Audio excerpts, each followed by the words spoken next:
by 2 sets to 0, taking that game at 6-love and 6-3. Then in the quarterfinals was successful against Andrew Lapthorne, the 2016 silver medalist, taking that game also by 2 sets to 0, 6-4, 6-1.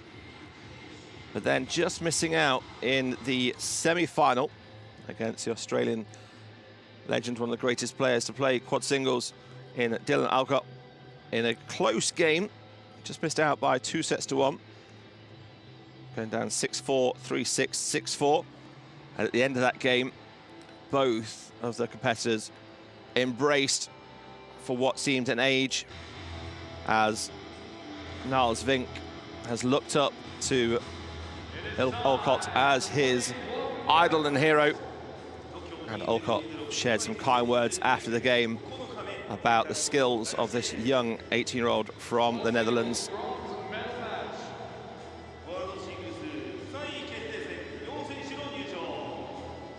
His opposition is going to be the 40-year-old homegrown talent from Tokyo, Sugeno Koji. And it is Sugeno Koji making his way out into the Ariake Tennis Park. This is the centre court with the roof closed, taking in the atmosphere that is building here. His lanyard with all the pins he's been collecting over his time in the Paralympic Village. So the 40-year-old just gets himself over to his chair and his bench, where he'll get himself ready to warm up. And Niels Vink, the 18-year-old who we've just talked about, makes his way out. Has such a big smile, you can, even with his mask on, you can see that broad smile. He's tasted victory on this court before, going for his second Paralympic medal. So each of the competitors will get themselves into their specially designed chair. Behind the wheels, a kick wheel at the back. Get themselves strapped in and ready to go. Then they'll have a few minutes warming up each on the side of the court and then to serving before we get the game underway. Key part now for both of these athletes is to try and put out of their mind the fact that it's a medal match, and just treat it like it's any other match on any other day in any other tournament. Go through the same preparations, the same routine. They'll have been waiting for some time to come out on the court. However, they've been doing that throughout this tournament. It should become natural for them, a normal part of their process. This Coliseum centre court, the perfect setting for what should be a very gladiatorial encounter between these two. The young pretender against the more experienced veteran. And what a story it is for Niels Vink, who first saw tennis in London 2012, went to watch with his mum, Nicole, and kind of thought, I can do that. And who'd have thought, from watching in 2012, he's now here, he's already won a gold, and now he's got a chance to take bronze. It's absolutely, it's one of those stories, and it's so heartwarming, and it's so typical of how people get involved in sport in general, not just in parasport, but all sport. Getting inspired by seeing somebody performing the sport at the highest level and thinking, I'd like to try that. And then we get some great examples of how then those players then become stars themselves. And Niels Vink, one of those already at just 18, absolutely phenomenal. And tennis wasn't his first sport he tried out. He went through a variety of different sports, but as soon as he got to the chair, got a racket in his hand, he said that felt right. And he knew at that point, he's then gone on to get 18 titles since 2018. So he's taken to it like a duck to water, which is what the weather's like outside here today. So Vink ready to go in his custom designed chair with the tip bar at the back, all strapped in.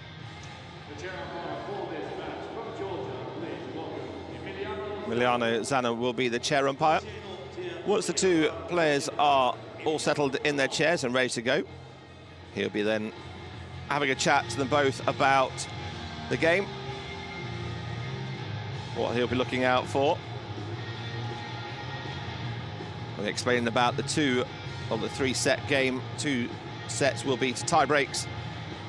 Obviously, they have a timer, and there are some screens on each corner of the court now, where they'll show the 25-second timer in each corner, so they'll know that they must be in their serving action by the time that clock's down. Then we'll have the handshake before they go away to warm up. Well, we talked about Niels Vink and his experience, and okay, Sugeno at 40 years of age, but this being his first Paralympics, and he's swapping the fan status to becoming and is now a Paralympian. He said he never imagined himself being here. He's been watching and supporting, and now he is here, and even struggled to imagine himself actually getting on the podium, but he's just delighted to be playing for the chance to win a medal. You know, she said it's just one match now, and they've played each other quite a few times. We'll talk about their head-to-head shortly. It's just one person on the other side of the court, just playing the game as they've done hundreds of times against each other and against other people. And at the end of it, there will be a medal placed around somebody's neck. Who will it be? We're about to find that out shortly. Referee just flipping the coin to see who gets to choose of serve or end. I think it is that wins the toss there. And there's the handshake. Sporting spirit being shown, as always, here at the Paralympic Games. The Japanese 40-year-old, also his wife is also a wheelchair tennis player at national level, maybe. And he started playing 20 years ago, so just before his opposition was even born. That's when he first started getting into tennis to a deeper level. And then he's got on to win 20 titles since 2011 as well on the ITF, the World Series. But this is his first event here in the Paralympics. And we see his results: 6-0, 6-0 against Kim from Korea. Then defeated Wagner. David Wagner has medalled since Beijing, and he was knocked out in the quarterfinals by Sugeno. 6-4, 6-2, and then he unfortunately lost to Vink's doubles partner Sam Schroeder by 2-0, losing that game at 6-2, 6-3, which saw him come through this bronze medal match.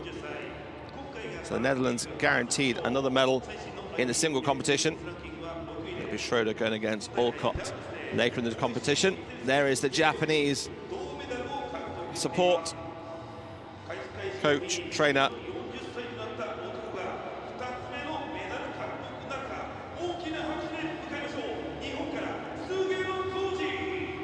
Sugeno also winning the bronze in the doubles with his partner Morishi. That's the first ever medal for Japan in the quad series as well.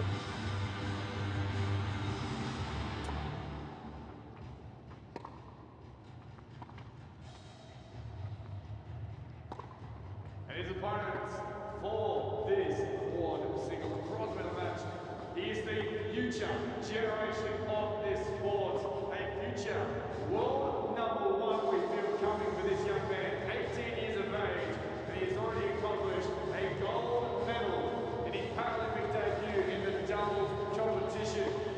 Earlier this week, like we said, he's achieved the gold medal. He's already ranked #5 in the world. There should be a really interesting battle between these two, because they are very similarly ranked. It's 5 and 6. Niels being ranked 5 in the world, Sugeno ranked 6, and that's neither here nor there. It will be a really competitive battle. There's going to be a lot of the physicality between these two, but also a real test of their mental strength and ability to get through the highs and lows. There's quite a lot of rhythm change, momentum changes hands in the wheelchair tennis, you get, and because of the nature of wheelchair tennis, for those of you perhaps haven't seen it before, watching maybe for the first time or first few times, breaking serve is commonplace in wheelchair tennis because the athletes aren't standing, the angles aren't there, they don't hit the ball as hard, so it's easier to return the ball and therefore easier also to put the ball in a place where the server's then going to struggle to get to it because of the having to adjust the chair move and get going. So holding serve in wheelchair tennis is huge, and if you can do that, it's going to put you within a really good chance of winning a set and ultimately winning the match. And one thing we'll be marveling at is the chair work of these athletes, their ability to get from one side of the court to the other, to play a lot of shots as well that for standing tennis you just don't play, because in wheelchair tennis you can't sometimes get away from the ball. The ball's coming, it's being played at the chair, and you're having to play shots very tight to your body, adjust your body to play a lot of shots. A lot of shots are being played around your head, above your head as well. So it's fascinating to watch. And one other thing to look out for, in standing tennis, you have your forehand and you have your slice backhand, or a backhand shot where you're really going for the ball, it's similar to the forehand. But in wheelchair tennis, they'll play what they call an inverted backhand or inverted forehand, where they take the forehand grip, bring it over to the other side, and then hit the ball. It's fascinating to watch. It's not, because they're having to move the chair, they haven't got time to change their grip to go with a traditional backhand stroke with the heel facing them, so the back of their hand is facing them, the thumb comes over facing down if they're a right-hander, and then just whip the ball away. And it looks at first glance like it's a backhand, but it's actually not. It's absolutely brilliant. Such a good shot that they can use and to move the ball where they want to. Yeah, change of grip from the serve to when they start playing through the rally also helps them manoeuvre around the court a lot easier. And we may see some of either of these two go out into the boardings, etc., as they chase these balls down. That's quite a common factor. This is why the chair is so important. They're strapped in nice and tight, and they become one together, and they need to feel comfortable in that chair as well.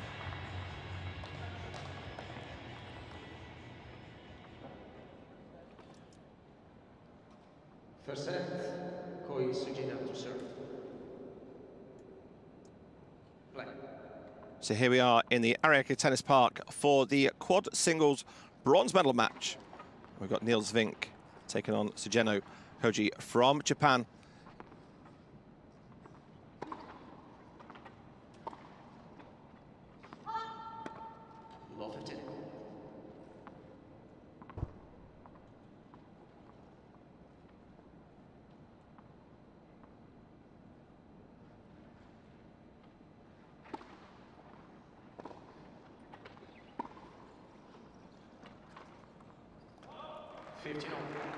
Sugeno gets his first point on serve. That's 15 all.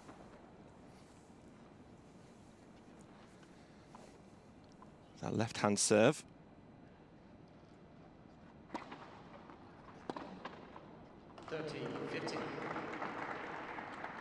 Tight serve into the body on the left-hand side for Vink.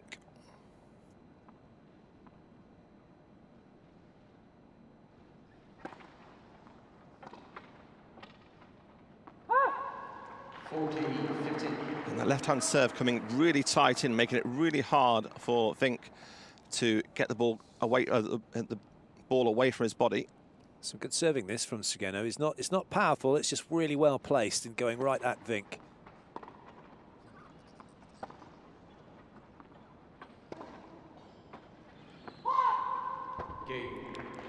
Just long. First game then to the Japanese 40-year-old. First game. It's a best of 3 sets. First 2 sets will go to a tie-break. A little bit of a nervy start from Niels Vink. He's still young, and although he has already won a gold medal here in the doubles, it's still a nerve-wracking experience, and the feelings you have when you're nervous, same as when you're excited, and it's all about trying to turn that around and make it positive, and instead of being nervous saying, oh, you know, isn't this exciting? It certainly is, but you sometimes have to tell yourself that.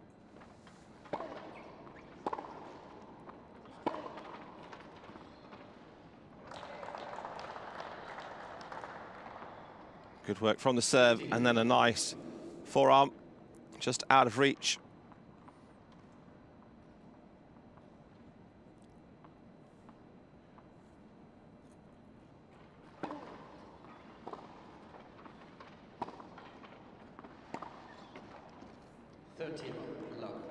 Another big shot there, deep to the baseline for Vink.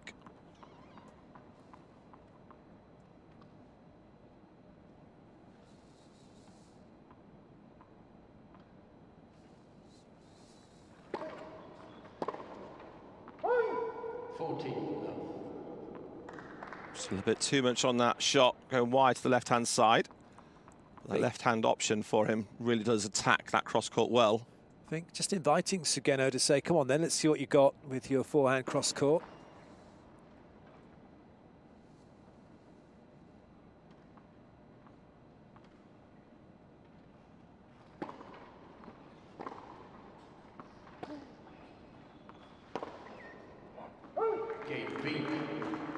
Tucked up there on the backcourt attack.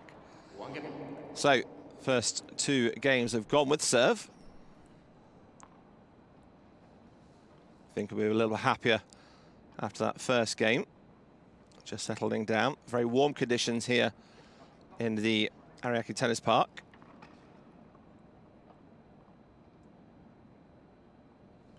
There's a shot clock with a 25 seconds on each corner so the players can see.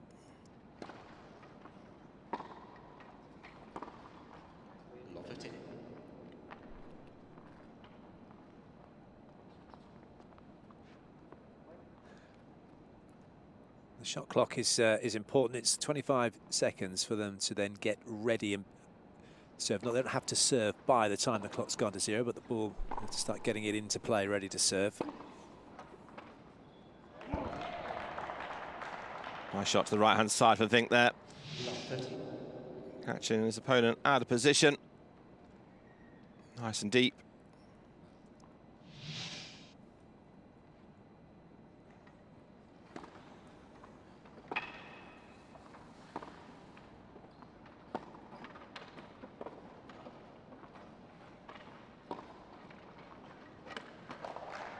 Cross-court shot, just landing on the line, and then Vink comes in with a nice angle, cross-court, beautifully played.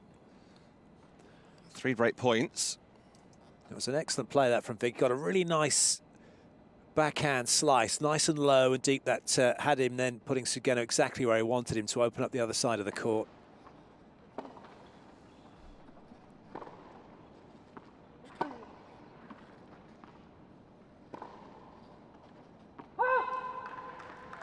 A little bit wild on the swing from Sugeno. So first breaker serve in the game. A change of ends. 2 games to 1.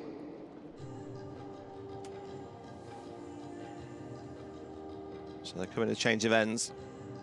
I think will be the happier of the 2 as they go in to get themselves a drink.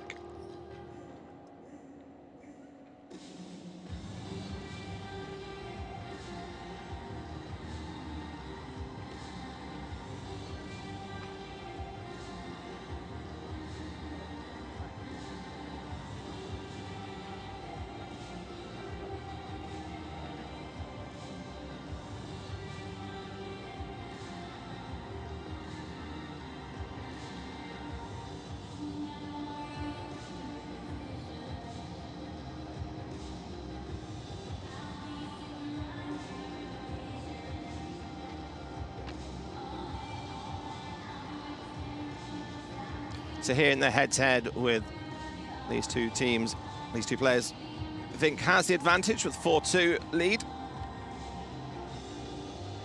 All been on the hard court. The last head-to-head was in the British Open, the semi-final, where Vink was victorious 6-4, 6-2.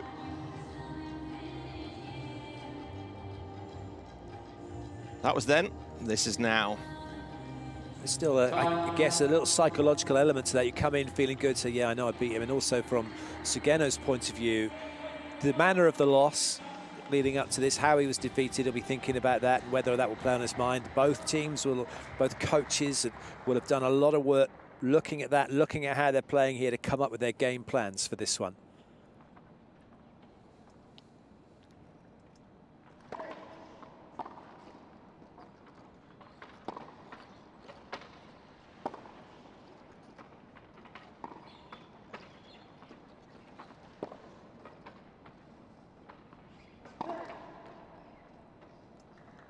There's that backhand you were talking about, but a little bit tight to the body.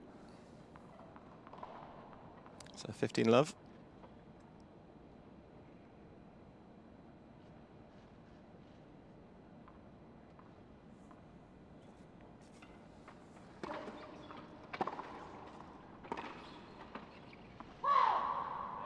Sugeno attacking that serve well.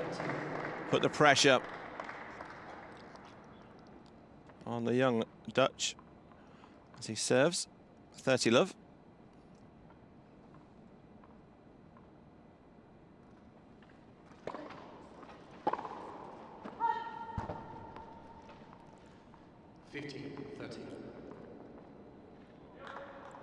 Some good chair work there from Vink to get out of the way of that ball. If it had hit him, hit his chair, it would have been a point for Sugeno.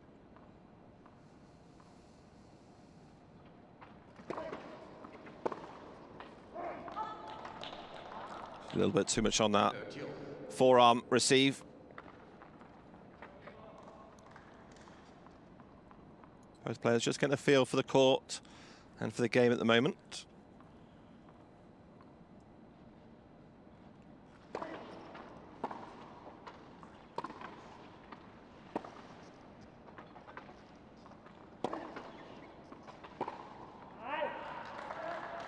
Timing's got to be crucial with that. When you're playing those, you want to take the ball off the first bounce and take it a little bit early. You've got to get that timing right, otherwise you're going to be in trouble. A couple of times now, Sugeno and Vink to a degree, just not quite got that timing. When that comes, then we're going to see some really spectacular rallies.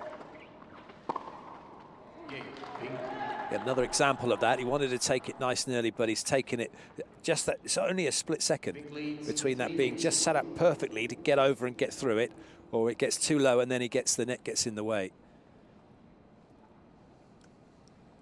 So another holder serve for Vink. He leads 3-1 here in the first set. This is the quad singles bronze medal match. The quad event is actually open to male and female athletes. It's not men's quads or women's quads. It's co-ed event.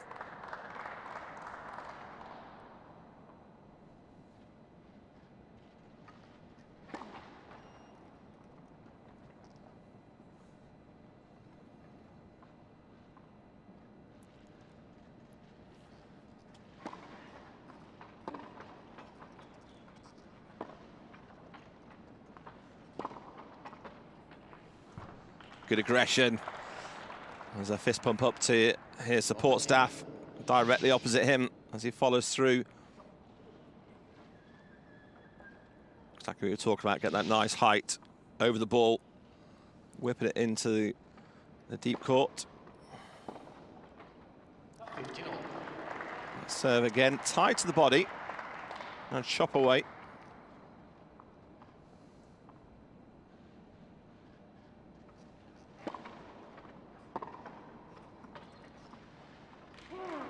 And a good receive down the right-hand side for Vink. That was an excellent return. Lots of pace on that, and not only that as well, Sugeno having to guess. He wasn't too sure which way he was going to go with that and was unable to get to it.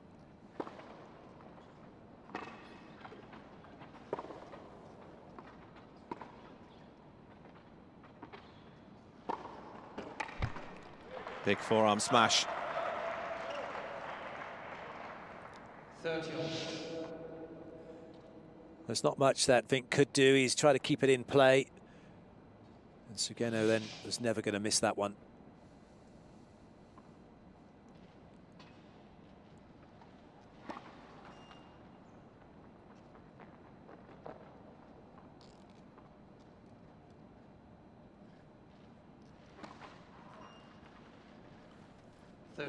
First double fault of the game.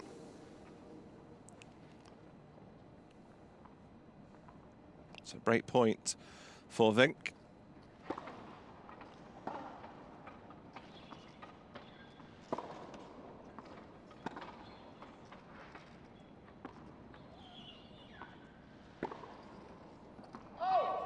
Just wide. See him correct himself before he took that shot, and it's a break Off serve for Vink. He leads 4-1 here in the first set. Vink leads 4 games to 1. That double fault from Sugeno, you just think Mike was playing on his mind, because the ball back from Vink, that will go down as an unforced error from Sugeno, which sometimes can seem a bit cruel. He's like, well, actually, he's put him in a position and he's made that mistake, but that ball had nothing on it. It was just a loopy ball. He could have played that to the line. He could have gone back cross court with it. He didn't really commit, and that's the thing. It's like you have to commit to the shot. If you get in two minds about it, or you don't get the acceleration through the racket, then you can be in trouble.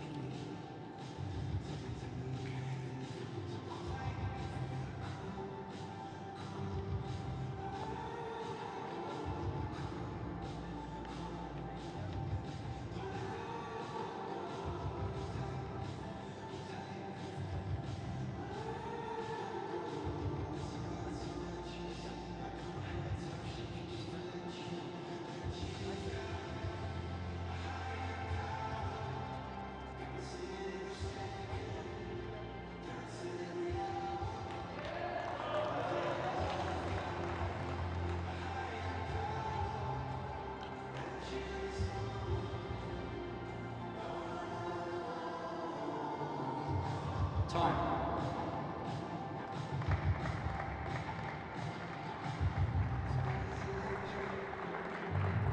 So time called, and it's 4-1. Vink will be serving.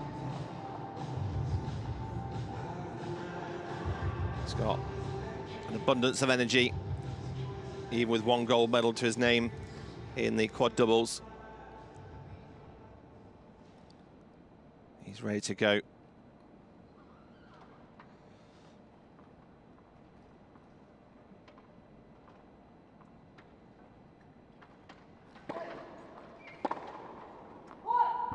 Aggression again on that receive, but just too much.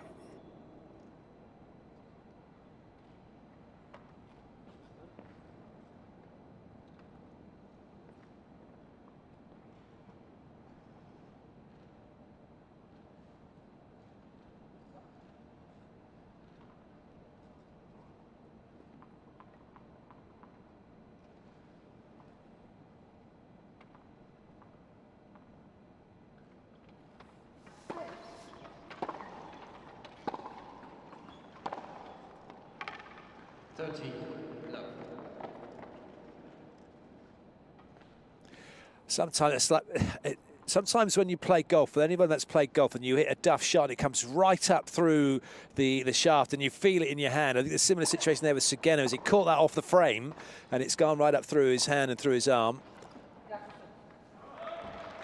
Much better return this time. That set up the point to the right-hand side. 30-15.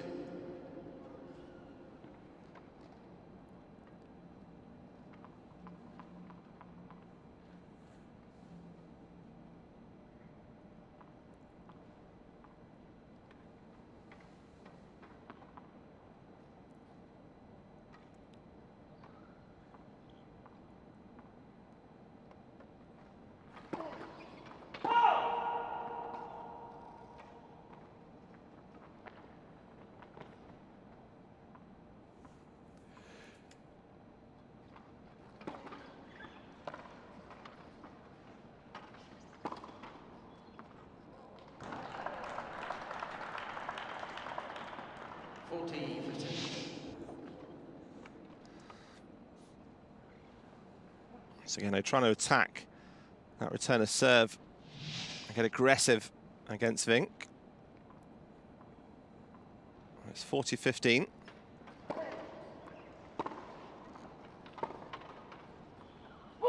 Lovely work. What a game that was. That fist pump shows you what this means. The 18-year-old leads now by 5 games to 1 here in this bronze medal match. That's a lovely slice backhand. Nice bit of fizz on it, nice and low. The lower you can get that over the net, the more difficult it is to get back. You've got less time. It's really nice, flat slice backhand that Vink is developing.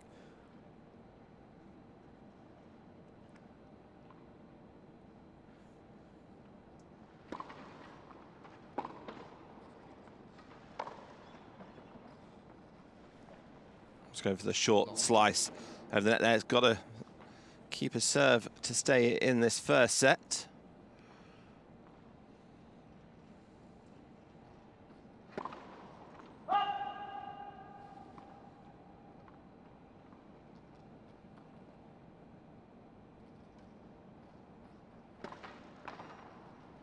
And another double fault. Love 30.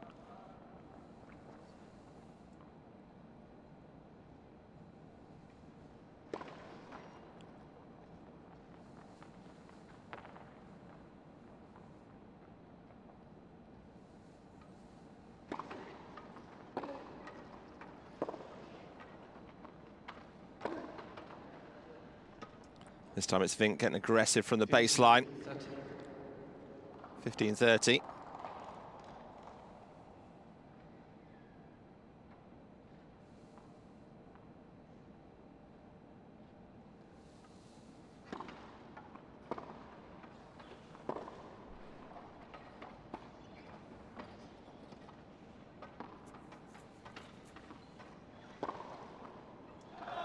Nicely put away. Just wonder whether or not Sugeno's fully fit here. Just even after that last play, there was a look of not joy and delight, but a look of he's in some little bit of bother. And again, with that serve, it's not the Sugeno we've been seeing in this Paralympics. The Sugeno that took bronze in the doubles, and he's not even going after that one. There's definitely a problem with Sugeno at the moment. So set point for Vink, 40-30.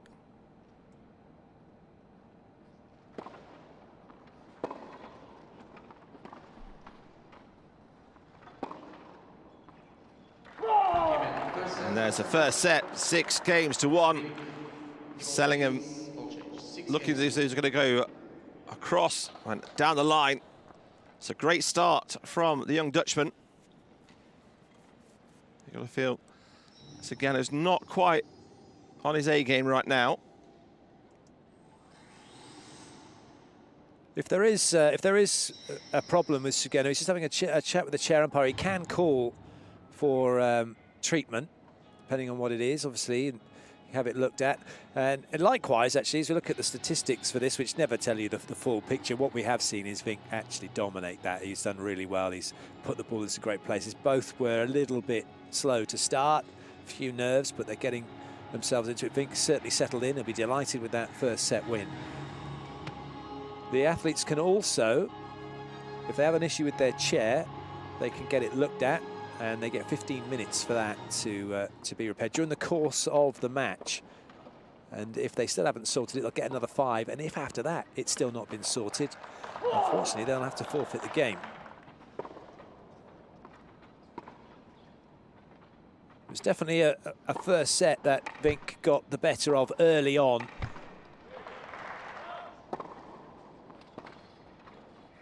Sugeno perhaps not moving as well as he would like and looked to be in a little bit of discomfort at times. Vink taking full advantage, starting to produce some excellent shots. His backhand slice, one of those.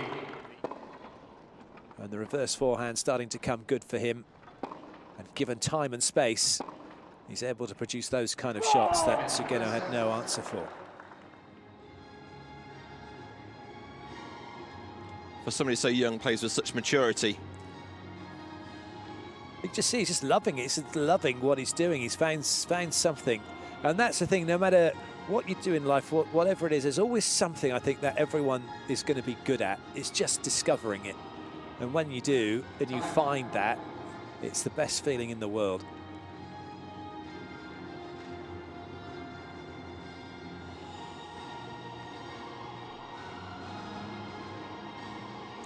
So about to get the second set underway. Vink leading by 1 set. Taking that first set 6-1. Second set. So new balls now. It's going to be Niels Vink to serve.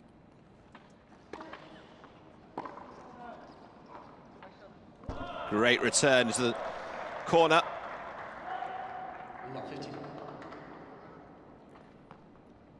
That's the experience there as well.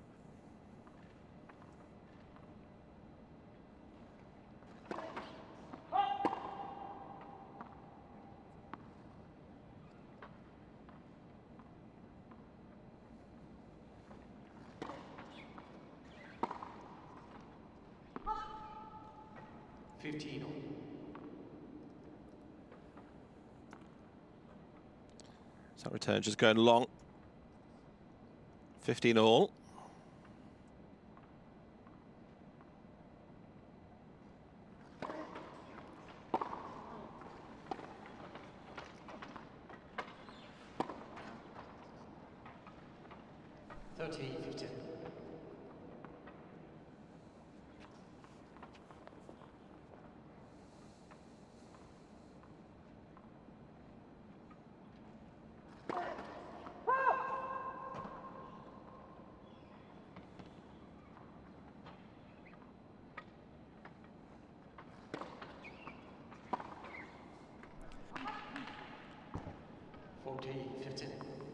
Good pressure on that second serve, and Vink serving for the game. 40-15.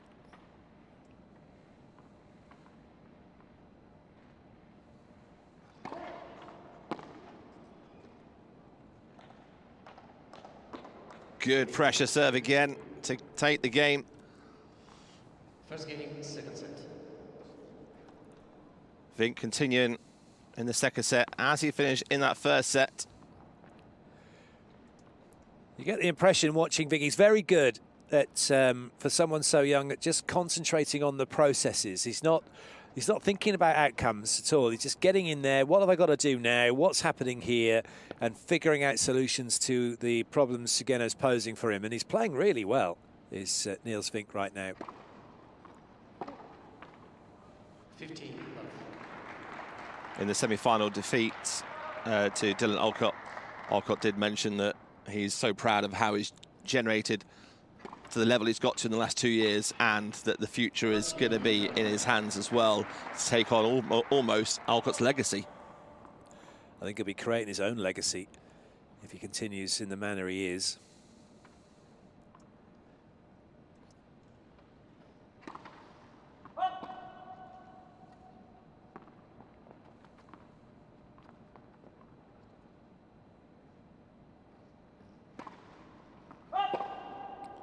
Another double fault on the serve. Just reminder, quad singles has only been in the Paralympics since 2004, so still relatively new. But the Dutch already with a medal back in 2004 with Bas van Erp. Now they have potentially two more medals coming their way here in Tokyo.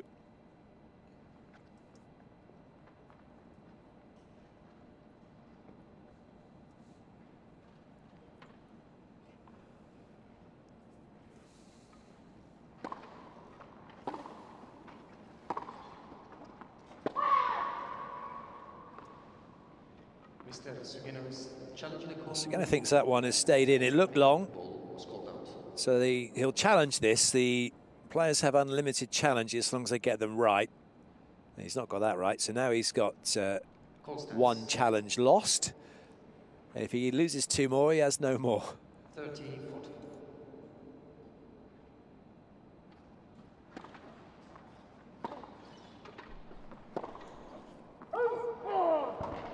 Game, Vink. Sugeno just not finding his rhythm yet. 2-love down in the second set, and by 1 set.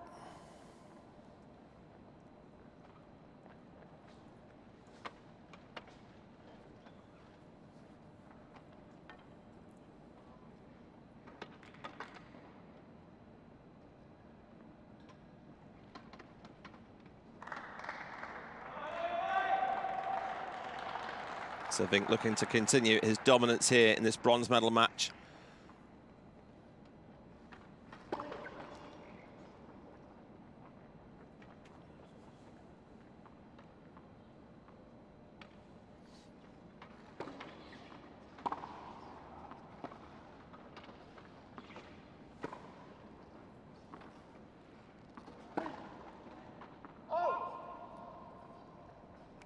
Striking that ball wide. That was a nice idea.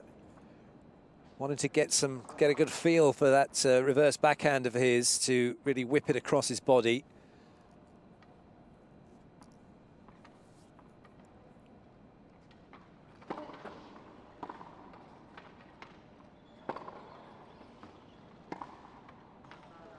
Really dug that backhand out nice and low. Able to get enough spin on, top spin on it to drop it over the net. Just looking again at Sugeno after he played that shot, he's holding his arm. It's just, he wasn't able to get any power into the ball at all with his backhand.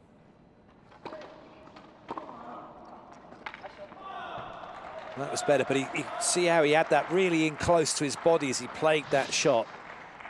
50-30. Just able to push it away. There's a grimace on every strike and every shot that he makes.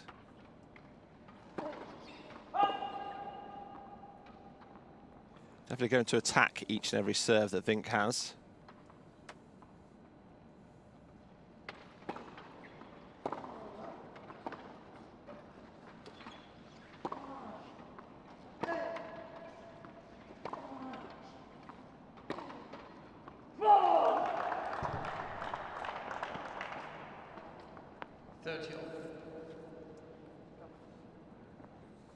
Again, Vink just, as that rally goes on, just seems to take more and more of the control of the game.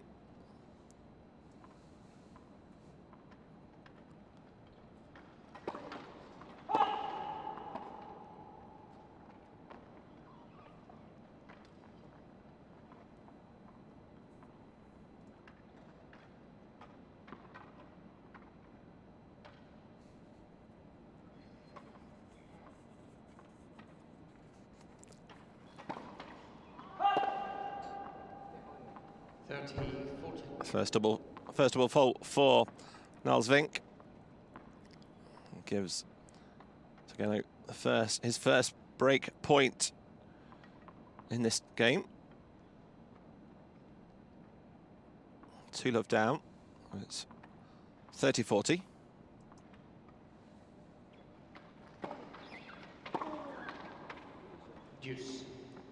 Again, going in to attack that serve. Wants to get aggressive against Vink right from the very start.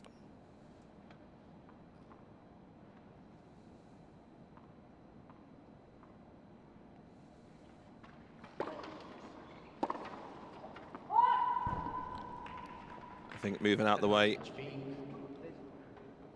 Advantage to go to a 3-love lead in the second set.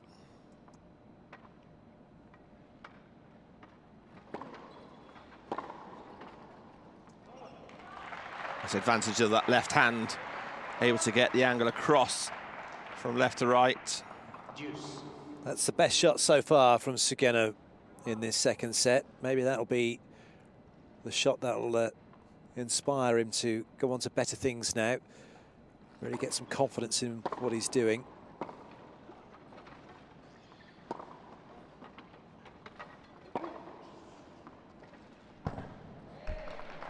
Having said that, what a play that is from Vink. He saw what Sugeno trying to get back to it, went back to the same spot. It's always difficult because you're going back, you're having to do a figure of 8, get back again, figure of 8, get back again. He had Sugeno right where he wanted him. He's serving for the set.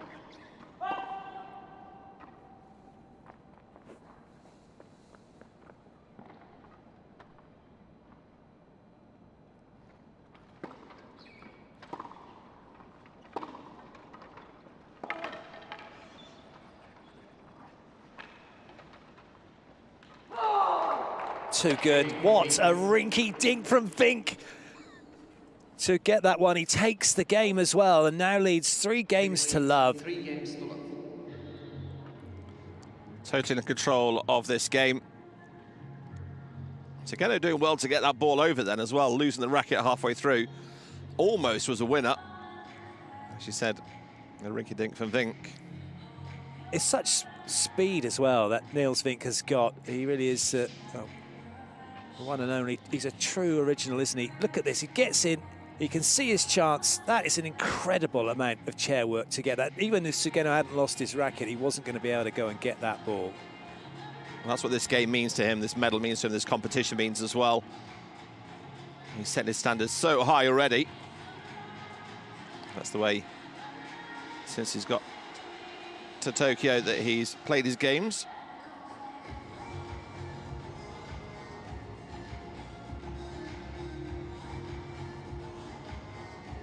So 3-love in the second set and up by 1 set, taking that first set 6-1. It's been a really dominant start to the second set. He's definitely making light work of it. 19 minutes it took Niels Vink to take that first set 6-1. He's 3-love up, he's 3 away from a bronze medal. Sugeno's got to find a way back in.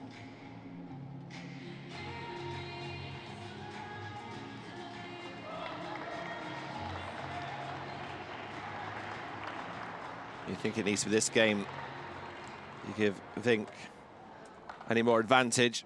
The way he's playing at the minute, he'll just close the game out. Still studying as well while playing tennis. So again, getting aggressive on that backhand. He knows he needs to play aggressive against him. Also can't afford these errors.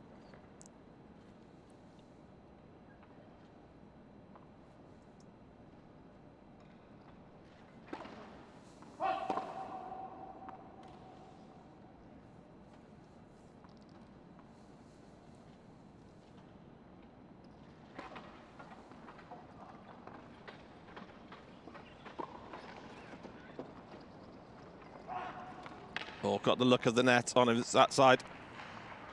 There's a good pressure on the second serve, forcing him, I think, out wide to the left-hand side.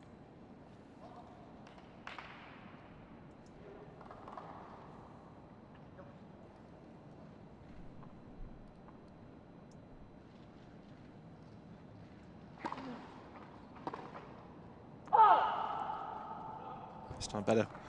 First serve, tucking Vink up in his body.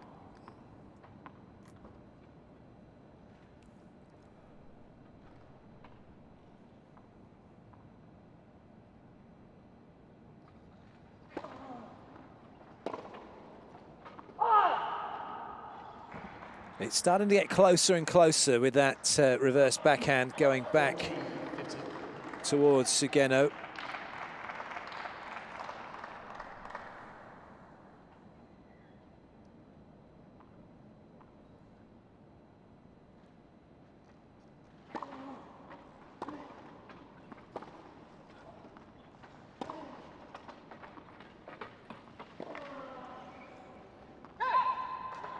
Vink checking back there, able to get the ball across the left, just out the reach.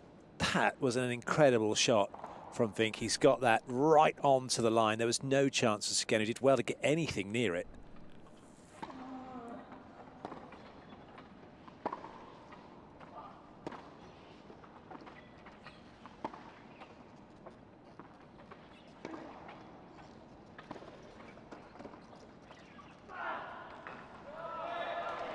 As fast as he is, it had to be a great shot, and it was a great shot.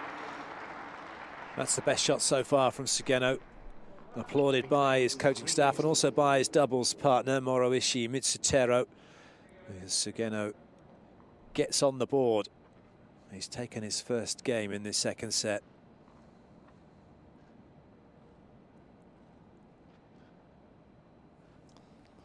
So 3-1 the score in this second set.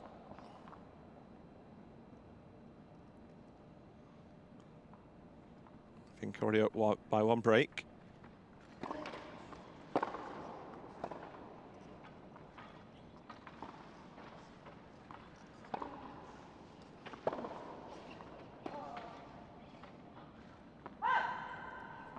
Just long again, good aggressive play.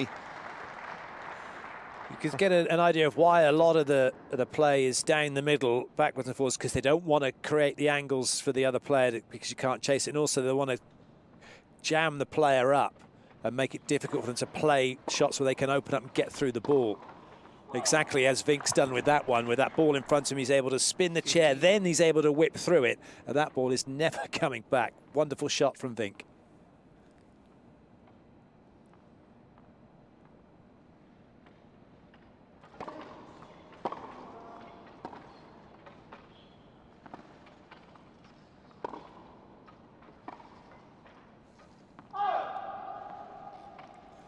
And Sugeno getting very aggressive on this first couple, and then just trying to force the point too much. I was almost caught in two minds with that one, whether to drop that really short or go to the baseline.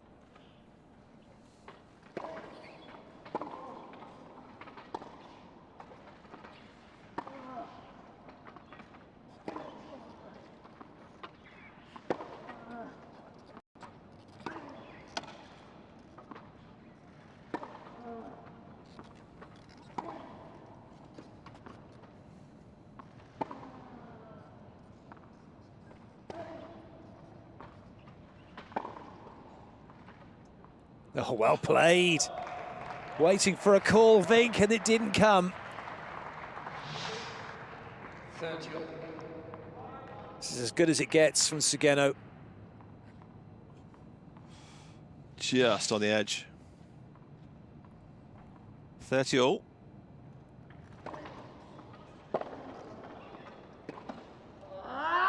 Great return again, getting really aggressive. Well, he does start to put the pressure on Vink. That's when he starts to be in control more. 40-30 break point then.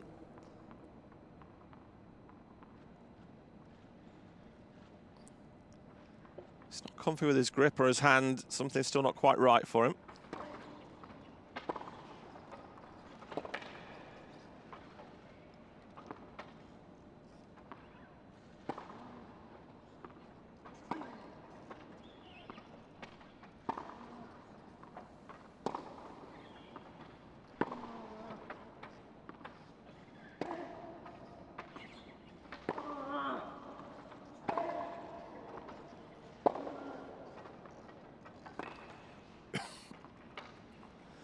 As soon as that one was going to hit the court, it was always going to bounce away.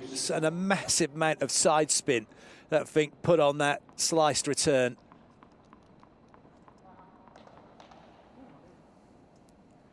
Both try and take control of that point from the baseline.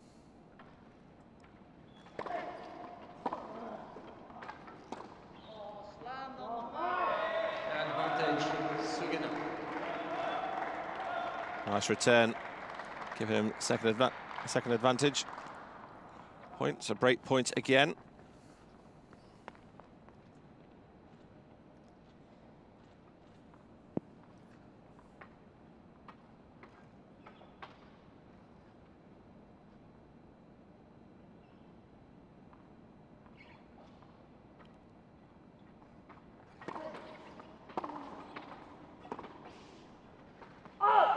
Game, Sugeno. Sugeno forced the hand then of Vink, and well deserved that game. 2-3. Vink leads 3 games to 2.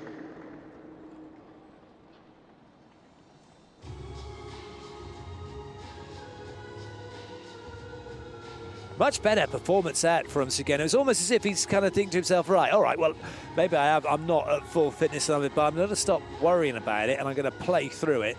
And it was a much better in terms of how he was more aggressive on his shots, getting a more energy into the ball, more aggressive, chasing the ball down. Very different to the Sugeno we saw in that first set. Hard work, effort, definitely earned that point and earned that game.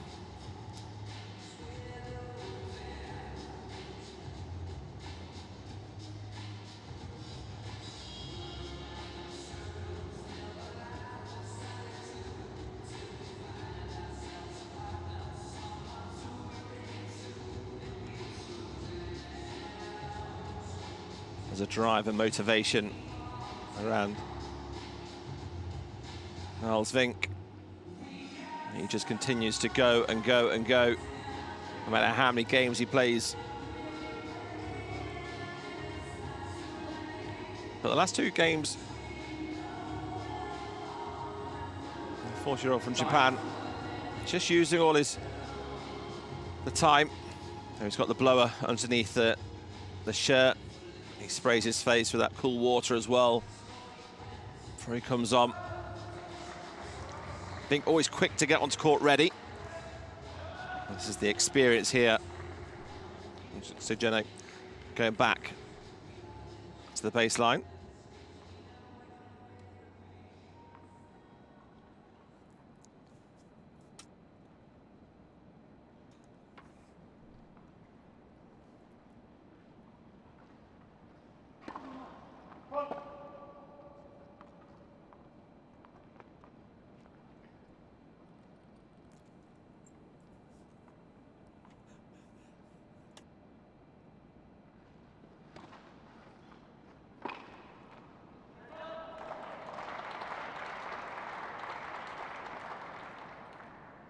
Love.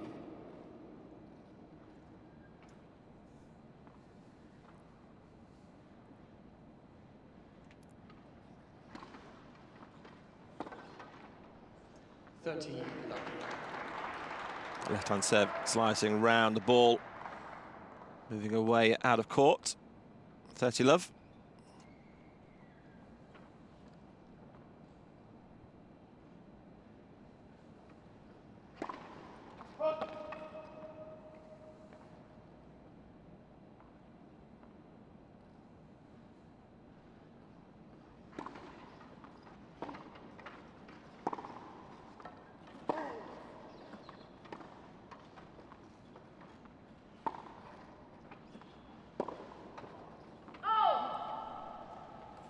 Another point of pressure being put on by Vink this time, tucking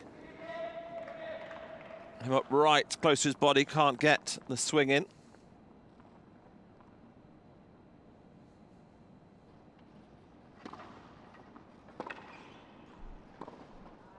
That's the shot, that's the slice return that Vink's been looking for against Sugeno's serve. That time he got it right, and when he gets it right like that, with that spin on it, nice in low, it's difficult for Sugeno to get it back over.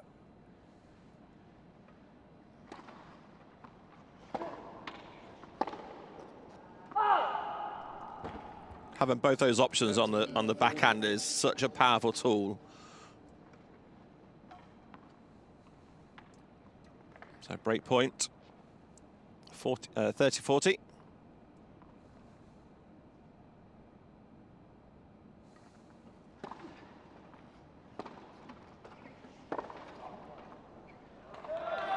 Well played, it was that slice backhand. That time, the slice was a little bit too far wide, so that meant it was just a little roll. It was right into Sugeno's forehand, and he made the most of that one. Just the wrong positioning on that return from Vink.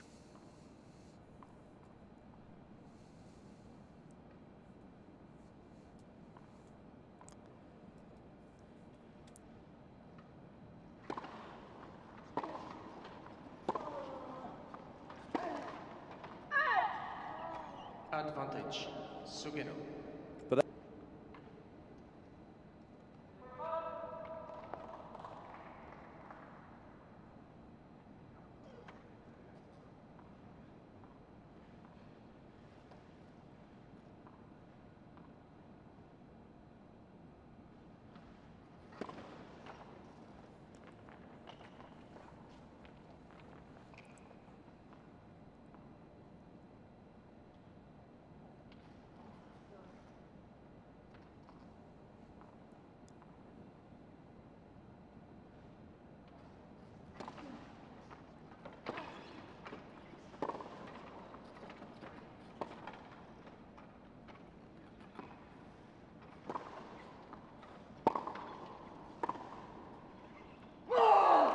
well, that's a missed opportunity from Sugeno. He got to a point where he had a really good angle to have whipped that back cross court, and instead he's almost double bluffed.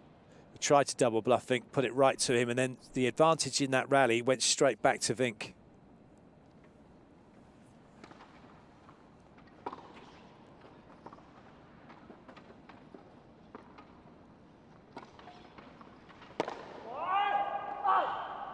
Point one there on that return of serve, tucking him up again. There's real frustration from Sugeno because he knows that he'd got himself back into that. There was a chance. Vink again was suddenly controlling the rally, but put it in a position where Sugeno could attack, but Sugeno didn't keep his patience, and it cost him. Second break point.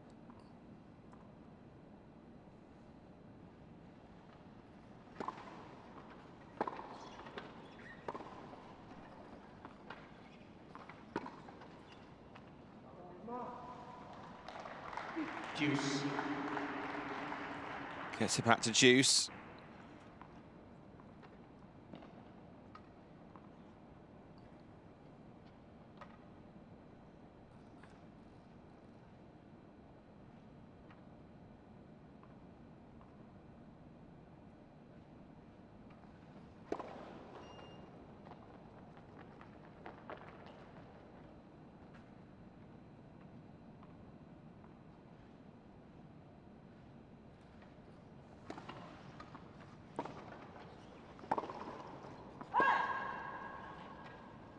That's timing again. Sugeno low, but he's not put enough on that, really whipping through it to get it to come down in time.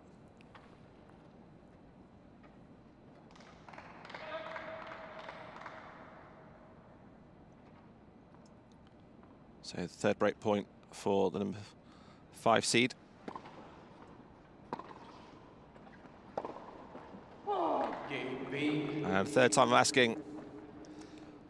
Vink gets it. He now leads this second set by 4 games to 2. 4 games to 2. Took the first set 6-1. Chance early on in that game for Sugeno to, after that first break that he had.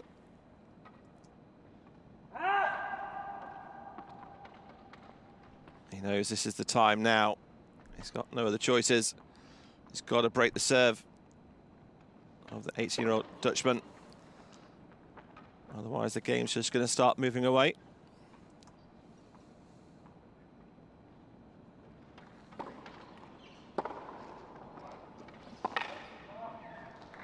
It's a perfect reply.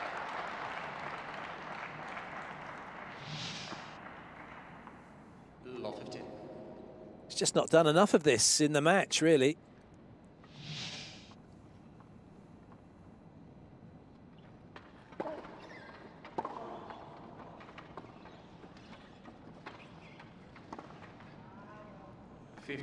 The number of unforced errors from Sugeno, and you just feel they're playing on his mind because he's gifted so many points here to Vink.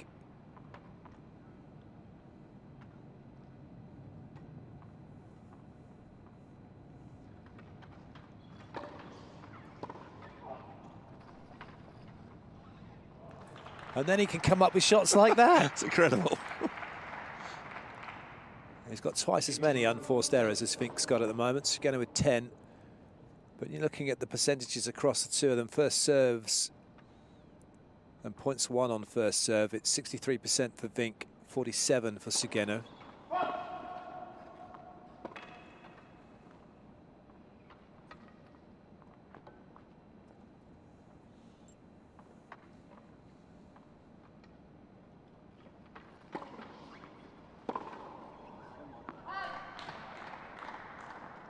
It's like one good, one bad at the minute. It's just struggling with his consistency, getting into a good spot and finding his rhythm. He hasn't yet got into his flow for whatever reason in this match.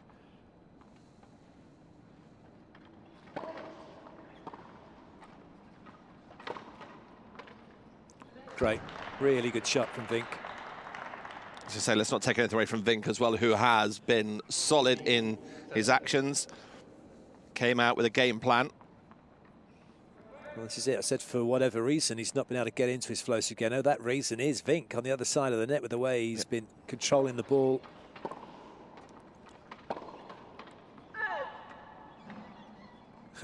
Well, yeah, I just need to stop talking, don't I? No, but again, those are the aggressive shots Vink's been going for and really trying to force Sugeno from one side of the court to the other. He's just missing on the line that time. just wide on the return. He went for it. Advantage. Vink. This to take to a 5-2 lead in the second set.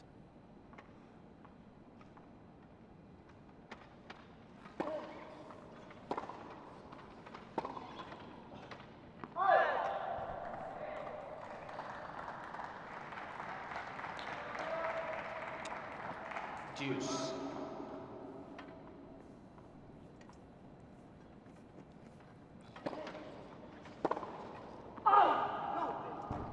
Advantage. Vink. He knows he wasn't happy with that as that forced down the right-hand side.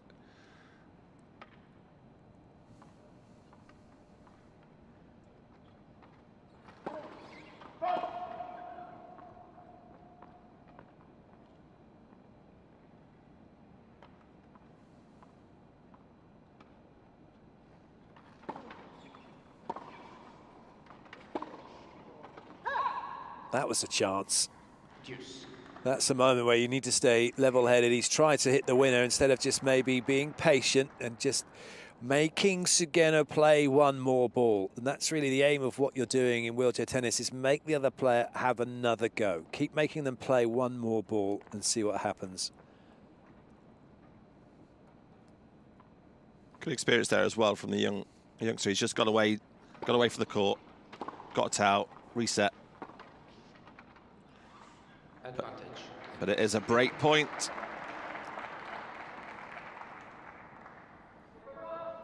Just to get it back to 4-3.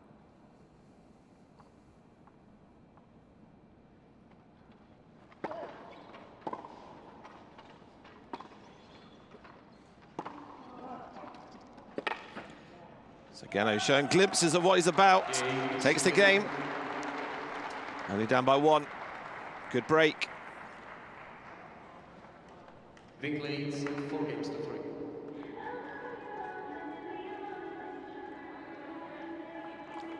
Slowly and steadily getting back into the game here.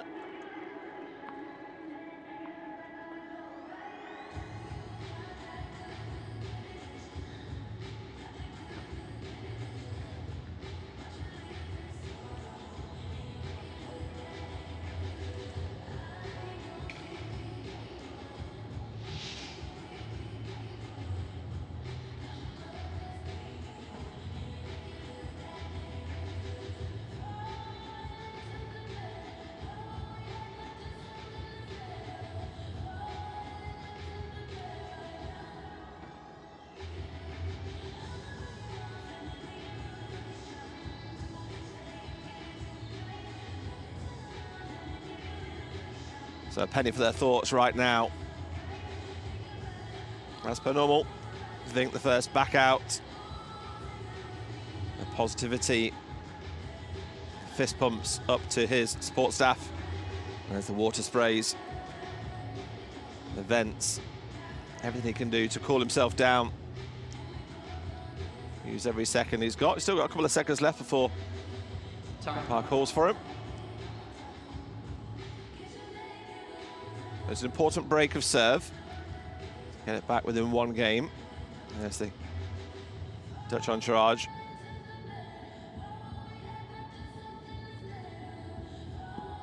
And Vink and Schroeder, 2 of the up-and-coming future greats in wheelchair tennis.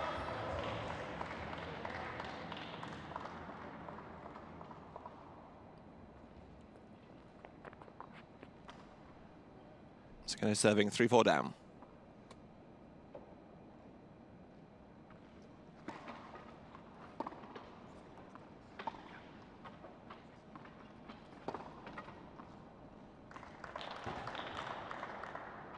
Law 15.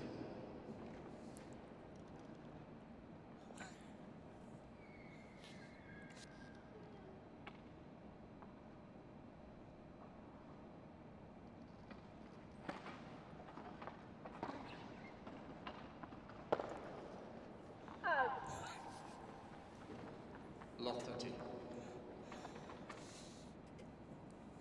It's been a great response this so far from Vink. We talk about the mental battle, and it's so important, especially in sport where it's you against your opponent. In single sport, that mental strength to get you through situations, to recognise what's important and what isn't.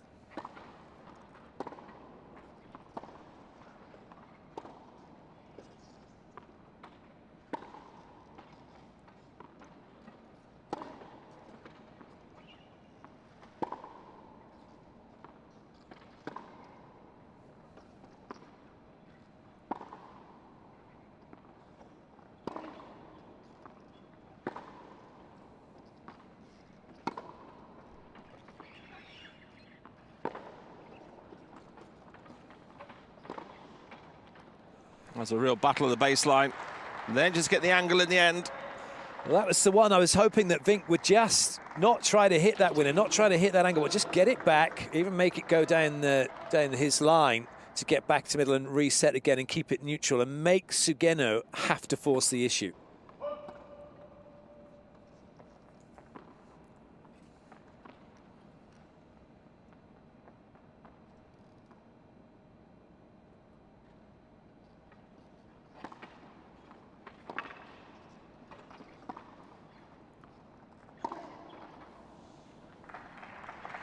I guess you might say it's the impetuousness of youth at times. He sees that opportunity and he's like, I'm going to get it.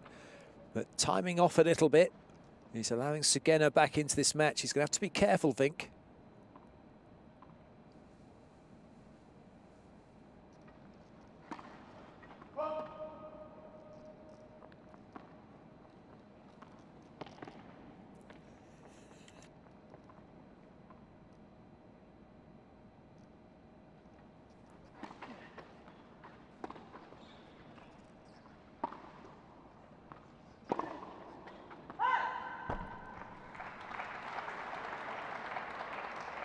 So nicely earned 40-30.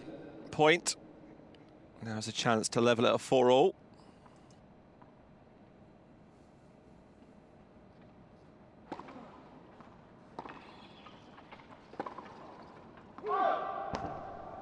Deuce.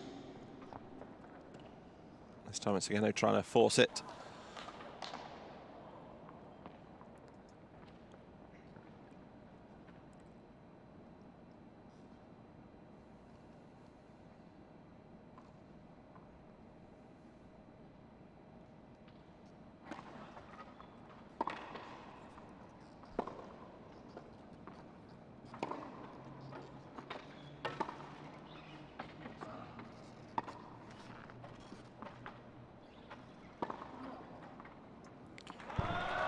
It's a great winner.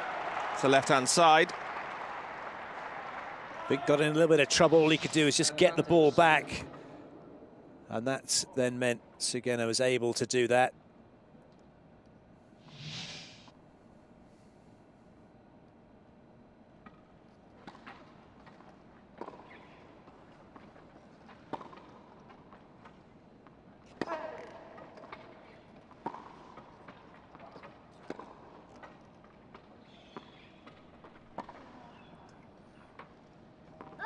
Vink having to check back on that backhand. High, deep on the line. Gets it back to Juice. They got a real test of character here for Sugeno and his serving game.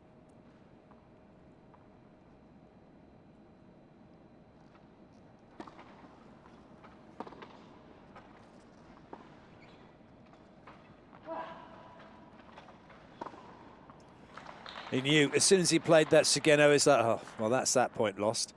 But well played. Vink, though, he still had to play it. He still had to come up with the shot and stay focused. It wasn't won until he won it. But he's got himself a break point.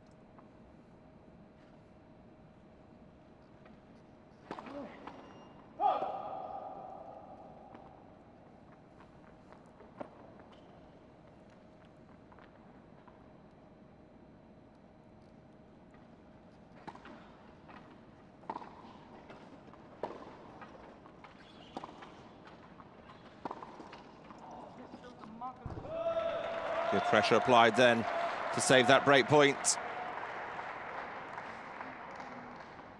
Deuce.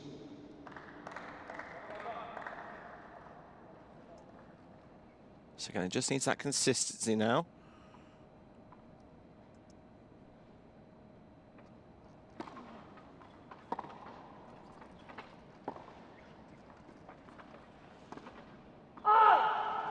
They wanted to be too precise. Sugeno.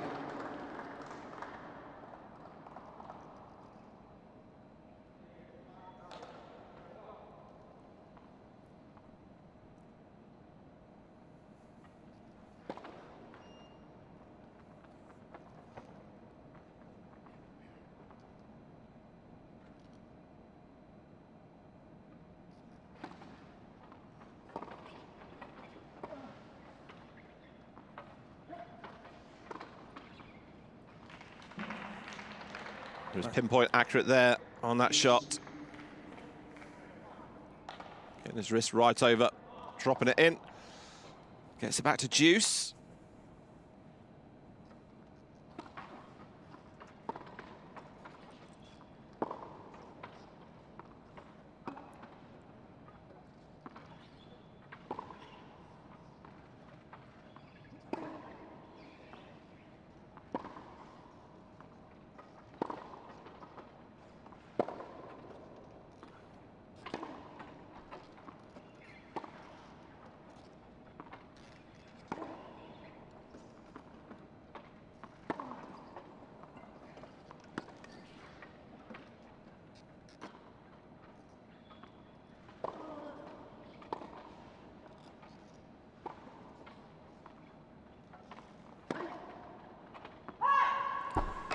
The opportunity to win that earlier, but luckily the error from Vink.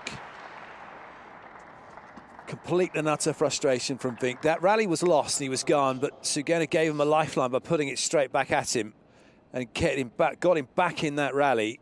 And then Vink's come up with that error. That's why he's dropped his racket.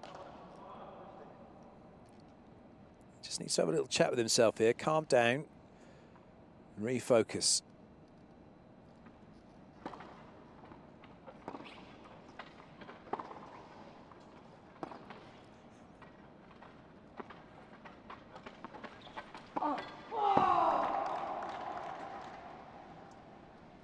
Deuce. This is a huge game right here at the moment, because if Vink takes this, he's 5-3, he's 1 away from bronze. Sugeno holds his serve, it's 4-all, it's very much game on. The psychology of this game right now is massive.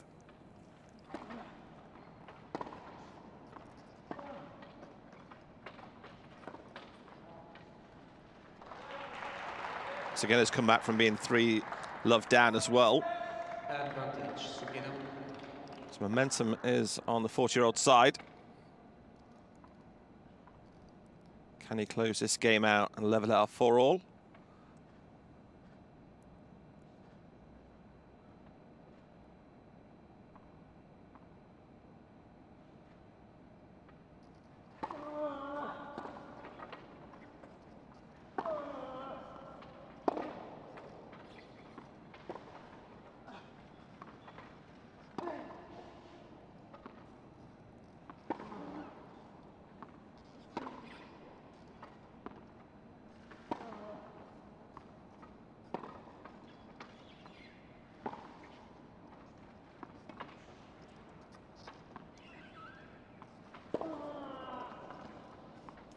He can. The game is leveled 4-all.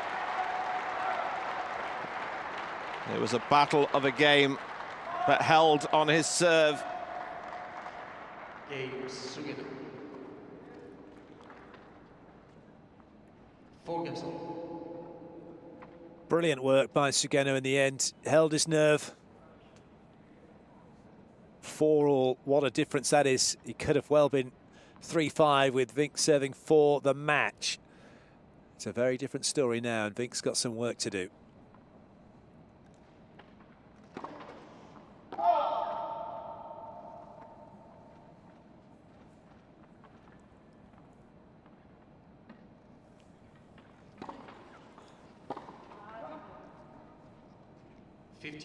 Love.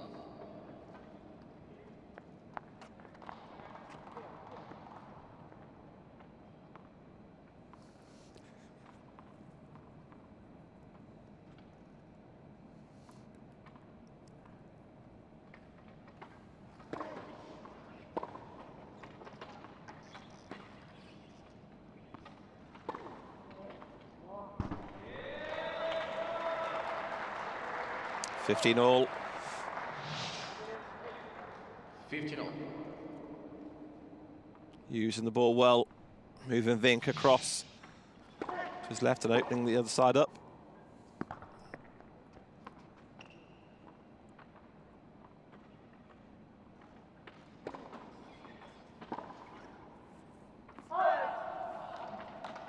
That was a nice serve. A little bit of slice and got a bit of action on that, making it difficult for Sugeno.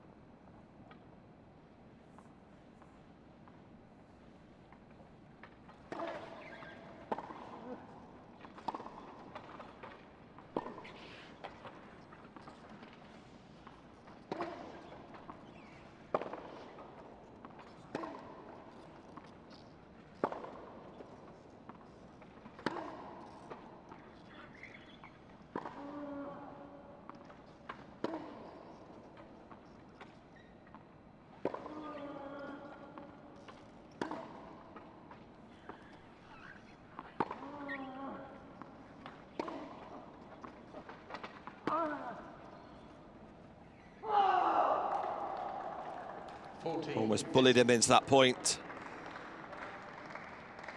He was disappointed he couldn't convert the last game. He's had a word with himself. He's 40-15 up here. Take it to 5-4 in the second set.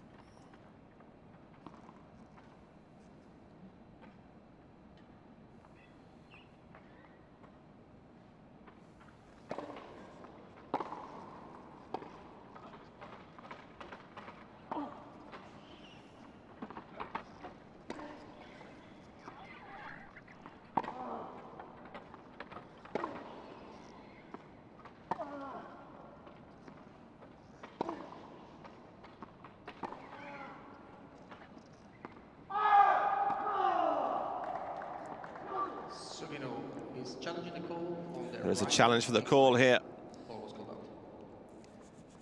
He's had one challenge already in the... He didn't get that one right. I think this one's more in hope than anything. He has one challenge left now. But what a position Vink finds himself in. Really good response from him as well after not being able to break Sugeno to go 5-3 up. He's held his serve. He's now 5-4 up. And he'll be looking to break Sugeno here to take bronze. He was fully in control of that game as it went on as well. So 6-1 the first set, 5-4. Vink is on the brink of a bronze to add to his gold medal in the quad doubles with Schroeder. Sugeno already with a bronze medal in the quad doubles with Hiroshi, the first Paralympic medals in wheelchair tennis for Japan.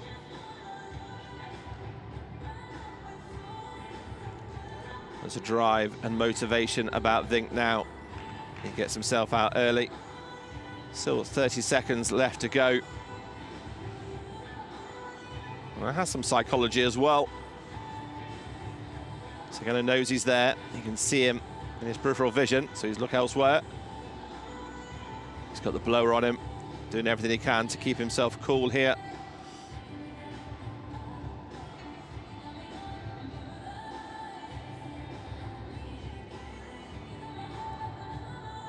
Time. Vink always out early. Doesn't spend long in his chair. Gets back out, ready to go.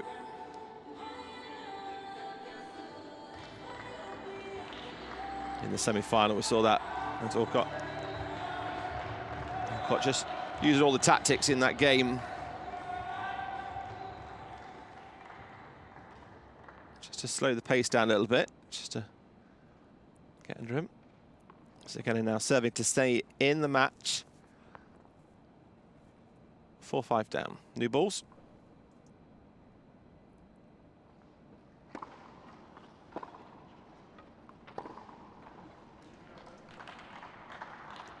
Love it.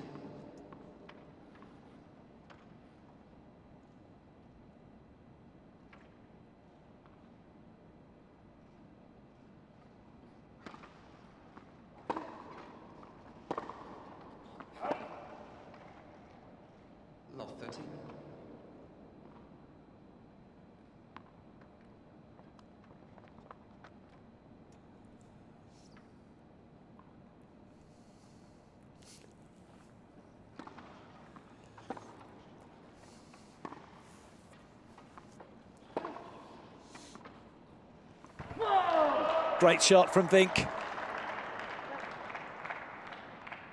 Love 40.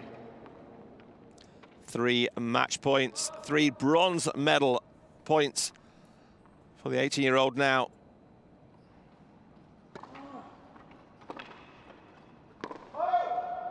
Just long. 15, 40. He's not going to challenge it. He's still got 2 bronze medal points here.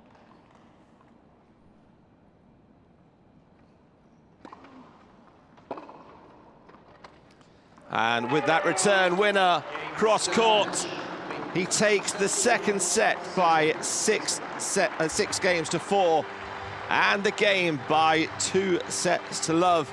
And he is the bronze medalist here in the quad singles competition at the Tokyo 2020 Paralympic Games. Congratulations to the 18-year-old Niels Vink.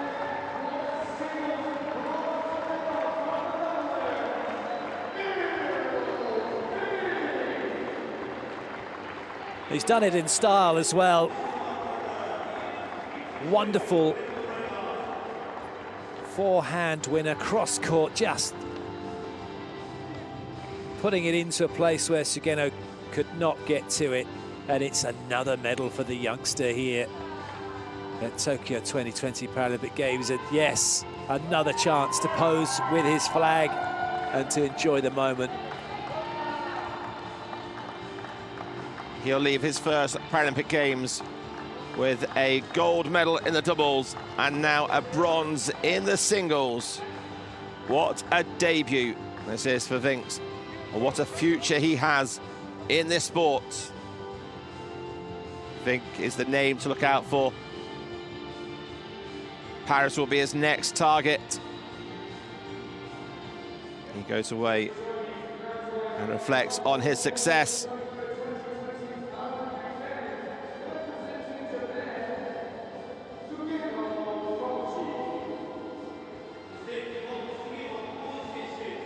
So the 40-year-old from Tokyo will have to settle for 4th place. And we see the final score 6-1, 6-4. Sugeno Koji leaves with a bronze medal in the quad doubles and a 4th place finish here. The smile on Vink's is playing for us all to see. He earned that victory in the bronze medal.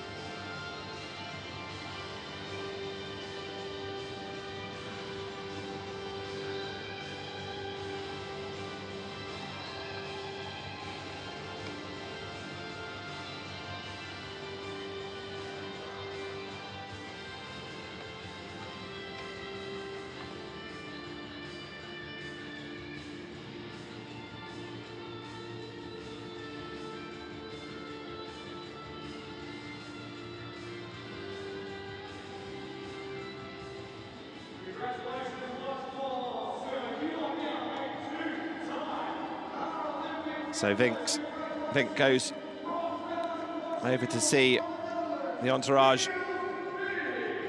Niels Vink. 2 medals will be around his neck when the presentation's done later on.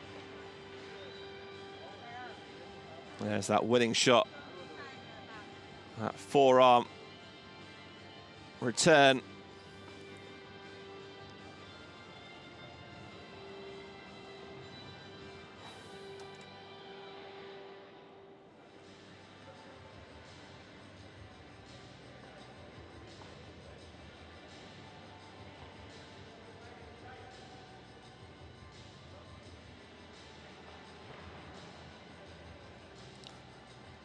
So let's have a look at the stats. I think we'll only be looking at that one at the top.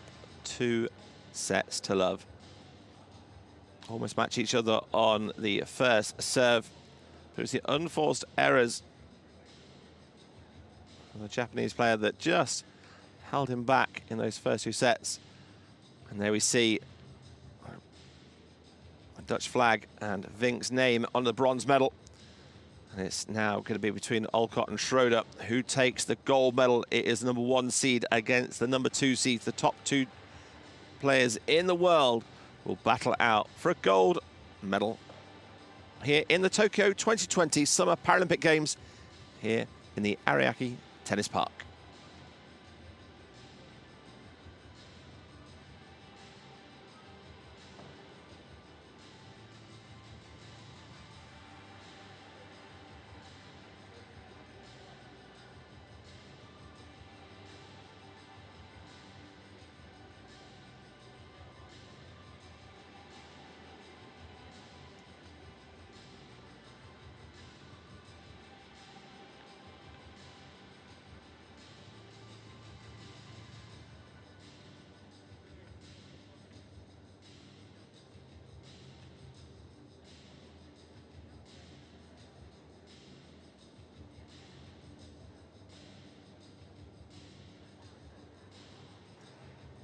The flag of the Netherlands flying high on the screens here as the court gets prepared for the next game.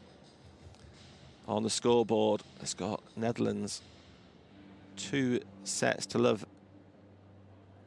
against Japan, 6-1, 6-4 in this bronze medal match.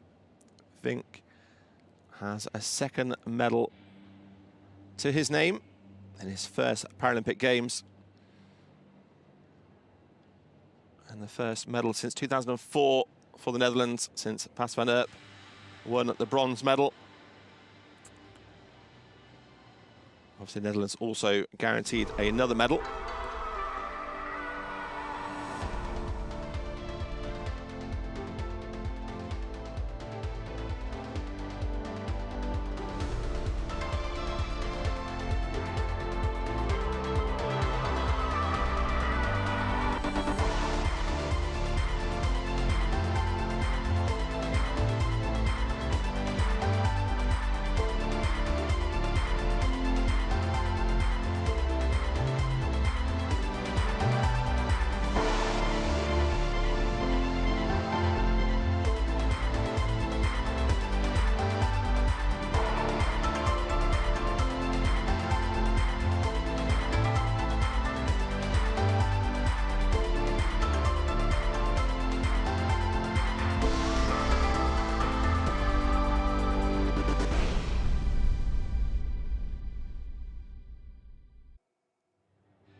So in a game where both players were making their Paralympic debut, it was age against youth. Sugeno, the 40-year-old from Japan, with a bronze medal already to his name in the quad doubles, took on the 18-year-old Niels Vink, who was a gold medalist in the quad doubles here in the bronze medal match of the quad singles. And it was a victory by 2 sets to love, 6-1, 6-4. For the youngster Niels Vink, who has set the world alight in this Paralympic Games and is a name to look out for going forward in the competition. So the Netherlands secure a bronze medal and they have a chance of another medal in the gold medal match, where Schroeder will take on Olcott. But for now, the celebrations are with Niels Vink, as he is the bronze medalist here at the Tokyo 2020 Paralympic Games.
competing at the best level ever, the best player in the world will be there. And you see each other a lot of time on tour. But yeah, on the Paralympics, like especially in the village with all the other athletes, I think it's wonderful to be there. Playing for your country, I think it's one of the best things that exists. Well, hello and a warm welcome to you. It's the men's doubles bronze medal match. We're at the business end of the competition. And the hometown heroes, Sugeno and Takashi, well, they are going in this one against the Dutch duo of Egbrink and Scheffers. And that is the net that they will be aiming to avoid, of course. 3 feet high and rising. But they'll be trying to get their best tennis on the go here in this one.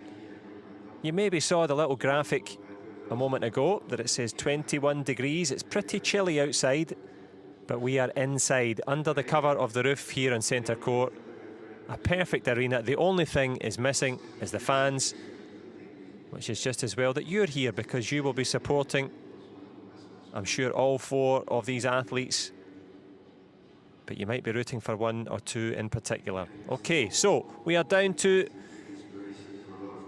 the inspirational moments of trying to get onto the podium. You can see the flags there in the stadium. Of course, the Netherlands have a long and rich history in Paralympic tennis, particularly the women, Esther Verheeren and the likes. And of course, well, later on, there's opportunities for Diede de Groot as well to continue that Dutch dominance. Also a chance for Annick van Kout to go for a bronze. But of course, we need some athletes if we're going to enjoy the wheelchair tennis. And we've got some good ones for you. I promise they are in there. They're just waiting in the wings. And it's been 5 years in the waiting. 1,800 days since the last Rio Paralympic Games. And the athletes have had to train and prepare with a lot of uncertainty during the pandemic, of course, and that is why they are taking to the stage here. Credit, of course, to the organisers for getting it done and looking pretty organised there. 6 people, 3 flags, pretty good ratio. But whose flag will fly high at the end of this one? As you can see on the big jumbotron in the stadium, the big screen, it is the men's doubles bronze medal match.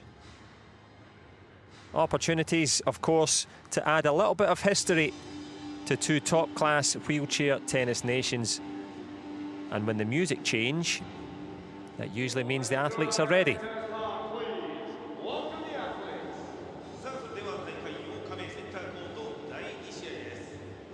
Men's double bronze medal match. Firstly, can you please welcome to center court the number 4 seed representing Netherlands.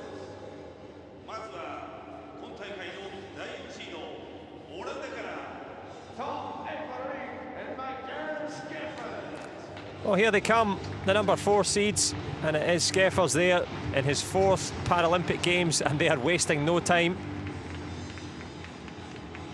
The powerhouse from Hertogenbosch in the Netherlands, and Tom Egbrink as well coming in And their opponents, the number 3 from Hardenberg, seed representing his 3rd Paralympic Games, so plenty of experience between this pairing.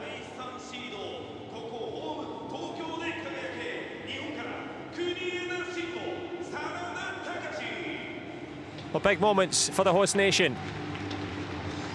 Takashi Sanada and Shingo Kunieda. Well, a contrasting entrance from both there. I have to say, I love the dancing style of Shingo Kunieda. Kunieda, it is interesting. It's his way to warm up. That's what he's trying to do. He's trying to get in the mode. He probably likes the music too, quite honestly. Absolutely. And you see Sanada walking out to the court, and so very different styles. Absolutely, and those styles will be mirrored and contrasting on the court as well. Of course, Takashi Sanada, the 36-year-old from Saitama.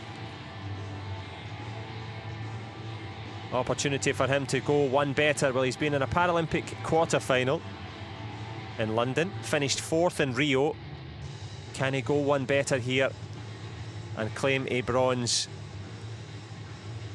Well, this pairing have managed to win the Asian Para Games together in Incheon 2014 and in Jakarta 2018. And both of them have come back from elbow surgery, and I think elbow surgery is something that they know something about on the Dutch side of the net as well.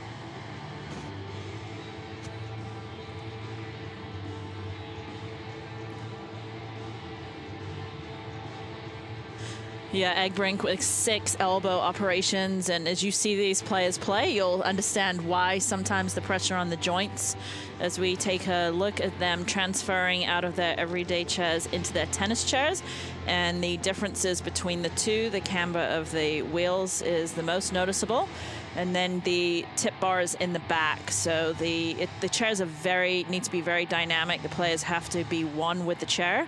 You see Skeffers locking and loading his feet in, and then a lot of the players, they'll have different ways of locking themselves into place. You'll see a lot of them with across the waist, they will all have that, and then across the thigh area, the shins, and then the ankles. And it's just that they want to, as I said, they want to become one with the chair, and they want it, that helps create faster speed, and that you'll see so much twisting and turning during this match. So as soon as you see the movement, you'll understand why everything needs to be close together. Yeah, as you say, picture perfect moment, the twists and turns, and they are now just about locked and loaded and ready to go in this one. If you are totally new to wheelchair tennis, welcome. If you're an expert, an even warmer welcome to you, because we are now at the business end of the competition. The big medals, the big moments, and it's a big opportunity for Egbrink. He's on the right-hand side of your screen. The short, shorn haircut of Skeffers, which was not easy to say, so I would like credit for that. But Michael Skeffers, of course, coming into this with plenty of hopes. And his motto is, if you don't laugh every day, you haven't lived. So trying to find something to smile about will be the Dutch pairing, and trying to keep them subdued will be the ever impressive Japanese duo. And of course, Takashi Sanada and Michael Skeffers, they are here for the bronze, but a little added intrigue, Kaneda Shingo and Tom Egbrink, they have some business as well. We're going to see some good matches coming up in the next couple days, and hopefully this won't have any effect on the outcome. The players, they know it's very different, it's doubles, so it's just probably just both of them to get used to their styles when they see each other. That we saw in previous matches, Egbrink's backhand slice is phenomenal, staying so low, so it will give the players an opportunity to just get used to each other's games for preparation for their singles match. Yep, you mentioned that singles final that will be between Egbrink and Kaneda.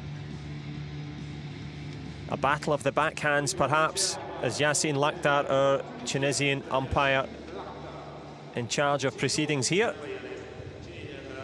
He'll spend some time going over the rules. Biggest difference in wheelchair tennis, if you're not familiar, is 2 bounces, which the players know that. They're talking about the format, which is best of 3 tie-break sets. He will go over the rules for Hawkeye, which is a challenge system, which we've seen a couple times where the players have won. Most of the time they haven't. Each team will receive 3 challenges per set. If they go into a tie-break, they will receive 1 additional challenge. Best part is if they win the challenge or they're correct, they don't lose it. See the players giving each other the customarily fist bumps and taking their picture. You don't see that in the standing side of tennis, and I'll say this until I can't say it anymore. It should happen. It's the nicest thing. Why does it not happen? I have no idea why. When I started watching and becoming involved with the wheelchair, it happens on everything. It's just what they do. Yep, a lovely touch, but who will find the picture perfect performance here in this beautiful arena? Climate controlled as well, so they don't have to worry about the raindrops falling on their head outside. And there's the route through for the Dutch pairing. Yeah, first round with the Israeli team, easy match 1-1. The Argentinian team, it's a tough match there with Fernandez, 7-5 in the third. And then they took out the French team of Houdet and Paifa, again, number 2 seeds there. So these guys have had some very tough matches, not an easy road to the final. They are one of the best doubles teams in the world. They actually should be playing all the Grand Slams, and we'll go into that in a second and explain why they're not. Really, these guys are probably within the top 4, but because they don't get into the Grand Slams in singles, they don't get to all the points. So it's not a surprise, those results. Yeah, not surprising at all.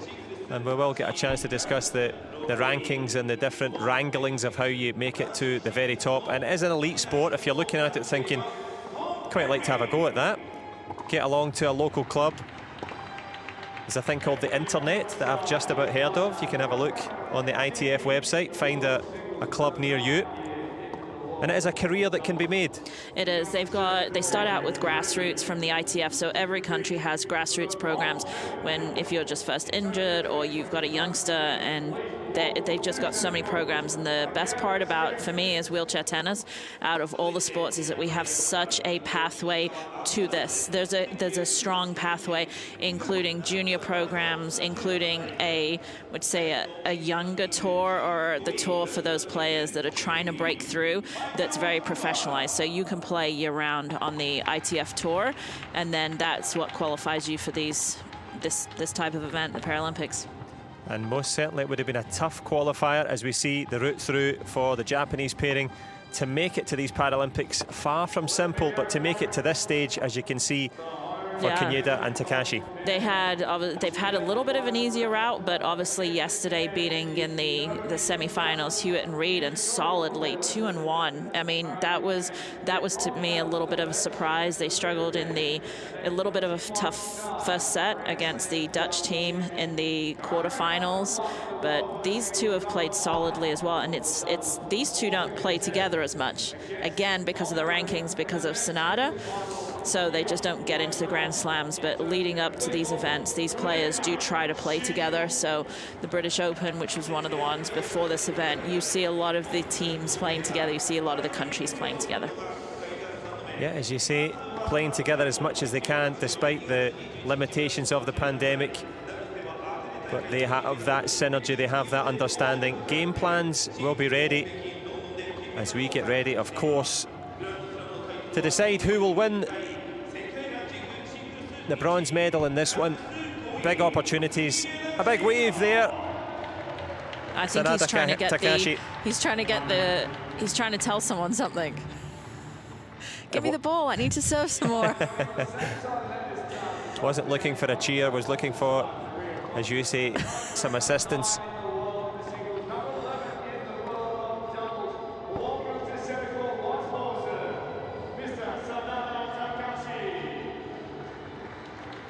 He's already done his wave, he's not going to do it twice. True. You've had your fun, that's you. But whose arms will be raised aloft at the end of this one in the battle for bronze? Well, Michael Skeffer's there, the 38-year-old, 4th Paralympics for him. And Tom Egberink, well, in the last Rio Paralympic Games, he played with a broken thumb, so he's a tough guy. And as you've rightly pointed out, have a look out for that sliced backhand, as we see the Dutch flag there on the back of the rackets.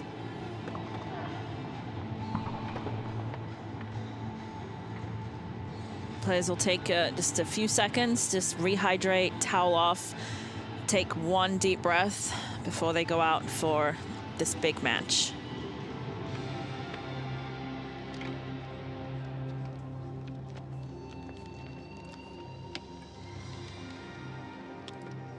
Yeah, as you say, final composure. And I was going to say final conversations, but as we've seen from the Japanese pairing so far, stoic silence, the order of the day, with the occasional fist bump dropped in. But a good chat from the Dutchmen as they make their way to the back of the court for this one.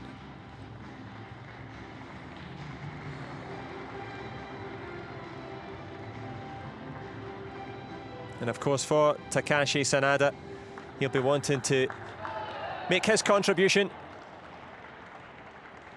playing alongside his hero, Kunieda Shingo. And it is Sanada on serve.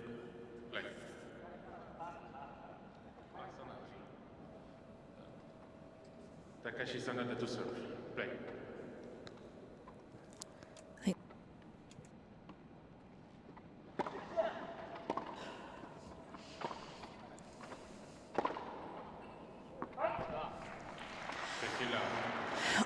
In every match, we said this at the beginning, it just takes a few games just to get into the swing of things. So some double faults, some return misses, very normal in those first few games, getting the butterflies out.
Hope you're ready, because that's the type of point that we're going to be in for this entire match. I thought you said there was going to be butterflies and shaking off nerves and feeling each other out. That was just top drawer. They'll still be doing that, and the points will get better, I can assure you. That's the baseline. That's incredible. That's the baseline.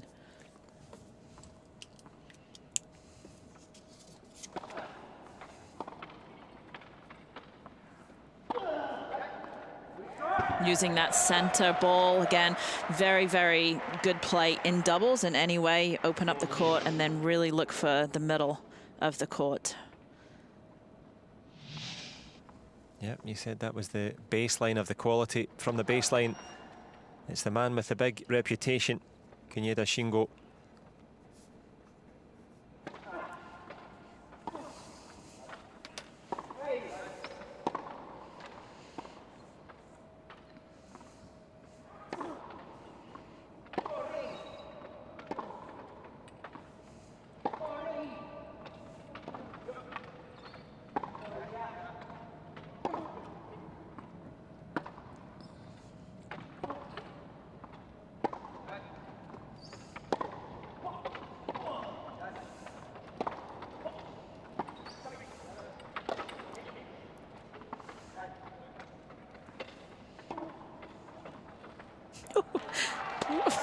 I mean, it was obvious it was coming to me. I think I pointed over there because I knew that they'd just taken time away. If you saw, it was actually Skeffers hit that amazing angle, but it was really set up 2 shots before from Egbrink, from the wide one and then taking it on the rise.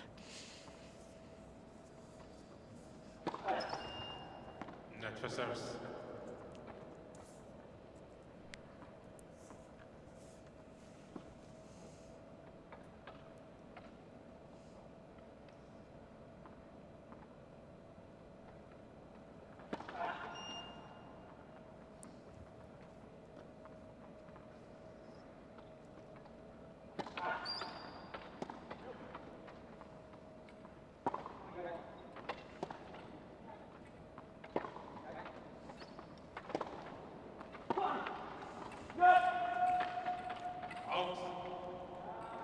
Well, oh so close there. He thought he'd landed it on the line. Thought about a challenge. They did. They challenged. They've just challenged. Little bit late on that challenge. That's a good challenge, but a gutsy one for the first game. Yeah, if you're going to play your cards early, you've got to play them right, and that one is out. Game, first game. So first game on the board, and first question. We see different styles, we see, and we're going to have a chance to run the rule over this as we see Shingo Kunieda and Takashi Sanada with that opening lead in the first set. The noises that the athletes make, they shout, but is there, it's almost like a word that's been said a couple of times. There's two of them, so in between, when they're not hitting, they're communicating with each other about what they're doing and like where they're going, who's going to take, who's going to take the ball, who's got the middle. But when they actually go hit the ball, then they're releasing their energy out, which makes them really relaxed. I still say Kunieda is saying something. I agree with you, and I think also Sanada is also saying something, but that's saying something that we can have a little listen to because, well, I suppose one of the benefits of having no crowd, you can hear everything. But it's Egbrink to serve. Net first service.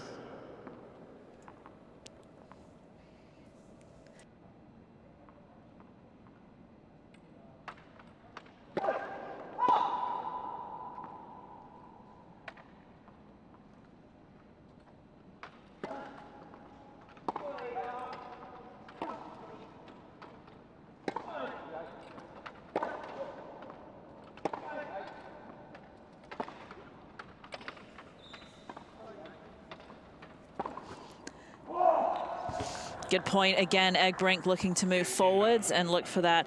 Not only does he have a slice that just stays so low, that forehand's massive.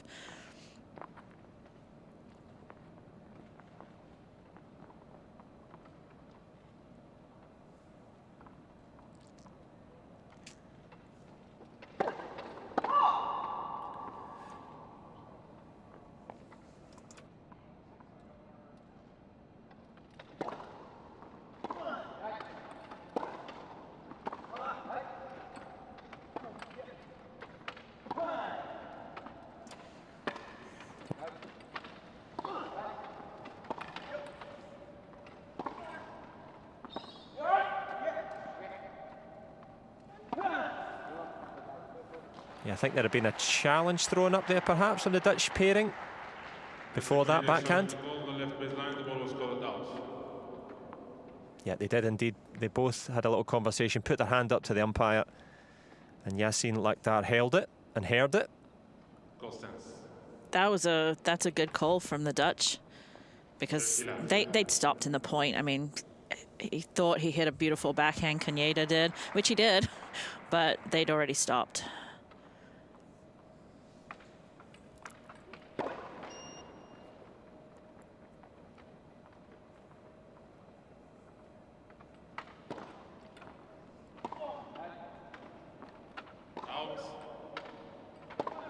Interesting calls in the very beginning of this match here, where the linespeople have been a little hesitant, but the players are on it quickly.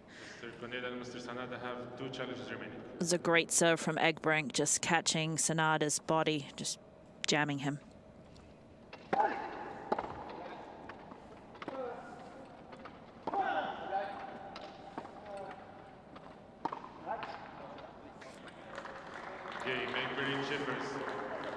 And jamming him up nicely as we tie it up at 1 game all. The power from Egbrink, considerable. And of course, for people that are new, as we can see here in this bronze medal match, Kunieda Shingo and Sanada Takashi, 1-1 with Egbrink and Scheffers. With a little high five. Shingo Kunieda to serve.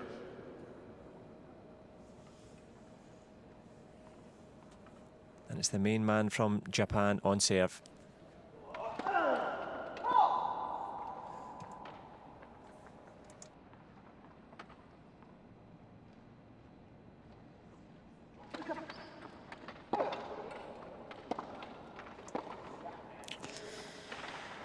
Unforced error, very easy volley there from Egbrink. Needed to push out a little bit, just came straight down. But they're okay with that. That was the right play. So again, if you're doing the right play and you're not executing, you just know that you have to execute that last shot. It's a lot easier than changing strategies.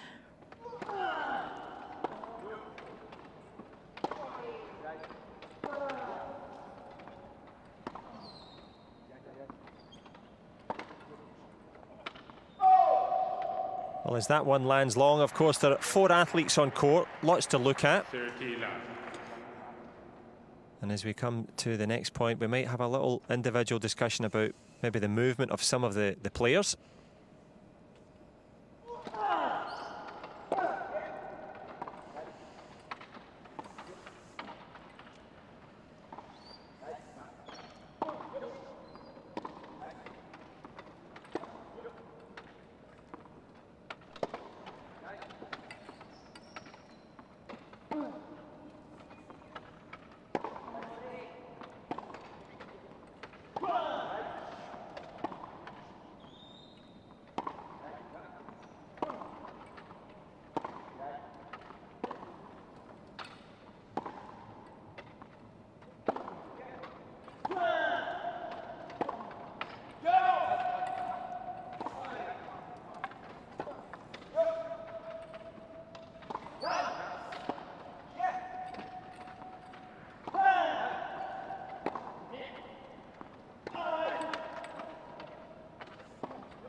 What another incredible point. And it's interesting you said about the movement there, because that point had everything in.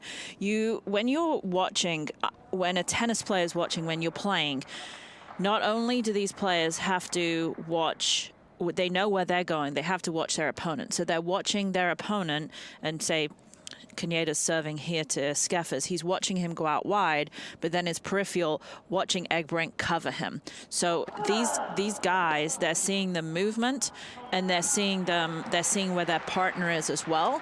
And then they're also looking at the racket face to try and read it, and the ball at the same time. So just for a second, let's take a look at Caneda's movement. If you just focus on Caneda, we can go through his movement of what he's trying to do, because there's a lot going on in this match with the movement, and it's good sometimes just to focus on one player.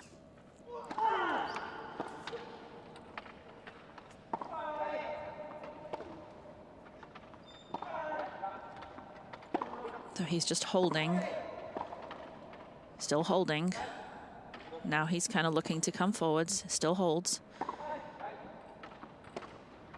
Again, still holding, looking at Skeffers at the net.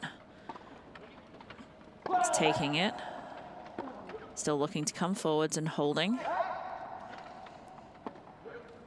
Again, holding but recovered back somewhat.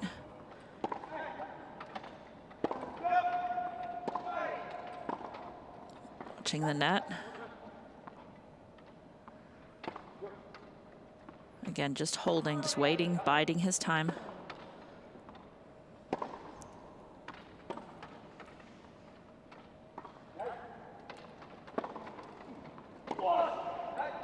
Now he's coming in, he sees him out of position. And he's gonna, now he's got to recover out, and he's gonna turn again. He's got to go back to defense, and what a point. So the amount of holding where it was in a defensive, his partner really had all the balls coming towards him, holding, but as soon as he hit that lob and went over, he knew he had to come forwards, which he did.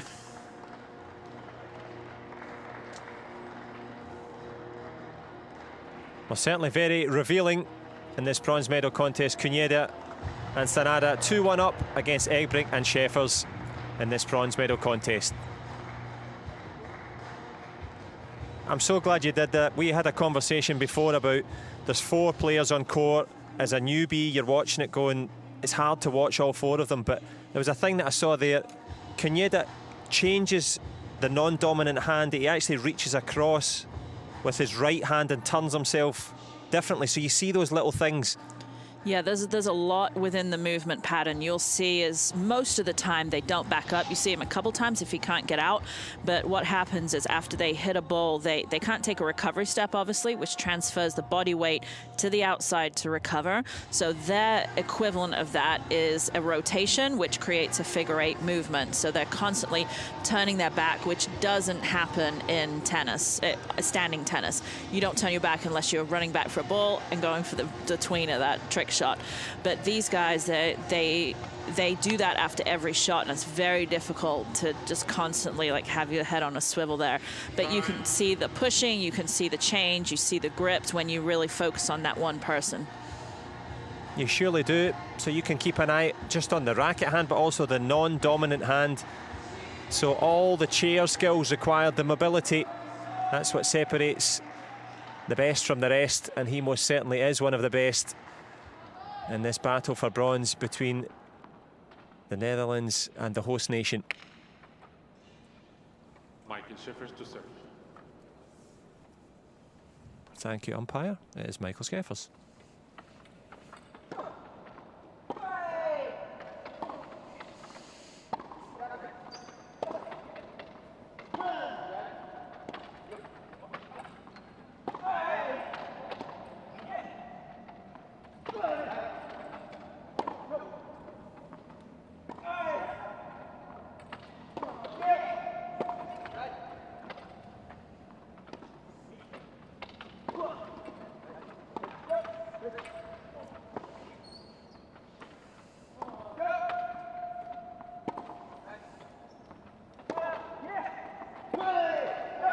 That's a great shot. That was a perfect shot, but that's the issue with them coming in.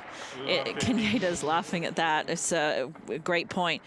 But what happens is that when they come into the net, they can't back up very quickly, so that high ball becomes a really difficult shot.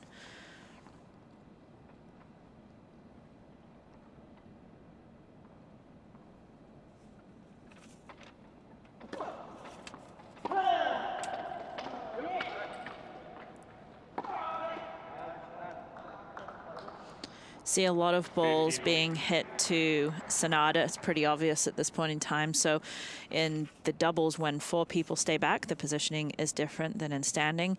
You do see the opposing team try to pick on the player who they think is weaker, and it may not be the weakest player. It may just be the style of play they're playing that they like against. So Sanada at the baseline is just getting a lot more balls than Kaneda.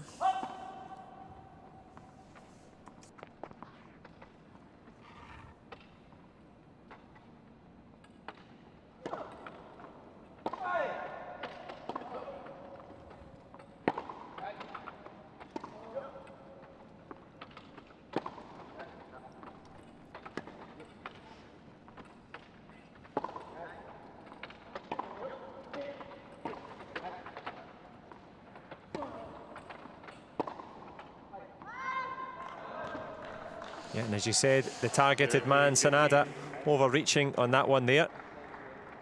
One of his best shots we've seen so many of in his previous matches is his inside-out forehand. So on that one, when he rolled around it, he just didn't have enough time, though, to get his chair into position, because that inside-out, he does have to turn a little more, a little additional turn.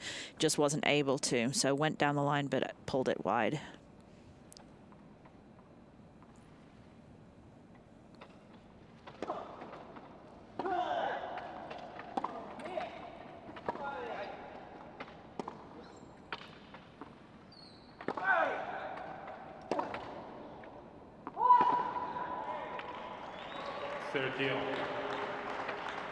See the strategy starting to appear pretty clear in this match. Definitely see the Dutch team looking to be a little bit more aggressive with their coming forwards, looking to take volleys as soon as they possibly can. And the Japanese with the philosophy of being a little bit more consistent. Well, speaking of consistent, nice chance to get a good first serve in. Pops a little ace on the board and some confidence as well.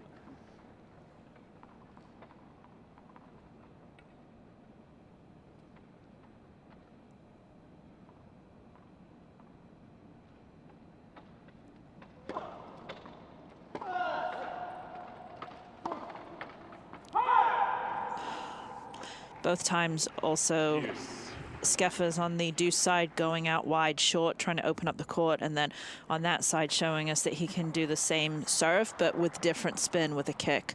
So really two different serves but producing the same result of trying to get their opponents way outside the doubles alley.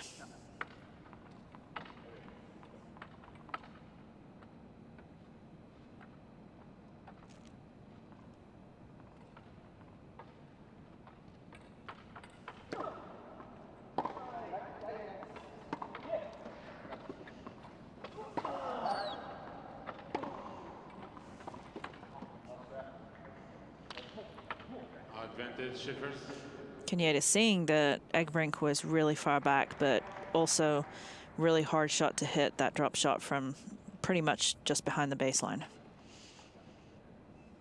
Yep, a rare misjudgment from Kenyatta.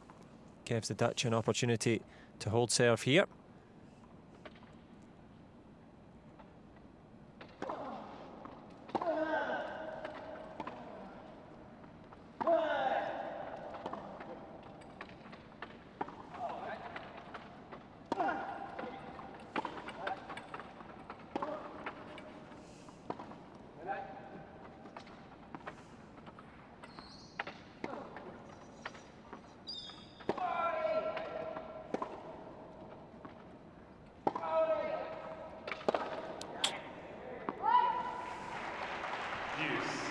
Again, set up the point nicely. Could see him egging to come forward. He's like, I'm gonna go. Just misjudged that. Again, taking that ball on the rise is a very hard shot. Your timing has to be pretty much perfect to keep it in your strike zone. So it's a lot easier to hit it when the ball's coming down to push the spin back up.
They just can't get that deuce. They're winning the points on the deuce side. The Japanese are winning the points on the ad side. Yeah, and it's adding up, as you say, to another deuce. And a bit of frustration there from Tom Egbrink. I'm sure the Dutch speakers at home would have enjoyed that one. Frustration momentarily.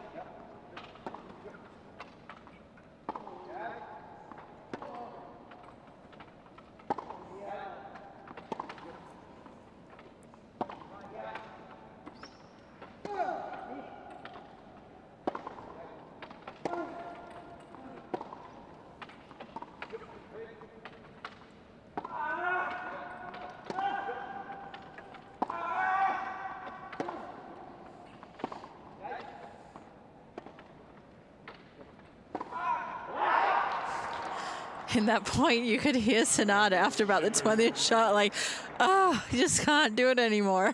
It was exactly 25 shots at that point, so that was a 25-shot rally. I've got nothing better to do than count them. You're doing the analysis. I'm just counting. Just counting. Yeah, that's perfect. But you could hear him. Just the grunts got louder. It's constant. They're totally zoning in on Sanada on the baseline.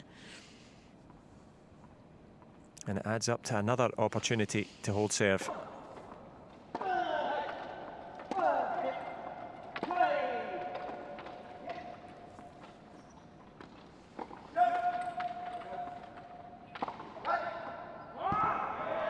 Wow. That was really close. I thought it looked long. They'd be looking longingly at it. Good hands from the net, though, for Egbrink there to... Oh, it was inside the line, yeah.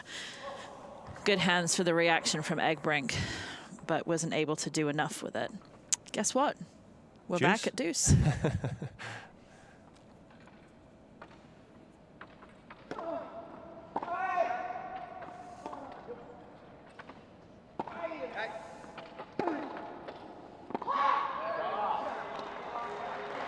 Yeah, not for the first time. The power from Egbrink turning against him and giving an opportunity. A first break point. Kaneda and Sanada. You almost feel as if this game has a huge amount of momentum. Again, this is the same. It's been such a long game. That break a serve, it feels like it could shift the momentum, whoever wins this game.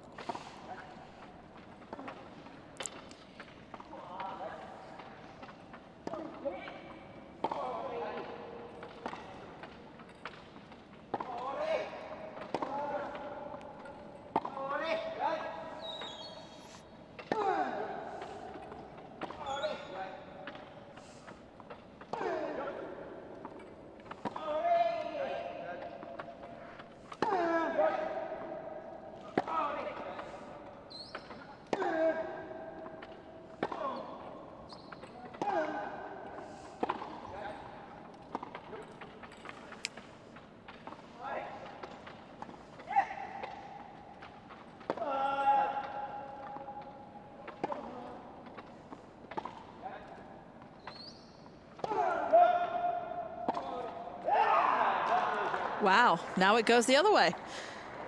And it was the 26th shot this time. Want to know what the highest rally's going to be? Well, we'll keep the rally counter on the move because all four are on the move here. Back to deuce we go early in the first. The standard already staggering.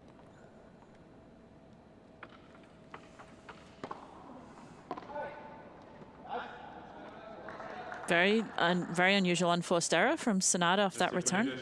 Oh.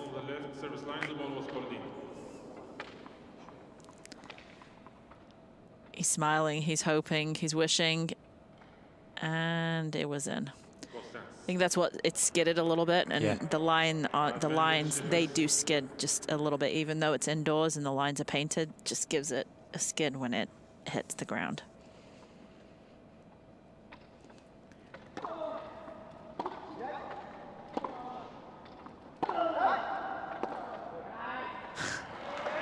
It's the never-ending game. And part of the never-ending story of these two. And if you notice, the only one challenge remaining. So only at 2-1. In the first. In the first set. Yeah, there was a rueful shake of the head from Kaneda as if to say, oh, I might have played that one a bit early.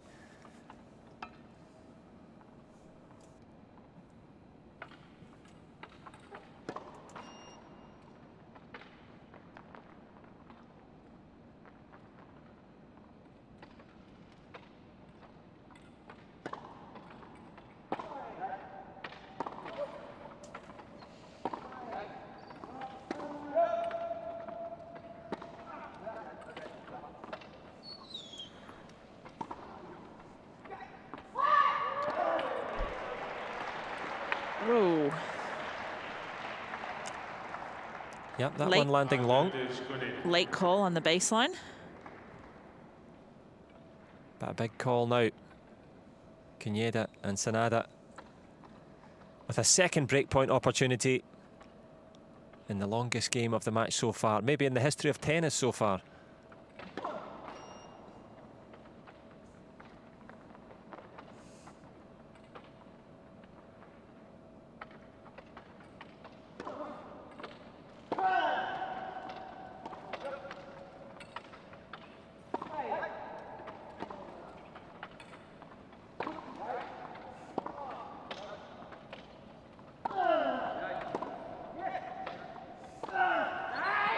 Wow. Talk about taking it on the rise, setting it up.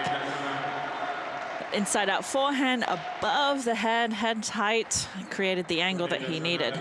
And you said earlier, very stoic. Smile. Absolutely correct. As you see the scores on the board, Konietzko and Takashi with that 3-1 lead in the opening set. And that's the reason for this smile. Absolutely right. That one, the angle he was able to create, he took it on the rise. Just amazing inside out forehand.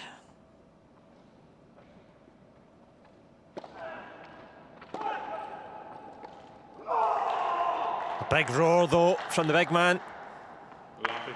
Tom Egg bringing the power. It's no wonder he's had so much surgery in that elbow. Prodigious power. And a massive roar as well. Are they still in with a shout here? A breakdown.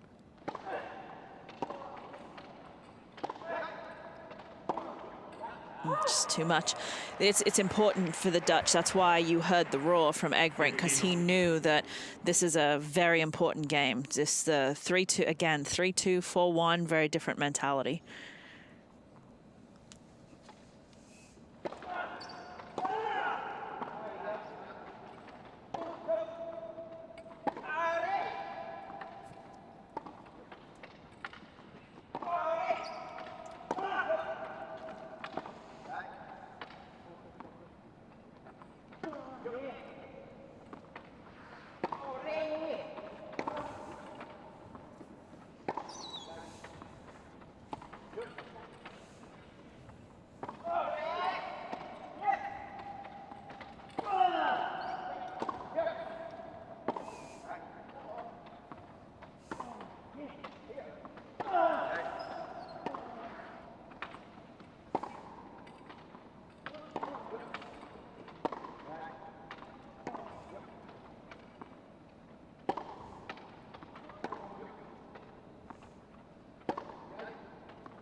Stout.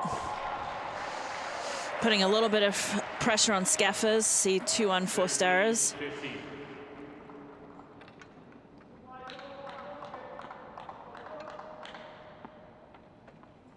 Yeah, shot number 27 makes it 30-15.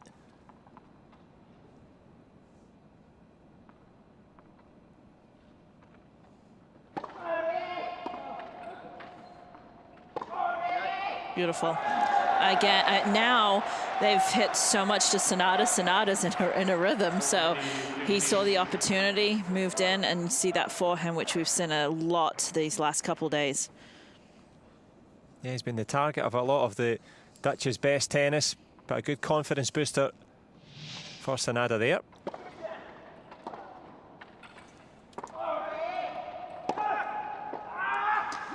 Ooh. Again, so difficult at the net to react. You're stuck. You can't make that last minute. It's very difficult to make that last minute movement. And speaking of making movements, is it towards 4-1 for Japan, or can the Dutch get themselves back in this high five and high quality tennis from these two?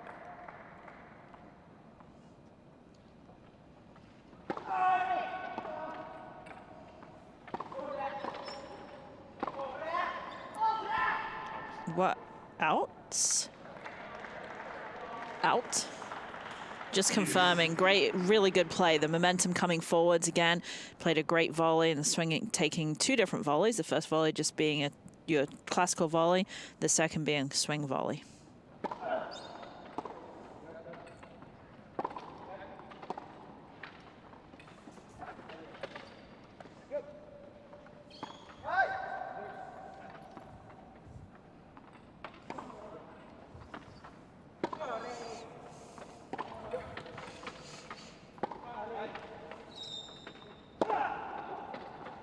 power.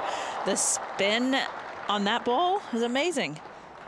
Kaneda was there. If we just can take a look at this, that spin, he's there, and boom, over the racket. Great racket head acceleration. That's what that racket head acceleration is, what is causing that spin and power.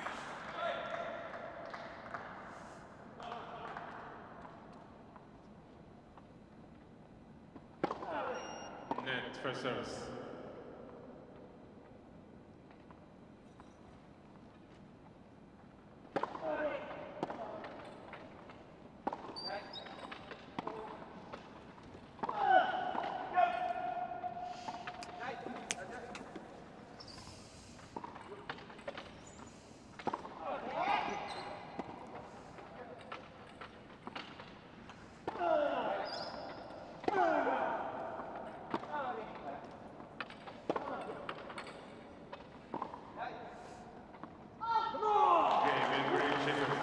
On the 23rd attempt there, they managed to get the break back into this one. Well, he's had the power, he's had the big roars. They're back in with a shout here in this bronze medal contest. The men's doubles bronze medal, Kuneda Shingo and Sanada Takashi, 3-2 over Egbrink and Skeffers in this one.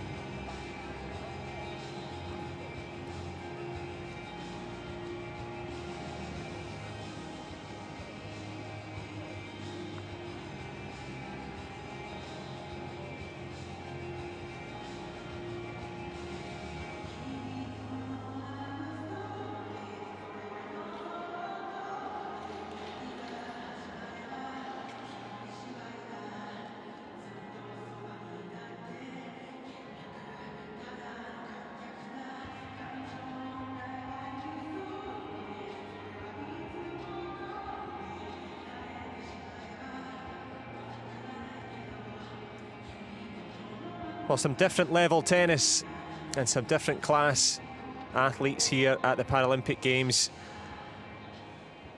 But who can make the difference now? Minor adjustments from Skeffers and Egbrink.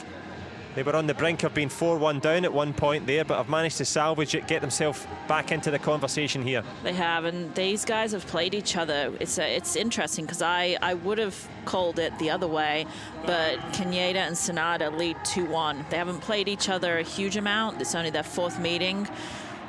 They've met once in each year for the last 4 years, and the Egbrink and Skeffers won the most recent meeting. So they're close. It was 7-5 in the 3rd in the last one. So get ready. As I've heard you Brits say, go get a cup of tea and settle down.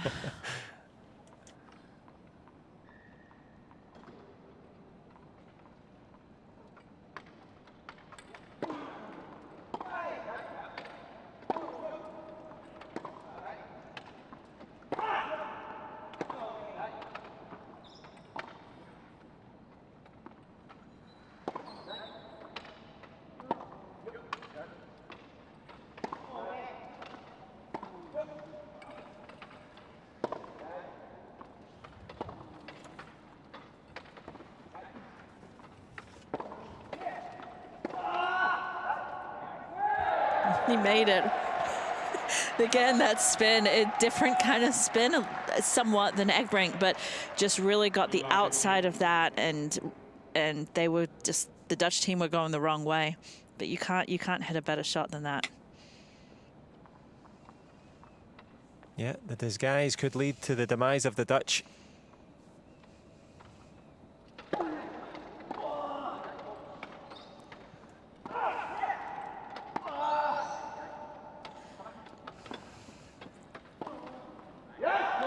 Well, the big forehand, the power sets up nicely, and he's been the quiet man so far. Michael Skeffers. That'll do his confidence plenty good. Hard to believe, only 5 games shared so far.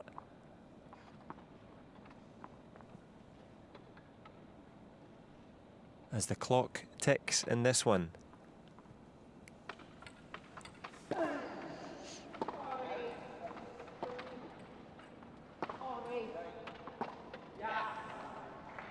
Nice ball from Sanada. Skeffer's just no movement. It's the first time we haven't seen really aggressive movement. Kenyatta looks very relaxed today. Yeah. Looks very happy face.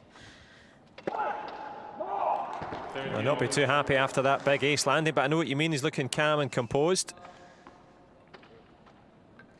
Owning the moment. Ace number 1 for Egbrink, second for the Dutch pair. And I believe saw about 5 of those yesterday in his singles match. Okay, make that number 2 for Egbrink. Yeah, 2 on the doubles from the double Dutch.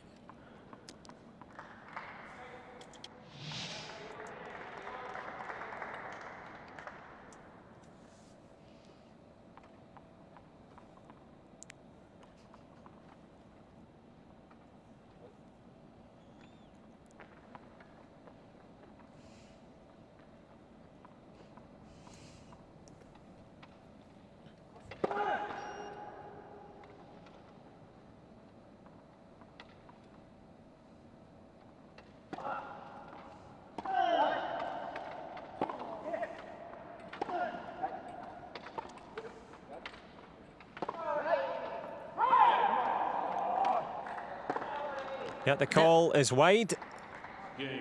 And they're painting lines, both teams. I mean, they're really, really painting the lines today. Lines people and umpires are having to really focus because they're getting a lot of close calls.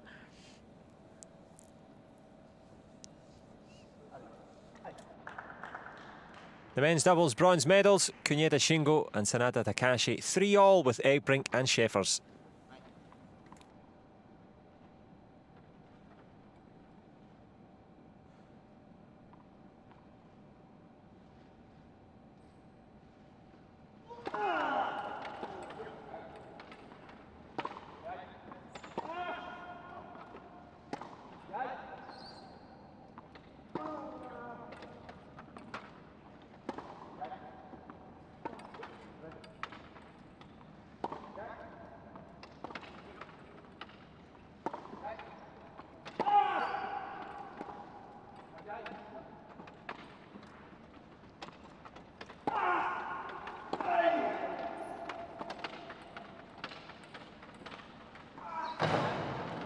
Ooh, no way. Well, he clatters into his own wheelchair there.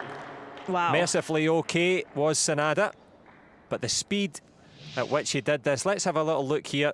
The drop shot, Sanada goes for it, returns. And now is that the Japanese wheelchair that he's crashed into? I think it's the Dutch. Yeah, and it's just been righted there. All seems to be okay. He may be okay. There could be an invoice coming. The Dutch chair may not be so well off in that one. But mercifully, everybody's okay. They're ready to continue.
So the service from Shingo Kunieda.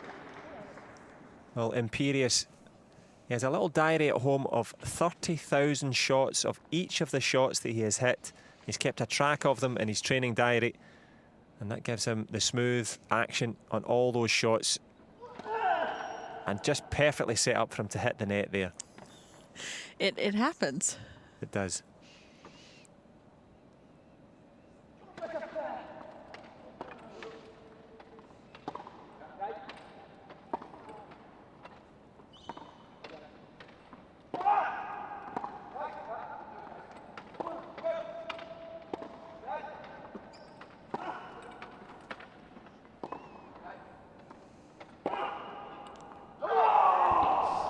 Ooh, okay, one saying, come on.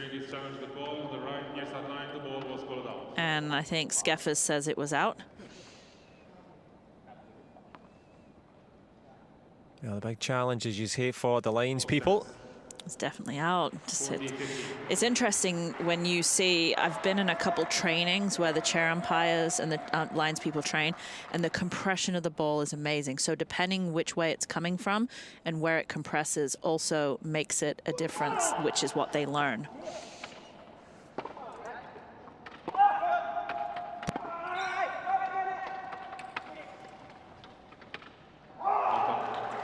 Well, landing nicely, the soft hands from Egbrink. And they are on the brink of holding here. They need to pull back the momentum from Team Japan.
Interesting that the Japanese team are picking a little bit on Egbrink. Very interesting. It's funny you say that because Egbrink has that aggression, that desire to hit the ball as hard as possible. Not in every shot, but they've certainly turned their attentions to him.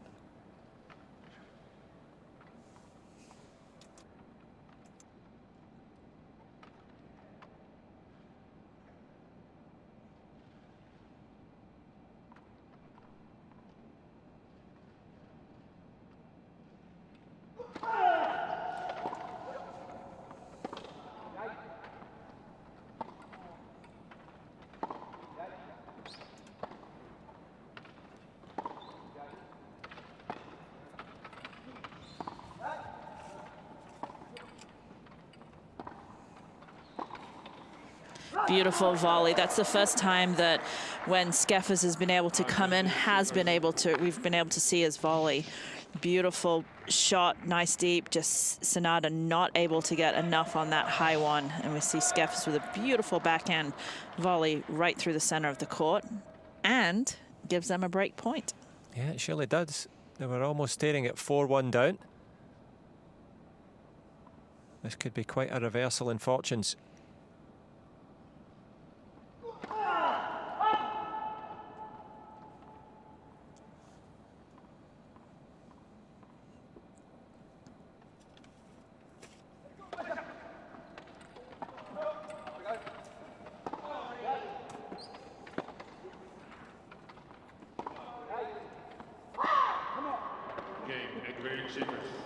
Well, a big game for the Dutch duo.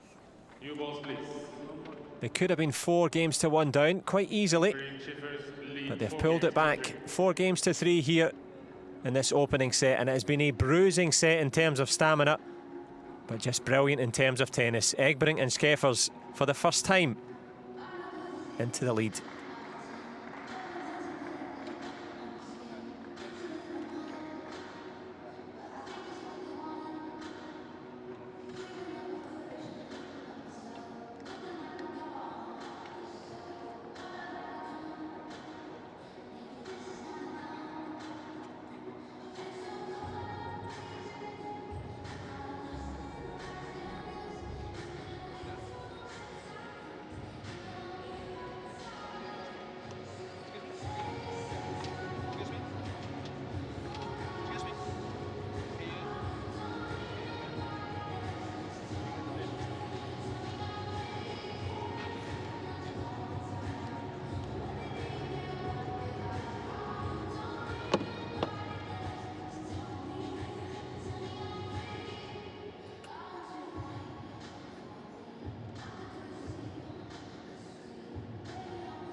So all to play for in this engrossing bronze medal matchup.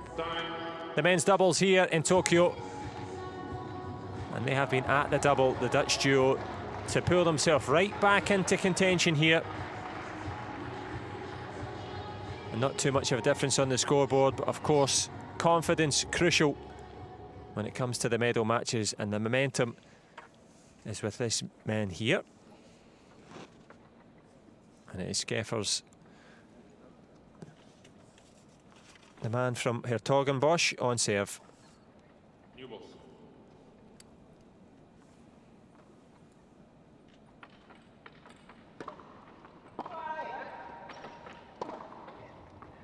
Nice.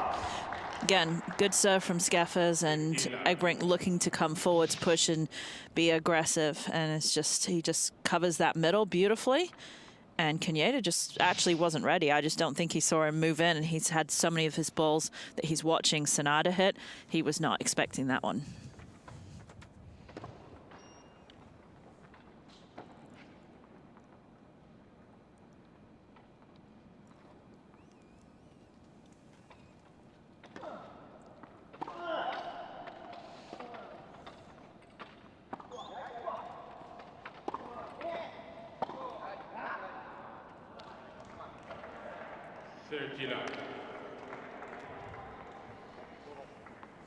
Slight opening for the Dutch team after those really long games and hard-working games. 2 easy points. We haven't seen too many short points below 23. Is that what you've been counting? Absolutely, yeah, right.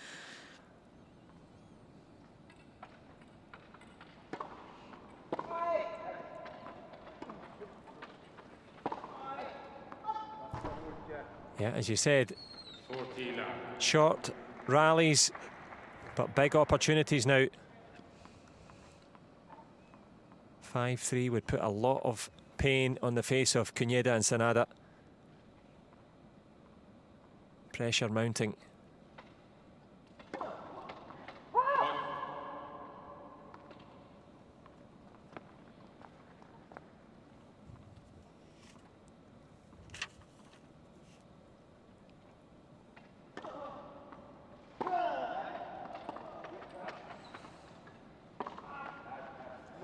And pressure tells on the Japanese pairing. The comeback considerable, the momentum with the Dutch men. And in the men's doubles bronze medal match, it's 5-3 now for Egbrink and Skeffers as we move towards the business end of this first set. 3 unforced errors from Team Japan that we haven't seen so far, not in a row.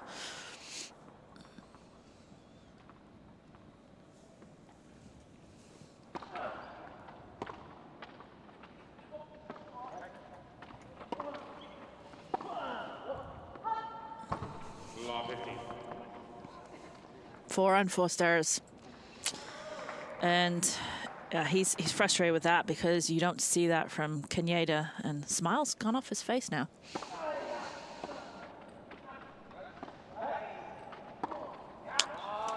Right off, beautiful slice right off the back of the line, but I did think that was going to be another unforced error, but able to keep it just dropping inside the court.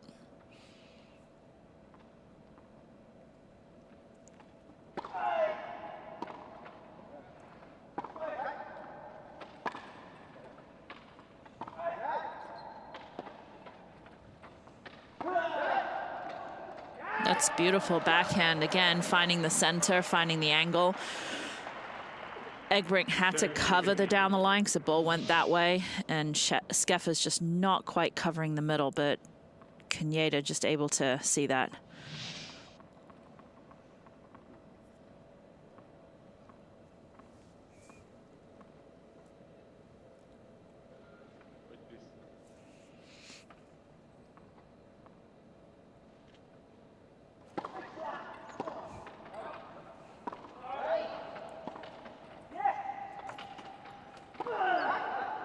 Again, middle again, second one. So a couple of unforced errors in that last game and in the beginning of this, but that's what the best champions do. They figure it out and they come back and come back even stronger.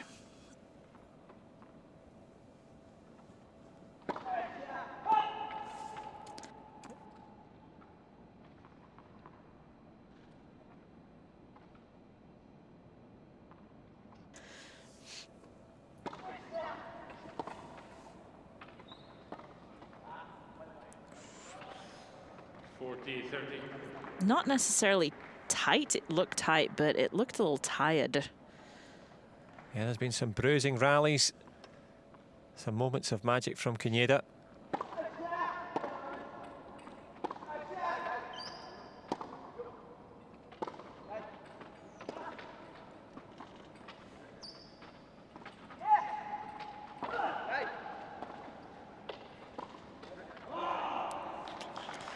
But the control of the chair there from Egbrink, so impressive. They had to crisscross each other. Both teams actually did that as well. And then I think Caneda thought he could just get there, and it was just out of his reach.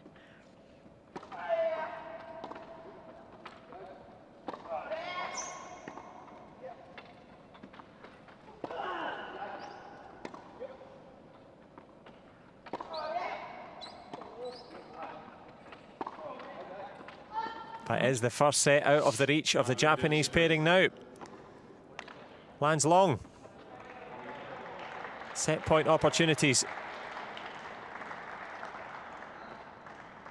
That point saw Egbrink take a lot of pace off his forehand, just put some in, maybe feeling the pressure. Yeah, okay, I'll not even finish that sentence. Certainly not feeling the pressure at the other end, Sanada.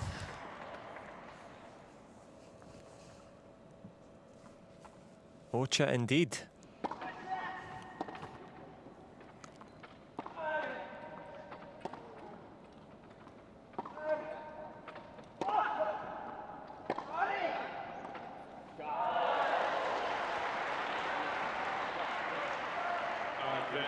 And the applause ringing around the centre court here.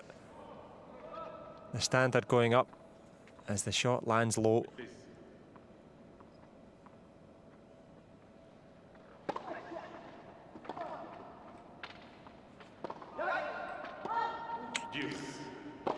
Yeah, frustration there, obvious from Sanada. Smacks that one. Sometimes just needs to let out the frustration. Yep.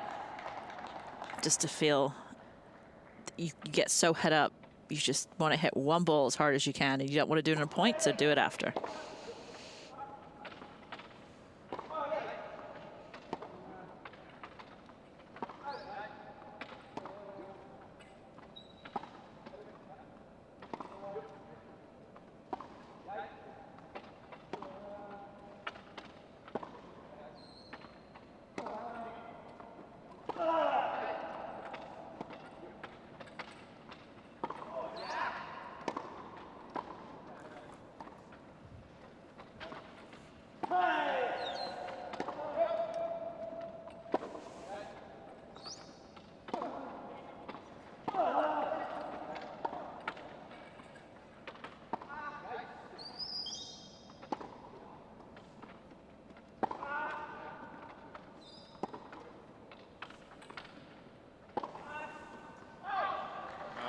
Just misses it. How many was that? 30? 24.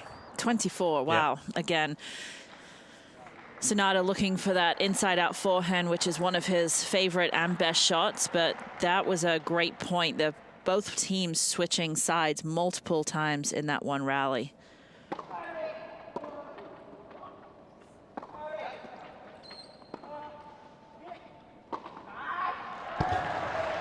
That was practice for the, he got to actually put into practice that last overhead that he did in frustration. Exactly right. Well remembered and well executed. Saves another set point.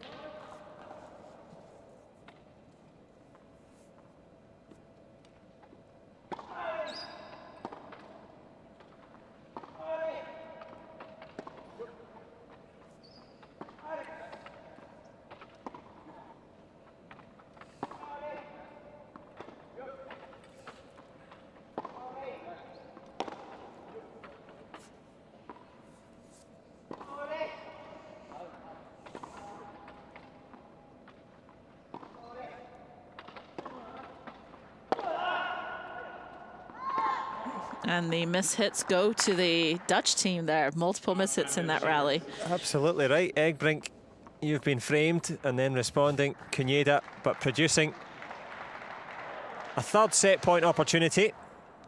Can they capitalise?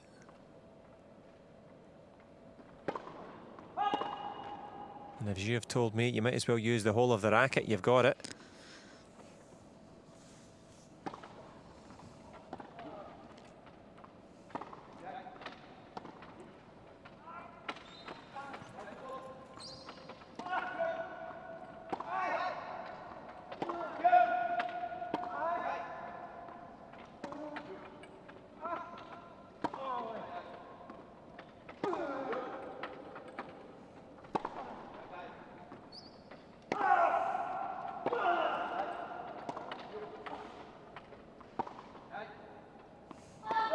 Well, it lands long.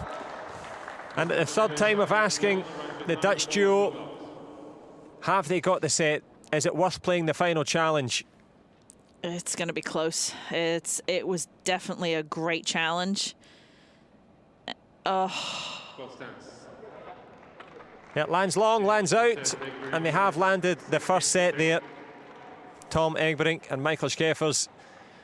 Well, they retreat to the hydration station there to get a little drink. A big puff of the cheeks there from Egbrink. But they've blown their way through this one. 6-3 in the opening set of this bronze medal contest.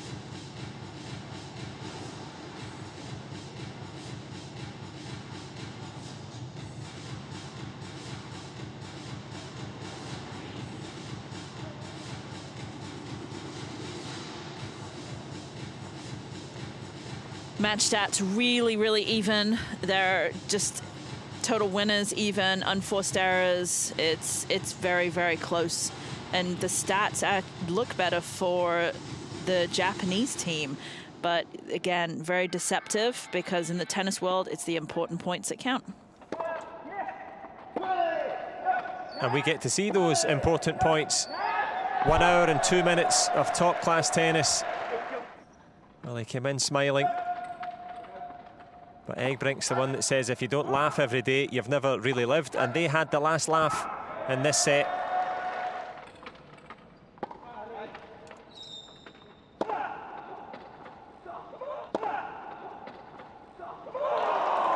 Well, come on. They did come back strong. At one point, they looked to be going down 4-1. But the skills of Schäfers and the intensity of Egbrink gave them that opening set. And as you can see, well, you need 4 athletes for wheelchair doubles. And Kaneda Shingo, by the looks of things, has taken a comfort break. So you might want to do the same. Text your friends, get on social media, let them know that the wheelchair tennis is underway for the bronze medal. And I think, as we can see, in terms of the tail of the tape, it's 1 set on the board for the Dutch. But it's Takashi Sanada taping up his racket, and he will be ready for the second set in just a few moments.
And here he comes, Japan's main man.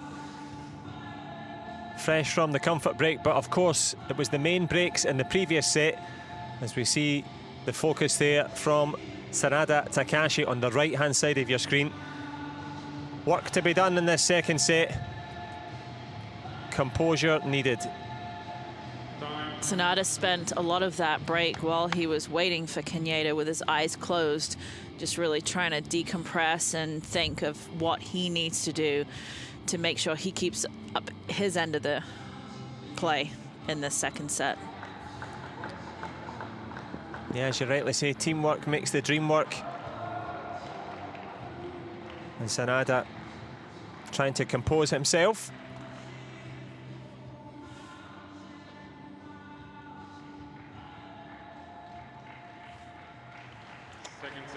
So composure plus quality required. The host nation have high hopes for this pairing. It's the hard-hitting Egbrink on serve. For serve.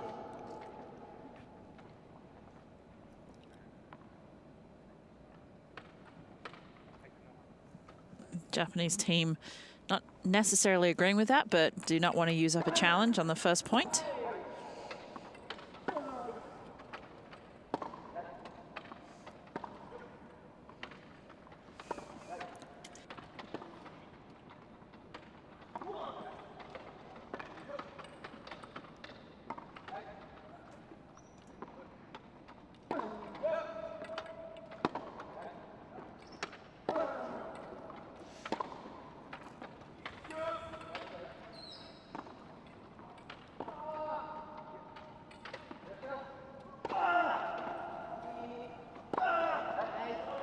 Beautiful play again.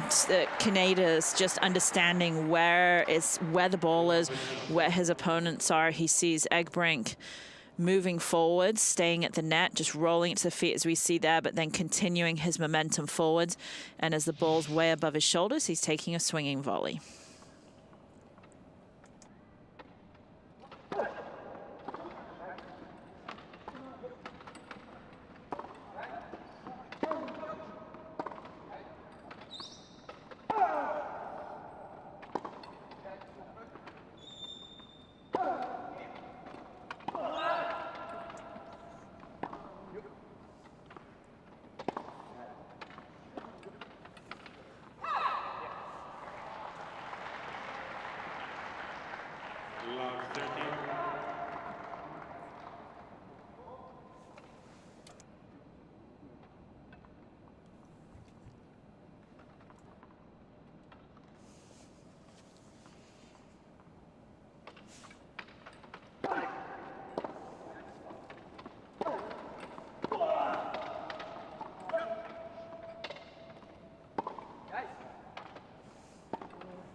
Well, opportunities for Kaneda and Sanada. 3 break points. And a possible shift in strategy as well. Ball, please. Thank you.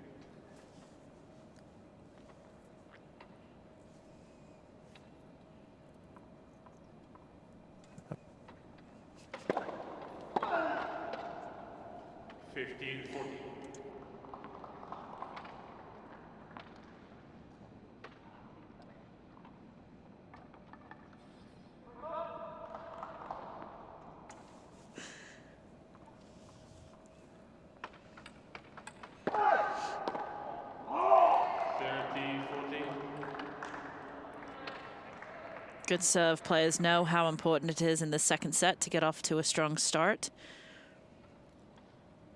You said change of strategy. We'll come back to that in a few seconds.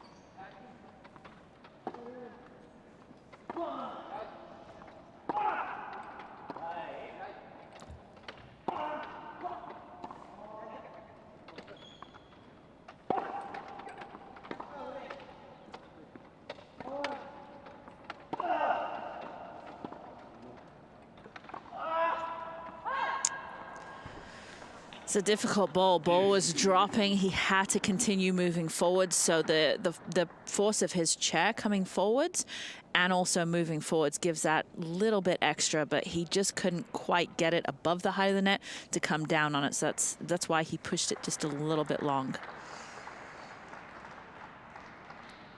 Good comeback from the Dutch team.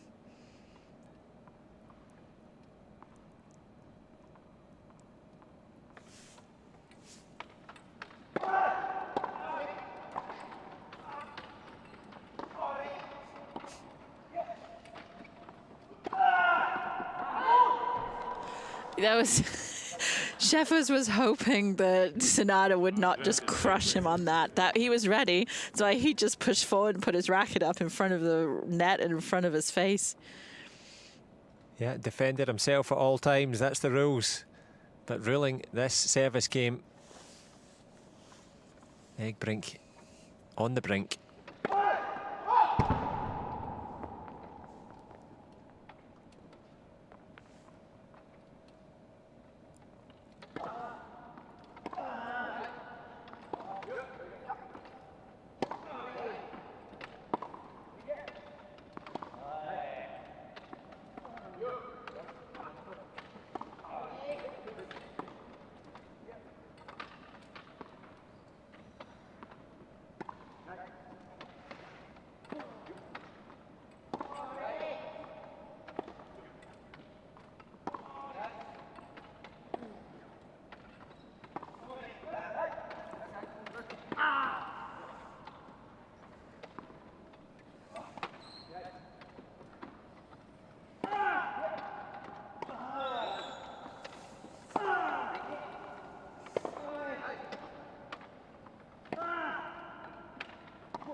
Great point. How many? Come on. 47. 47. See, 47. I knew we were going to break 23. Knew it. Great point again. Just, I mean, talking about strategy, but you see the score there, 6-3, 1-0 to the Dutch team.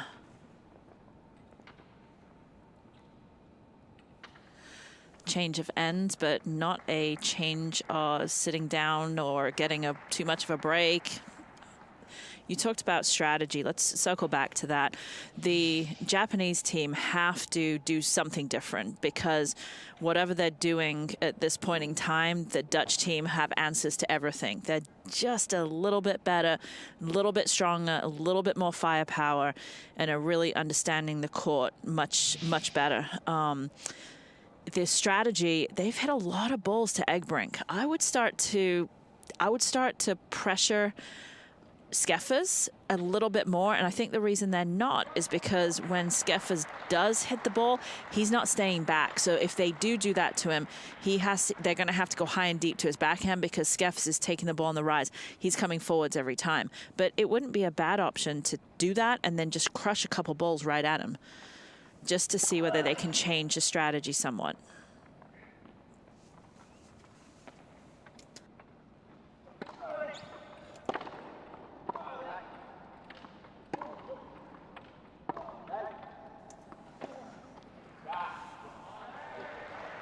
Again, that's what I was talking about the strategy. They put those two balls and he didn't come in, and then they caught him off guard.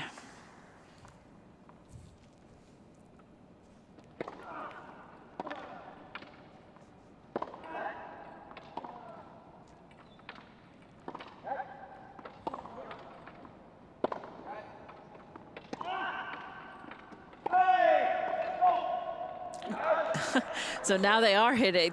Now that's not the time to hit to Skeffers. Don't hit to him when he's at the net. He's got incredible hands around the net. It's just able to take anything that's coming at him. So that's not the time you want to hit to him. You want to try and keep him back and try and see whether we can get some unforced errors out of Skeffers.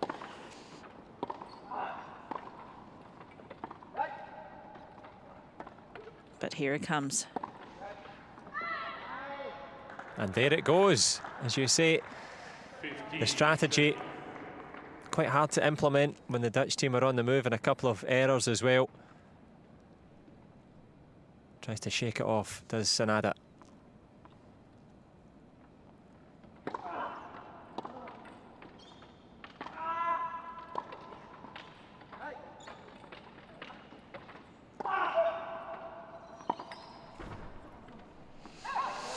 Again, you see the hands of Skeffers in that point there where he's able just to really react and then he's able to get out of the way. It's just he's got so much experience in doubles and just understands the court amazingly well.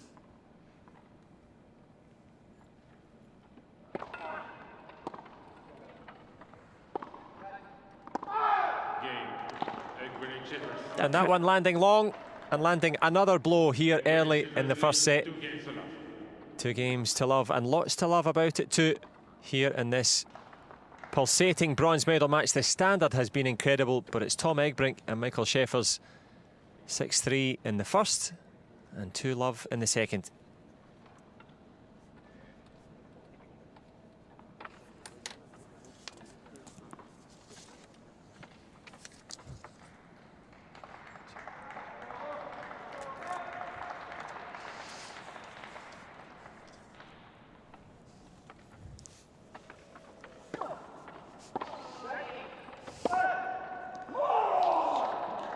Again, that huge forehand from Egbrink.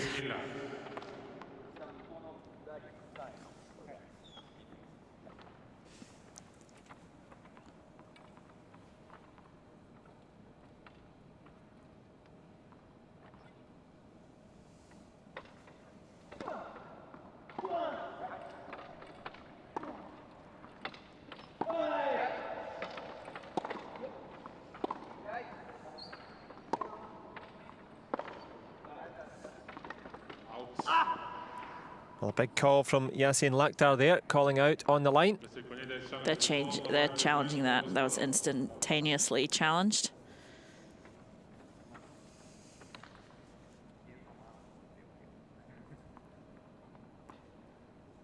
A nervous smile. Great challenge. Kanyeda's doing really well with his challenges. He's had a couple of really good challenges. That challenge will not count against the Japanese team.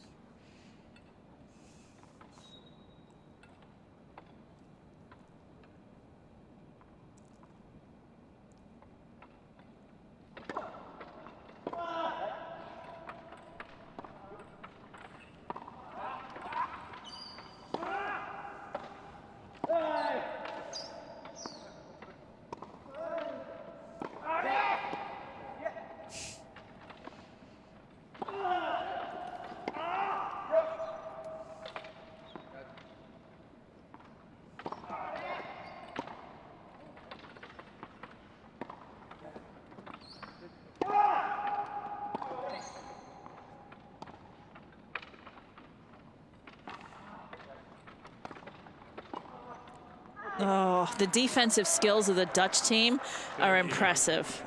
That Skeffers had his back turned to the ball when Sanada came in for that easy volley, and just the ability to turn around and block and turn offense and just keep on the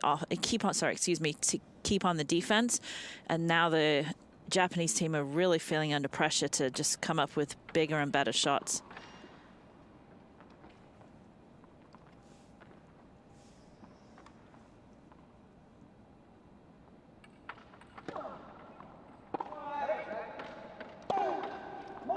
Beautiful again. Again, that's the second time they've caught Kaneda, we would say on his back foot. Sure. But obviously just not moving. You see he's standing there, just sitting there and waiting because he's just not expecting those balls to come at him. So there's no momentum. So he was unable to even respond to that.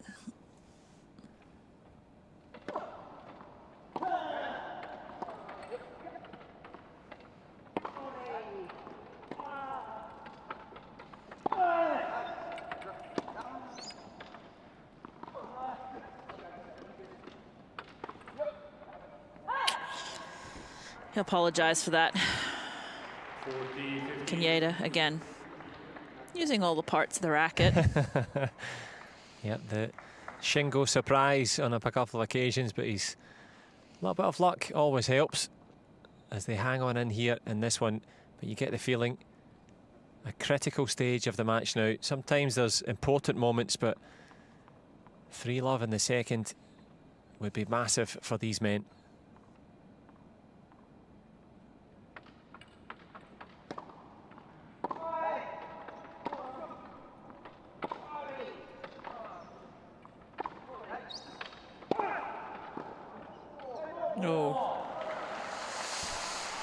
Good play, and again the danger of being at the net, not enough time to react, and not enough, can't move sideways, so very hard for that reaction. Once the ball goes, you realize that you're not going to be able to cut an angle and go forwards.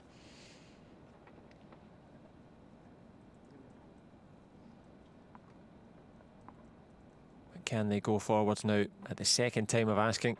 Get out of this service game.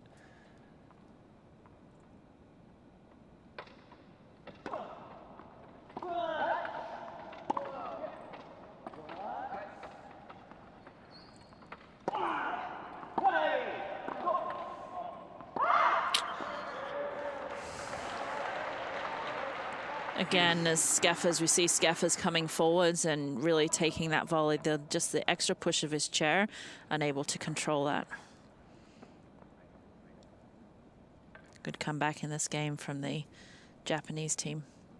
Yeah, and it shows how much they want this bronze medal. You could be easy thinking about, oh, going for a, you know, historic triple gold for Kaneda, but eyes to business here for bronze.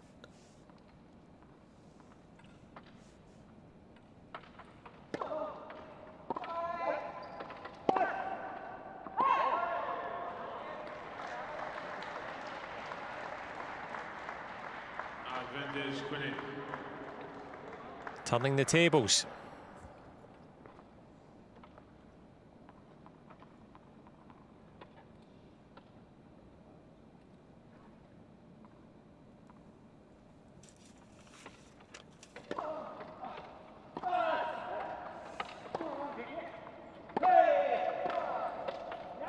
Great shot. Again, that serve from Skeffers out wide, but Kaneda was ready and saw Skeffers coming in and just was able to roll it low to the feet. Really good and important hold there for the Japanese team.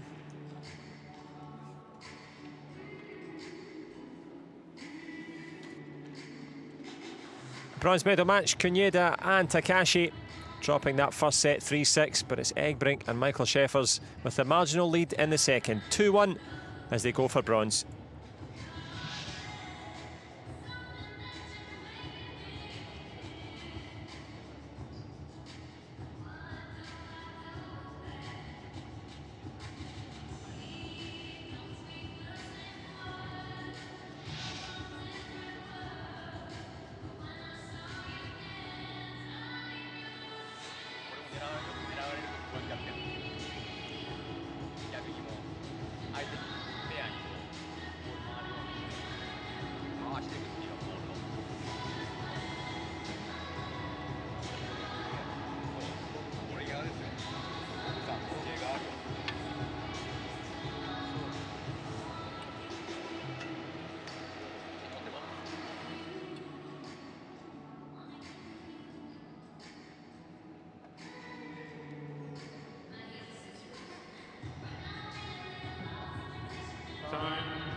Well, playing for their Paralympic pride here and looking for an opportunity to capitalise on that break there. A good man to be able to call on. Kunieda Shingo on serve. Can Japan find their way back into this bronze medal contest?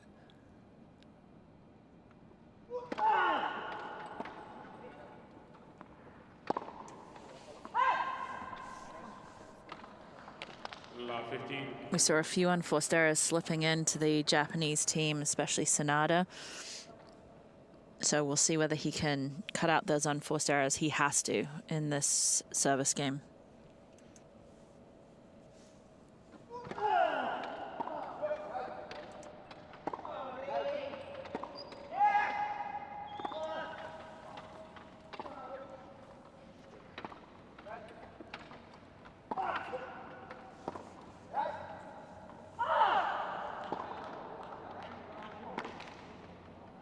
A little bit of frustration, but it helped last time. He took that overhead, so maybe it's okay for him to do it. Yep, trying to get fired up, Sanada. But can Egbrink and Schäfers fire themselves into a 3-1 advantage?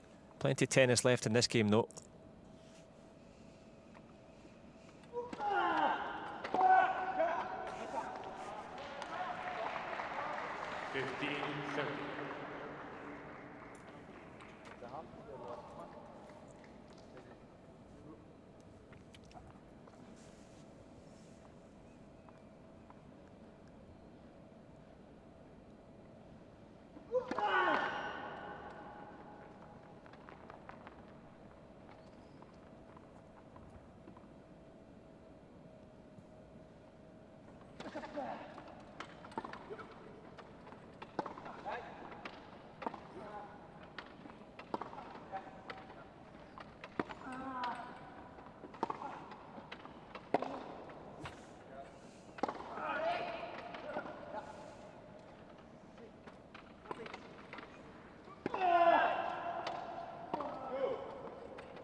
Good point. It sounds like the players are getting tired in that point, but again, Kunieda, 2 swinging volleys. Remind us of his first round match when I think he hit 6 in 1 rally.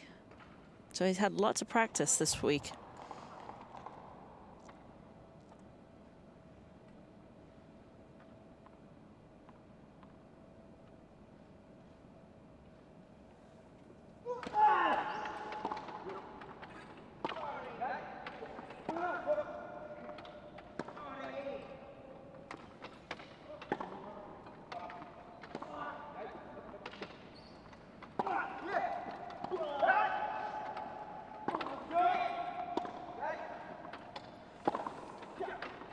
Wow, again, there's that forehand. We saw that forehand in the beginning, the previous set, if I can finish the sentence here. And really, when it hits the ground, jumping up, we saw that again on that last shot. Yeah, we surely did. Repeats the feat and creates another big opportunity for the Netherlands.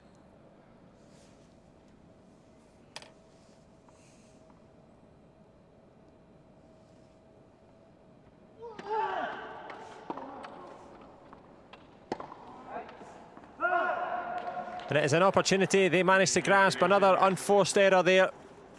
Sanada Takashi. A little bit too much adrenaline and power on that shot. But the adrenaline coursing now for the men from the Netherlands. Kunieda Shingo and Sanada Takashi dropped the first set 3-6. And it's Egbrink and Schäfers with a 3-1 lead in the second.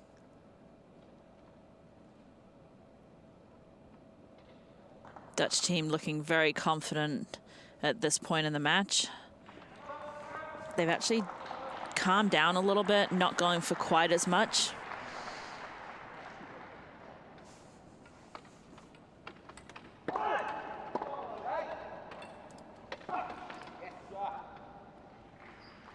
La 15.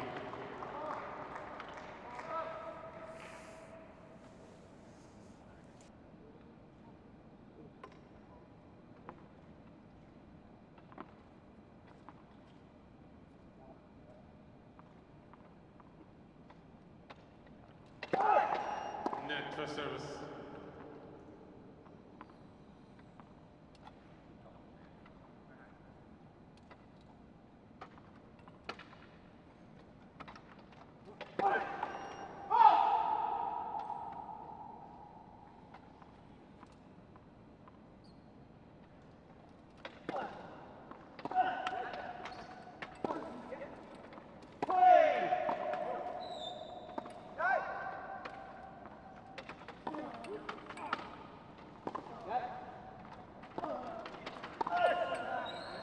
Oh, super stuff again from Shingo. Anticipation, court coverage. And one more for the highlight reel for him. A little reminder for Egbrink and Skeffers.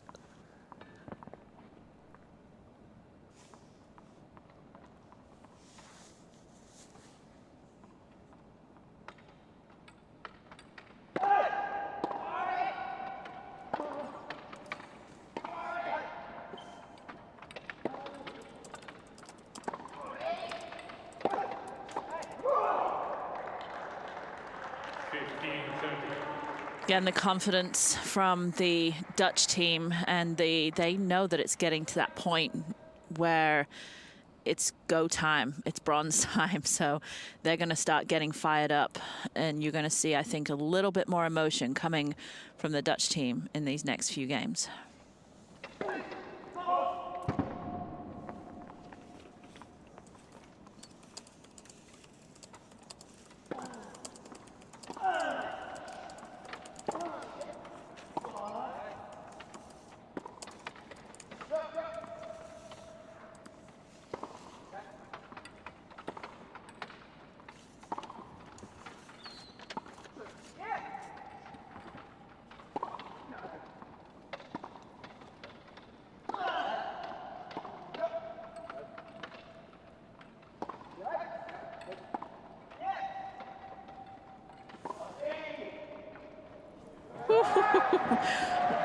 What a backhand angle, just being able to take the pace off, rip it, the angle he created, and one of the players is down. Yeah, just trying to catch up with that backhand. Obviously there, Skeffers and Egbrink combining to help each other up. And they've helped each other to a formidable lead, but did well not to injure himself there. The speed at which he travelled that court there. Glad to see him righted. And a little applause there from the Netherlands coaching team. And indeed the Japanese coaching team, the sporting spirit here at the Paralympic Games, evident in that one. But what is most evident, a couple of break points.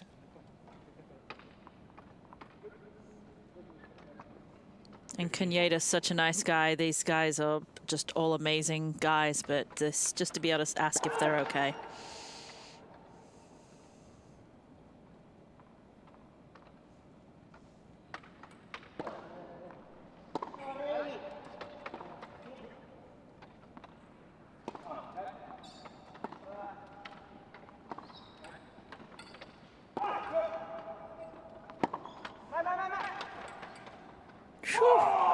Wow, now that's amazing touch.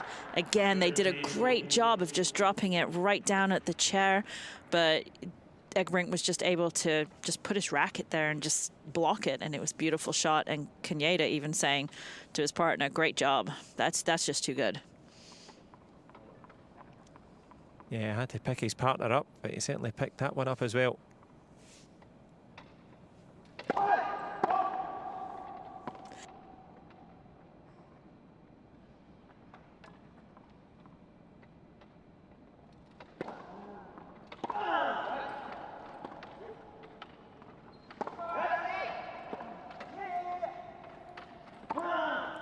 It's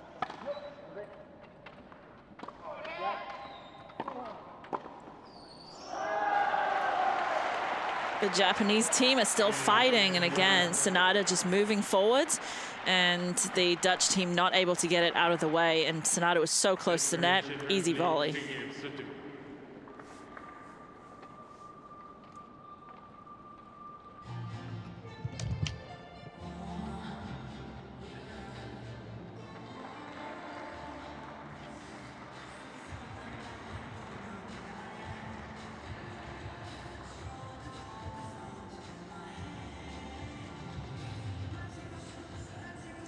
Well, the scores on the board and the bronze medals. Japan against the Netherlands, 6-3 in the first to the Dutch duo.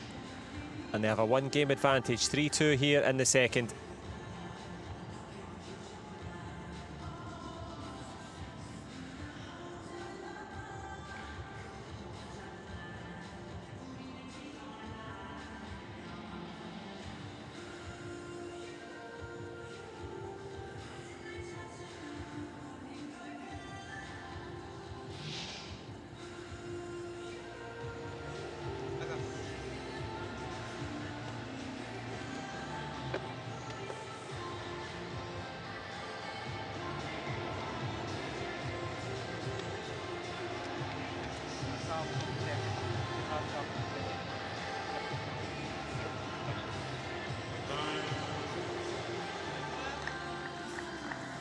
Well, a change of racket for Takashi Sanada.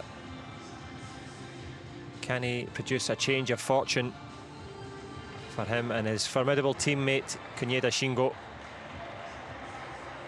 Because at the moment, Tom Egbrink and Michael Schäffers from the Netherlands with a 1-set advantage as they receive with a 1-point or a 1-game advantage here in the second.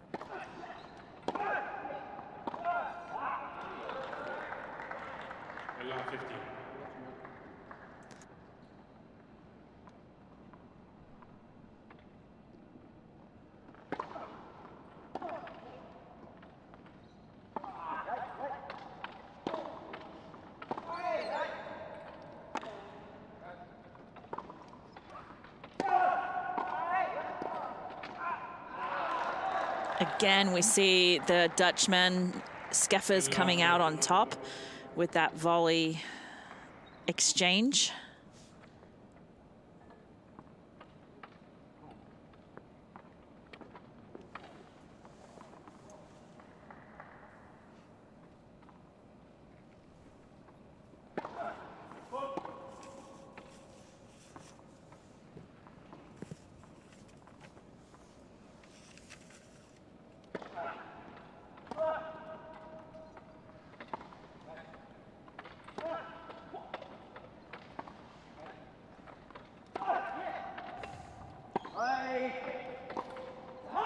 Beautiful.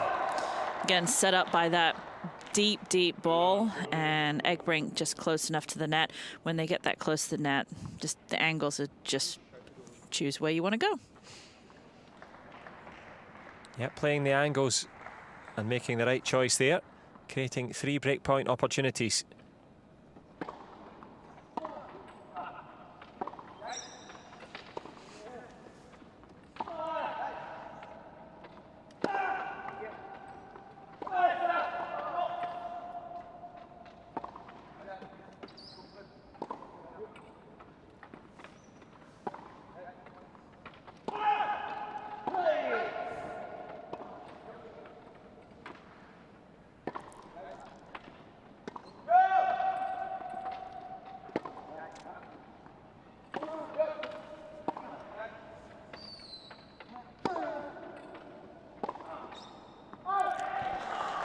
Tough rally. I mean, that went back and forth. There was so many momentum shifts.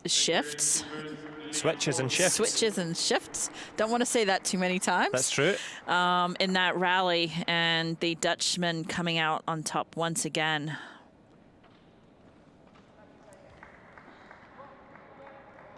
Yeah, they are on top in this one. Can they capitalise on that advantage?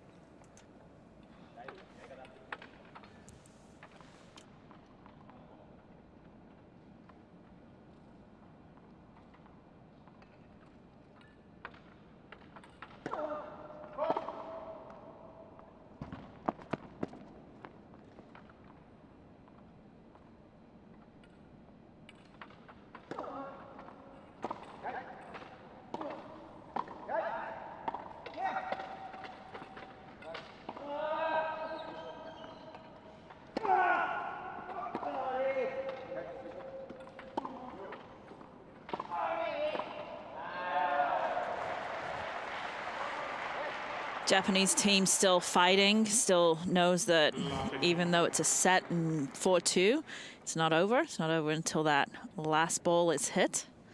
Yeah, and you can see there just the self-talk there of Konoeda Shingo and Quinn, his mental coach since 2005. So obviously got mantras and fight back ideas running through his head. Doesn't want to give up on this.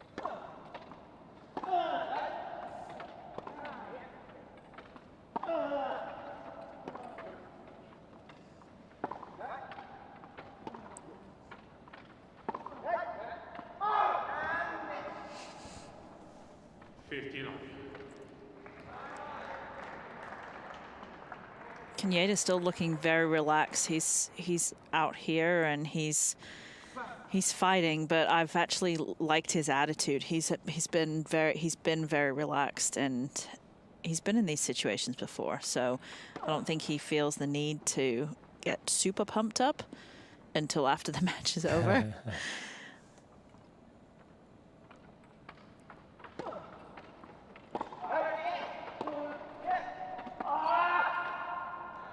Well, the match may well be over if that tactical adjustment continues, putting it low towards the wheels there of Konoeda.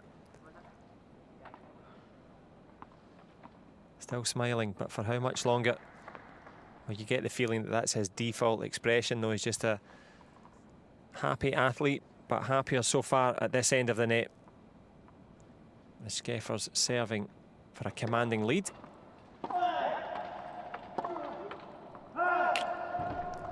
That's great play again. I'm not sure Skeffers has actually served from that ad side anything up the tee. He's just constantly, it's been up over, just been spinning it up over Konoeda's, well, not necessarily head, but trying to get him out wide.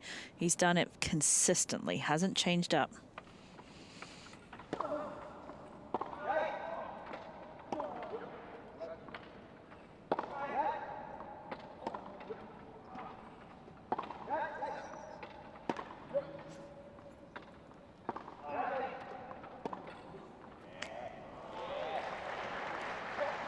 That strategy of staying at Skeffers when Skeffers is staying back at the baseline, and that worked really well for them.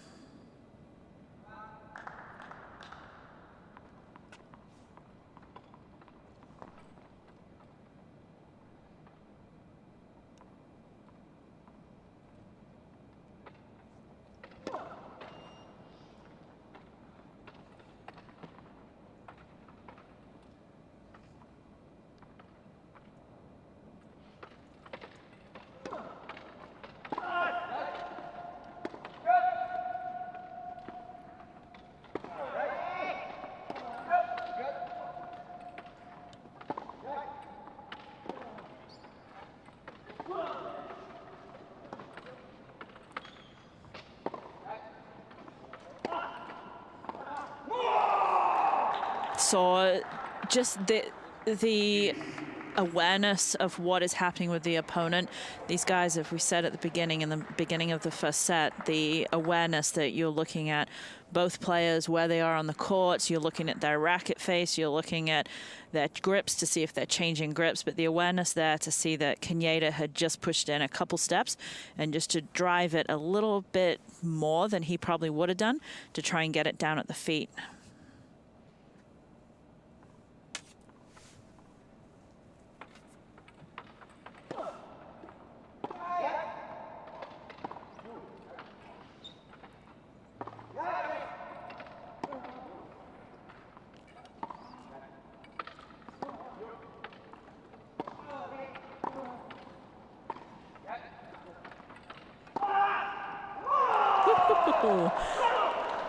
Beautiful shot.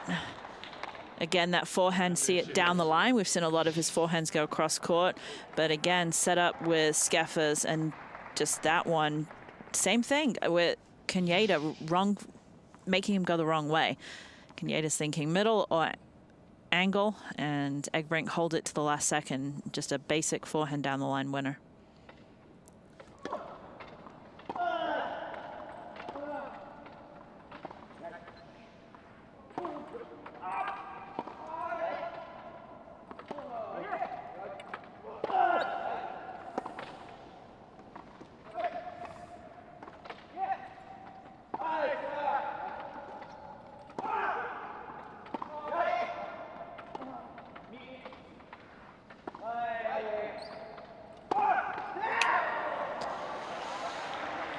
Well, you mentioned the intensity and the emotion being turned up there by Egbrink.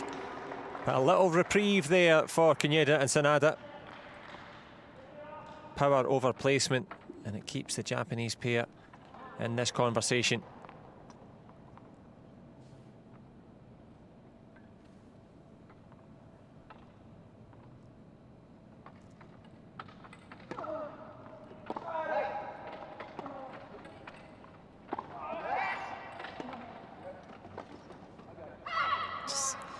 Tries for a little too much. We've seen that all the time when the players are coming in and they're coming in on the deuce side and they're looking to move across and take the backhand. That's the default, to go back behind them, but just a little too much.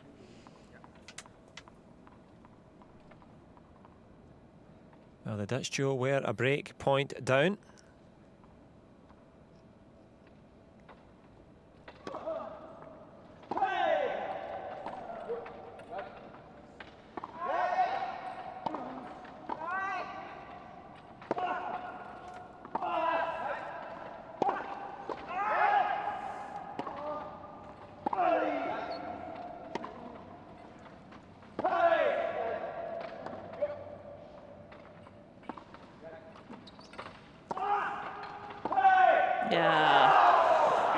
Great point, Sanada at the net a bunch, and it was like, okay, you're gonna get hit if you don't get out of the way, and he does. He gets out of the way, but again, too much firepower from the Dutch. And as you say, the firepower, and it was Kaneda's favourite backhand that just flew wide. As the Dutch fly into a 5-2 lead here in this one. The men's doubles bronze medal match, Kaneda Shingo and Sanada Takashi succumbed to a 3-6 opening set loss, and it's Tom Egbrink and Michael Schäffers going down the stretch here, one game away from a bronze medal for them.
So here we go, the destination of the bronze medal in the men's doubles. The two men representing host interests. Can they carry the home hopes high in this one? A fight back required. Or will it be an opportunity for the Netherlands to get onto the podium yet again, this time for Egbrink and Schäffers? New balls. Same old challenge. Kaneda Shingo needs his best tennis now.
Landing long. Has it landed a significant blow to the ambitions of Team Japan? Egbrink and Schäffers on the cusp now.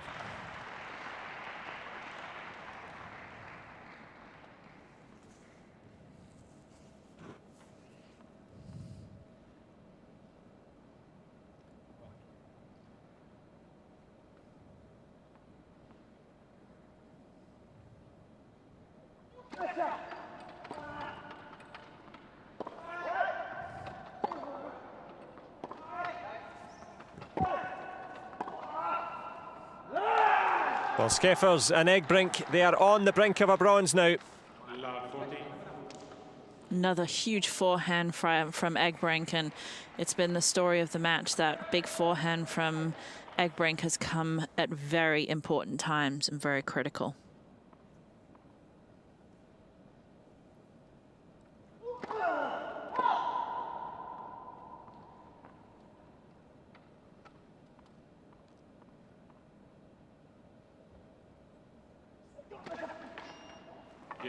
Well, it is double Dutch delight for Michael Schäffers and Tom Egbrink. Wonderful moments for them. They had to fight so hard against the host nation.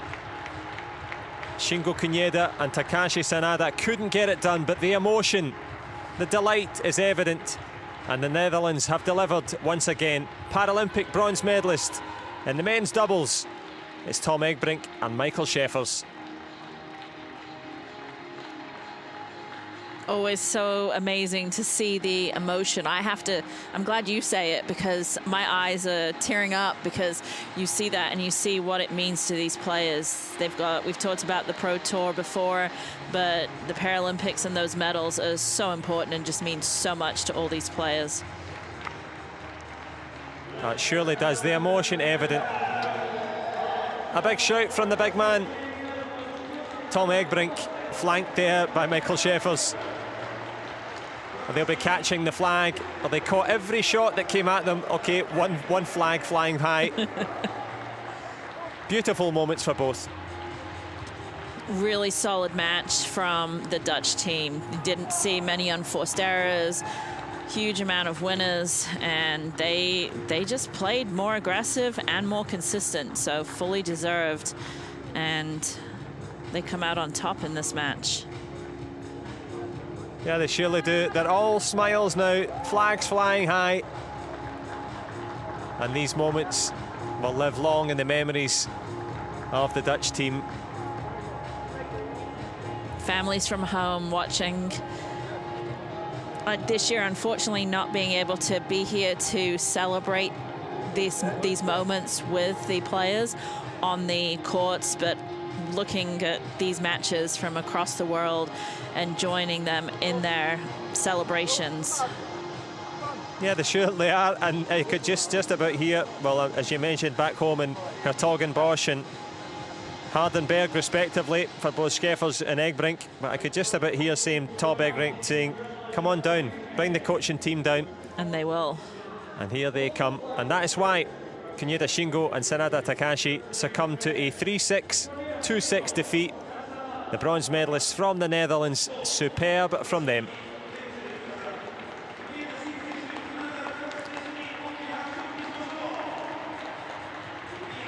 Very well done to the Japanese team.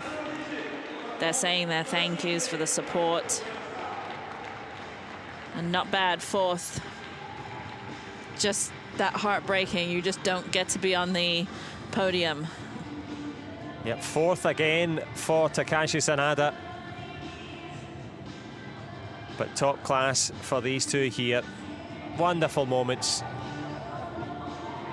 Well, they said, if you don't laugh every day, you've never lived.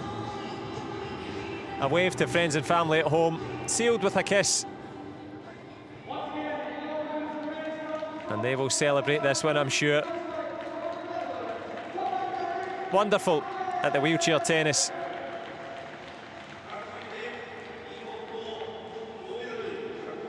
Lots of laughs.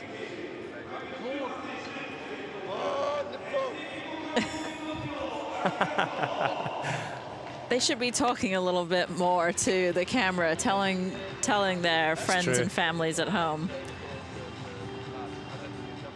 Skeffa's becoming a new dad in the new year, January, I believe at the end of January. Just announced, I think they're expecting a little boy, his first child, so extra special when you become a parent. And then the parents, especially, yeah, you feel like, okay, my dad's got these many medals, but had them when they knew that they were on the way. As you say, proud moments for the families and for the nations. Confirmation then for the Netherlands. Another bronze at the Paralympic tennis. Top class performance.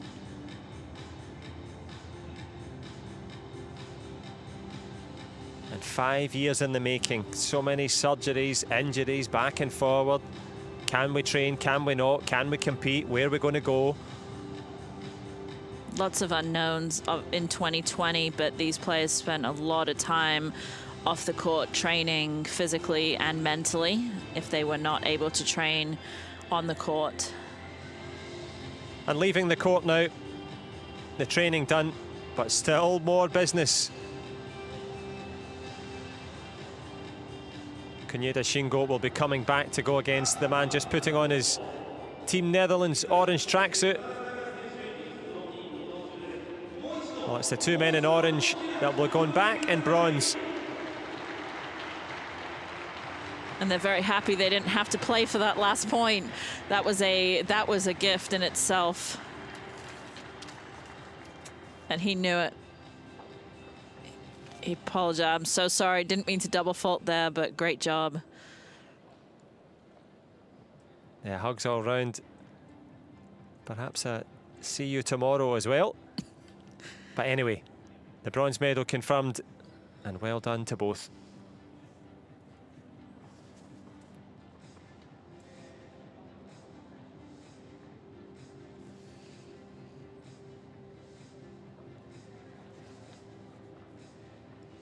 Players will go off and do their cool down routine. Doesn't matter whether they've won a medal or not, they still need to go make sure their bodies are in tip-top condition. And as you said, Egbrink, excuse me, needs to make sure he's ready for his match tomorrow.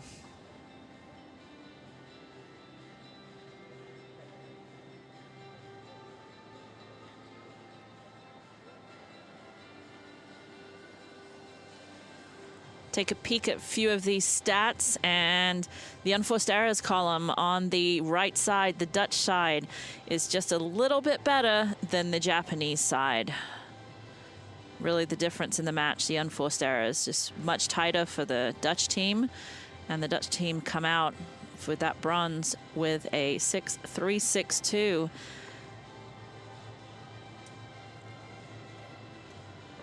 They most certainly do. And there's the confirmation. Also, the confirmation that coming up next, if you can stay with us, we hope you can, it will be Great Britain against France for the gold medal in the men's doubles. Hewitt and Reid go against Hude and Pfeiffer. And join us again for that in a few moments' time.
So 1,813 days after the final in Rio, it's time for the doubles final for the men here at the Tokyo 2020 Paralympic Games.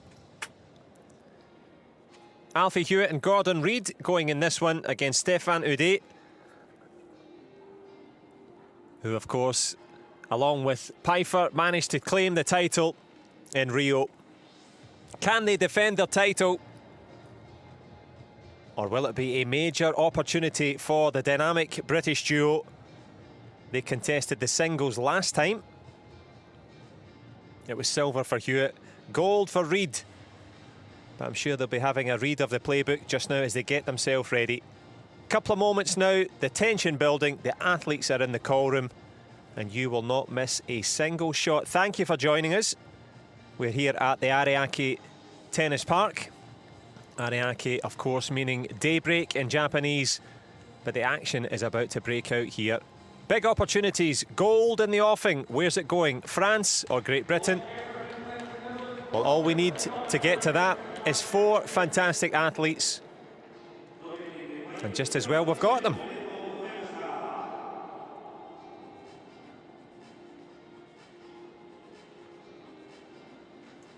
So eager anticipation. We are, of course, in centre court. The roof is on. The reason for that? Well, it is raining very heavily. But just as well, we have the reigning champions from France coming into this one.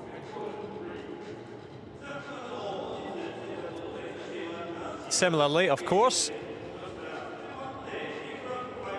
we need line judges and we need an umpire to take charge of proceedings as they proceed to get themselves ready for action. Big moments for Bo Yan of China. Bigger moments, of course, for all 4 men.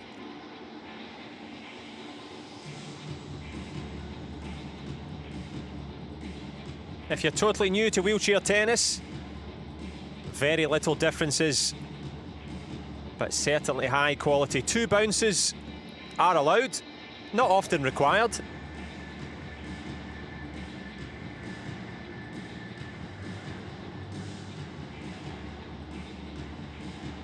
And this courtside view will be pretty much the view that many of the athletes have. Keep an eye on the mobility, the speed, and the court coverage that they have.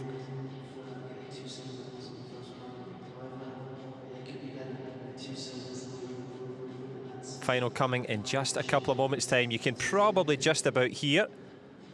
That was Alfie Hewitt telling his Paralympic story. Good couple of throws there from the umpire.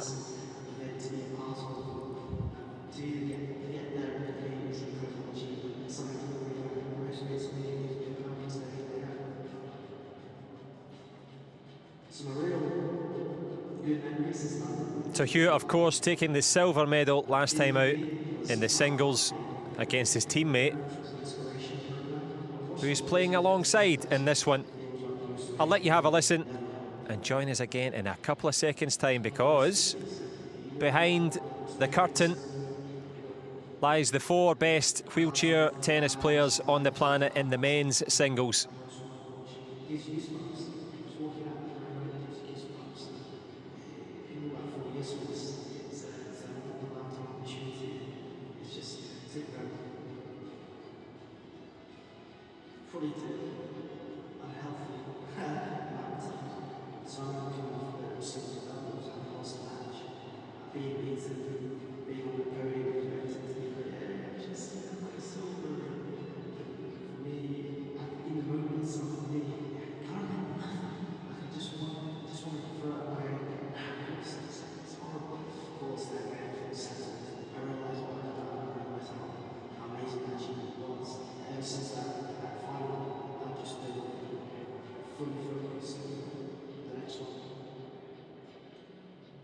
There's a part of me that wants to be a sprinter, like 100 meters, I think would be the same, to be the fastest man on earth, to get a gold medal on that. But then I don't think I'm going to have the training, so it's boring. You just run in a straight line. That's the training. I just don't think I can have the endurance for that. Dave, we're actually, because he was very successful in what he did, so yeah, something like that. it would be cool when you say no. Yeah, no offense, but you say no also pretty special.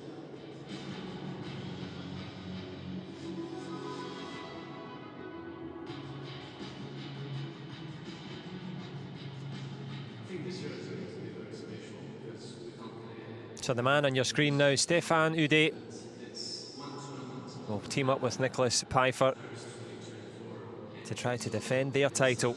Moments away from the men's final. Being all together in this big village with no money and just all the countries all together to fight only for sports, and we're able to see the building from different countries all together, and I still have in my mind play together, play together.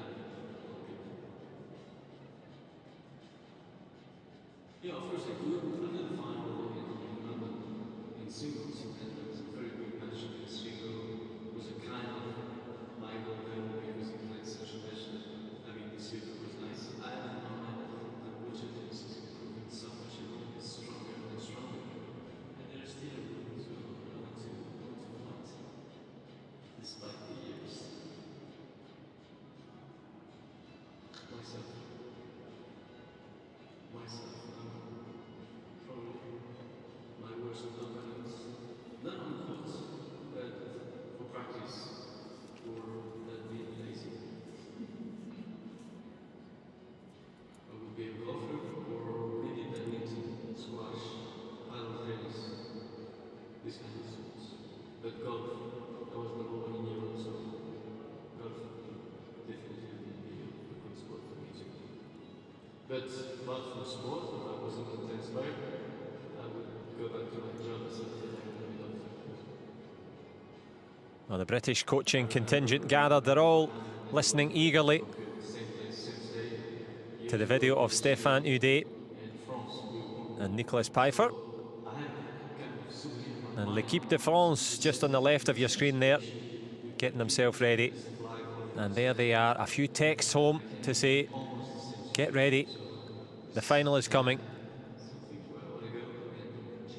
And Roquefort Tennis Club represented there on the flag, but flying the flag now. The top four, the top seeds. And who's going to be on top of the podium at the end of this one?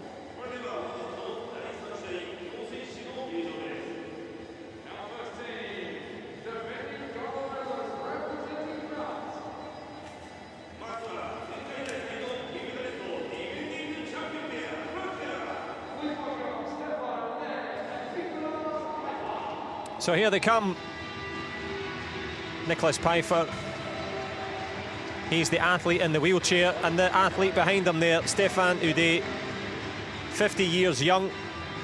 The man originally from Saint-Nazaire, now by way of Paris.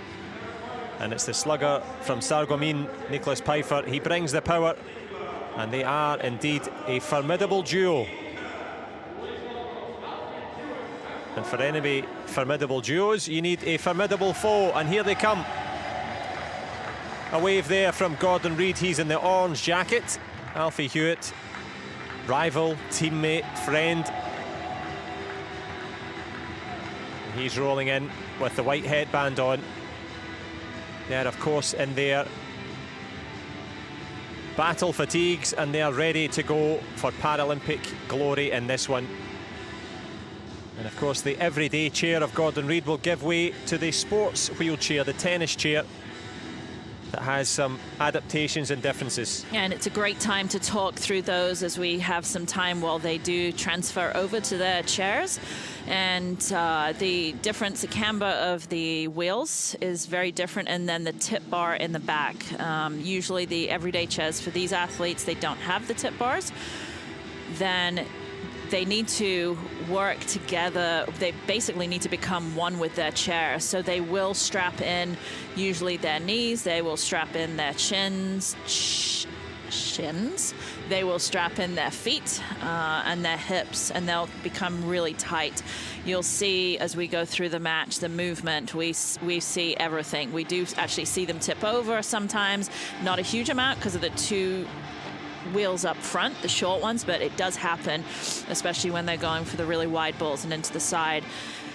You'll see also the different heights of the chairs and where they sit up, and that is really a factor of the core strength that they have. If they don't have a lot of core strength, if you see people playing in wheelchairs and their chairs come up a little higher on their back, they don't have the core strength. And you can see Huday's chair on the left, which is way different than any chair that you'll see. And there's a very cool story behind that. He worked with a engineer, he's an engineer and works with an engineer and a group and the school to actually come up with this chair. And there are rules where your bottom has to be on the chair, has to be sitting on a chair.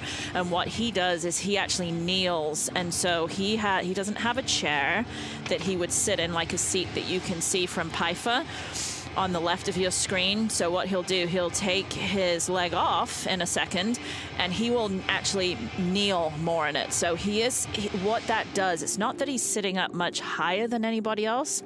It's not, so he's not sitting up higher, but what he's done is it sits himself up a little higher, and therefore he has more freedom across his body. So he doesn't have anything getting in the way. So props his leg up in there, the other leg kneels back, so really good flexibility there. And then his, as I said, it's almost like a little seat in there because he has to. So he'll strap himself to that based on the rules of where his bottom has to be touching some kind of seat. You can even hear Reed's locking in his knees.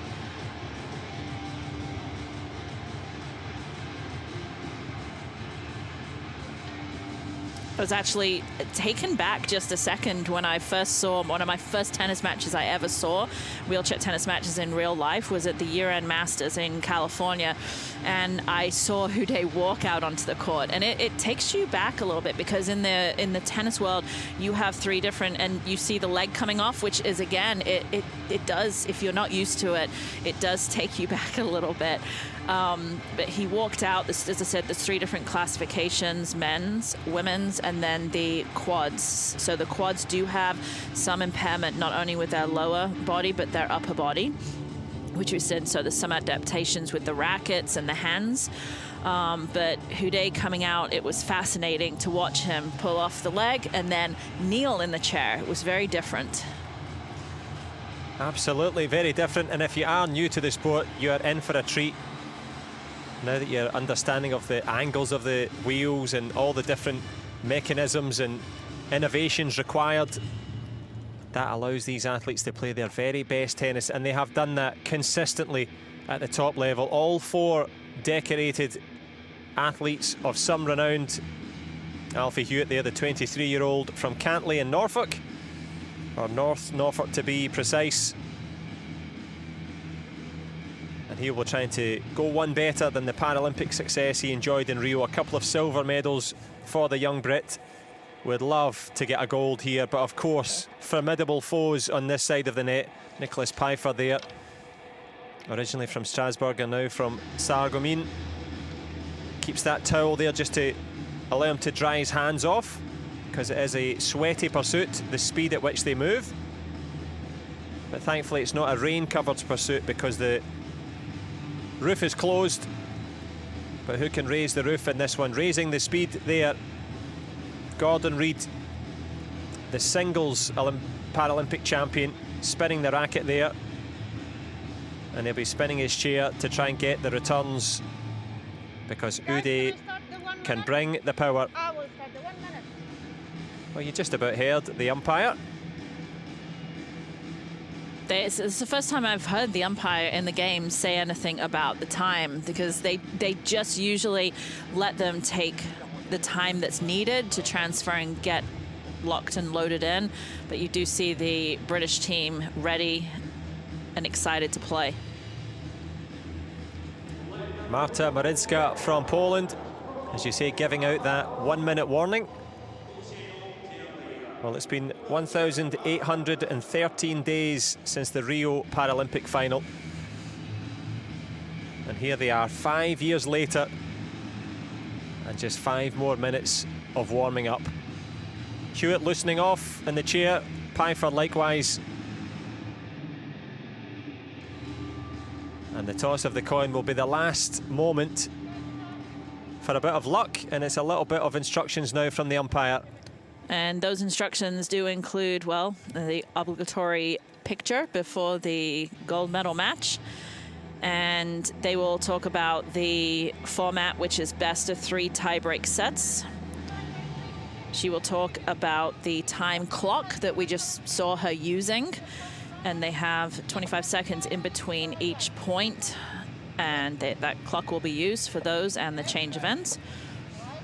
They're also talking about the Hawkeye Challenge, where they get 3 challenges per set, and if it goes to a tiebreak, they get an additional challenge. If they are correct with their challenge, then they don't lose a challenge, they get to keep it. Haven't seen too many, we've seen some challenges, but a lot recently, and where the players were actually right. Usually the players are not right. Well, as you mentioned about the challenges, the biggest challenge, of course, on either side of the net. Good respect there from Stefan Houdet and the umpire. A little fist bump. But who's going to raise their hands at the end of this one? This, of course, for gold. Who can be the Paralympic champion? Will it be the defending champions on this side of the net, closest to us in the white T-shirts of the French team? And they bring with them an impressive athletic resume.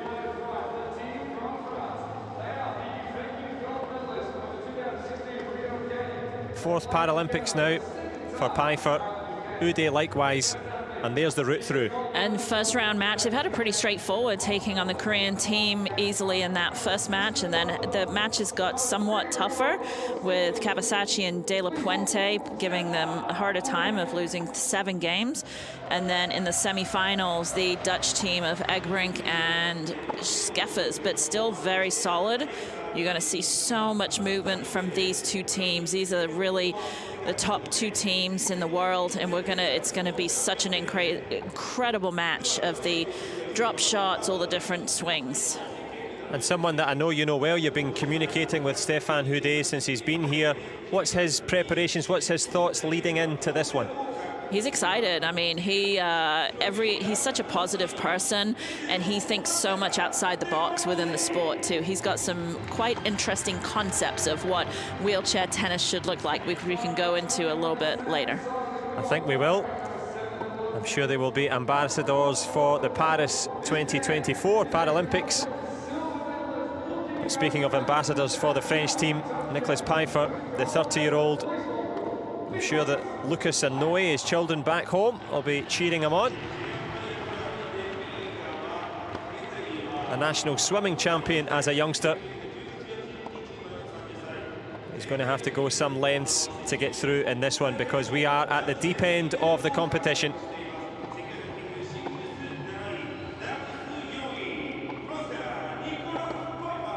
And Pfeiffer listening to the Marseillaise on the podium as his proudest moment in tennis. Will he be listening to that again in this one? There's the route through for Hewitt and Reid. Even more simple for Hewitt and Reid against the Austrian team, not losing a game. And then that was a tough matchup. These last 2 matches with Gerard and Van Dorp, the Belgium team, pretty straightforward win of 6-2, 6-1. And we saw yesterday Kaneda and Sanada, but a 6-2, 6-1. These guys are going for their Grand Slam, which means they have to win all 4 Grand Slams in the same calendar year. So they've won so far already the Australian Open, the French Open, Wimbledon, and then next week they go straight to the US Open. But what's special about this year is it's a golden Grand Slam. So if they get the gold here, that's what it is.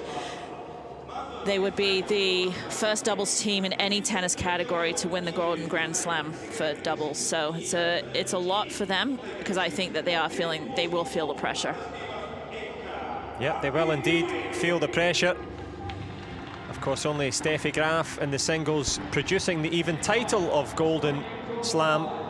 But who can slam down the big shots in this one? Well, Gordon Reid, the honorary graduate of Glasgow Caledonian University. A big smile from him.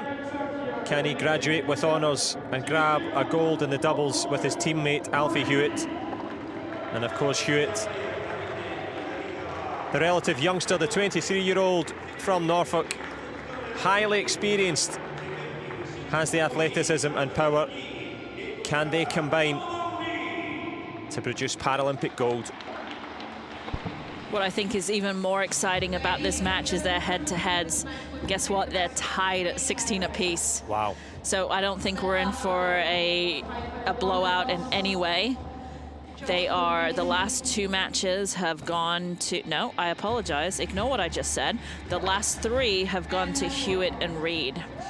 Two of those were the Grand Slams in the French, no, I'm wrong, I'm reading everything, excuse me. One of them was the French Open, the other one was the British Open recently. So overcoming the French in the French Open against the French favourites. Correct. Not necessarily favourites, but local favourites. Well, who will be the favoured two from the Fab Four in this one? One last stop at the hydration station to get themselves ready. And game plans, I would imagine, are already established. Anything that we could think about tactically? Or does it take a few games to get going? It's going to take a few games, but these guys, I mean, they've played each other so many times, we said by those stats, so they know how they're going to play. You're going to see a lot of aggressive style. You're going to see the Brits come in. These guys are not going to sit back and look at any kind of defense. They will play defense, but that's not what their game plan is. Well, as you said, game plans in the offing. In the last 32 times they've played each other, they couldn't be separated. They'll have to be in this one. And it's Gordon Reid on serve.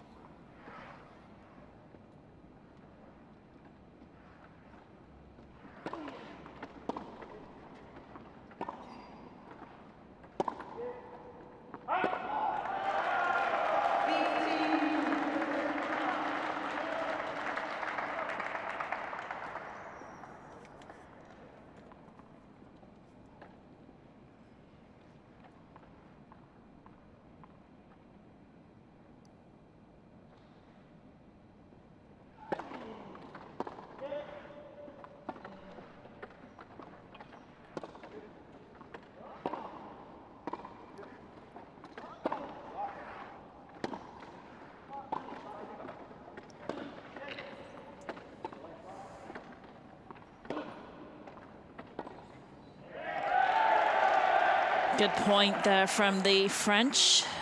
See again straight away the Brits coming in, and you'll see all the use of angles and spins. You'll see more power from Pfeiffer, but you're going to see the finesse and consistency from Houdet.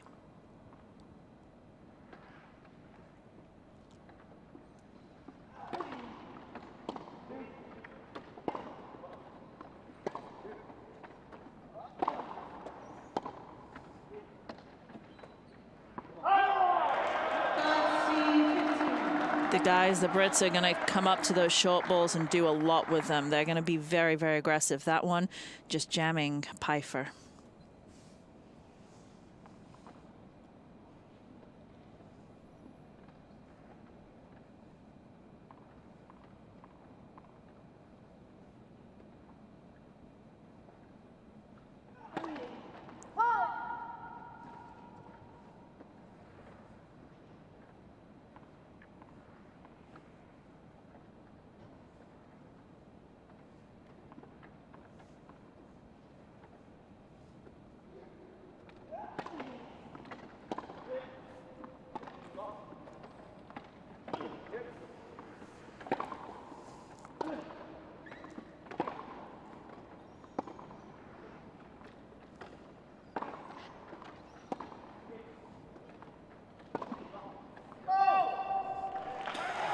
As you can see the players really maneuvering, and you'll see lots of switches. These are the two sets of teams that really get to play with each other a lot. So they're very used to, they play a lot together. So they know each other, they know where they're going, they know where they're hitting, and they know where they're moving.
incredible angle. Again, Alfie Hewitt just waiting for the right time. Got at that one, just floated a little bit. He was able to wait, hit it on the way down, and was just able to create an incredible angle. That's the rotation we've talked about so much, is that rotation of the chair afterwards that gives it a little bit more of a bite. Taking a useful bite into it as well. A 37-shot rally punctuated by that power shot. Opening chances for GB.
Got to it in plenty of time, just totally misjudged that.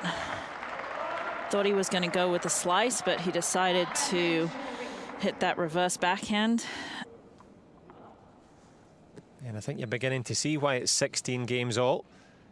Hard to separate them as the British pairing of Hewitt and Reid try again to get out of this opening service game. See Hewitt moving in. So that means he's going to come in after Reid serves. This time he'll stay back. Different mentality on a return of a first serve and a second serve.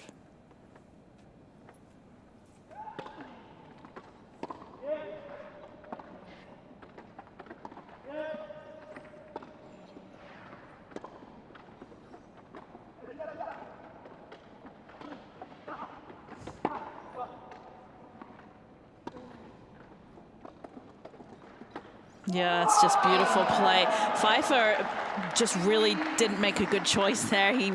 They had it.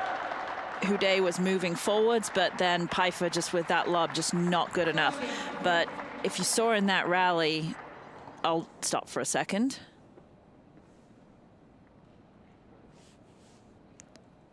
In that rally, you've got a lot of dynamic movement, and as soon as the ball that Pfeiffer hit went low to the feet of Reid in the previous shot, not that one, Houdet was already moving up because he knows that off that low ball, there's only one shot they can hit, and that's a nice soft short ball back. So you'll see Houdet just reading the court so well and reading the ball. Yeah, Houdet reading the game well, but it's Reid who reads the playbook and puts the first game on the board. And there he is in that, as you said, innovative chair. Take your seats quickly, please. Thank you. As plenty of supporters arriving, all accredited, of course. Good to have an atmosphere.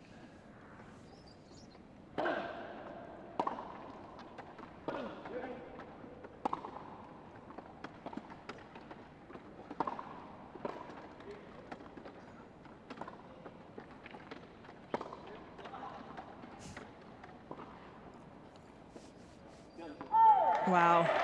Again, if you look, we'll talk about the grips as well in a few minutes, but that backhand of that roll of the reverse backhand from Pfeiffer just pulled it out, and Reid did an amazing job actually getting to it, but just couldn't control it.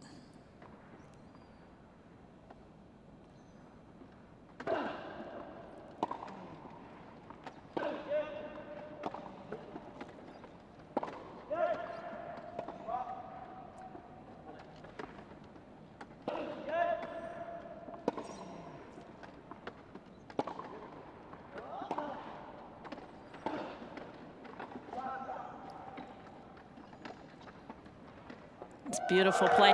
But once again, that's where Houdet, he'd already got 3 pushes in. As Pfeiffer rolled it, he knew. So this right there, that's where it go. He'd already got the 3 pushes in. And how much video analysis are they doing to be able to anticipate that type of play? The federations are probably doing a ton of video analysis. They know, but that's a basic strategy on tennis where if you go low to someone's feet, they're going to go short. So you're supposed to move in a couple of steps.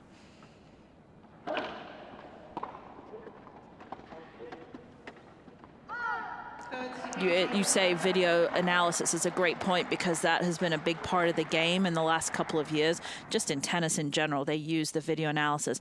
What they're using that more for is you're up 40 love, where's someone serving?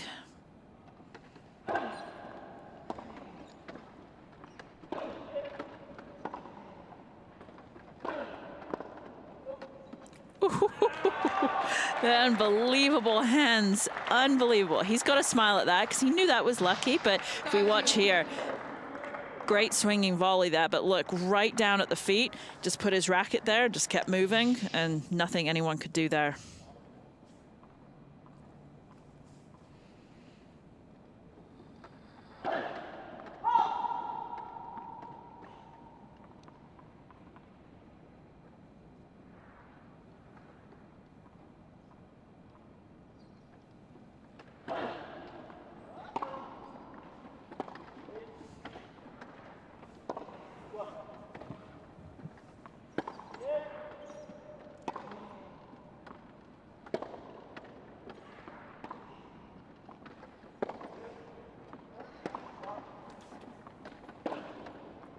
Yeah.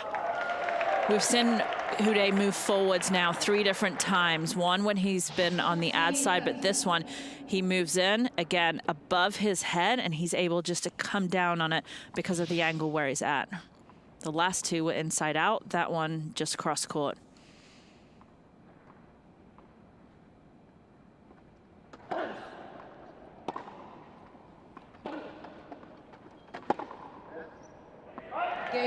That one will land long for the French pairing. They get themselves onto the board. Little conversations in the biggest of matches. The gold medal match, Alfie Hewitt and Gordon Reid 1-1 with Stefan Houdet and Nicholas Pfeiffer. Well, telling himself down there. The powerful Pfeiffer. Deep in conversation. And they are deep into the Paralympic tournament. Plenty of smiles from Reid and Hewitt, keeping it light, but trying to bring a bit of power now on the serve will be Alfie Hewitt.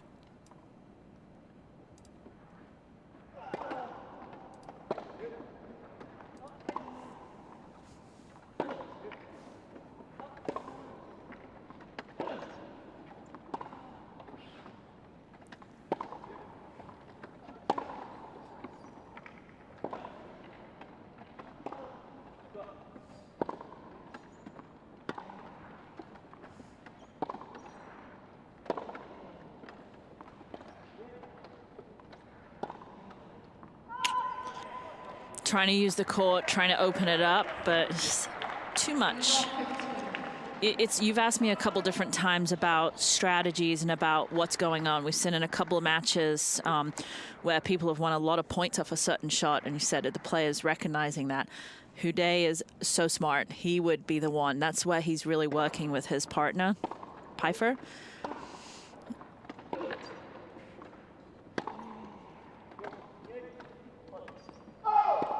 And he's telling him at that point, hey, look, we just won that point there. Like, he's all about the strategy, and he's very much a thinker on the court. And that comes from experience. I mean, he's almost double the age, or he's more than double the age of, Hewitt out here. So that comes from that experience. Well, it doesn't matter about experience. Look at the power on that one, firing at home. And that's where you've got the youth.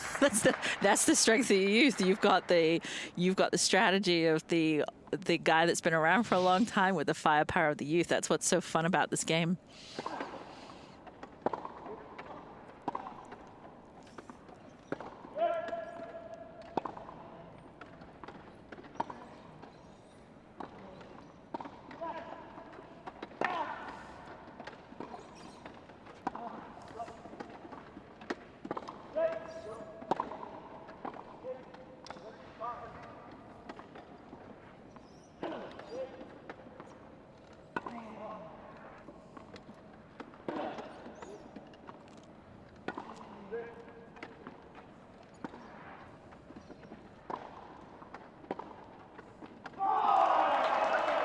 I mean, in that game, just that point alone, you saw offense, defense, you saw neutralizing shots, and that's doubles in wheelchair tennis. There's so many different aspects of it that are just in every single point.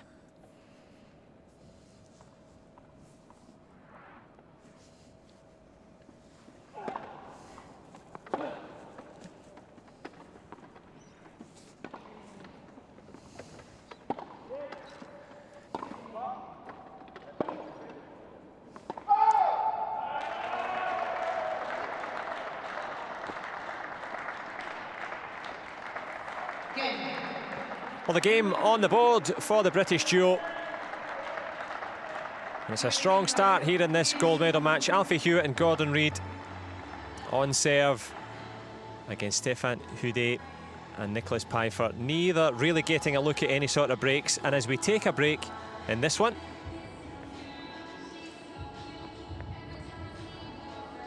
now, you mentioned there, of course, strategies. You talked about the chairs that allow the players to be mobile, and we've seen perfect examples of that, particularly with Stefan Houdet. Gets to those shots, has that innovation. I wonder if you could give us a little maybe player watch. Let's have a look at one of them specifically and see the movements that they're making. Yeah, we'll take that in the next this next game. We'll pick a player and we'll just look at their movement. One of the things that you will notice is a figure eight movement and the way that the players turn their back on the chair. So in standing tennis, you hit usually, and then you have what we call a recovery step, and they don't have that. That really enables them not only to create some extra pace, but also to be able to take that first step to recovery.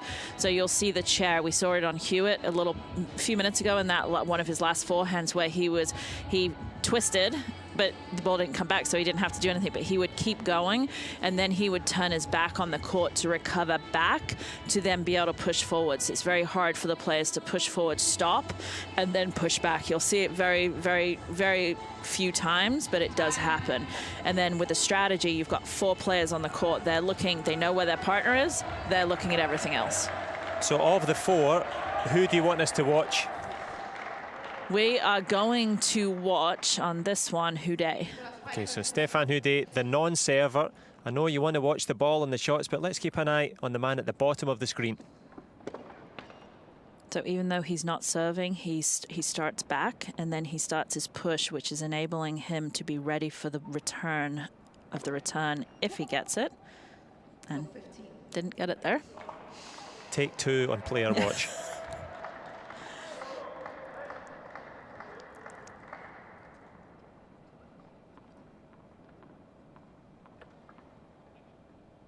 It's already moving, consistently moving, just holding. Again, letting his partner hit that one, hold. Holding. We'll get there in a minute. Yeah, this seemed like a good idea at the time. When we had 48 shot rallies, we thought, let's focus on the movement, because there's the dominant hand that's holding the racket, there's the non-dominant hand, there's a lot of work going on. But already we can see the meters, or indeed the miles covered by Houdet.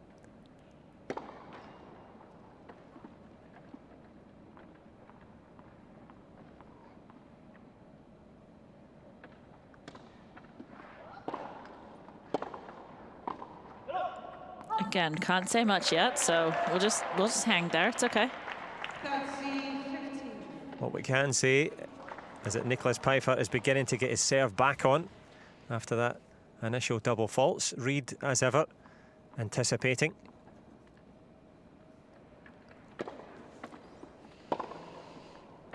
Again, Houdet just holding back, holding, moving forward. See him moving forwards off that. On the rise, now he's coming forwards. He's going to recover back. He's going to go all the way back. He's going in the middle, and he got wrong-footed on that there. Really hard for him on that one because Pfeiffer went one way and he just wasn't sure which way he was going. But you did notice in that rally, as soon as Pfeiffer hit a really heavy high ball and he saw that Reid was going back, that's when he snuck in. And then you saw the recovery out also when he didn't get the volley.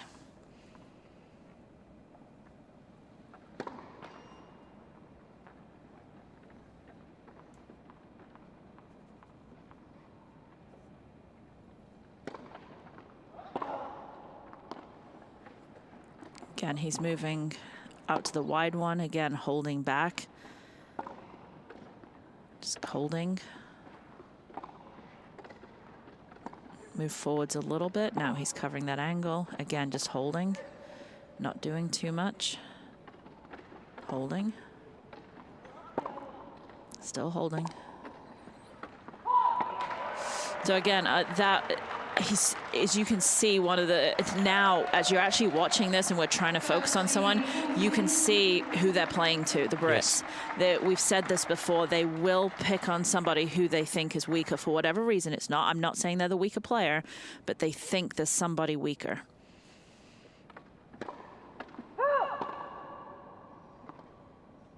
And of course it is Pfeiffer now facing down a break point from the British duo.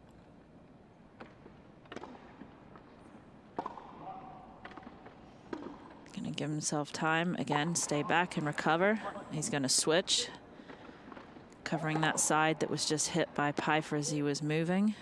Moving forwards, he knew that drop shot was coming. He's gonna cover the middle. He's gonna have to cover the middle and go back because that's a great lob. He's recovering way back. And it was just wide, but good recovery there. Yeah, fascinating to see the movements of the French duo as they move themselves back into contention here. Facing down a couple of breaks. And a little bit of strategy chat as well.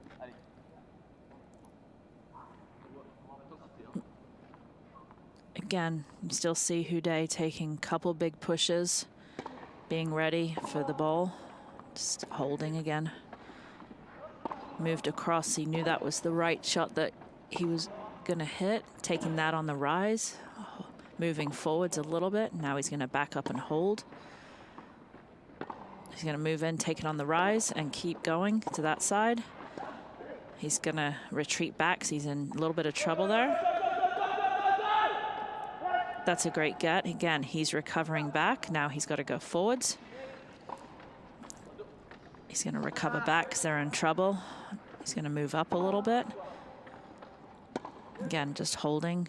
Going to take it on the rise again. Recover back fairly quickly. Defensive. He's going to go out wide. He's expecting it, but he's going to push in, take it on the rise. He's going to hold because Pfeiffer's coming in. He goes more on defense. He's going to go and get that if he can. He's going to lob it way up, give himself time. And he's coming back in, but they're still defending, so he's staying back. First, second bounce, we've seen him hit for a while. Again, he's moving in, just there he goes. Yep, he's gonna try and take that on the rise. He does, but he goes back. Still holding a little bit further in there. He's gonna have to come forwards. And he gets it. Wow, what a get. I almost lost it there. I was like, what a get, and then I couldn't see what was happening afterwards. That was a great get. And again, that movement from both players was just, you could see how the defense and offense turns, at least in his mind and what he's doing. Well, now that you're fully au fait with the quality of the movement of the French duo, this one's moving again in terms of the momentum. Second break opportunity for Hewitt and Reid. Can they take it? 3-1 could be pretty useful in this gold medal contest. And the pressure, not for the first time, is on Pfeiffer. Again, you see him coming forwards. He's going to retreat back. He's going to retreat back more. Now he's going to have to really throw it up. And his stretch on that, that's what the difference with the chair. So on that one, there's a lot of stretch. You could see, if we get the slow motion when we do get it, you'll see a lot of stretch from Houdet because of the chair. But stretching into a little bit of a lead. Alfie Hewitt and Gordon Reid 3-1 here in this gold medal match in the men's doubles. So that was a very valuable exercise, of course, for people that are totally new to it. You can understand now, so the non-dominant hand, the one that's not holding the racket, the figurational patterns back and forward, the movements, the strategy.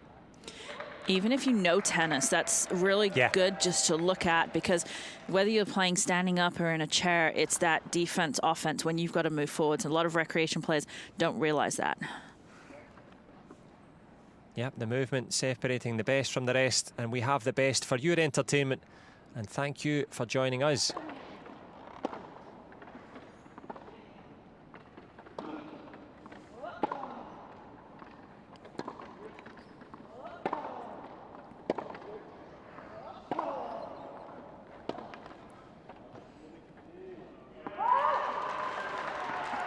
Hewitt using that forehand just very, very well. He's got a lot of different tools in his bag to use, where he can go inside out or he can take it down the line.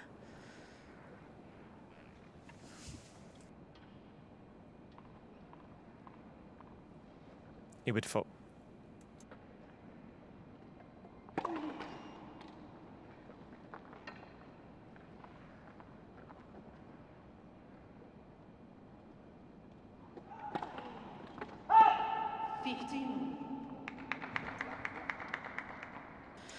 Very important game for the French players if they want to stay in this first set. Again, a 3-2, 4-1 is very different mentality.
Yeah, he deserves that. The arms out. There's really no words for that. That is amazing. What a point. Again, they knew it was going to be short. Houdet was moving up, but yeah. Well, he's a big Rangers fan. A football-style celebration there. And the goal obvious for Reid to keep this pressure up.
Well, that one catching the frame, and the hard work of the French pairing paying off there. Quite interesting. You can hear a lot. We've analysed Stéphane Houdet on the left. À toi, always to you, because the ball is always going, as you rightly pointed out, to Pfeiffer.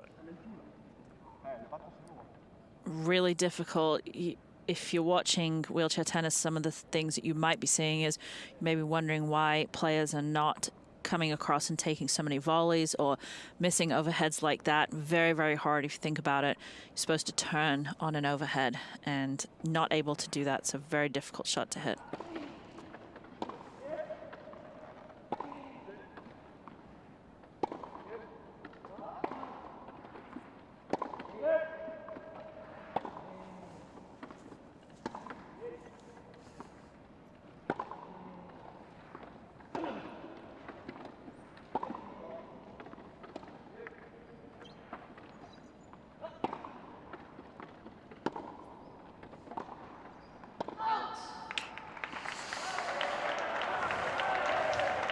Hude thought that was, he moved up a little bit. That's why Reed tried to go deeper, because he's gone short so many times, but the ball was above the height of the net then. He just needed to actually think a little bit more aggressively and cut that volley instead of pushing it. Pushing towards a break point, the Parisian pairing.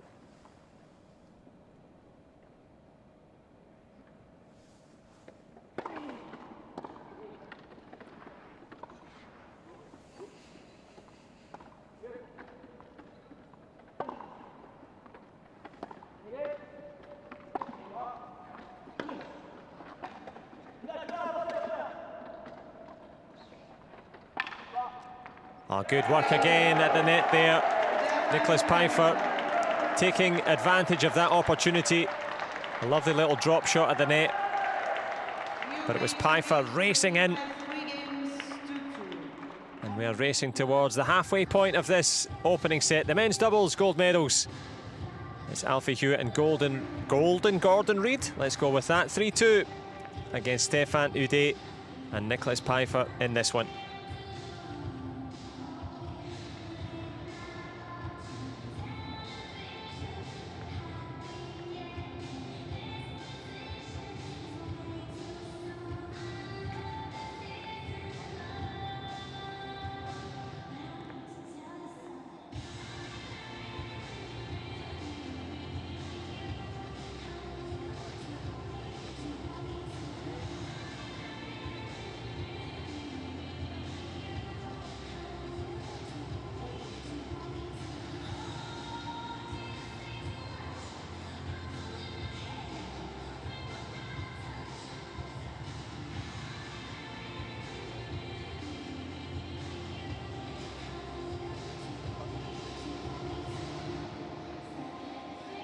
Well, just getting some extra tack and some grip and some glue onto the hands there, Pfeiffer.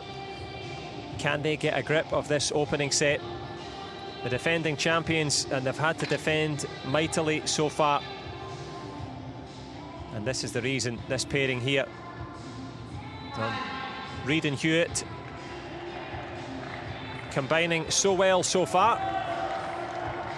And we're all set up. Moving towards the business end of this opening set. The best of 3 sets, of course, 3 tie-break sets. And you wouldn't bet against that being a possibility. Hard to separate them. As we see Stefan Ude ready to serve. And it is Alfie Hewitt with the bandana on his head, ready to receive.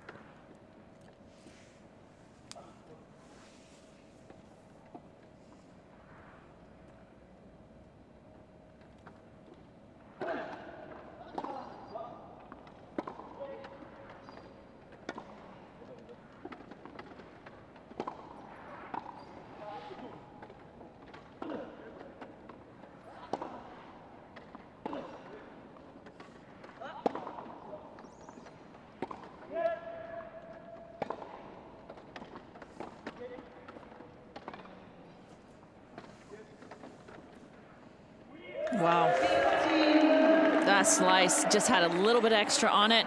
Cut it, didn't go full out on the swing, so it wasn't quite as smooth. If we can get a great shot here, just, yeah, cut it at the end just a little bit, and that's what stopped it.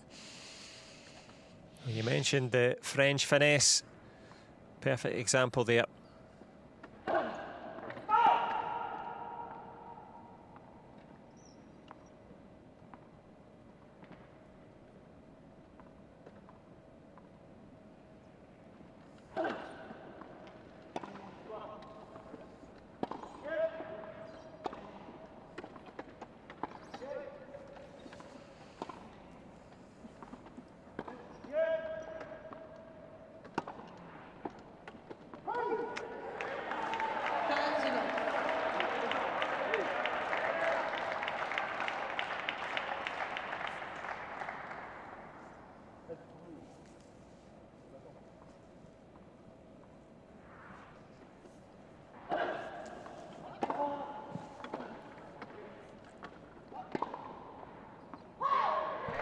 Well watched and well wide.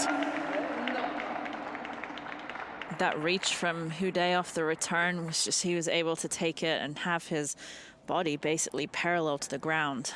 And that's where the differences in the disabilities come in, where he can stand, he walks, that's what he does every day. So his core strength and the balance is just at a different level.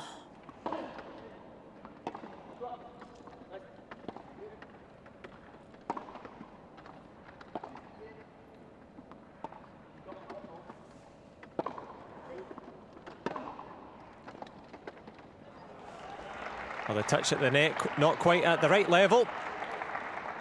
40-15. Not an easy shot to take, as you've explained already. Landing low, but still opportunities to tie it up at 3-all. And the service motion, I want you to analyse that for us in a little moment. Let's have a look at Stefan Houdet. The arc of the serve, very impressive. So what the returners right now are looking at his toss. They've played him enough to know where he's going, but depending on where he's tossing depends a lot on where the ball goes.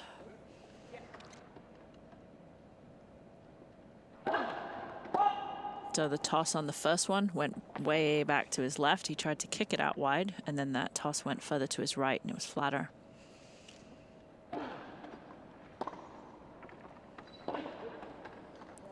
Touche. Touche. Touche indeed. I'm going to hit an angle, and I'm going to hit one better.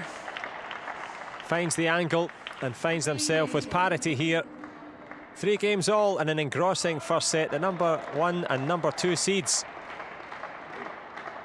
duking it out here at the Ariake Tennis Park in Tokyo, and this was the angle that he found.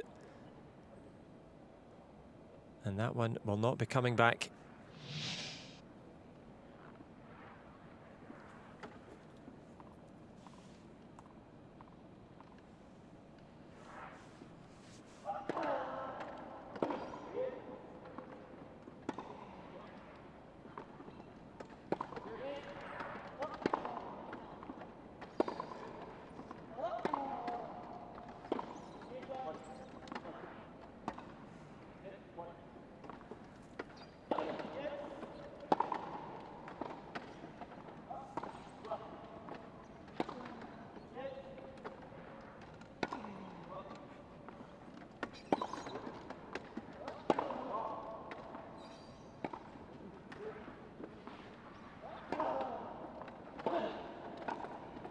Oh, that's glorious from Gordon Reid. The movement, the anticipation and the touch. That was beautiful. I mean, Houdet had a great shot. You can't ask for a better shot. But again, we're seeing the hands at the net of Reid. Again, if you just see, he just put his racket there and didn't do anything.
Let's go. This challenge, that was an incredible point. Incredible point. Yeah, certainly worth a throw of the challenge card, of which they have 3. If successful, they keep them. And this could be crucial halfway through the first set. A pulsating long rally. Is this long? It's wide. Constance. 30.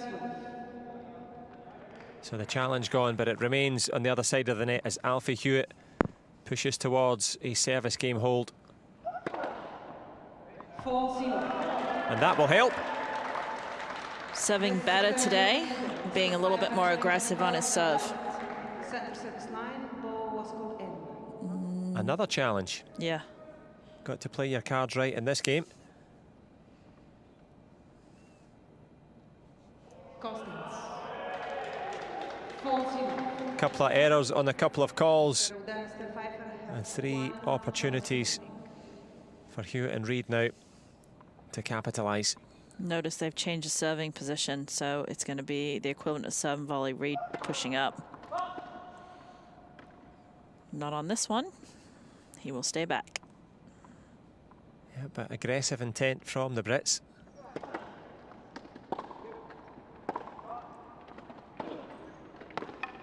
How about that, though? What a response right down the middle. Both of them, you don't see that very often with both players coming forward, so that's when Houdet knew that that's what he needed to do. There was no one behind Hewitt at that point, so Hewitt had no choice. He had to go for that.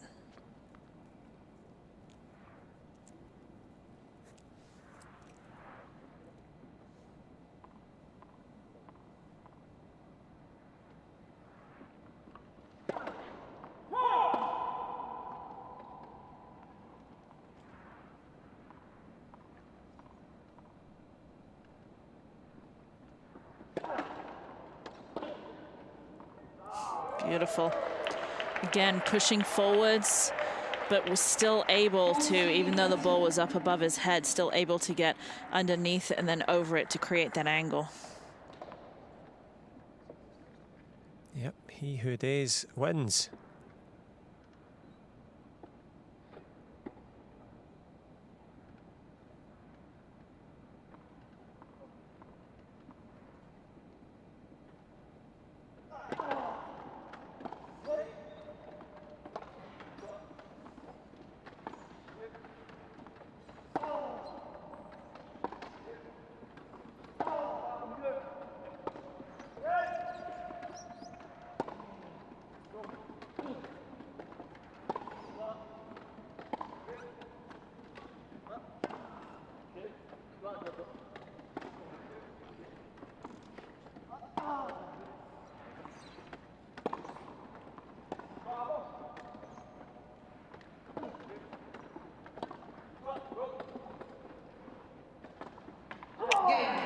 Well, there is a big hold. They had to work hard for it, the British pairing. And serving with new balls in the next game. A little avoidance there from Stefan Houdet and Gordon Reid as they almost come head-to-head on that side of the net. But in the terms of head-to-head, Alfie Hewitt and Gordon Reid with a marginal lead in this one, 4-3 in the first.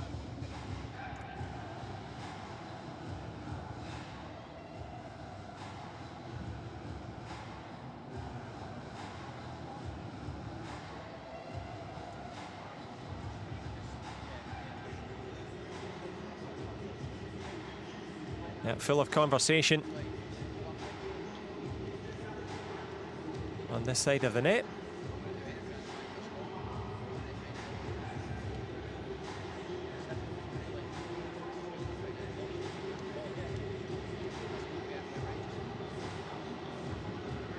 And deep in conversation and a little bit of consternation on this side of the net.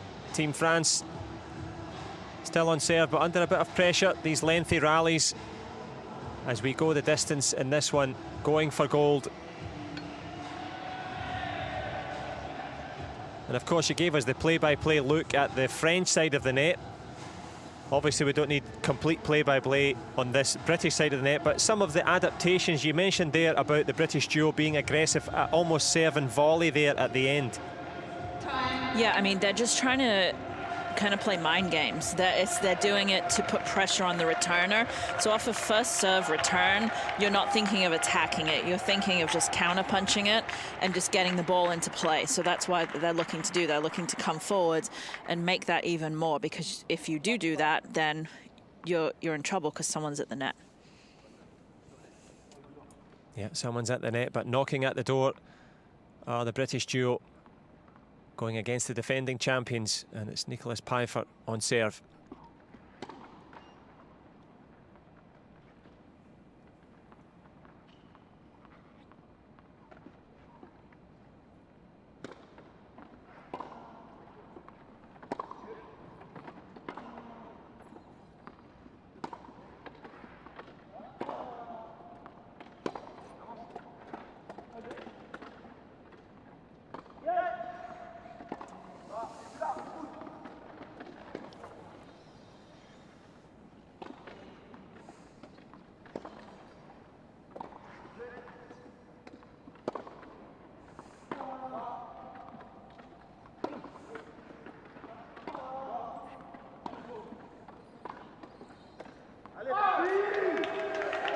Even though the French won that, I want to call something out. In that rally, Reed does such a good job of the high volleys, not doing too much, just really has a good awareness of where he is on the court, and on those high volleys, putting them back into play.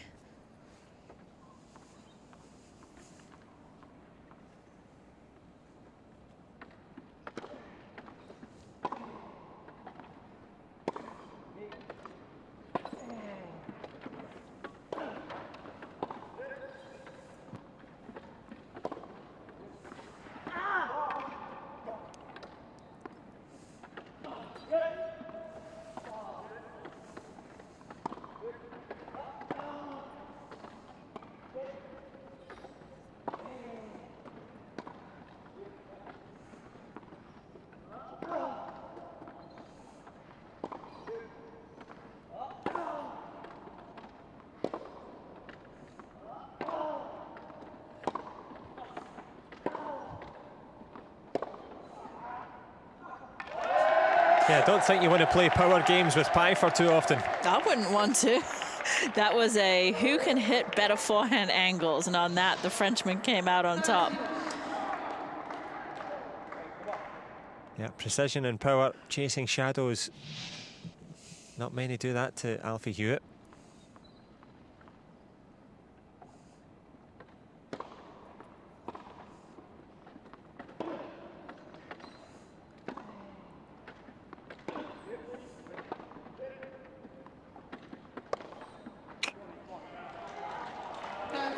Just got a little jammed on that last ball.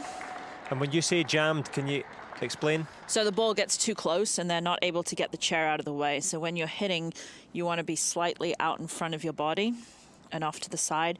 But when you get jammed, that's when you lose all your pace.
Oh, wow, what another point. Again, you're seeing the amount of angles and the amount of depth that the players use is incredible. You actually, to me, the doubles, you just see so much more. Even in standing, the players are not using the angles. They could actually take a lot from this and use the angles more. You just see so many different dynamic shots in wheelchair tennis.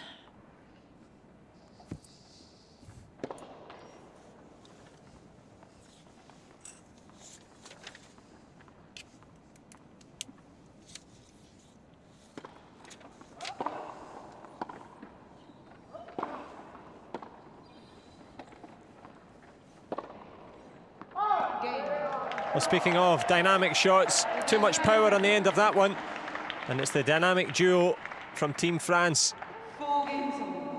Pulling it back to 4 games all here in this gold medal match.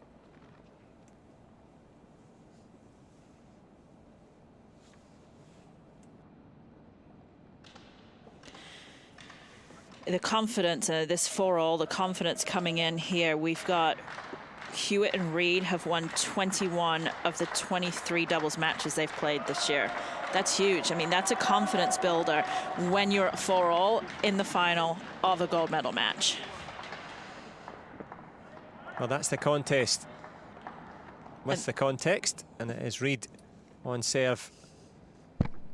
Can they convert that confidence down the stretch here in the first?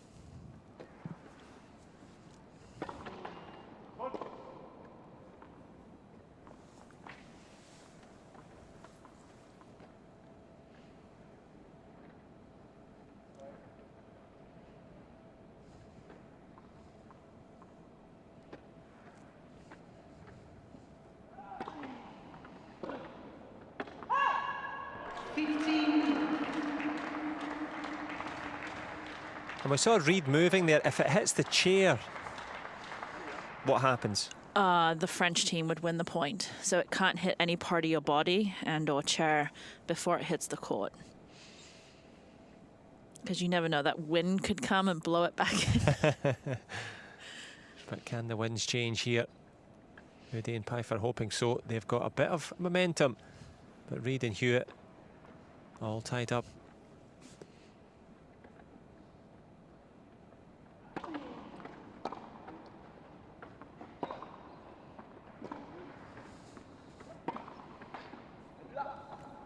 Ooh.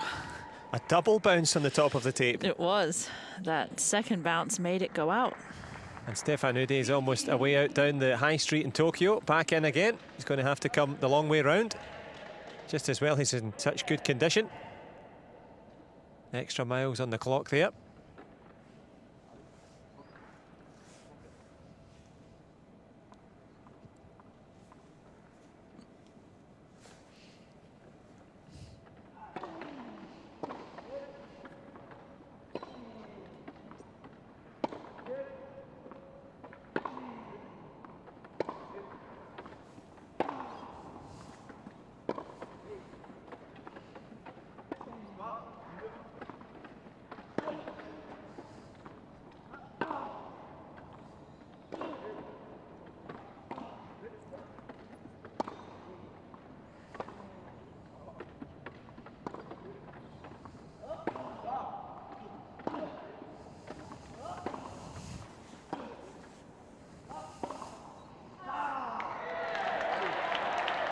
French are playing solid. They are just not, they've cut out unforced errors. They're just consistently putting the ball back into play. And of course, consistency, the hallmark of champions. They are the defending champions. Can they keep it up down the stretch?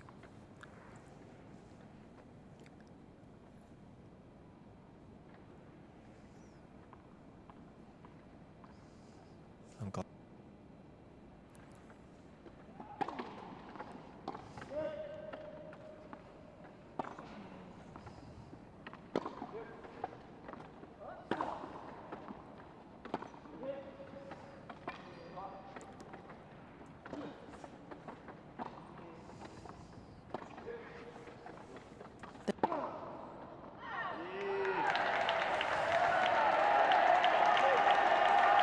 Some of the power being taken off the French shots.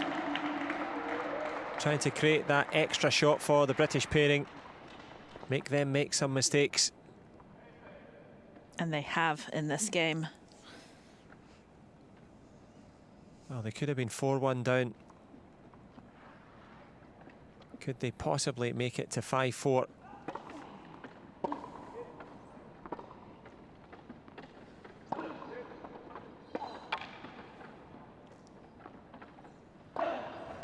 They most certainly can. The momentum shifting for the men from France. And they're very good value for it indeed. That forehand was not going to come back. Precision and power. Precision and power indeed. As Alfie Hewitt and Gordon Reid 4-5 down against Hoodie and Pfeiffer, all to play for in this gold medal match.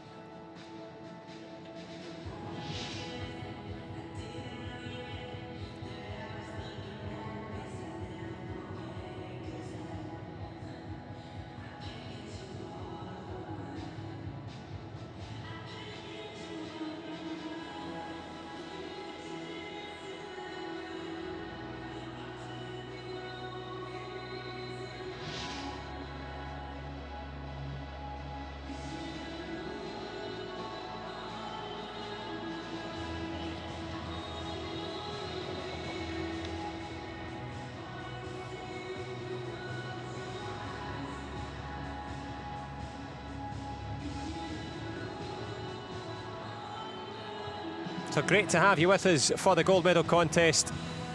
Gordon Reid on the right hand of the screen, just giving some advice and ideas to his good friend and teammate, sometimes rival. They fought it out in Rio. The man on the left took silver. But back in Rio, well, the French team took doubles gold. They're trying to do that again. The temperature rising, and so is the volume. Nice atmosphere building. That was the most we've heard. That's exciting. And it's befitting of the quality of these four fantastic athletes. But four will become two, as two become number one. 15.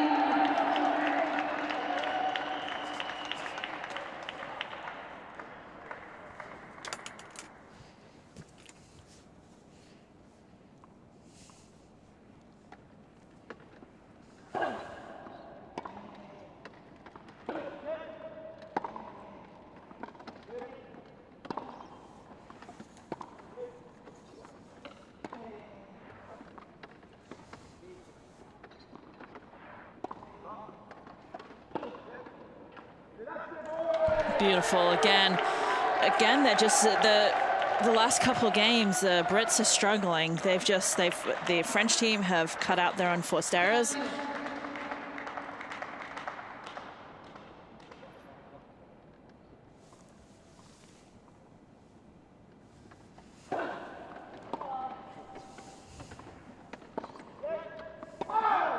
Say that, and then they hit it. They have an unforced error. It's the commentator's curse. Do that, but they're still on. They've got more winners than they do unforced errors, and it's not the same way with the Brits. Yep, the golden ratio as they move towards the chance to get the first set in this gold medal contest. And what a match it's been so far.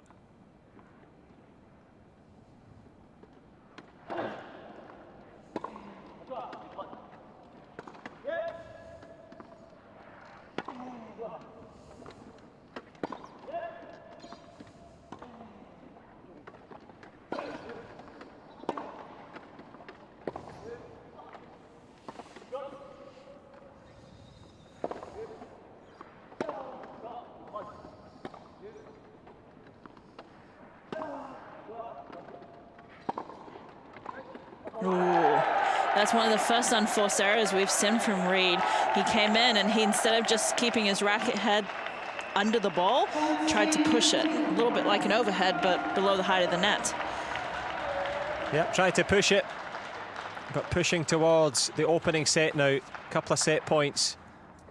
And we're all set up nicely. Stefan Ude on serve.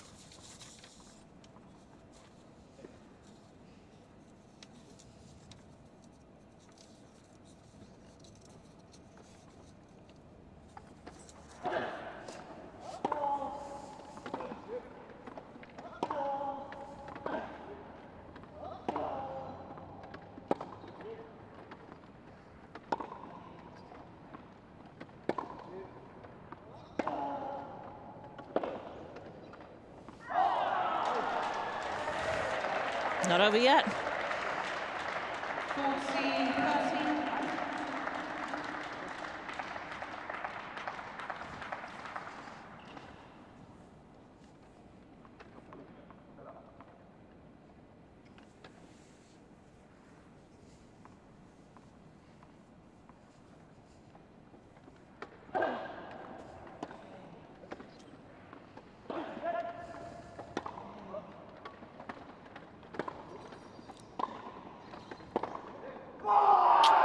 Well, that one landing long.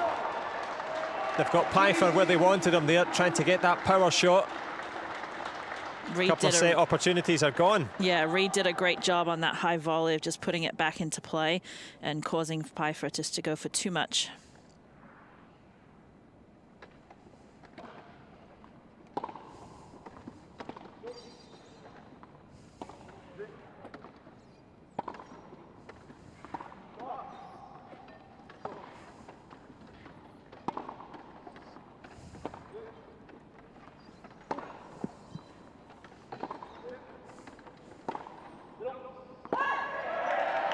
Another set point.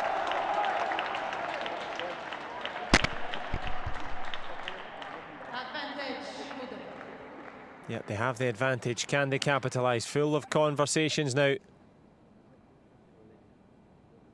Last minute adjustments. Big moments in this one.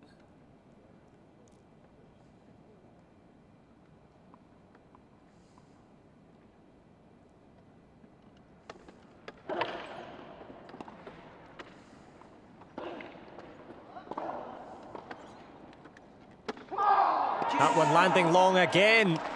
Stefan Ude anticipating nicely.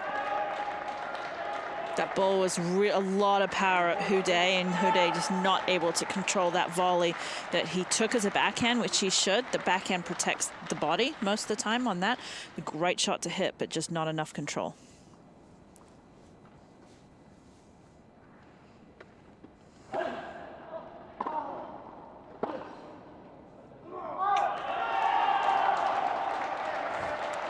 Said the Brits are not done yet. They're not giving up the set. Now a break point to tie us back at 5-5. Again, momentum shift.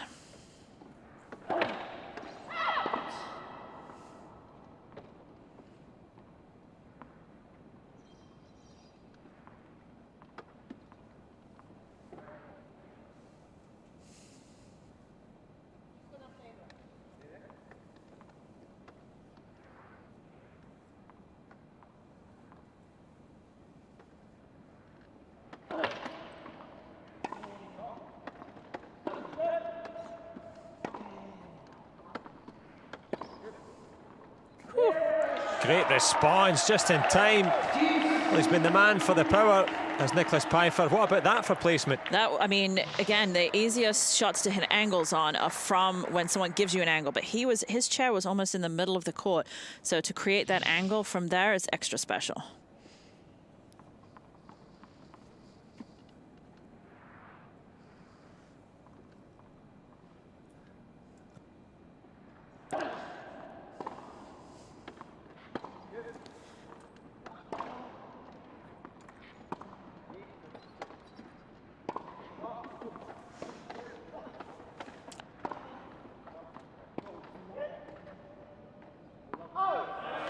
Well, landing long and landing a big blow to the French hopes. Another opportunity to break, and Gordon Reid and Alfie Hewitt encouraging each other. A lot of support for Team France, but I'm sure back home in Helensburgh,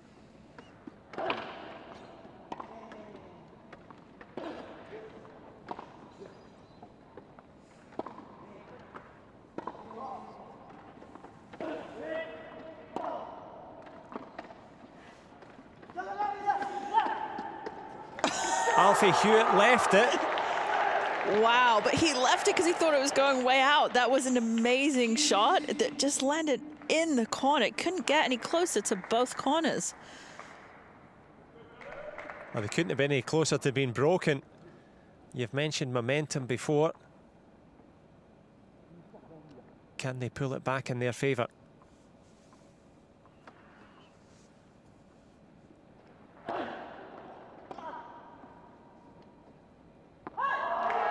Big serve up the tee.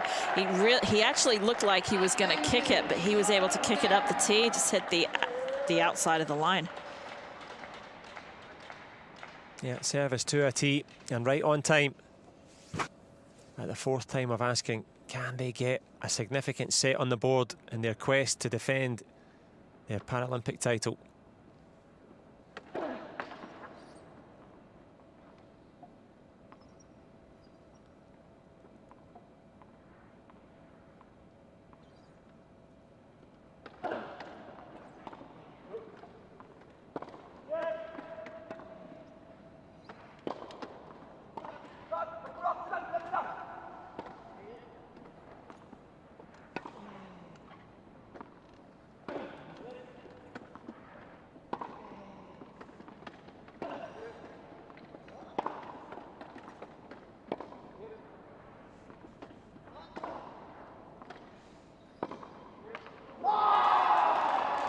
Reid just, Hewitt taking a little bit off that and he was there. Pfeiffer was there. He wants that one back. That is not acceptable on set point. For sure. He's going to have to accept it though, as you say, and write that off, reset, get back into it, because still big chances for both.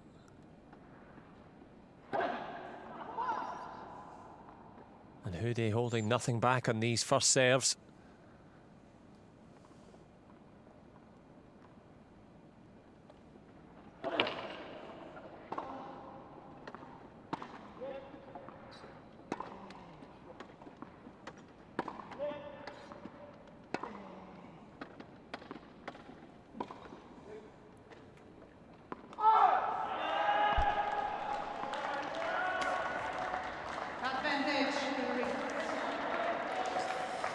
Reed putting somewhat pressure on Pfeiffer. He hit that very, very high, heavy ball, and then Reed pushed in, just making Pfeiffer just do too much.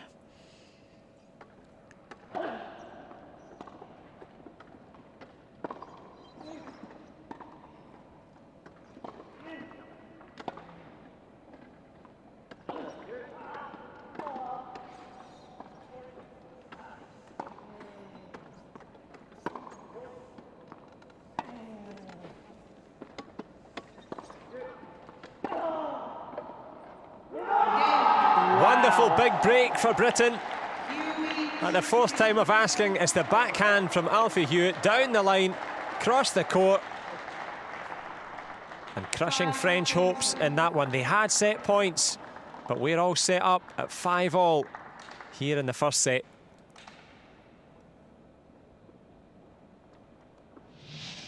Hewitt taking a beautiful backhand. Saw Hude was covering the middle, and see Hude how much he was able to reach. But that backhand from up high and seeing the open court and seeing how obviously important and big that game was just by the reaction of the players.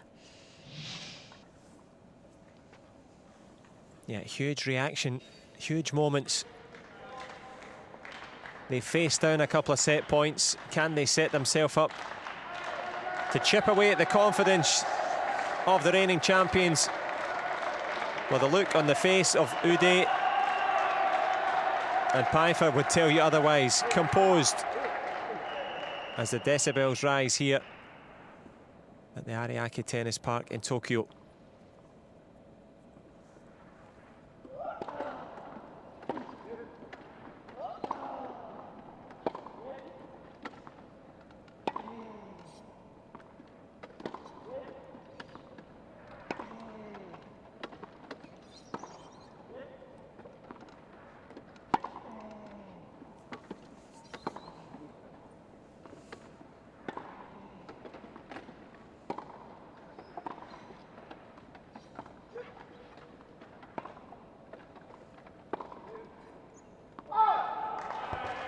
Brits are doing a really good job of keeping the French back. They haven't, Hude's not, difference between when they were up 5-2, 5-3 in that area.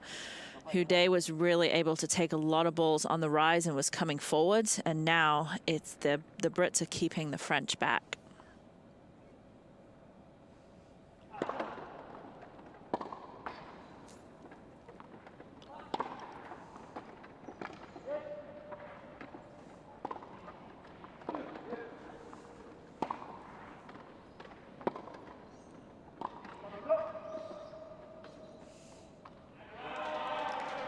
That was a jam. That was where he just couldn't get out of the way. And even despite the, you know, athletic movement to try and spin around there, 360 degrees, the momentum spinning around as well. Hude and Pfeiffer under pressure.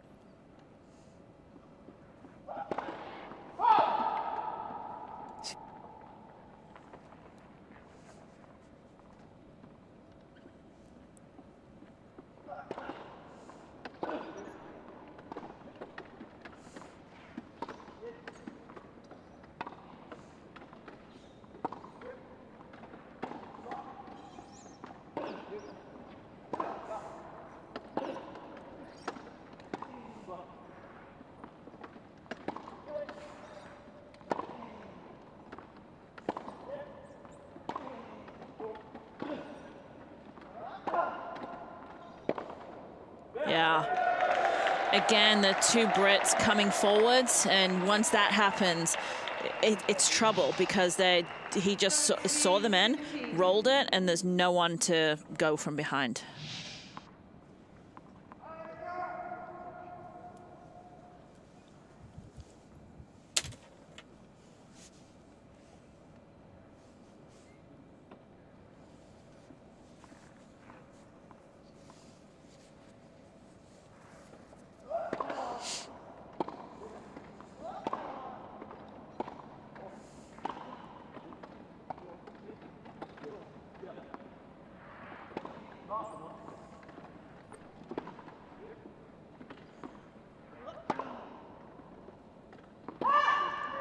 Yeah, plenty adrenaline on that one. Hewitt looking up to the ceiling as if to say, could have done with a little bit more control on that one. They were in control of this service game. And Hoodie and Pfeiffer just giving them a little reminder.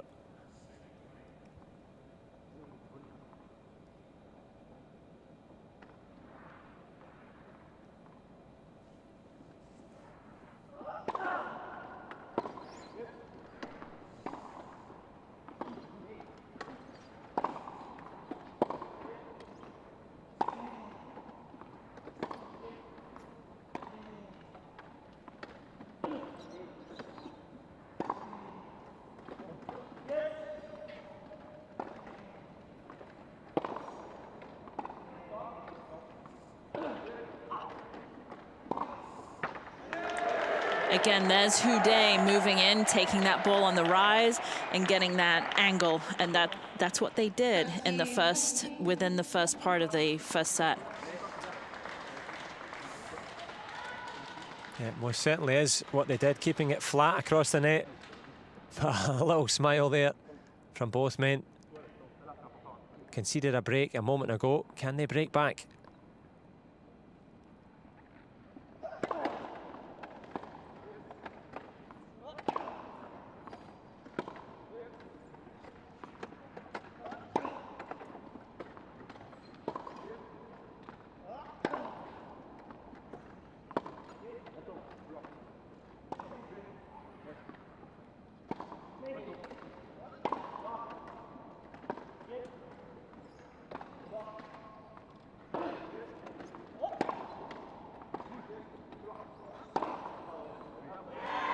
Some shot and some response when he needed it. His error created the break point and he has responded in kind.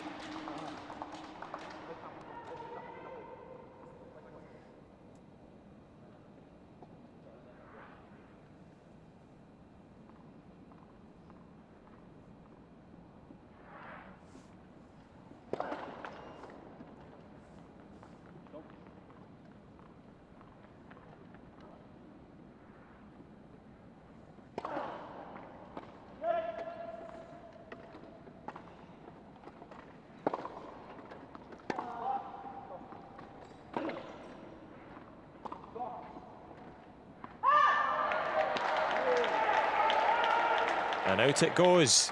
Break point chance again. Can they capitalise here in the Japanese capital?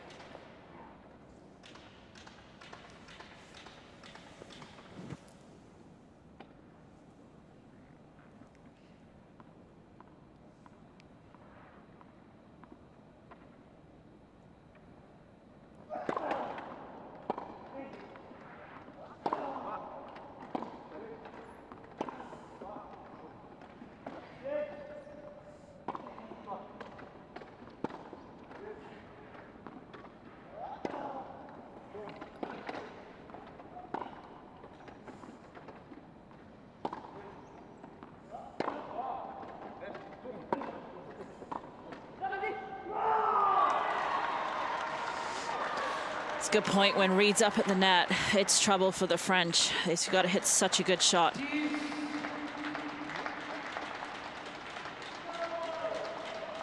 Lack of communication from the French, just slightly in that point.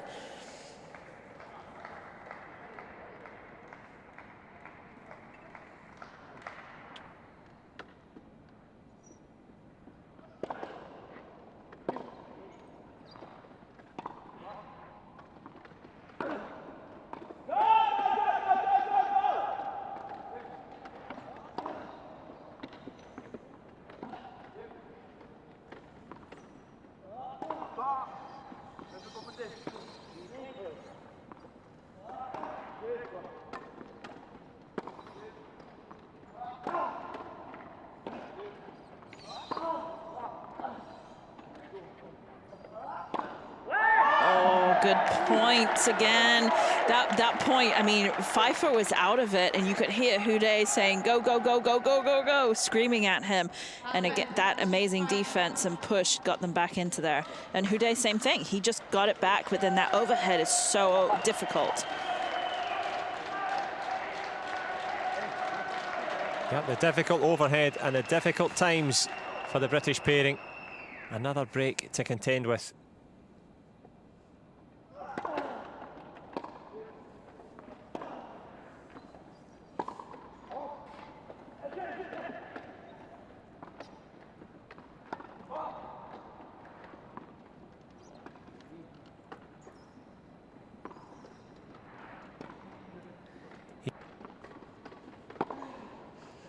And what an incredible forehand. Houdet did amazing to really just, I mean, he put that ball so high with no spin on it.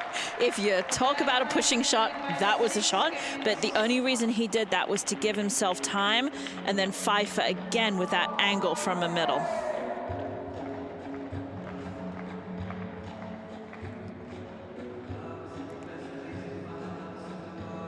The gold medal match in this one, Alfie Hewitt and Gordon Reid 5-6 down. And as the French defending champions on serve at the end of this first set.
So here we go, critical stages now. The French fans gathering. Can they gather their calm and composure? They had a couple of looks at the opening set. They are now serving again. But Team GB, redoubtable as ever.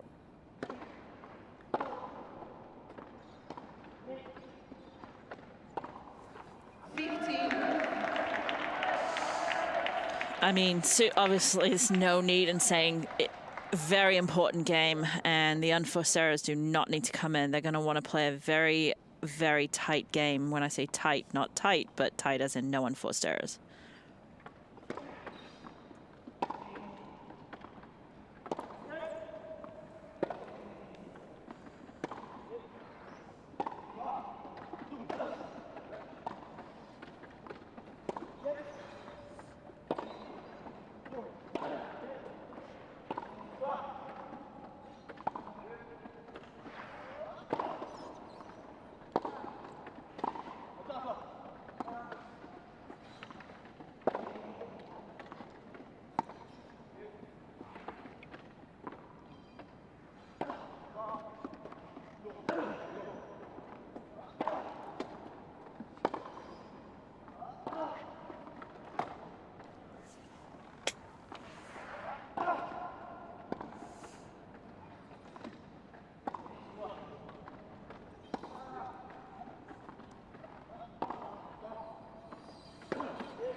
Again, Houdet with the reach on that backhand that just really got the ball back into play, that gave the French team even a possibility of winning that.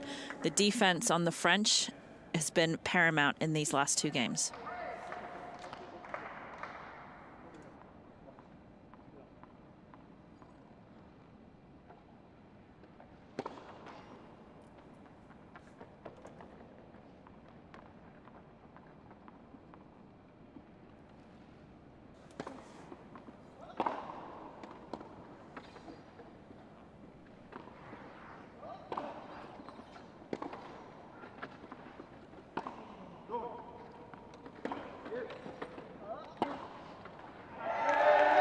Well, there's a little noise that the chairs make at the back of the court. You've probably heard it a few times.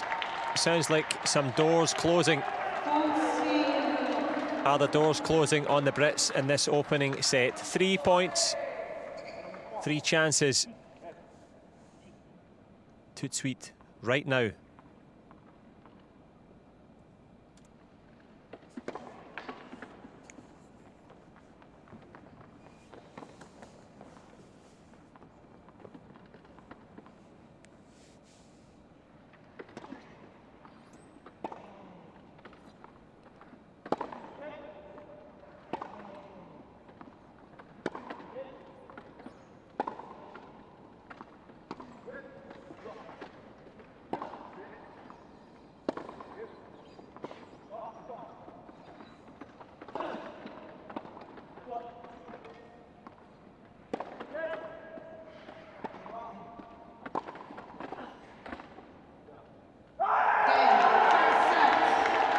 Game and first set, indeed. A huge roar from Nicolas Pfeiffer.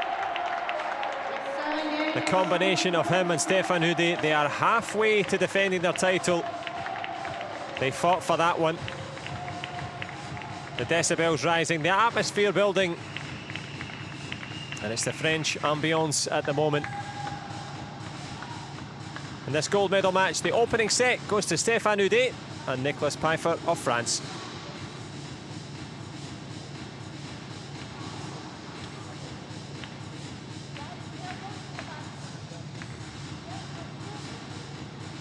Looking at the stats, very, very close on all fronts at this point. Unforced errors and total winners, actually in the red for both, but the important points were the ones that were really in those long games, those last 2 points, as we see the Brits taking a short bathroom break. That'll give us a break. And I'll give you a break from listening to me. If you want to have a little break in this gold medal match, of course, the second set is upcoming, and this was how the first set was won and done. Touch of class from Reid at the net.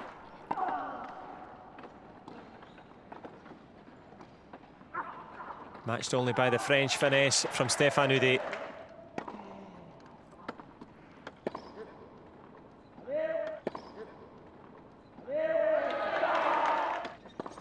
And it was the finesse plus the force of Pfeiffer, matched by the quality and heroics of Hewitt. But in the end, the first set goes to France, and we're all set up. The athletes are taking a comfort break. Maybe you want to do the same. Join us again in a few moments' time for what will be a conclusion to a top-class final. Gold medal at stake. Join us again shortly.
And if you are just tuning in, well, it's the lone piper, Nicholas Pfeiffer. The other top-class trio have taken a comfort break, and here comes Gordon Reid on the way back into it. I know that he's done a lot of strength and conditioning work with Claire MacDonald back at the Scottish Institute of Sport, and he'll need that stamina down the stretch.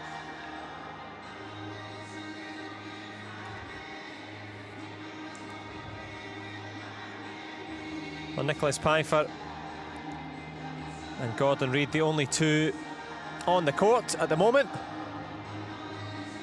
And if you are just tuning in, well, it's set up nicely. A change of shirt,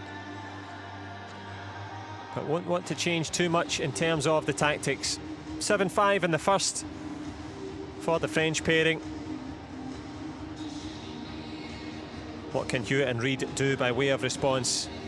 The defending champions from France just in a very close nip and tuck contest, finding the momentum when they needed it and crushing the confidence momentarily as well.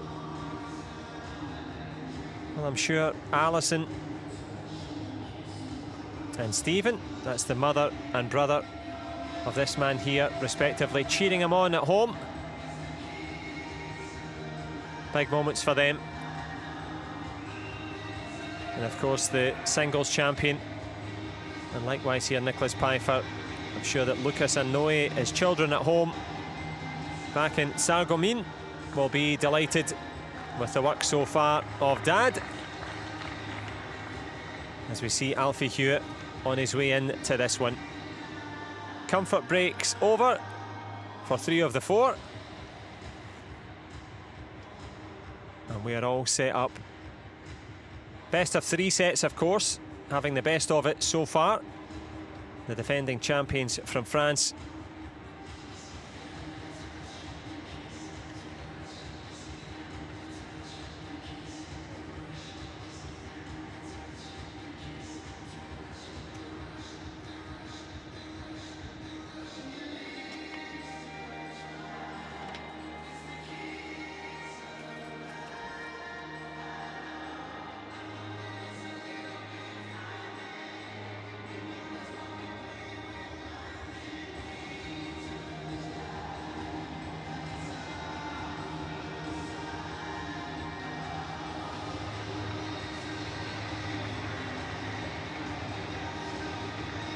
Here he comes, in with a twist and in with a shout. Stéphane Houdet.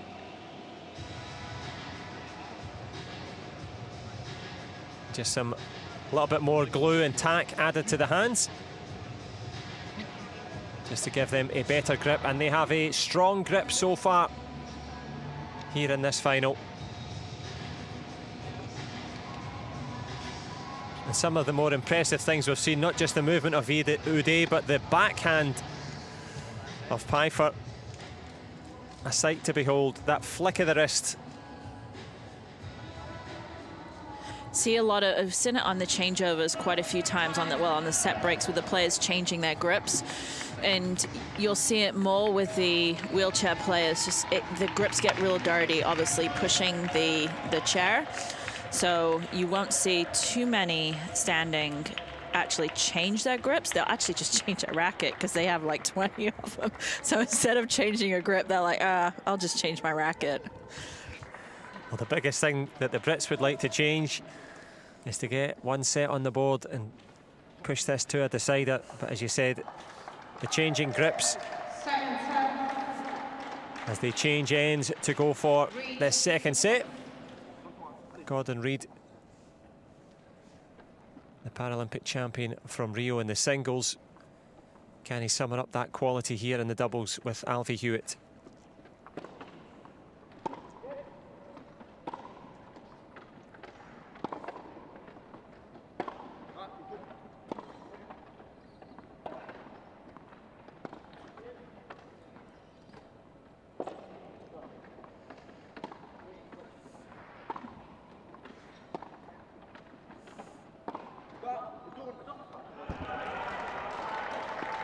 Again, finding the middle. It's interesting. If you look at total winners, we're at 13 to 12, and that's not a ton, but that's because there's so much defense going on in the rally.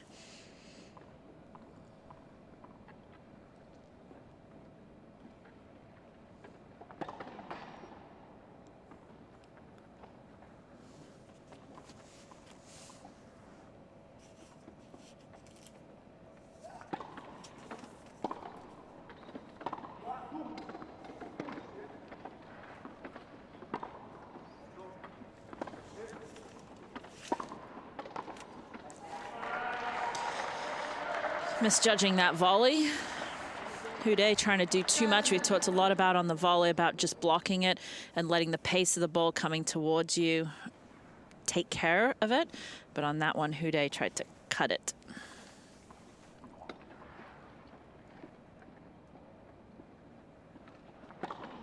Let first.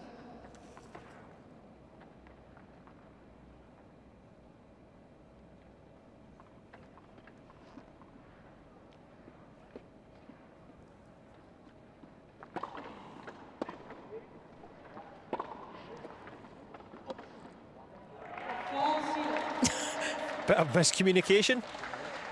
They're looking at each other like, what were you doing?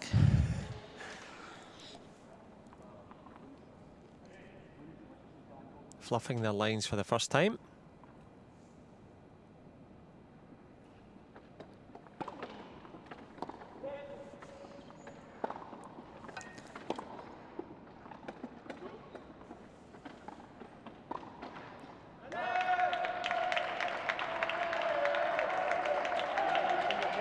Paifo was very lucky there that he didn't get the ball right in the face.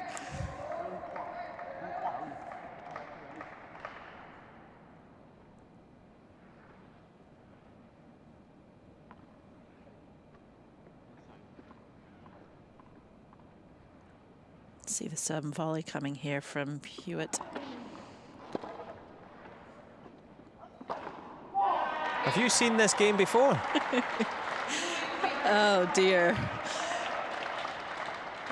Totally looking at the position of the player where before he's way back. Yeah, the position of the player and the position of the game. First set to France, first game to Britain in the second.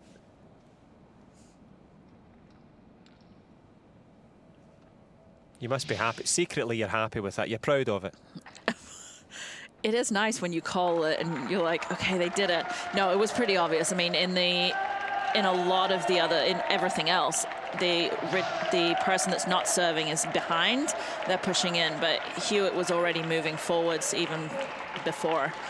But it was perfect because the serve was so good that it just created an easy overhead. And Hewitt, we've seen Hewitt miss 2 easy overheads so far, and he was not missing that one.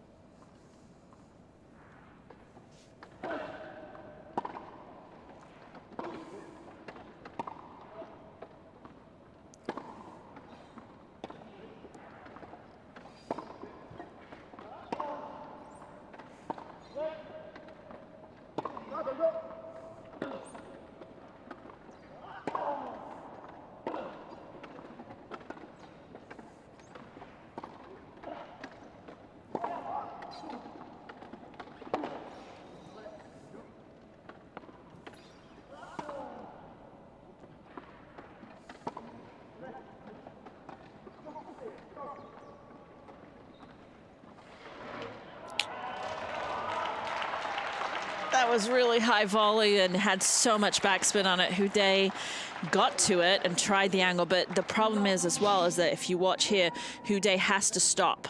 So when he does that, he actually was a little bit further back than I thought. He cut it way too much, but he's not allowed to touch the net.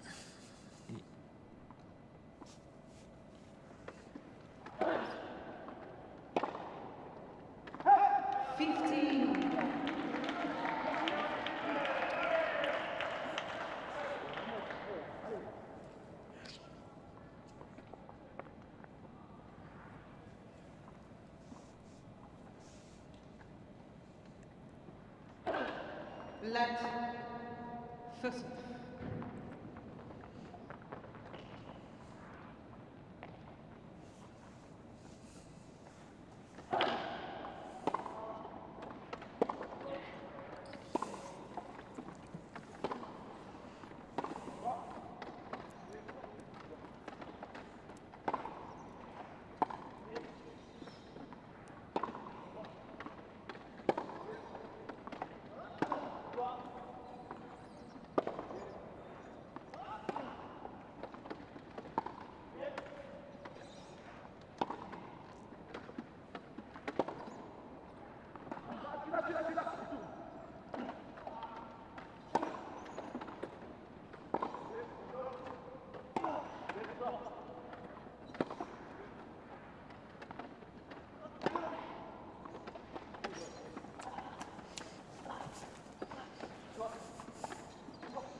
Wow, just what a point. That is the point of the match so far. Drop shots, lobs, angles, whatever you could think of, that was the point of the match. That's all I'm saying. There's nothing else to say there. In that rally, you're just like, oh my God, I can do this. Nope, just amazing.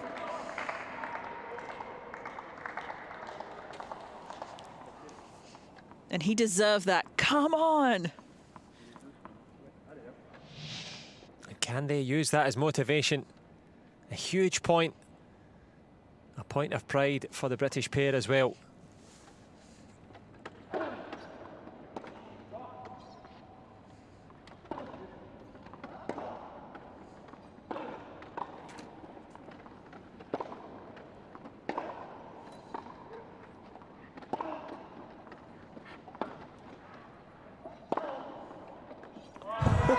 Tried it. He tried it.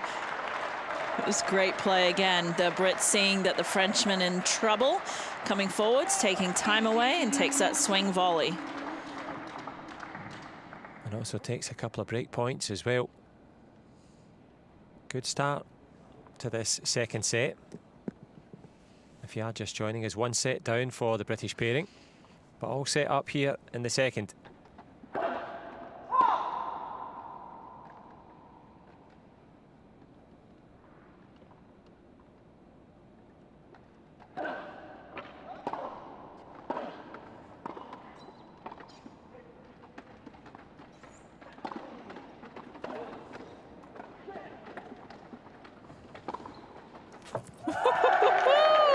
What a backhand. Again, Reed, just a soft touch. Thought he had it, but the Frenchman had other ideas with that reverse backhand, which we're going to get to see. He gets to it, and the flick right there, just cross-court. Unbelievable backhand.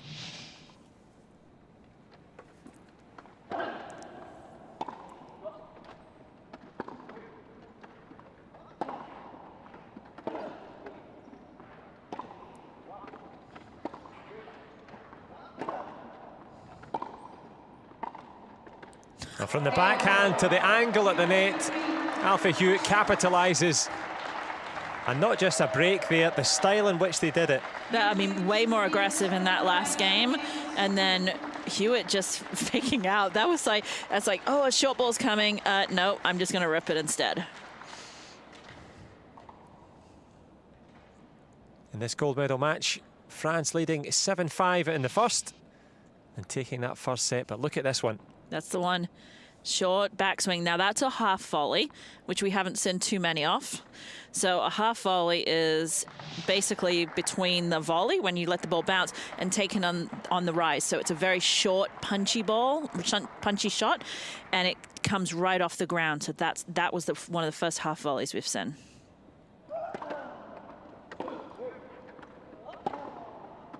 Well, that's not a half volley. That was not a half volley in any way whatsoever. And the Brits are coming out really strong in this second set. No half measures, confidence rising.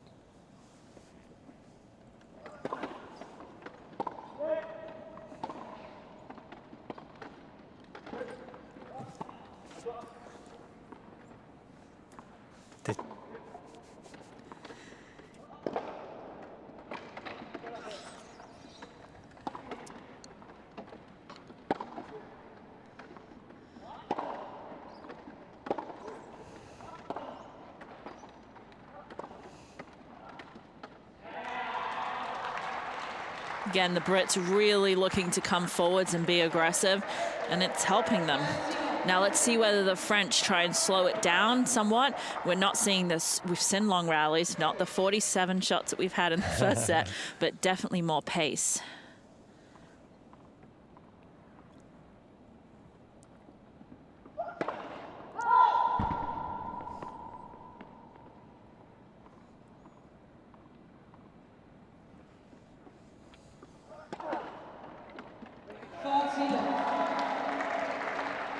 And 15-kilometer serve out wide, ace. Standard.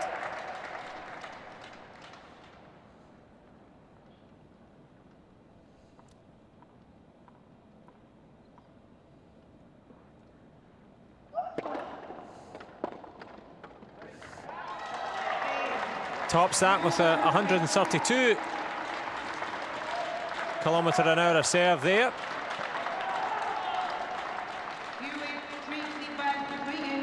As they're in the driving seat in this gold medal match. Stefano Due and Nicholas Pfeiffer, of course, one set to the good, but it's been a very good start indeed for Hewitt and Reid.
Well, what a fantastic arena.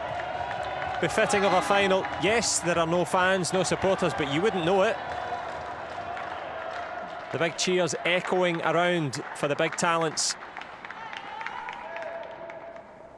Team France, one set up, and we're all set up in the second.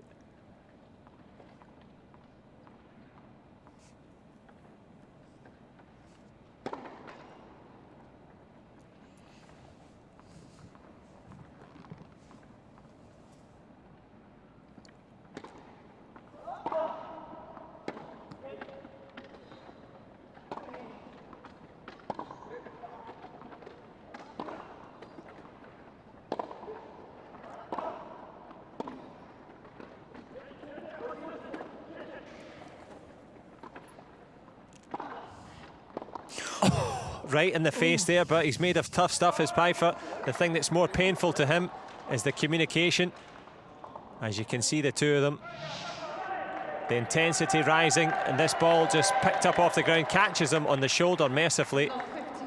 But catch a glare there at Houdet and Pfeiffer. They need to shake it off, get back to their best tennis.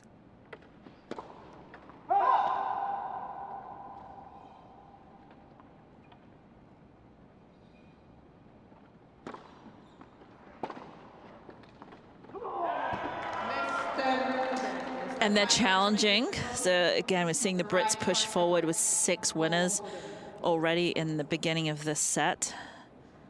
Looking to push forward, and it catches. Well,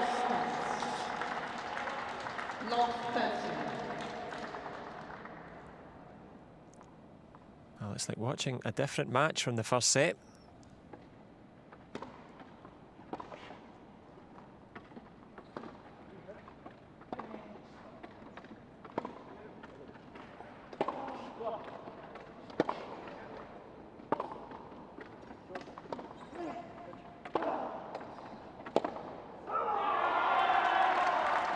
I mean, the Brits have changed their strategy. It's still high and heavy, because you see a lot of the balls, unless it's sliced, they've got a great arc over the net, but they're flattening it out a little bit where the ball's not so high, and they're really looking to be more aggressive, and that gives them 3 break points.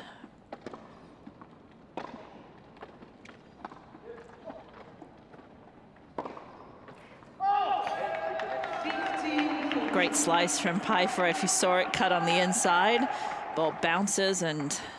But all not well in the French camp. A few disagreements, the adrenaline high.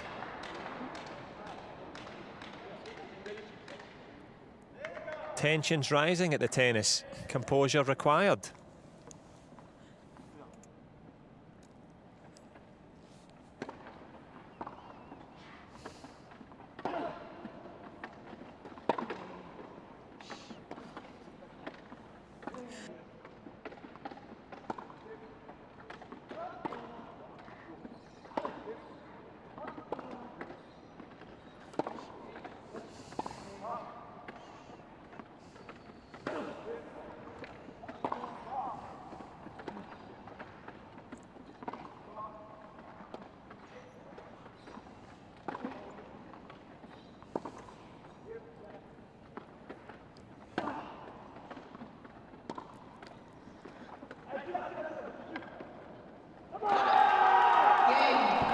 Huge frustration, huge game as well.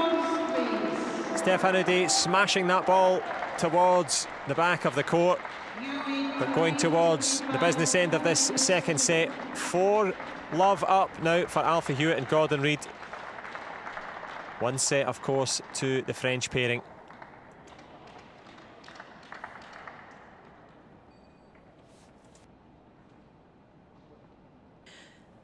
French team need to just relax a little bit and get their frustrations out. They're very frustrated with each other at this point. I don't think Pfeiffer's doing what Huday's telling him to do. So he's just got to, they've got to breathe a little bit. And the Brits have changed their strategy. That last point that the French team lost is the kind of points that they need to get back into this match.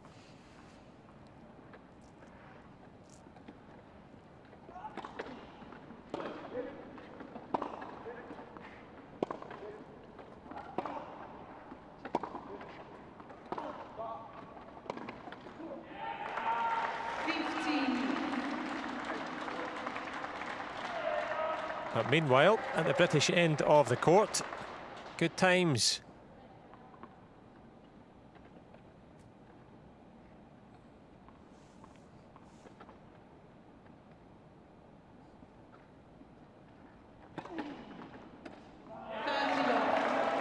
Wow, just Brits are really coming out strong, sticking with their game plan, looking to finish the point earlier and not go into those 40-ball rallies. That's what they do not want.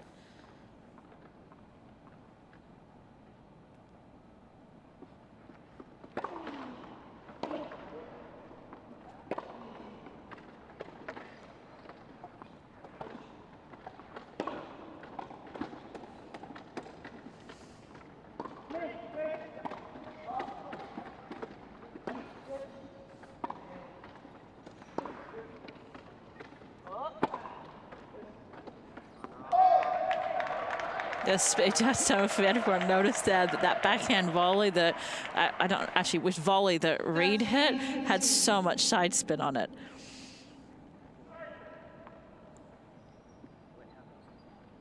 Yeah. Players can see that coming with the way they set up and then swing on the inside of the ball, so they are able to read that.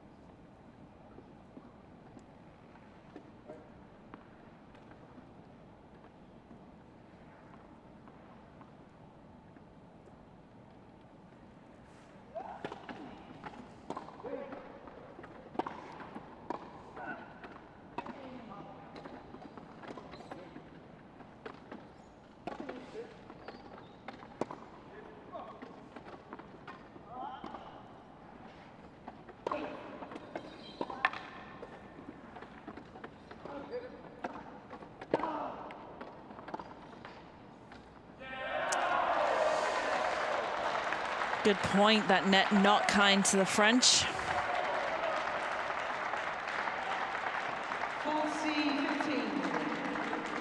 Interesting enough, when the net actually has to do with the tension of the net, actually has to do with those balls going over or not.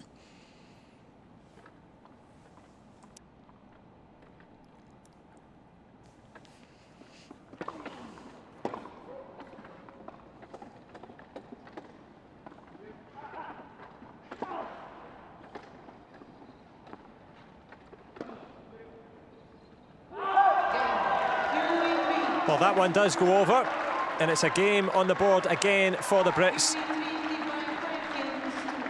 5-love in this second set. 1 set to the French pairing, and we're all set up to go down the stretch in this one. A possibility of 3 sets. It looks a very strong possibility at the moment, and we're all tied up. Gold medal match between Britain and France. And you were mentioning there about the net, and there's the kind of traditional non-tennis player. Is there a high part of the net? Yeah, so the net is higher on the edges and it comes in to the middle. And when they play singles, they actually put net sticks in between the alleys, the tram lines. They put sticks in, so it's even higher in singles. But the tension of the net is also important. When it's super tight pulled, it hits, and then it goes, it pulls back. But if it's soft, it dribbles over. But of course, not just the tension at the net. We saw a little replay there, a bit of tension in the French camp. Now, do they just let this set go and reset? A lot of times players will. They'll say, what's the point of coming back from, especially 5-love down. When you're going to 3 sets. If it was a first set, slightly different. So they're not going to just...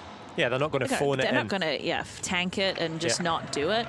But there may not be a huge amount of fight, but they need to get back on the same page. They're not on the same page, right? Oh, no, not at all. And I think the frustration came from a couple of the balls where Houdet felt Pfeiffer did not communicate and which balls to take. And you can see they're not even talking here like the way they have been. In the first set, they were together. Yeah. Well, you mentioned being at one with the chairs. They're certainly at odds with each other. The furrowed brows of the French pair.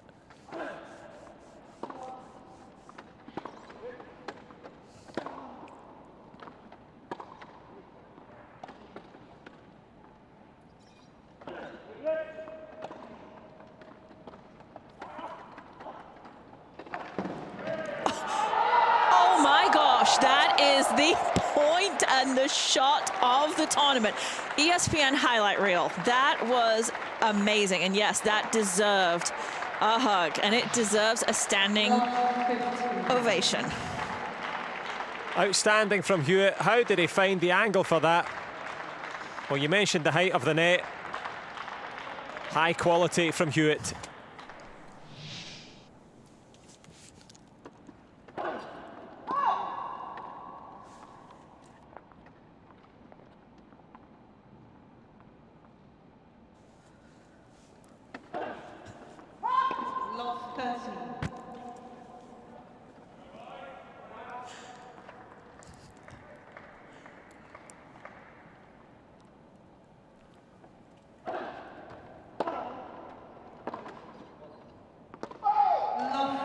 The French have fallen apart, all right, in the second set. They have totally fallen apart.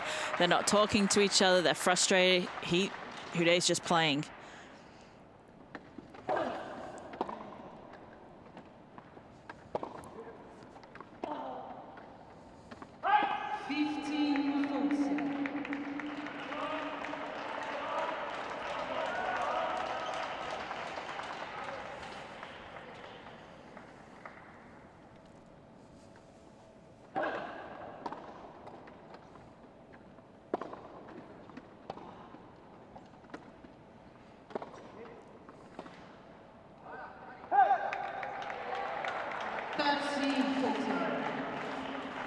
After that last shot from Hewitt, he's allowed a little bit of a dip. Absolutely. Still set points.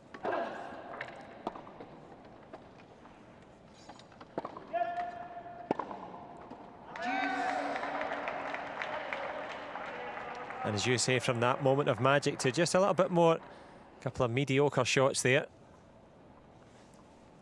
Can France get one on the board here?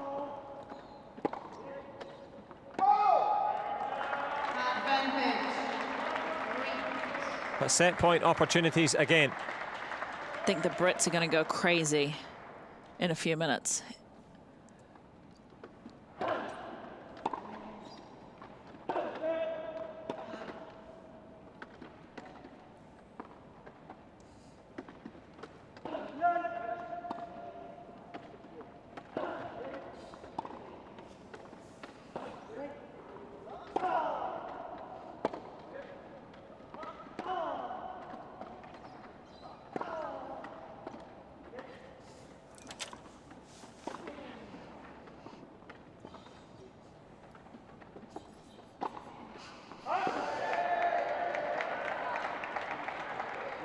great point. Hopefully somebody out there watching noticed the two-handed backhand that Houdet threw in there. Two hands because he got jammed. And signs of a thawing of the ice on the French side of the net.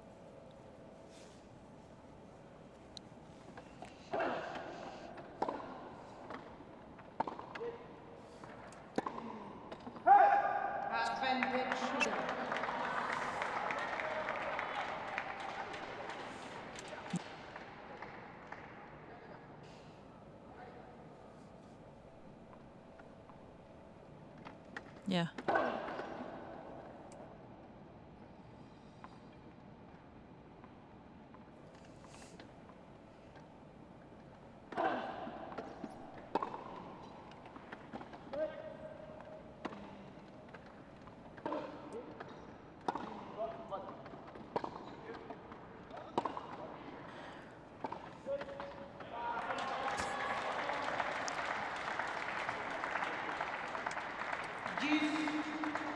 Well, neither pairing quite able yet to grab this pivotal game. You can see for yourself the score.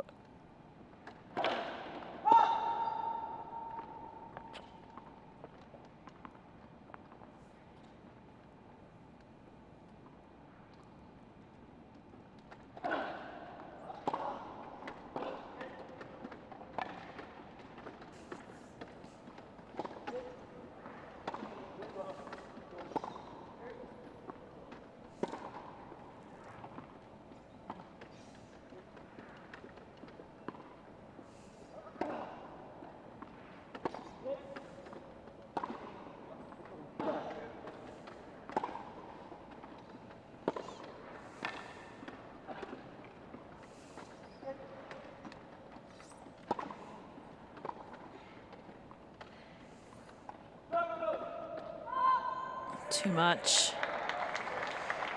It almost looked like in that rally, Houdet almost gave up for a little bit. He was just like sitting there. He's like, just go ahead. But again, pull it. Now there. They did a little dance together there to... Brothers in arms again.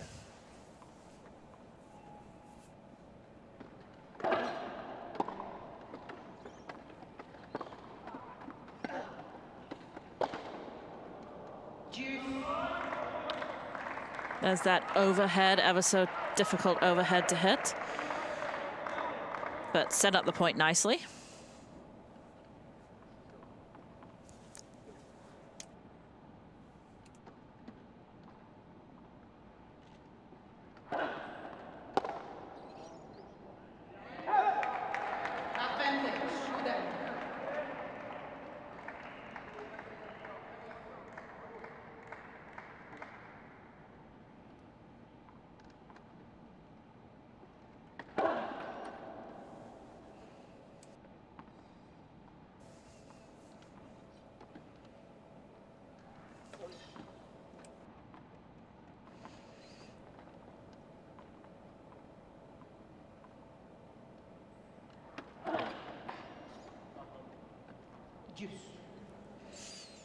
Houdet trying really hard there to try and get it up and out wide, and Tuss gets a little too far away from him.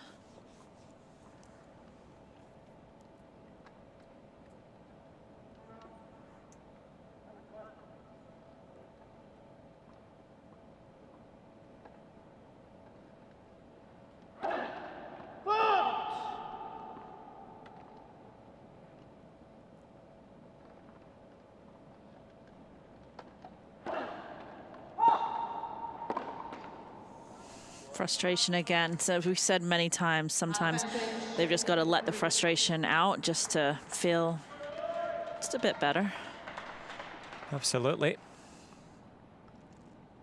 Fifth set point. And there'll be a little bit of frustration on the British side of the net as well. They want to get this set on the board.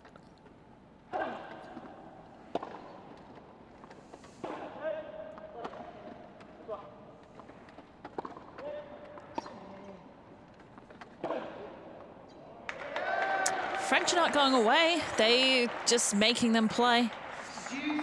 It would have been easy for the French just to say, okay, I've just got to hit some balls, hit them out, just relax. Sometimes when you do go out, you just hit it.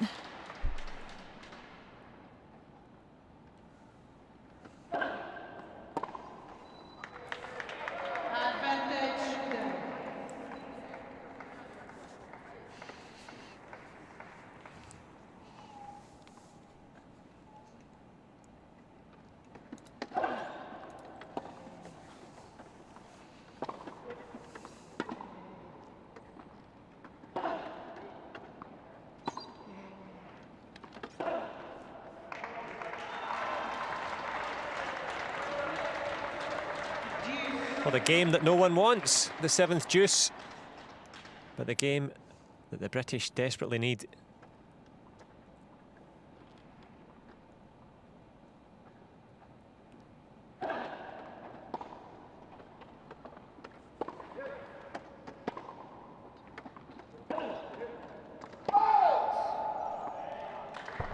Another set point opportunity. But the bonhomie recovered at the back of the French court.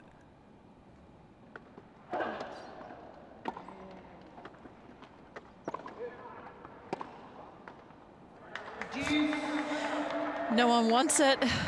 They do want it. Of course. Absolutely, they want it.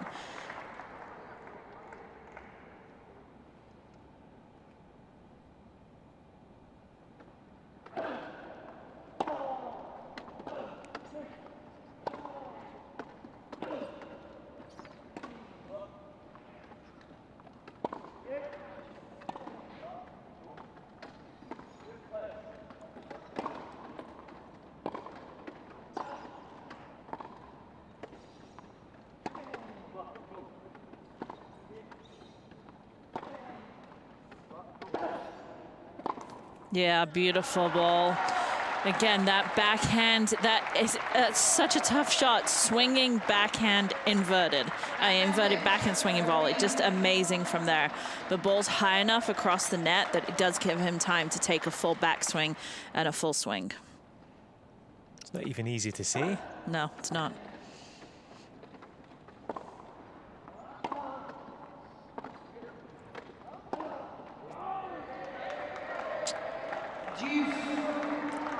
Well, they can scaleless it, believe it. Yeah, and I think what's happening in this game is that if that game had been 40-love and the blowout, it really would have demoralized the French team. Yeah, the little battle within the war.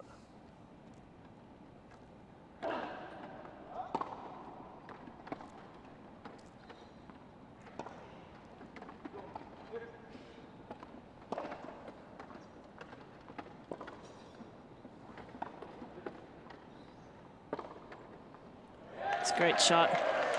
Just giving just giving the French in this just a little time to kind of get their heads together again and just breathe, as opposed to if they really had lost that game, that would have been very tough for them to come back.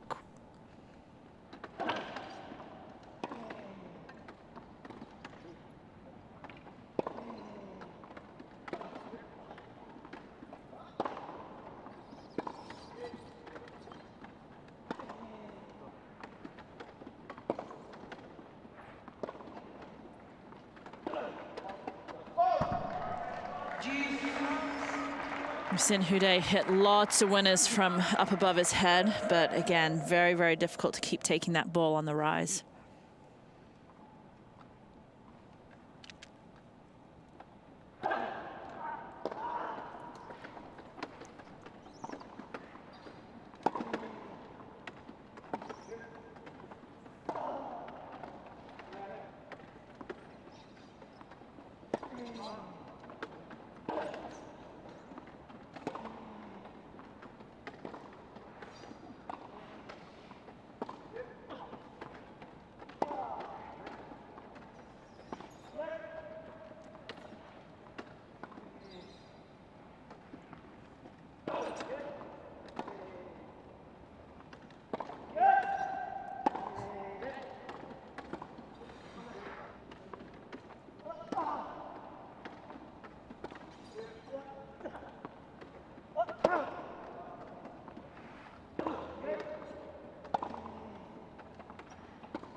Please tell me you counted how many shots? 336.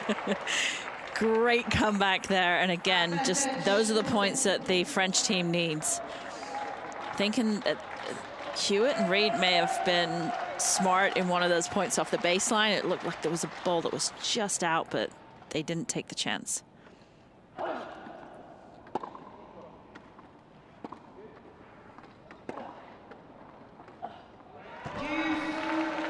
But taking the chance on the forehand down the line. 11th deuce.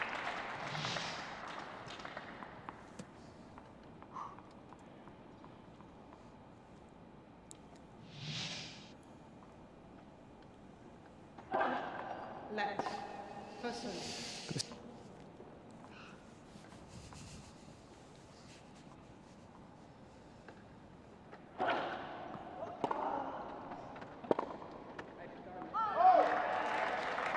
So,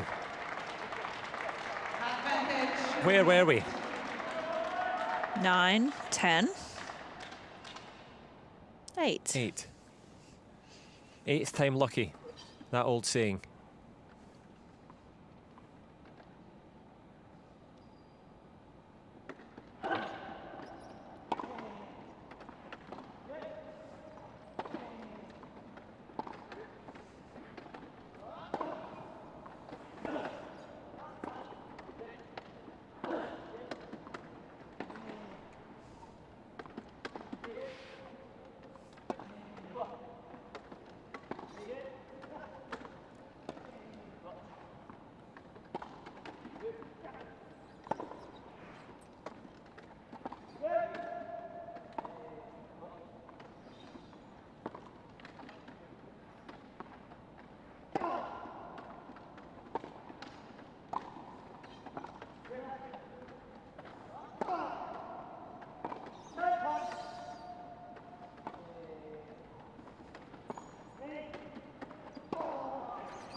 Eighth time is not the lucky time. Again, that's the sort of point that the French need and want. It is not the sort of point that the Brits want or how they got to 5-0. Yeah, this perhaps a little preview of what is likely to be a third set.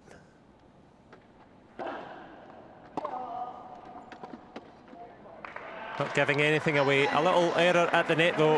Another advantage, another opportunity.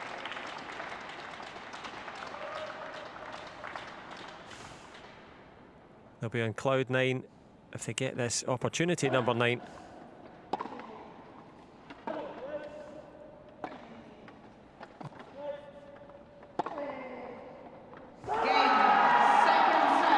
And there it is. It was number 9. They are on cloud number 9.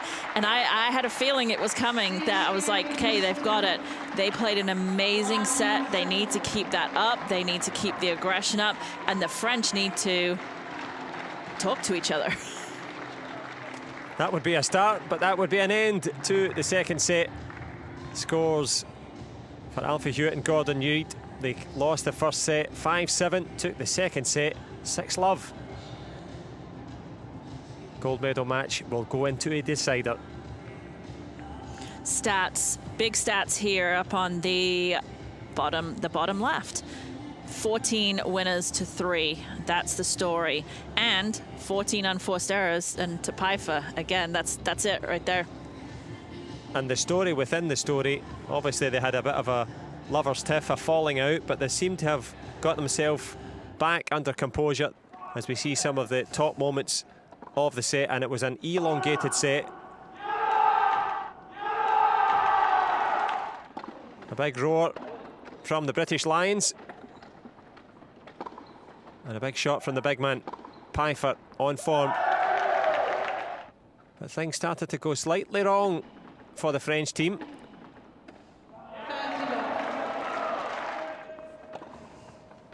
And it was Reid and Hewitt there to capitalise eventually. That was the shot.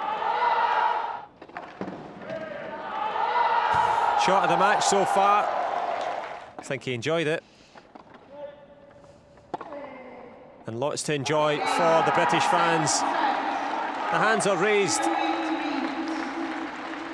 And they are on form as we go into the deciding third. And there was just a couple of things there in the French corner, and it's almost like a fight, so in the French corner and the British corner. By the end of that last sixth game, there was much more to you, to you, to you. They were actually talking to each other again. As opposed to being frustrated with each other. It's always better when you're playing doubles to actually be on the same page as your partner as opposed to frustrated. Well, French frustrations. The French as well are really, they're such good friends with each other. So even they've had that little tiff, it's okay. They'll come back in this third set. Final set. As will we. The third and final set. Great Britain against France. Well, they couldn't be separated over 32 games, 16 games all in the head-to-head. They can't be separated over the first two sets.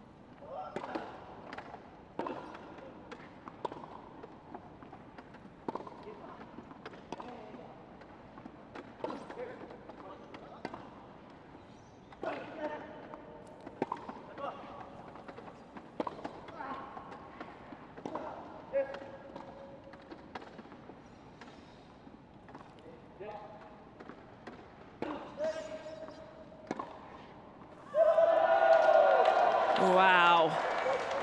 See where he's arching back. He's so late playing that backhand, but the lateness of that backhand gives him this angle. Wow.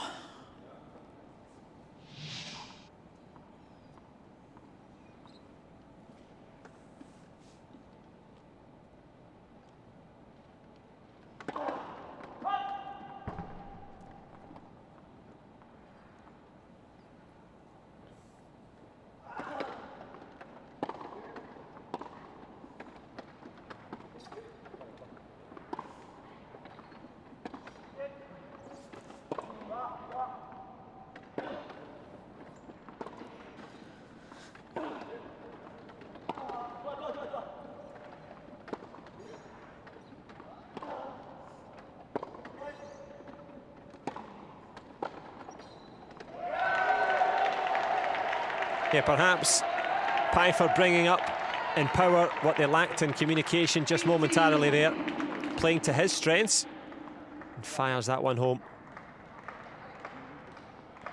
They look like they mean business now.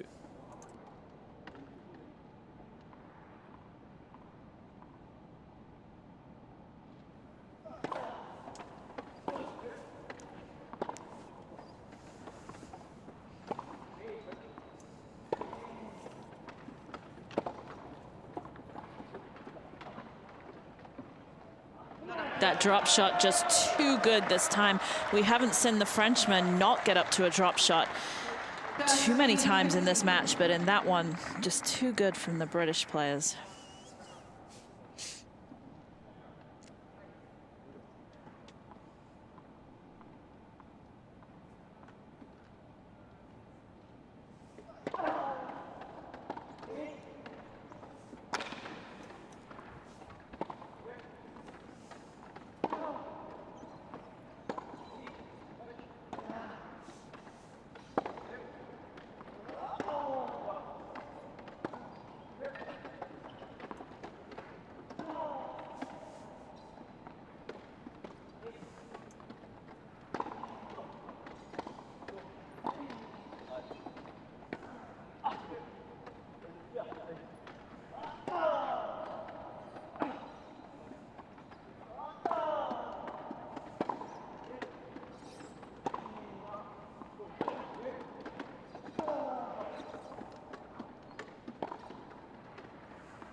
The French needed that. They need a couple of points where they really can get behind themselves, just like that point. Yeah, they've not won a game for the last 7 attempts. Need to remind, as you say, GB, that there's the defending champions at the other side of the net.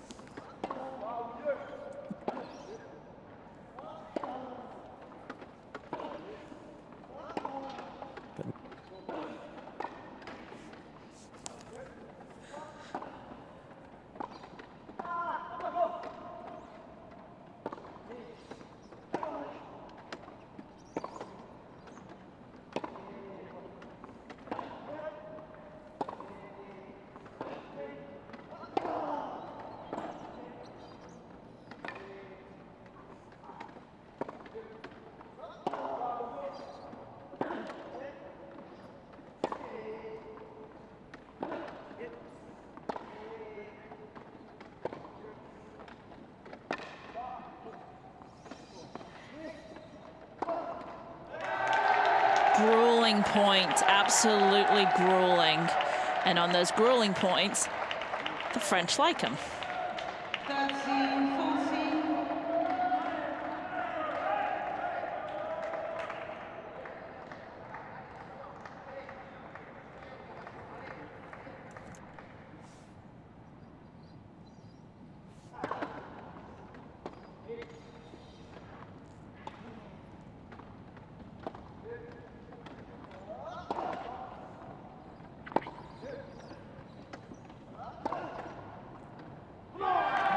Great shot from Hewitt. Just those last two balls, just putting a little bit more racket speed on each of them to gain a few more miles per hour.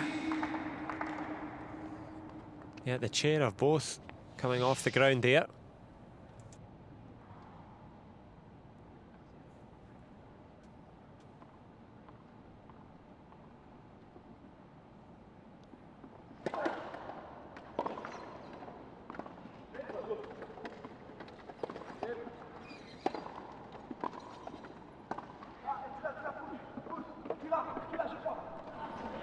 Well, almost crashing into the scoreboard there, Stefan Ude, and the scoreboard reads 1-all. But for Hewitt and Reid, they had to face down break points against them. Advantage, Hewitt.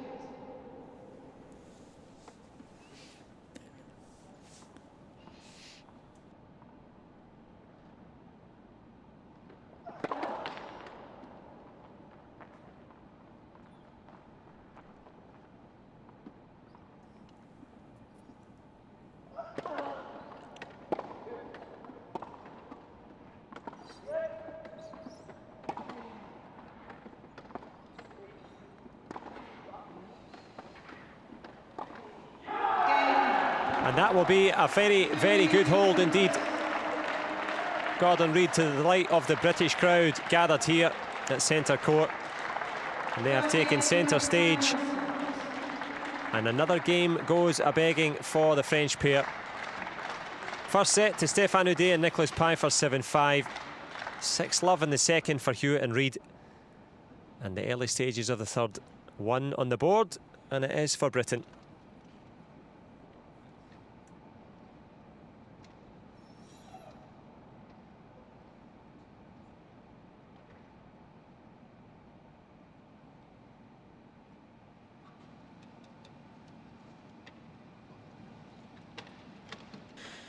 That was a good game for obviously both of them, but it was much better for the French. That's the kind of play that they need and that they want.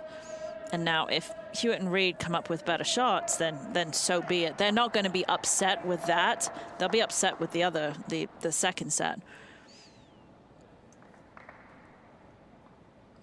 But the tide had turned obviously after that second set, but still tide has turned in the Brits' favor.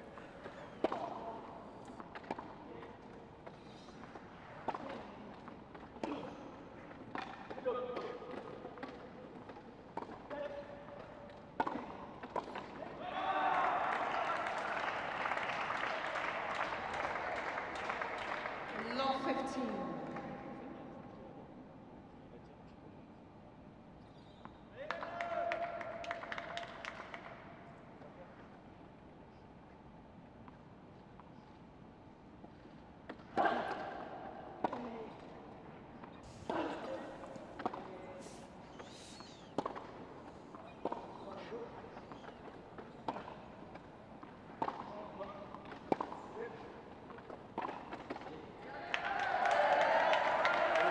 Really important for the French to get on the board early in this third set.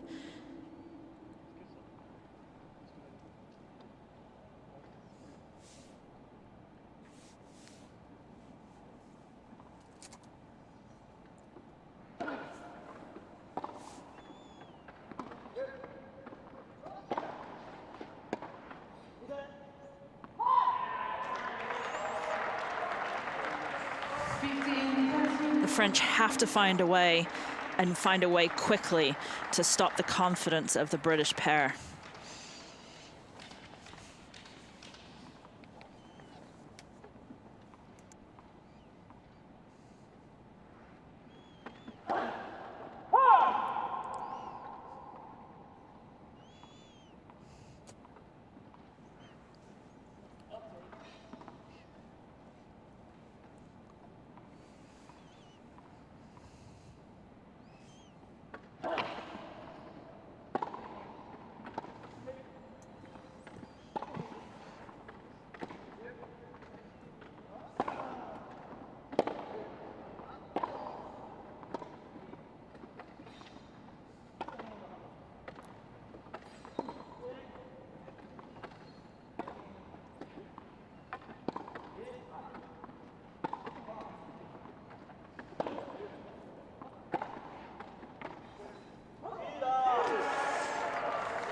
Getting caught, no man's land just behind the service line.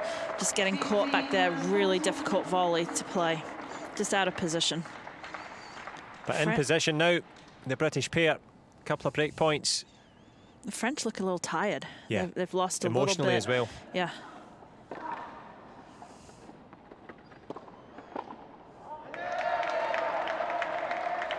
As you've rightly educated me how thickly things can turn, shifting back and forward.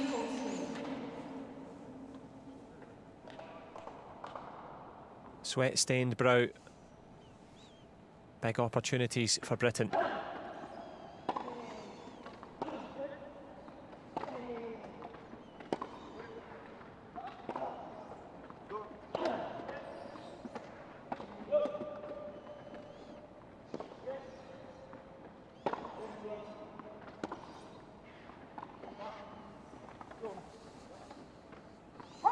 Well, to have and to hold. They hold a 2-love advantage here in this decisive third set. And Reid and Hewitt in no mood to go home too soon. The scores on the board, 7-5 in the first set by way of France, 6-love and a huge swing in the second. And that's 8 games in a row now for the Brits. Already in this third set, 5 winners from the Brits. So they're still being aggressive. It's just taking them a little longer to get that winner. They're having to work for the point just a tad longer than they did in the second set.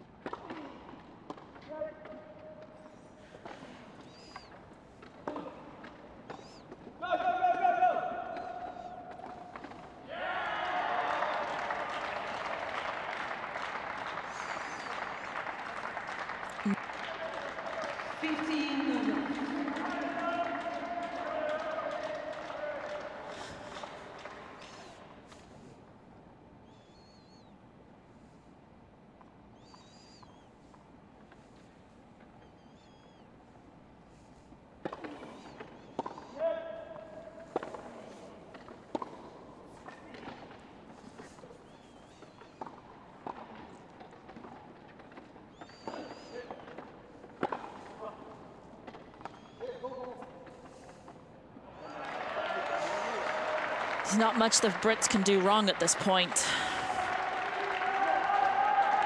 And they feel as if they're going to the gold for the golden part of their Grand Slam.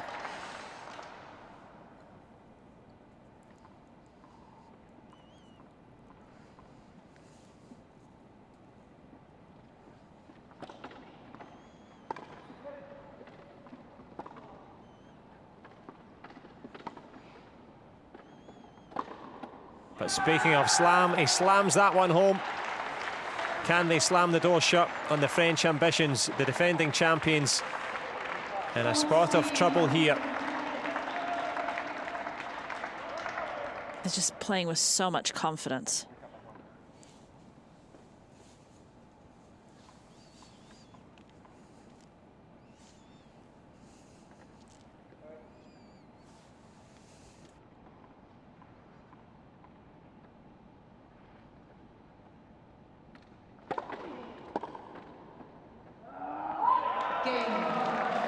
Well, a massive serve. Yep, sorry, massive serve on that one. 169. We've seen Egbrink serve a little bit more than that, but that's the biggest serve we've seen in this set and match. We see that score again, 7-5. The Brits losing the first set, and since then, it's 9. They have not lost a game. 6-0, 3-0.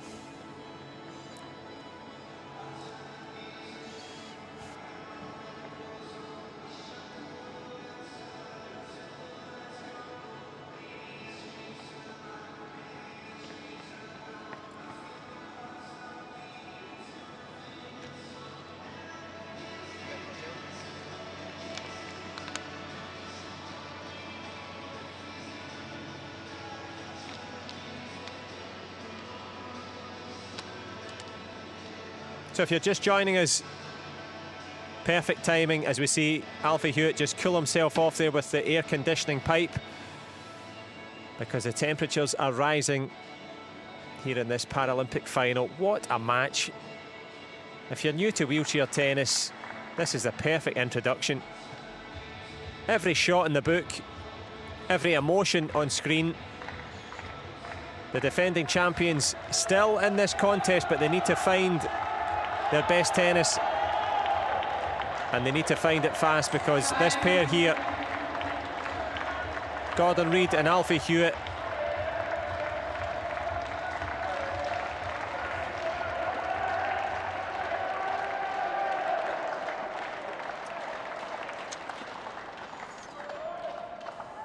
up against the defending champions.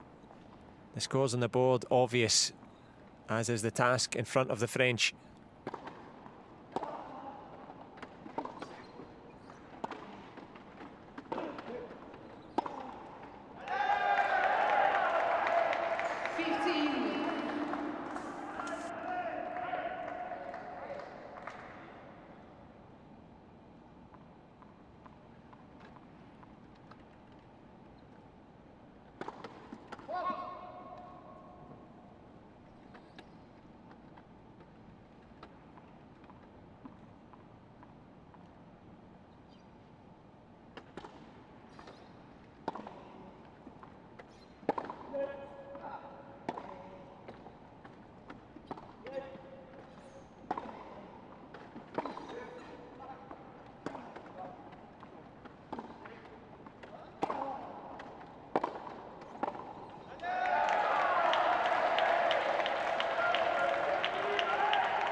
It's imperative in this game the French get on the board. So again, we've seen so much aggression from the Brits in this set and a half, the second set and the third set, that they're bound to make some unforced errors. It's just almost humanly impossible to keep up that amount of winners.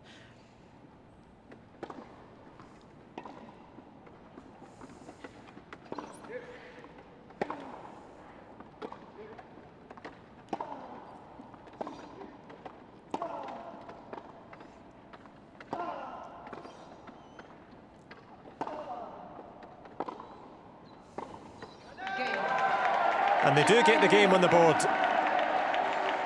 A clench of the fist and a furrow of the brow. Team France back in this one. Still an advantage for Hewitt and Reid as we go down the stretch in this gold medal match.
Do not count the French out.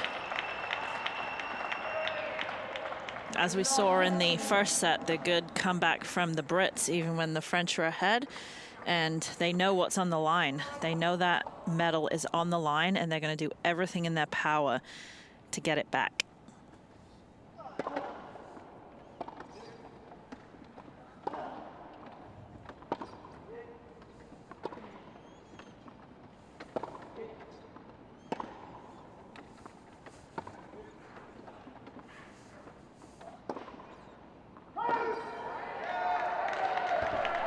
The hand was up from Hoodie straight away. Was going to challenge that if it wasn't called in their favour, but it does land in their favour. And all of a sudden, Team France turning the screw.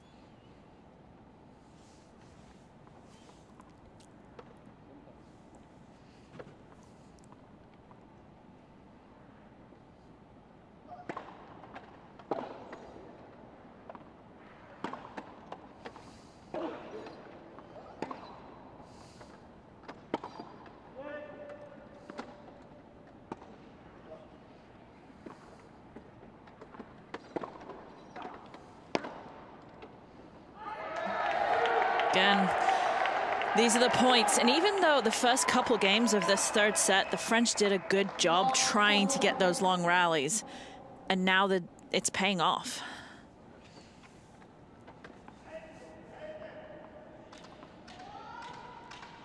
Paying off indeed. Can they cash in on these 3 breakpoint opportunities?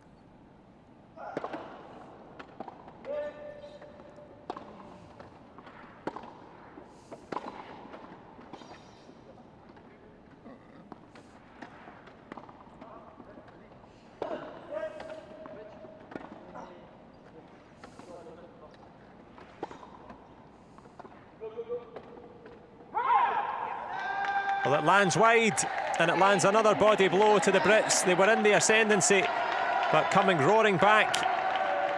The fabulous Frenchmen, the defending champions, showing their mettle here. But the mettle that they're going for, of course, is gold. 1 set all, and we're all set up. 3 games to 2 in favour of Britain. And one thing, of course, for the viewers at home, great to have an atmosphere as well. It's the teams, it's the delegation, it's the other players, it's your other teammates. And even though tennis is an individual sport, this is when they really do come together. And you're right, just hearing that. And it was the Brits earlier because they were all excited. Now the French are, but the Brits need to get excited again. They absolutely do. They still have a pretty comfortable, well, if you can ever be comfortable at this level of tennis, but they still have a pretty useful position in terms of the scores. Still serving, still a game up, but turning things around are these two. Hude asking his team for something. Let's see what.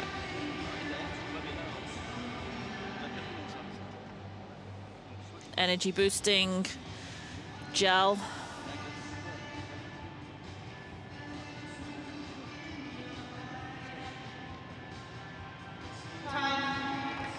At least they're talking to each other now.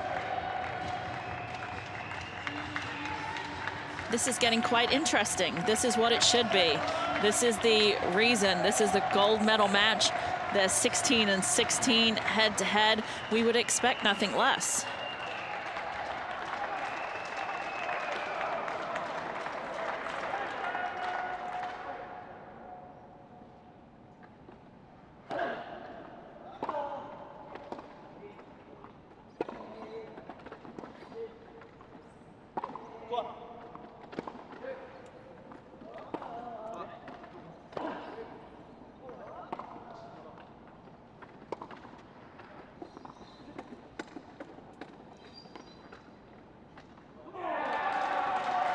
Good push from Pfeiffer, just not able to quite get there.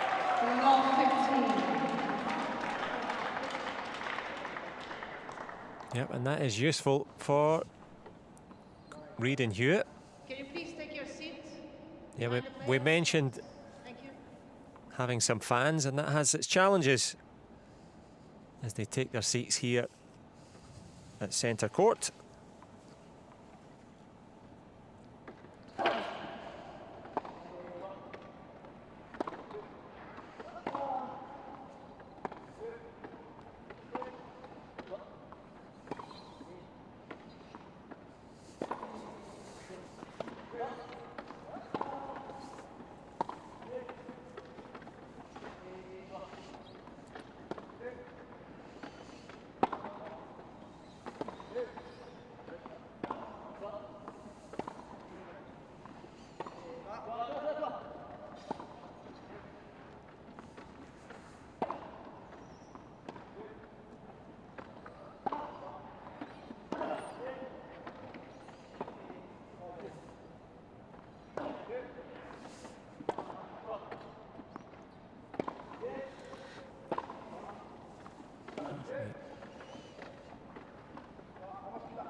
again, he was able, his recognition of when that drop shot is coming. He's the oldest person out there, but he's so quick because of the recognition. So he sees that slice, he's moving up, he's seeing the drop shot, and then he's got all sorts of time and is able to create just an incredible angle. Yep, 50 years young, 35 shots later. Still got the class.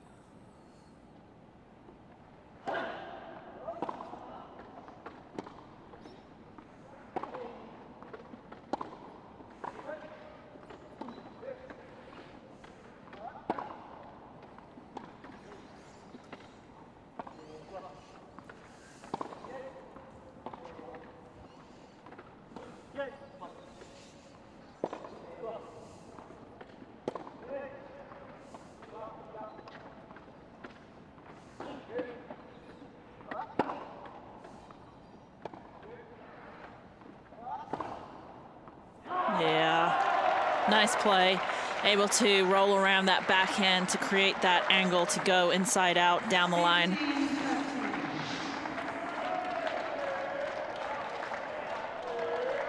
Understands where he is on the court and how much angle and how short he has to hit to create that angle.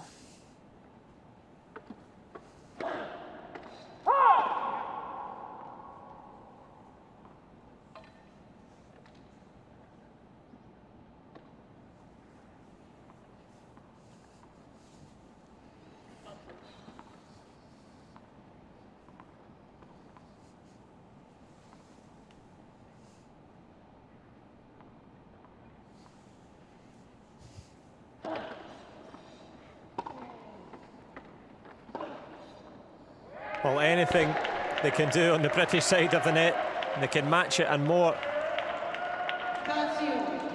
Brilliant winner down the line there from Stefan Ude, producing parity again in this pivotal game, in this deciding set.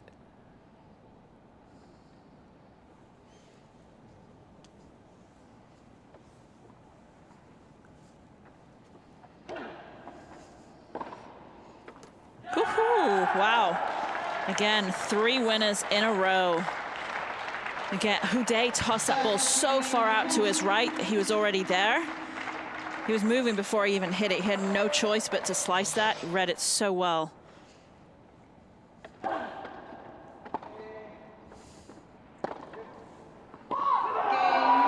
Reads it well.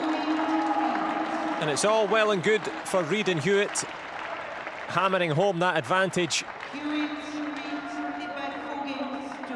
The critical stages now of this final set. The all-important 7th game. 4-2 lead for the Brits in this 3rd set. They've got 2 games.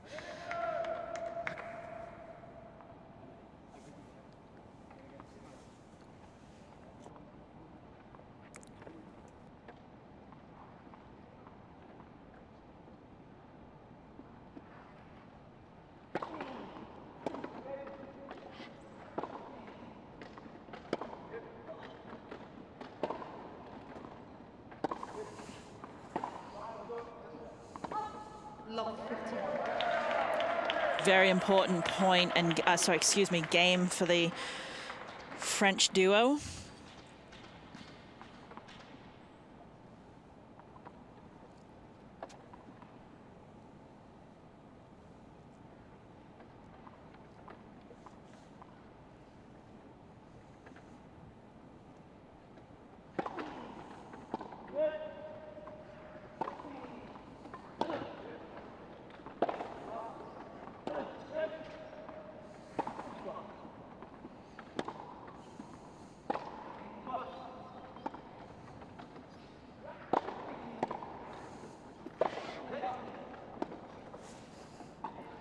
Beautiful.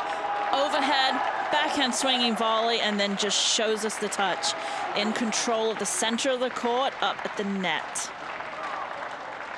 15. Type of points that the Brits want to play.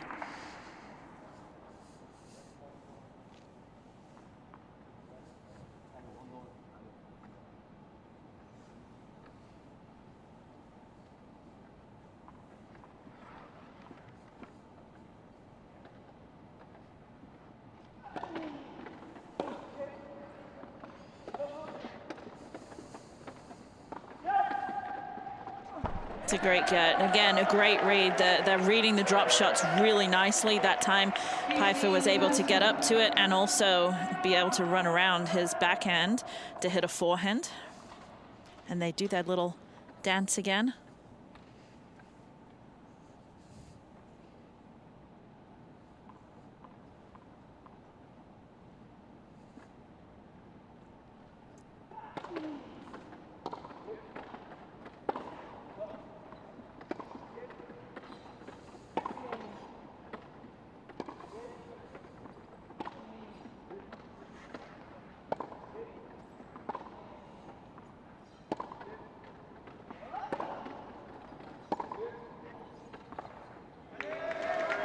Very nice deep ball from Pfeiffer, catching out Hewitt on the baseline, who just got caught inside the baseline, didn't recover.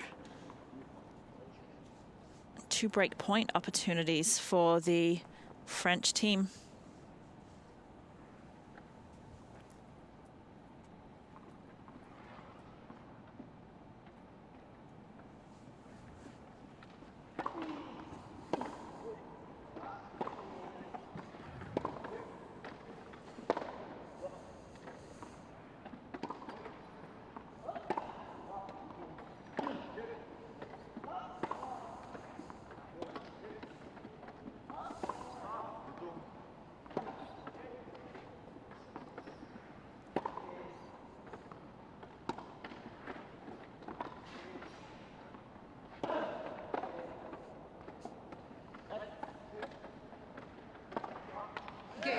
Well, it's one thing to win a Paralympic title, it's an entirely other thing to defend it. And defend they are, digging in. Tripping the light fantastic here in Tokyo. Can they lead the Brits a merry dance down the stretch? 1 set all, 4-3 in favour of Hewitt and Reid. And this one is going right to the wire.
Well, the DJ keeping the atmosphere going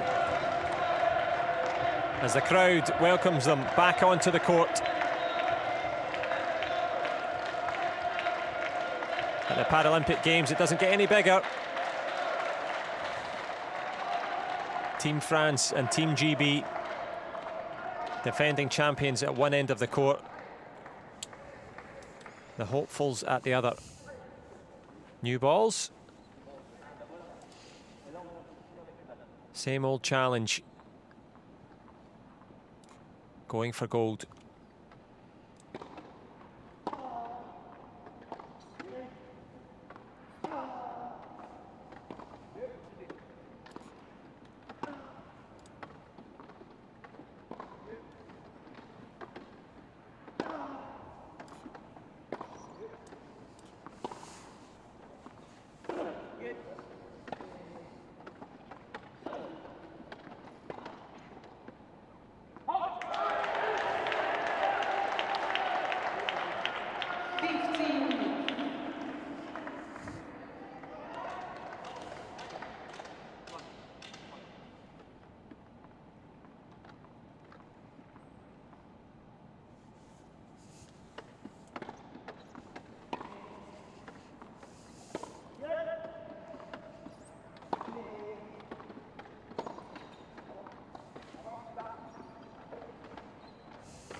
Wow, amazing forehand, amazing point, setting it up.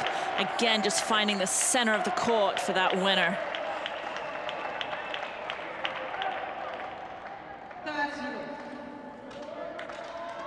Well, the dancing duo turning up the quality.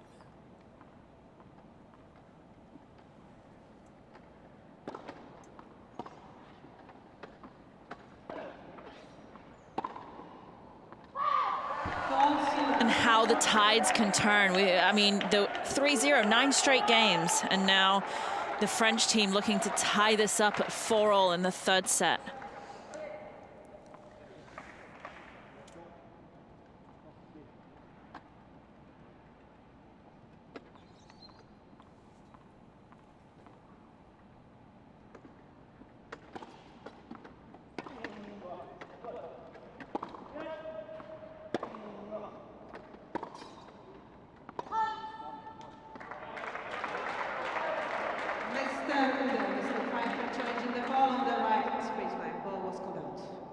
Yep, certainly worth a challenge, specifically at this key stage. How's your luck? Oh, your luck's out, and so is the ball. 40-50.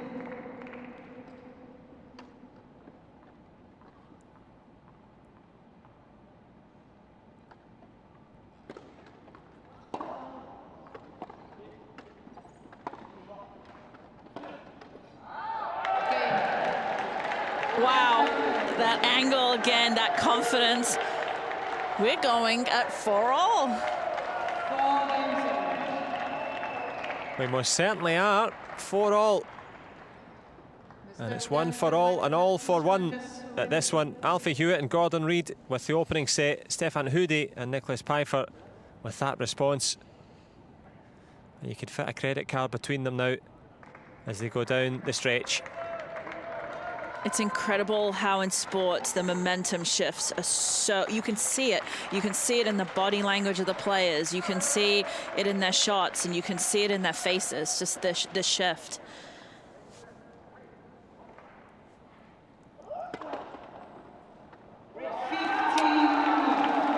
Again, the highest level possible, coming up with an ace at 4-all in the third set of the gold medal match. No problem.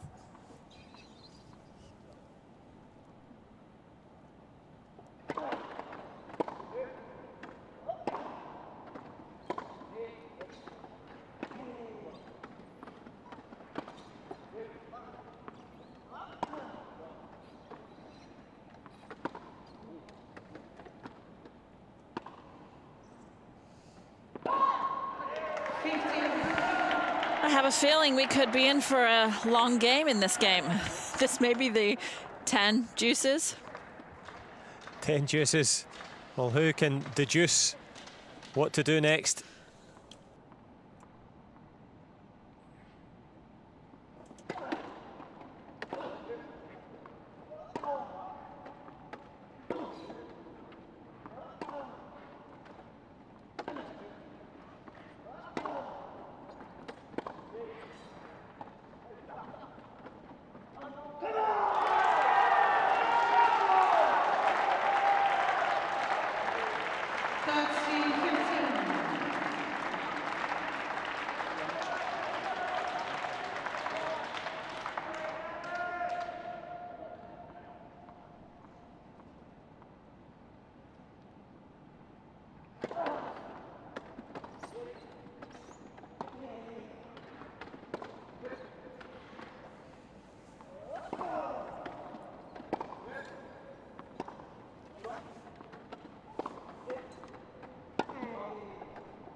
Huge reactions, huge moments, long rally. Big opportunities.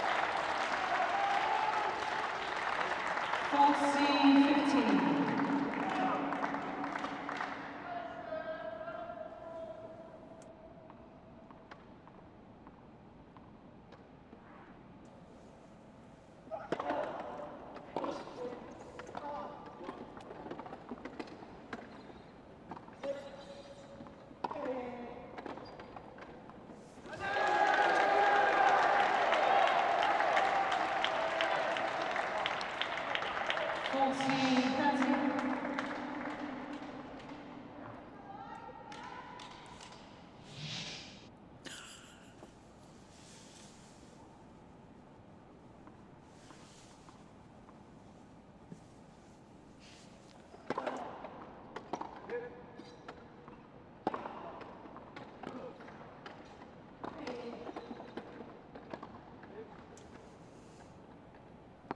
And there it is.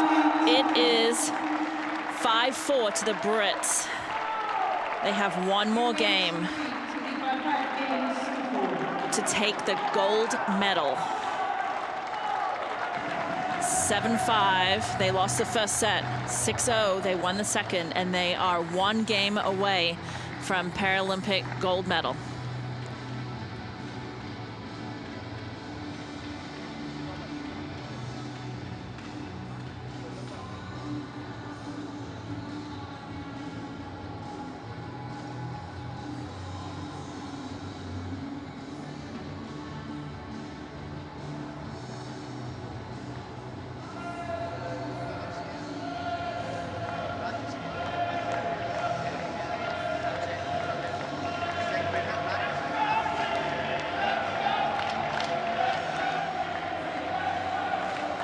Well, there's the key statistic. 3 hours. You want to take a Paralympic title off these two? That's how long it takes. That plus a little longer. Time of the essence. And it's so good at the centre court to have such an atmosphere befitting of these four fantastic athletes. And sometimes you give out plaudits and platitudes just to make the situation sound better than it is. It's the opposite. Massive moments. Big time for Britain. Formidable challenge for France. All to play for, all to fight for. And wherever you are, this is wheelchair tennis at its best.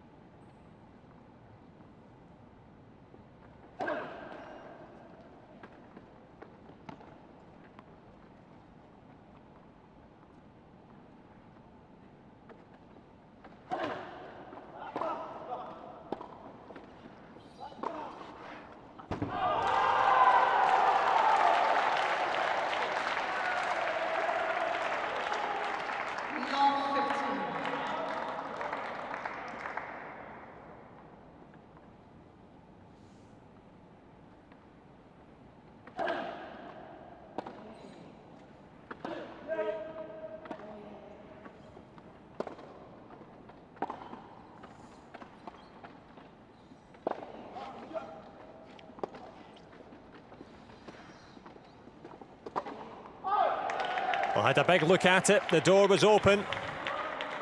Unforced error, understandable. An understandable relief for the French.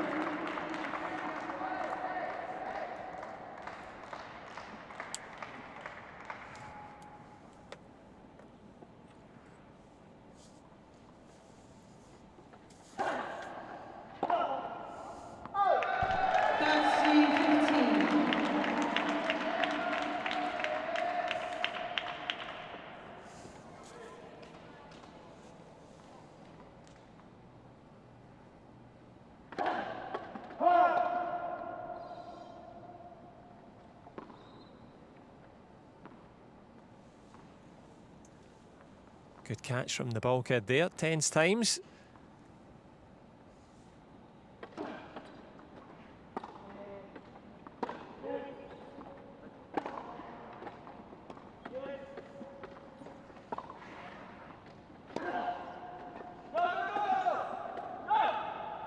Tense times and a top touch at the net.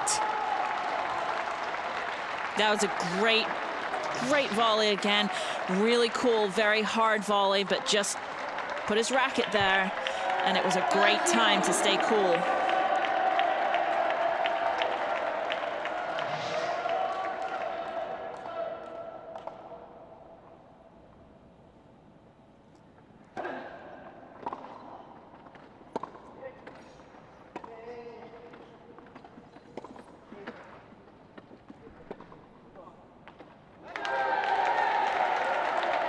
French are going nowhere. They are fighting back. They have a chance to tie it up for 5-all in the third set. Arm in arm, they go towards the finish line. It's their title. Can they keep the defence going?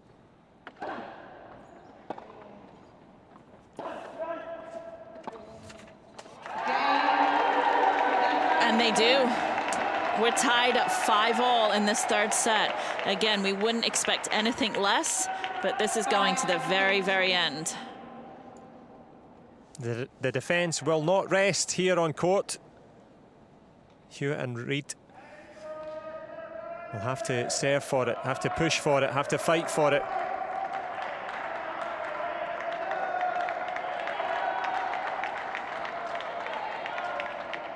Well, they had to wait 5 years for the Paralympic Games. It's been worth the wait so far, but will it be worth the wait in gold for which duo?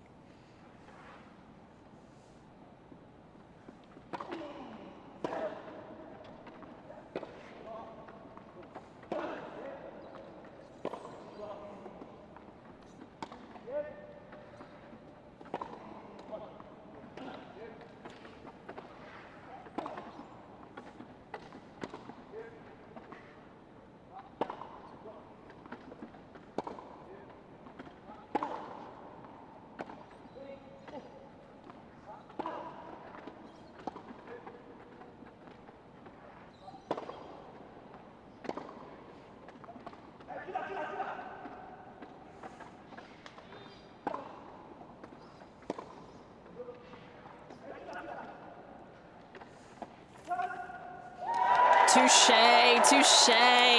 Drop shot, and I can do it a little bit better than you. Touche indeed, tremendous. The presence of mind, the fitness at the end, plus the finesse. A morale booster for Ude and Pfeiffer.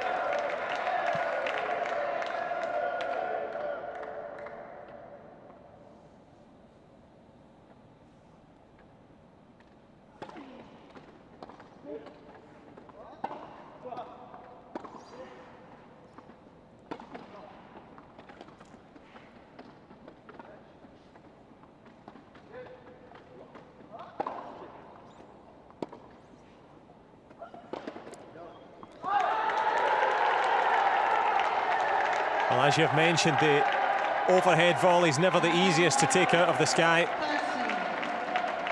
But adrenaline will be sky high for Ude and Pfeiffer. They look to be down and out. 6-love they were down and defeated in that second set. Can they create a break here?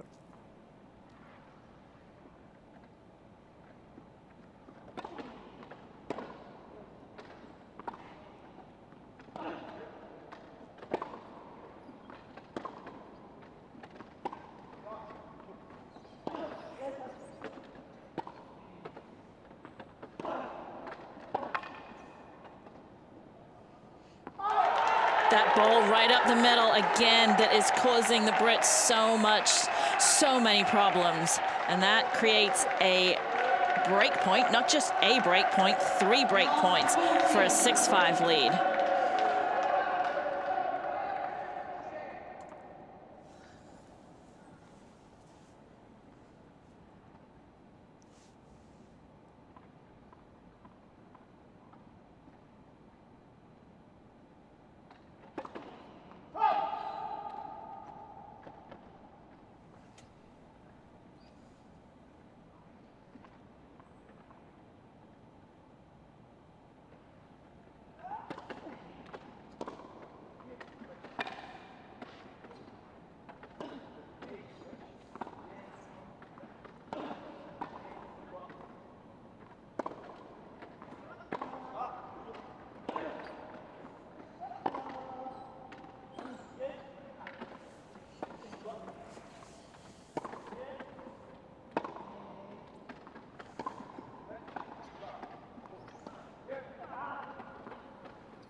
Wow, another incredible point and sealed the deal for the French team to go up 6-5 in the third and final set.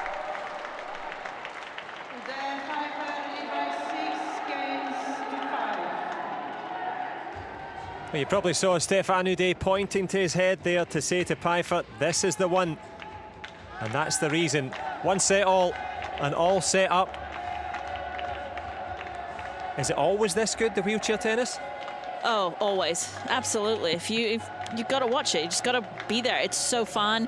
You see everything. Those shots that we just saw, we see this here where the hands of Hewitt and then this backhand behind him. Again, the control of that volley there is so tough.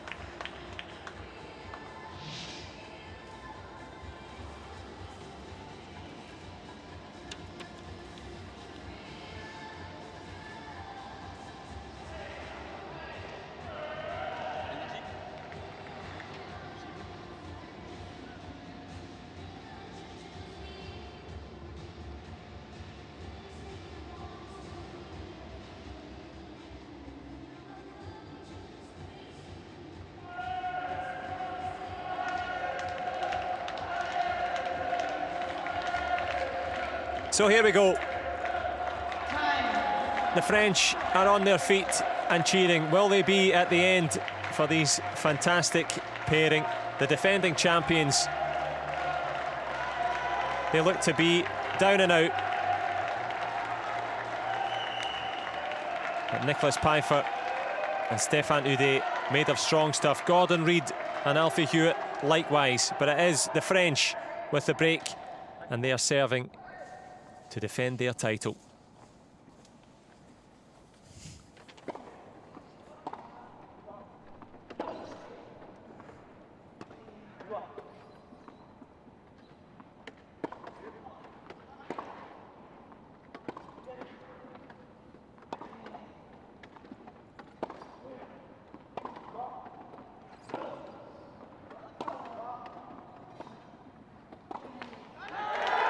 Well, he had the chance at the net, did Reid. He read the play. But the pressure as it strikes the net.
Incredible forehand down the line, under pressure by Hewitt, and it's such an important point that even in that, the momentum shifts. 15-all to love 30, massive difference. 15.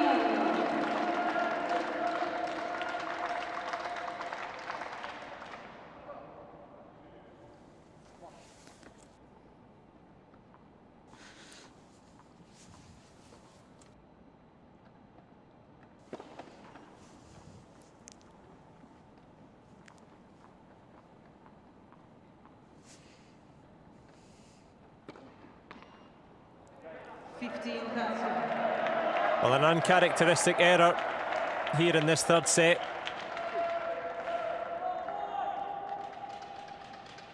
There is still a tiebreak available, you know. Well, we need it.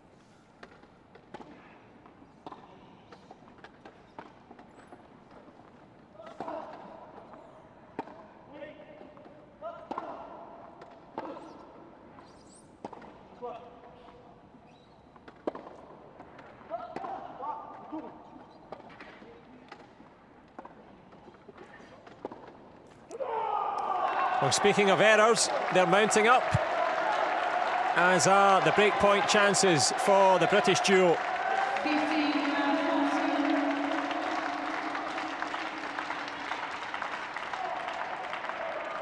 What chance a deciding tiebreak?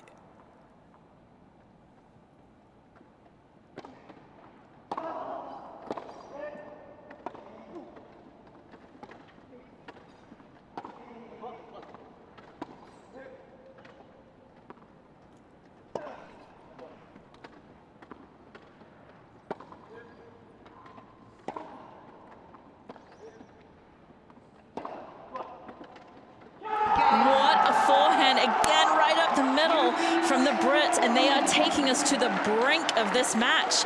We are heading into a tiebreak, 6-all in the third set.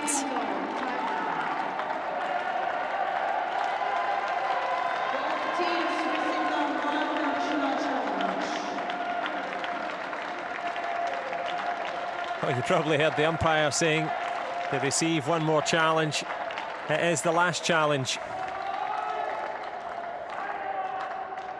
And it is befitting that as the Paralympic Games moves towards a successful conclusion overall, the wheelchair tennis are bringing their best stuff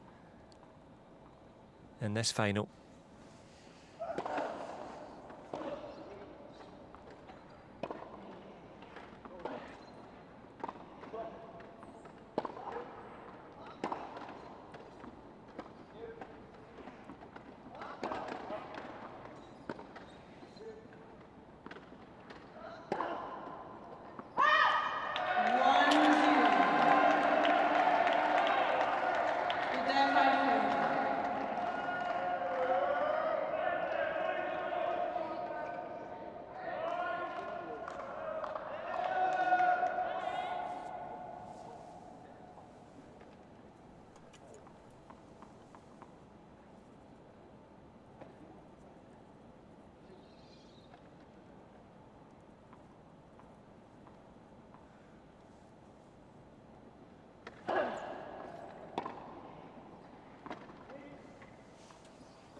Well, catches the rim, catching the advantage, Hoodie and Pfeiffer.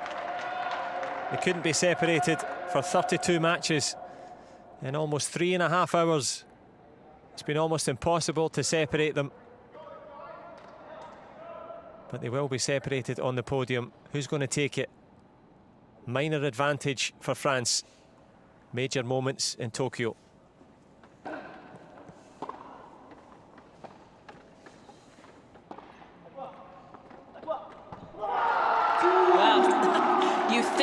You're a little bit ahead, but yet not quite, because that forehand again up the middle of the court with spin that just kicks it out.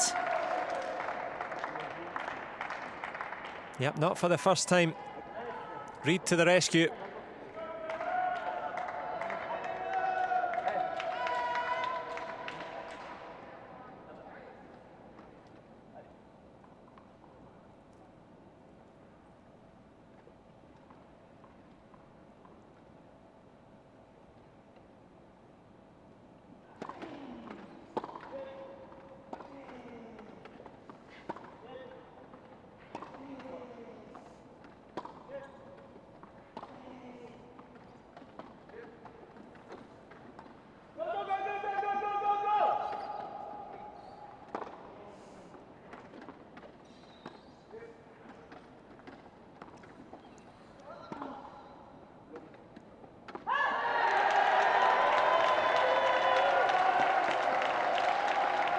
Well, go, go, go was the call from Stefan Houdet. And a big push towards the finish line now.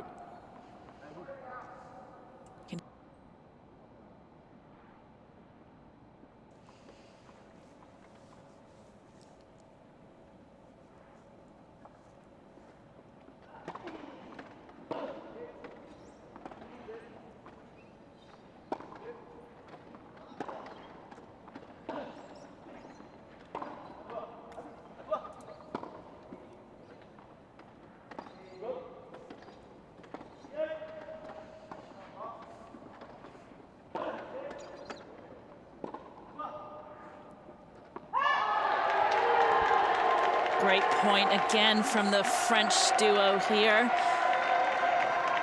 The pressure's, it's mounting. It's mounting right here. The French are only 3 points away from defending their title. 4-1.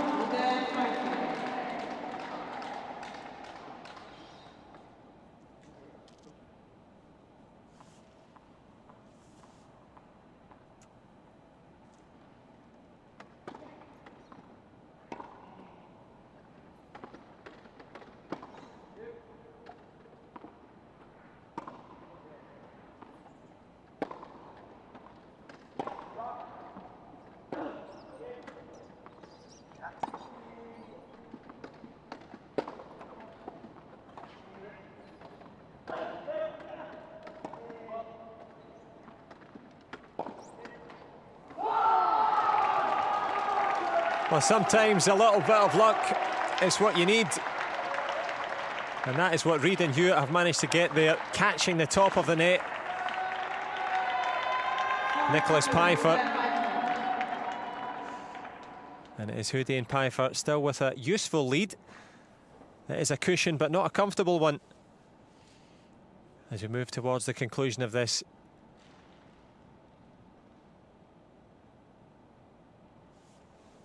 And from the cacophony of noise before, absolute silence. Yeah, silence. You can feel the tension in the stadium. Now when they come out, they're going to try and pump themselves up, but you totally felt that of, oh my gosh, it's 4-2 in the third set tiebreaker in the gold medal match.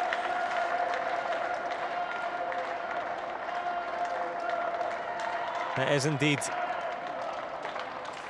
Somewhere in Sarreguemines in France, they're cheering on their man Pfeiffer, and he is on serve.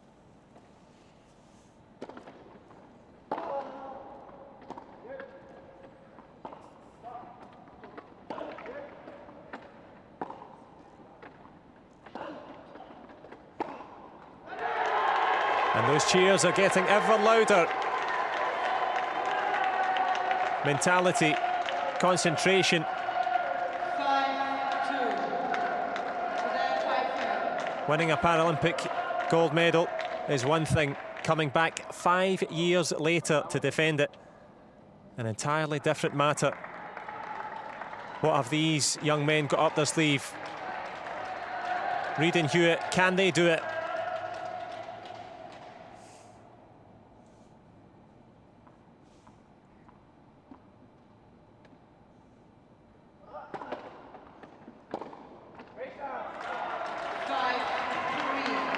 Well, that will help.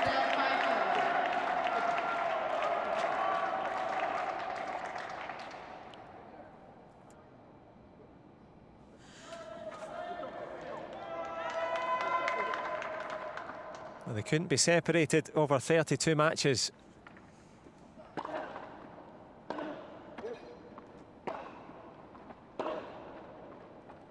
But separate them they will. What a huge forehand and a huge moment.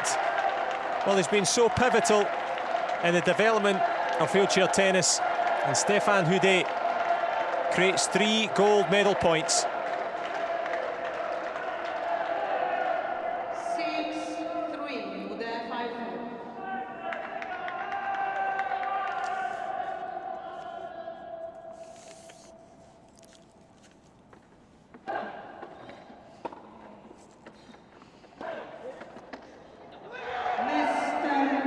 Mr. Reid's challenging the ball on the left.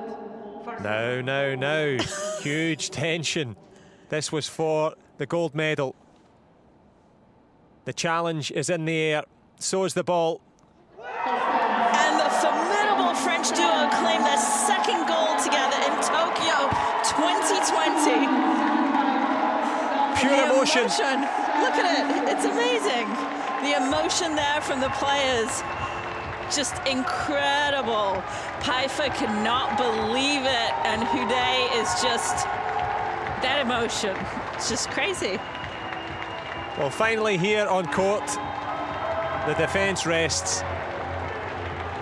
And you can be the judge of what has been a wonderful wheelchair tennis exhibition as Reid comes round to the French side of the net.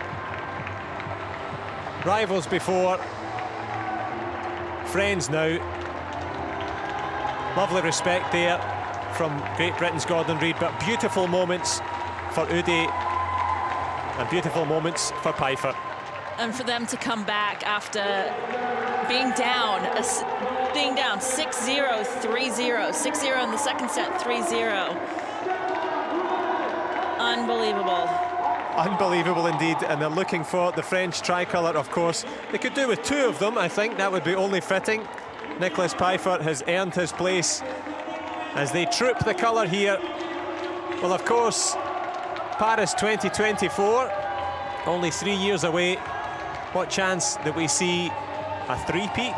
I think there's a pretty good chance from my inside information of the players saying that they want to be there in Paris 2024. Yeah, they do indeed, but spare a thought, the emotions now for Reid and Hewitt, the hand and the towel over the head, the flags flying high for the French, a super silver again for Alfie Hewitt, likewise for Gordon Reid, and well done to the British pair for their efforts. You can see delight on one side of the court, devastation on the other. But them's the breaks, and it was the breaks from this pair here. 6-love down in the second, looked to be down and out. Couldn't find a nice word to say to each other. Yeah, exactly. Now they can. Now they love each other. All's good.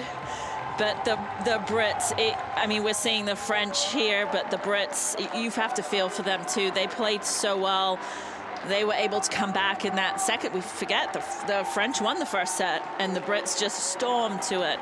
But just heartbreaking for the Brits, but the French there, and everybody standing up, even the Brits, and just and the people in the crowd are standing up just because it's just an amazing, that is how tennis should be played.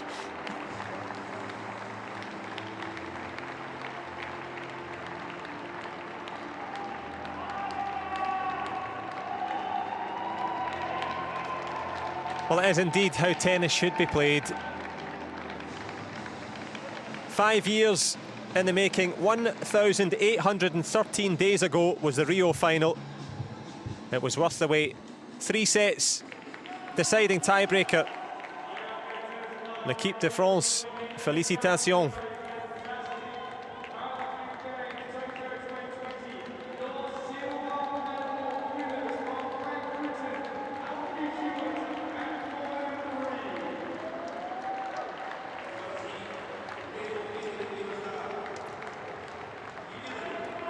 There's confirmation for you.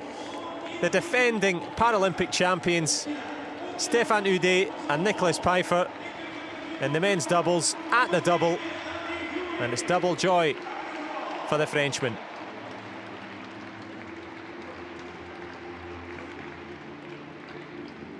I don't know about you, I don't know about the athletes, but I think I need to lie down in a darkened room after that one. Unbelievable. It's just, what more could we ask for? The said tied 16-16, finals, gold medal match, just an incredible show of tennis. Well, wherever you are, I'm sure even back in Sarreguemines or Paris, they could hear that roar. Nicolas Pfeiffer and Stéphane Houdet. There's almost a sense of an air of disbelief about it as well. Oh, this in many places there are.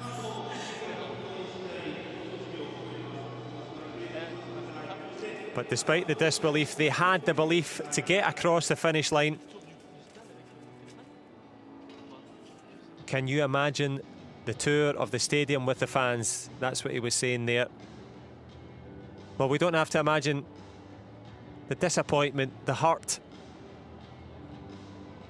for the British pairing. A silver, though, at the Paralympic Games, to add to a collection of a glorious career for both of them already. To put it in context, still very, very impressive.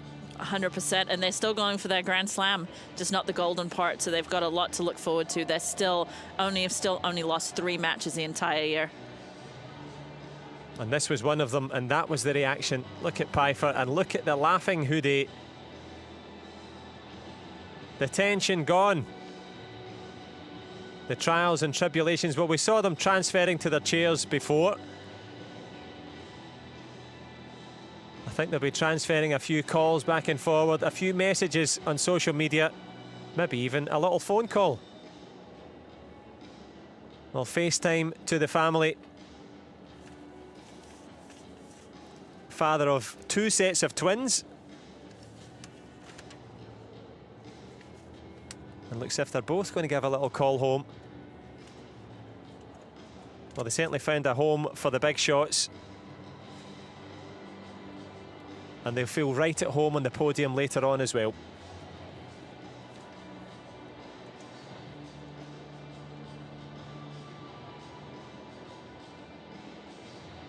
Look at match stats. I don't even want to look at those match stats. Forget them then. Forget them. Let's Who cares? just cover that up. Cover your screen up. The match stats there with just the endurance and the tenacity and the mental toughness of the French team to come back from winning the first set to losing the second set 6-0 and being down 3-0.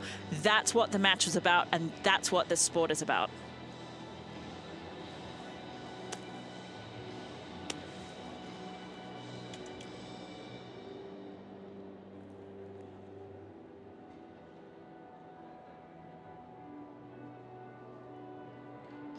Well, commiserations, of course, to Gordon Reid. And, of course, Alfie Hewitt as well.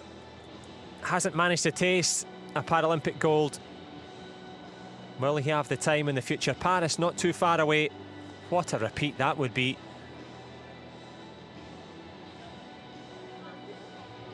They had their chances. They took them when they could. Disappointment. Understandable. Such are the stakes in this one.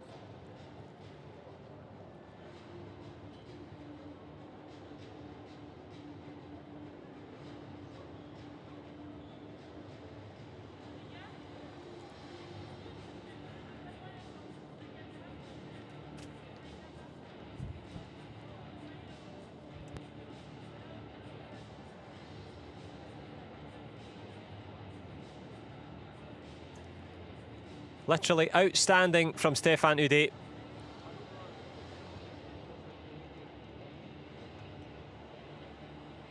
And that's a nice moment for them. As time passes, as they take the acclaim, leaving the stadium, tears in their eyes, they gave everything. Disappointment for sure, but no regrets in terms of their effort and application. I mean, they've spent a lot of time, we've said this over the last couple of years and during the pandemic, training, and you're right, huge amount of disappointment at this right now because of being up and just not being able to finish it off. So, but they will look back and they'll look at it and they'll say, wow, we did pretty well. They most certainly did. The organisers did extremely well. We didn't even know if we would get a Paralympic Games. Well, the masks are off, the shirts are off as well. And I'm sure there'll be a few celebrations back home. Maybe even in Tokyo.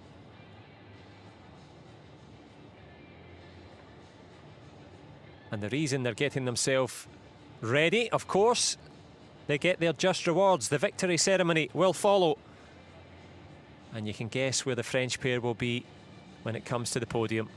That one in just a few moments' time.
It took 3 hours and 25 minutes to crown the gold medalist at the 2020 Paralympic Games in our doubles, and the gold goes to the French duo of Stéphane Houdet and Nico Pfeiffer. It was a match unlike any others, 7-5, 7-5, 0-6, and 7-6 in the third set tiebreak. And because of that, and you can see just at the top of your screen, it's the men's doubles victory ceremony. That's on its way in a few moments' time. Of course, we've got to gather the athletes together. And we can gather our senses as well. Pulsating stuff. And it's the podium next.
Well, as you can see, it is time for the victory ceremony for the athletes to receive their just rewards. Well, the wheelchair doubles has been an absolute treat, I'm sure, for new fans and old alike. And if you have been inspired, I'm sure you can get onto the ITF website and find local clubs, local programmes in your area. Also, just as we wait for the athletes to arrive, hashtag WeThe15.org. Have a little look at that one. It's about addressing some of the injustices faced by the 1.25 billion people in our planet that are disabled and face a disproportionate amount of difficulty because of that. So hashtag WeThe15, also WeThe15.org. I suppose in tennis it should be WeThe15Love. But there's lots to love, of course, because the game is over and it's time for the athletes to make their way in.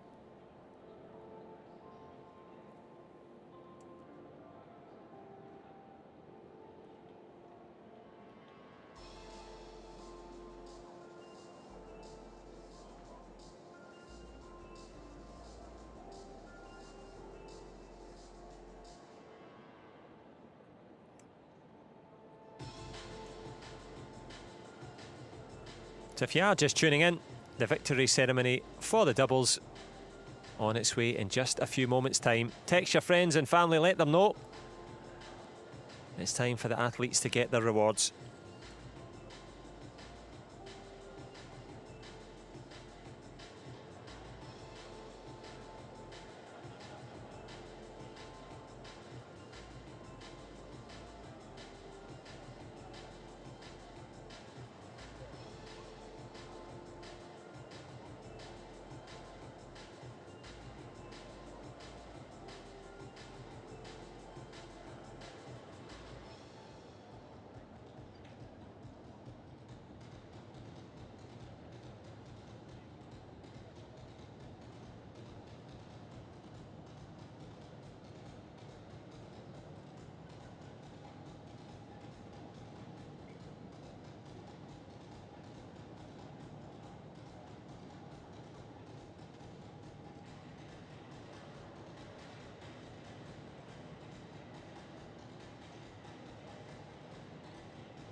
Ladies and gentlemen, the victory ceremony for the men's doubles. 皆様、ただいまより男子ダブルスの表彰式を行います。 Well, as our stadium announcers advise, and that familiar refrain rings around the centre court here. 5 years of effort, 5 years of waiting, training and preparing. The work is done. Time to receive their just rewards. Well, Alfie Hewitt and Gordon Reid leading them in. But leading the way was Stefan Ude and Nicolas Pfeiffer. Great moments as well for the Dutch duo of Tom Egbrink and Michael Scheffers. And I'm sure back in Hertogenbosch, where Scheffers is from, and back in Hardenberg, where Egbrink is from, they will be cheering on a superb bronze. The Dutch have tended to dominate in the decade or so of this division, and they have another medal to celebrate. Celebrations, of course, for Great Britain with an excellent silver. But the men in the middle, absolutely superb from Pfeiffer and Houdet. And big moments, of course, for the organisers as well. It's not been easy. The odd delay because it was too hot, the odd delay because there was too much rain. Plenty of work for the Federation to do.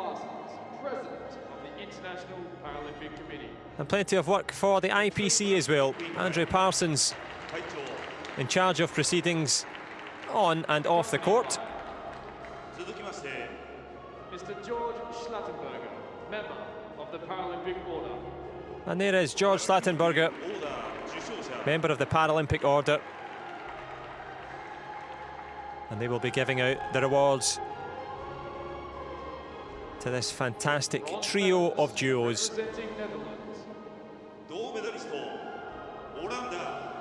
Tom Egbrink and Michael Scheffers. And onto the podium they roll. Well, Scheffers on the right-hand side says, if you don't laugh daily, you haven't lived. And I'm sure behind the masks there's plenty of smiles for both men. There's always a way, never give up, the motto of Egbrink. And both mottos paying off here. The men of the moment from the Netherlands.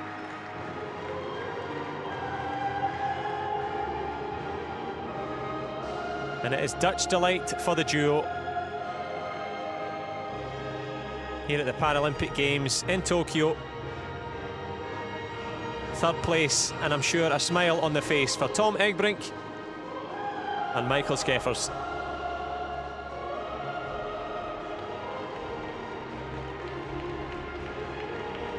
Well, they worked so hard for those moments and for those mementos. Silver medalist representing Great Britain.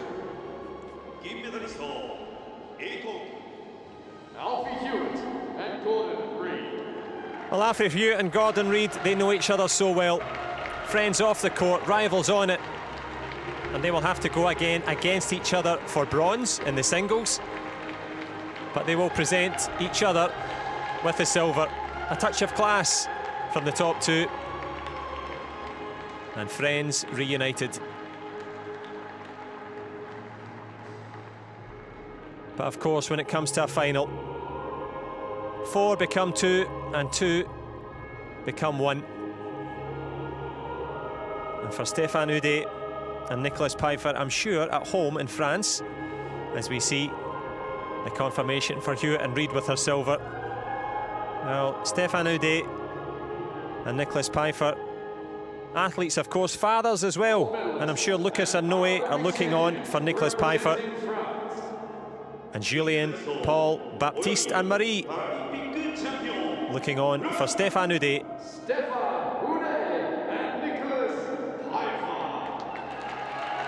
Big moments for these two, big moments for their family. The defending champions.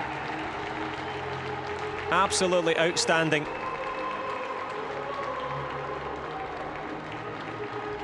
Well, he's a knight of the realm, is Stefan Ude. And I'm sure they'll be celebrating long into the night tonight. Double gold from the dynamic duo. And there's a line in the Marseillaise, the anthem that we're about to hear, that says, "Our day of glory has arrived." Well, it has arrived again for this pair, defending their title and showing the very best of wheelchair tennis to the world and beyond. And as is customary, as is fitting, Stefan Ude and Nicholas Pfeiffer will get to enjoy this moment.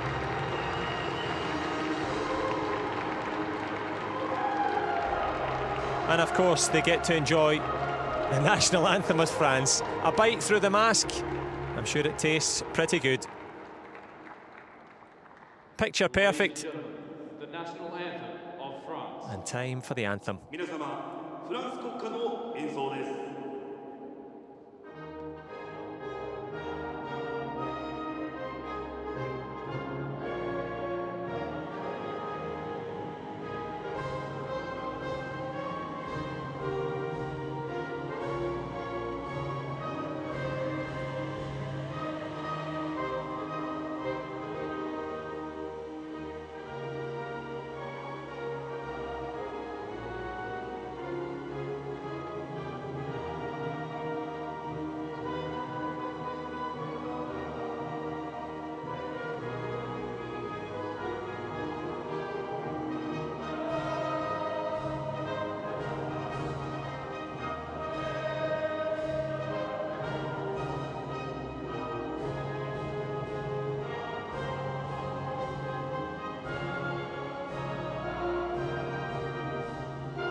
Well, salutations to the saluting duo. Ladies and gentlemen, the Paralympic medalists. And what an opportunity it could be as the Paralympic roadshow rolls towards Paris in 2020-24. And of course, Roland Garros, the home of French tennis. Could it be a repeat? Will there be a new generation appearing? Stefan Ude and Nicholas Pfeiffer, united in glory. And there is confirmation for the Netherlands. Tong Egbrink and Michael Scheffers with a bronze. And in fact, a brace of bronze for both. Alfie Hewitt and Gordon Reid, silvers each. Some disappointment for them, but only delight here.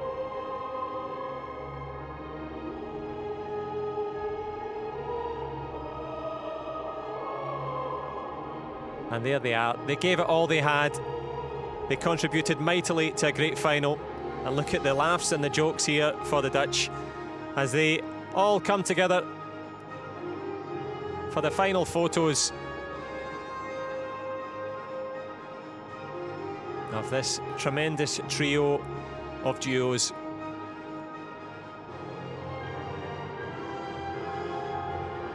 Tokyo 2020, wheelchair tennis.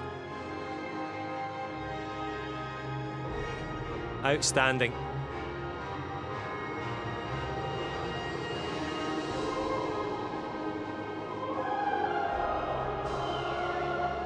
Well, as the music rings out around the arena, all the athletes will get a chance to share their personal respects to each other. It was conducted in a fine sporting spirit.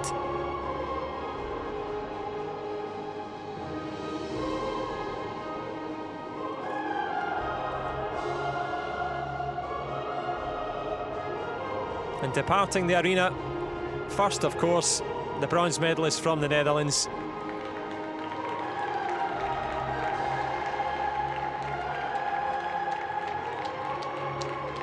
And the French, of course, did have the odd moment or two to discuss the rights and wrongs of their communication, but they got their lines right. As we see, well, the players sharing the platitudes and respect. That's what it's all about. Well, the centre court is part of the Ariake Coliseum. And it's these two gladiators that rose to the occasion. Striding out go the champions.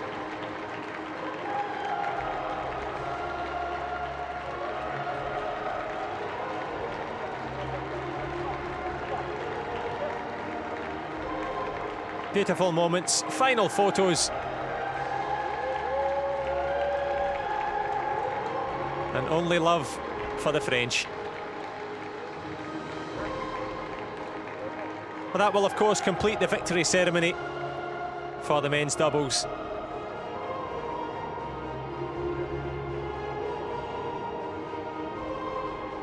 As wheelchair tennis delivers yet again for the defending champions.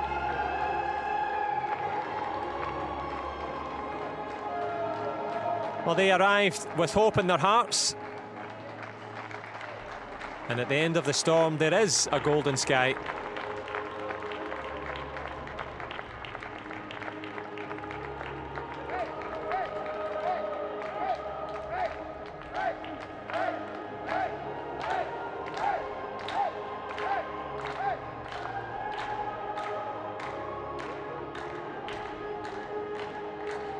Well, the love's coming right back at them, I'm sure, from all over the globe, specifically back in France, but here in Tokyo, as they leave the centre court to the acclaim of the passionate, accredited fans, and they are a credit to the sport. Formidable.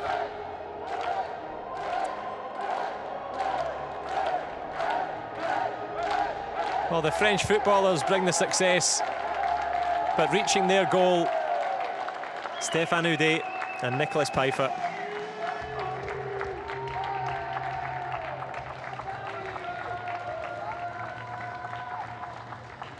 It's gold again.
Seek to come back from the brink.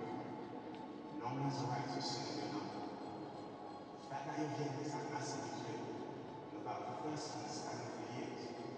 You're here for your country like everybody else. You're here to compete in medalsmanship. To be in that place is for your resilience. Paralympians aren't just ordinary civilians. As we stepped into 92 football, wheelchair tennis became less than one thing. In Spain, it became a four-level sport, and ran past the icons of the sport. We didn't focus on this category only we could. We were only slow on the ones we looked. As wheelchair tennis was coming to prominence, so was the idea of production in London. This was stop a golden generation, while you're ensuring the whole population. But Sydney 2000 is when things really sprouted. We didn't see Esther was thinking the same. But one set loss as she came to the fore. I can spike the rankings and raise them. The games have always given space to those who had to overcome their greatest woes. I went core tennis and sport recognition to represent those who were hostile to me. But let's move on to Sheila, the hero we need. We had the numbers and weapons underneath. 45 Grand Slams in 3 games to champion. Now the US Tokyo is the basic champ. And we saw a great thing in the future Beijing, where Taylor and Harden had 3 great wins. But in the arena, people was the lead, preventing the goalkeeper in the field. And the government declared their unity in their community, caging facilities to the single suit. Then London's funders made the other game plan, focusing less on Paralympics taking losses, but onus would be on their athletic achievement, not how they overcame better ingredients. So when Esther got the 4-7-0, no one could doubt that she became the hero. 2 million people then witnessed the scene. Rio was buzzing as heroes were coming. In the past, people came fancy and shape. Tennis brought their food brought back to the games. But why switch sports? Why live in trouble? It says Vink goes into numbers. Vink killed the shot for the gold medal. He grew the #1 player in the world. She's already earned her place in the land of rock and made you out of same. I often think about their circumstances and how adversity may have hurt their chances. And there's someone out there who needs these skills to help them achieve and solve their dream. Even if you suffer in the road of defeat, our comrades offer you work for me. Paralympics is a real chase focus, and you can be the hero you always were. Let's give it the best as you go for the night, and make sure to learn from the moment.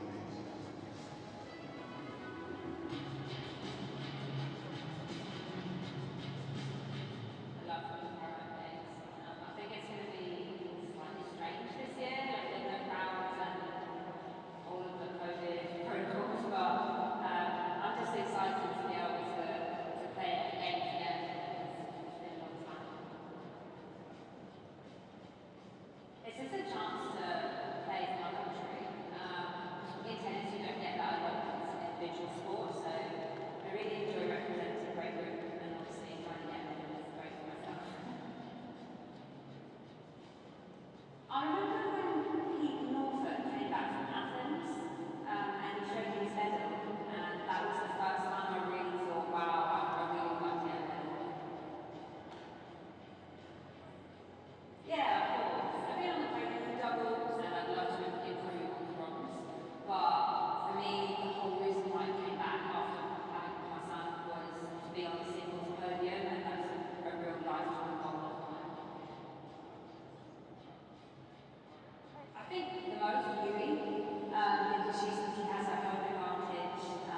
She's also very relaxed. She's very difficult to play, so I think she's one to watch and play. You see, I really love basketball, but I'm really not a team player, so I need to be an individual sport.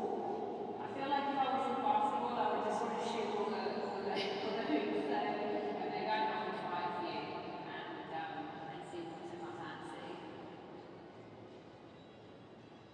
I really like to meet Usain Bolt, obviously because he's incredible, but I'd like to sort of see him as a person, see what he's like, and kind of his perspective on life and how he approaches his races, because I think he would have a different mind.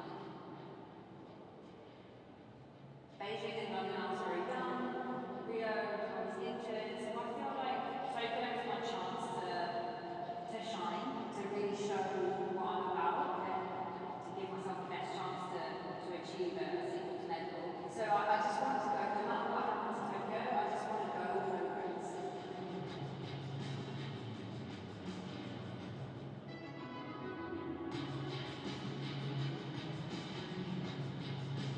It'll be the third time for me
Welcome to the Ariake Tennis Centre on day 10 of the Tokyo 2020 Paralympic Games.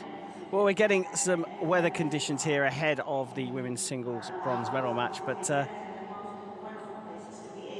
great view of a night sky here in Tokyo. As you can see, we are on centre court and the lid is shut. It's been a little damp here in Tokyo, but we're moments away from the women's singles bronze medal match. All of the tennis has been moved into centre court under the roof because of the inclement weather we've been having here in the Japanese capital. And we're almost ready to see who will take bronze between Great Britain's Jordan Wiley and the Netherlands' Aniek van Coot.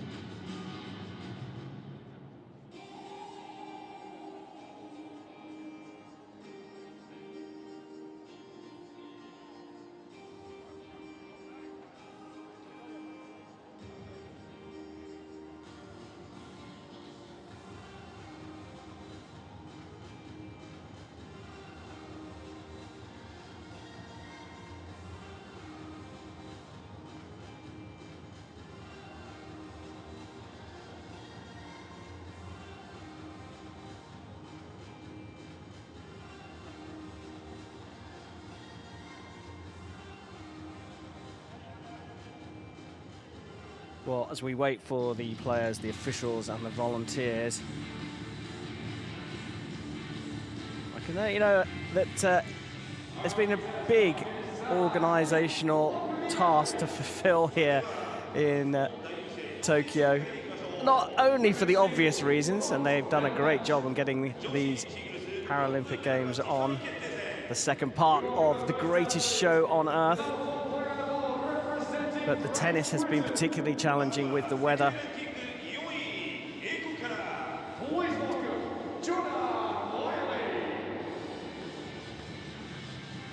Well, it's time now to find out who will make it to the women's singles tennis podium here on day 10 of the Tokyo 2020 Paralympic Games. Welcome to the Ariake Tennis Park, where it's time for the world number 4, Great Britain's Jordan Wiley, right there, to take on the world number 3, Aniek van Coot from the Netherlands. This is for the bronze medal. We're on centre court, under the closed roof. The orders of play have been rejigged over the last 3 or 4 days. Everything now on centre court. And we're about to find out who's going to take the women's singles bronze. See the players here getting ready for their matches, and always a great time to talk about the chairs and the differences between the chairs. We see the players, some of them walking out, some of them coming out in their everyday chairs. But as we look at Wiley sitting in her chairs, you can see the camber of the wheels, different from the everyday chairs, and the tip bar in the back. So you've got, and also 2 little wheels up front. They do want to become one with the chair, so you will see them locking in feet, shin area, or the knees and the thighs, some of them, and then around the waist. That helps them become really dynamic, and obviously you're going to see so much different cool movement here than you would with standing. You'll see them turn around. You're going to see figure 8 movements. So they need to be as fast as they possibly can. You'll see them really tightening in their straps. Yeah, the mobility in this sport is something to behold.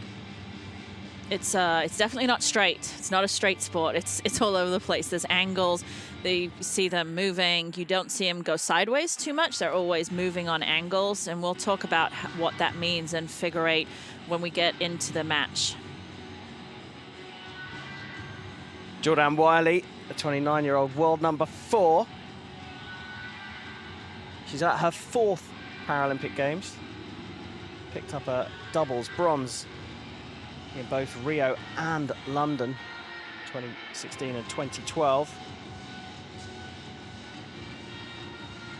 She hails from Oxford. Bo Yan will be the chair umpire. Been a busy day for the umpires, or busy few days for the umpires here as well, with all the matches packed into this beautiful centre court. Very lucky to have the roof. Would have been in trouble if they didn't. Yes. So everyone's very happy, but the chair umpire that's presiding over this match will spend just a few seconds with the girls. They know the rules, but we are playing 2 out of 3 tie-break sets.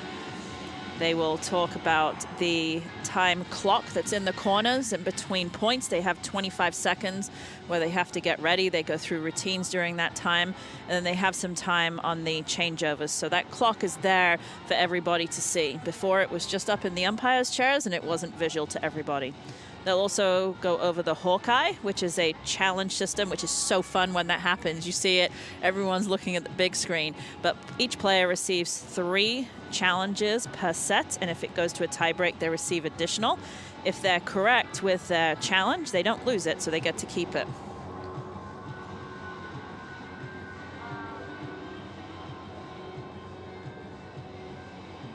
Customary handshake there from the players. The wheelchair athletes do that before every match, but the standing do not. Interesting. I think it should be required. I like it. It's a rather nice thing to do, isn't it, before a match, just to show your respect for your opponent. It certainly is. So warm up now. You're talking about the similarities with non-disabled tennis as we look at Jordan Wiley's route to the final here. First round, she's had some tough opponents here. Colombian Banal, easy 0-3. Tanaka, the Japanese player, 1-0. She had some struggles with the American Dana Matheson in her quarterfinals, and then yesterday we saw her lose to the #1 seed again. Pretty close, so very competitive, and that's why she's playing for 3rd, 4th. Hails from Oxford. As I said, she's from a town that has the oldest university in the English-speaking world. I wonder if she's going to be giving any lessons today. Her husband and one of the national coaches watching. It's special that she's getting to experience that also with him. A lot of pressure on her today. Great Britain have never won a women's singles medal. Missed her opportunity to go for gold, losing a semi-final, but she could go on the history books here. Take a look at Vink. Again, very good players she was playing against, but first 2 rounds pretty straightforward. Against the German player Kruger, 3-1. Against the French player Morsch, 6-3, 6-0. Then she had a tough quarterfinal match against Wang, winning that 6-2 in the 3rd. And then yesterday played against Kamiji, and she lost 6-2, 6-2, but she played very well in that match. She fixed some issues she had within the first 2 matches with her serve. I don't think she was happy with it, but she played a solid match yesterday. And maybe the gods are with her here. She comes from a town called Dinxperlo, which is on the Dutch-German border. Now, Dinxperlo stands for Court of Justice in the Woods, because the town had a courtroom built in the forest outside the village. And there is a strange link to this Ariake Tennis Centre, because it proves that a court can be built anywhere, because we're sitting on reclaimed land in Tokyo Bay. Maybe the time's right for her to grab another medal. Yeah, 3rd games for her. Doubles gold in Rio, singles silver. It's a repeat of the performance she had at London 2012. So these two have played each other quite a few times, with Van Cote leading 23-11. So she's definitely got the upper hand. Yeah, but Wiley's won the last 6. She has.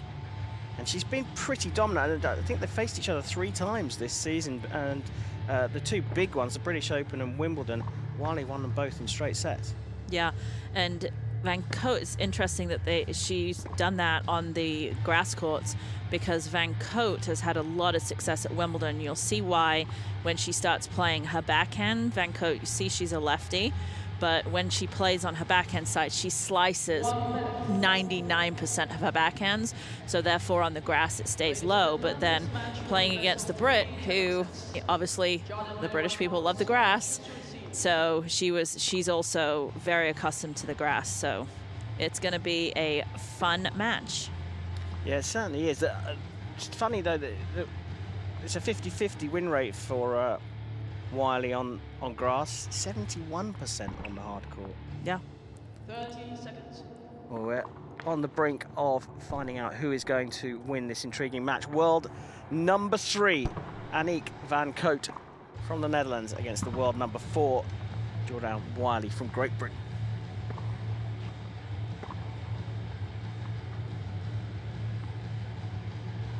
Players will just take a few last-minute preparations, heading over to their benches, a few sips of water, towel off.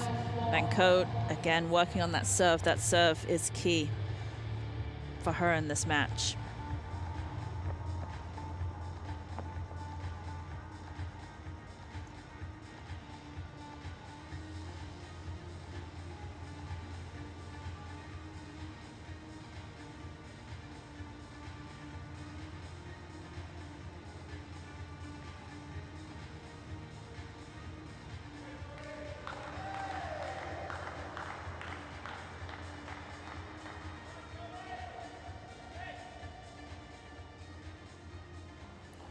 First set, Aniek van Cote to serve. Time for the women's singles bronze here in the Ariake Tennis Centre. Aniek van Cote with serve.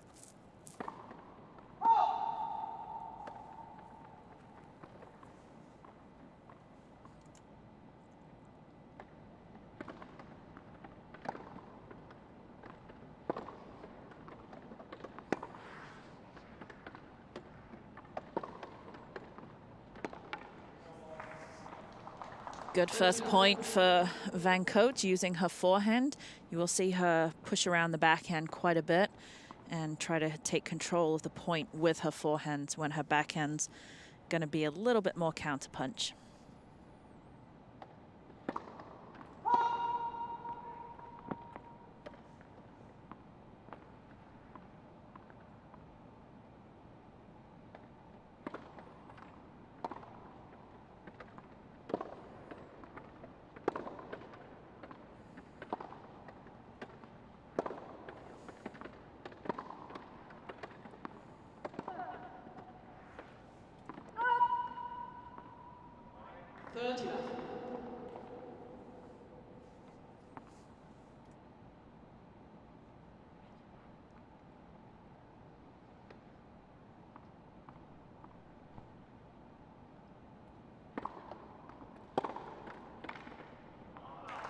Great return by Wiley, moving forwards, being aggressive. Takes a little while for the players just to get used to the court.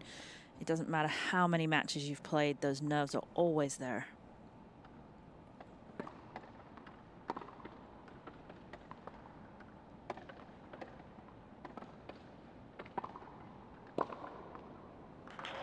That rally was really point was set up for Wiley with that nice deep return up the middle. We'll see a lot of return winners down the line, and then also the one that goes deep to the middle that jams the server.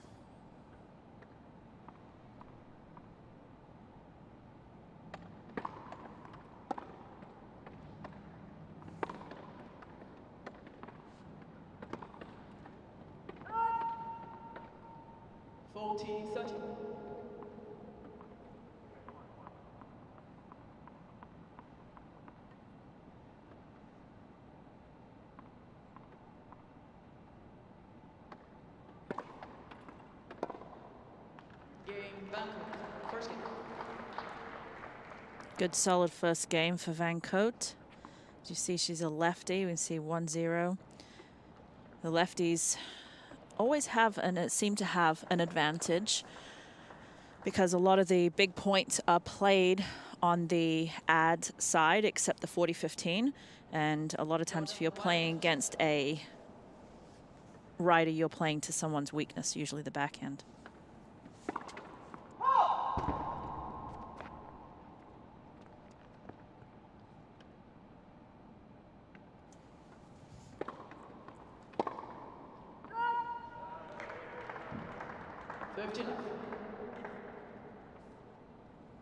Again, you can see Vink trying to really look for the forehand and be aggressive off that first return.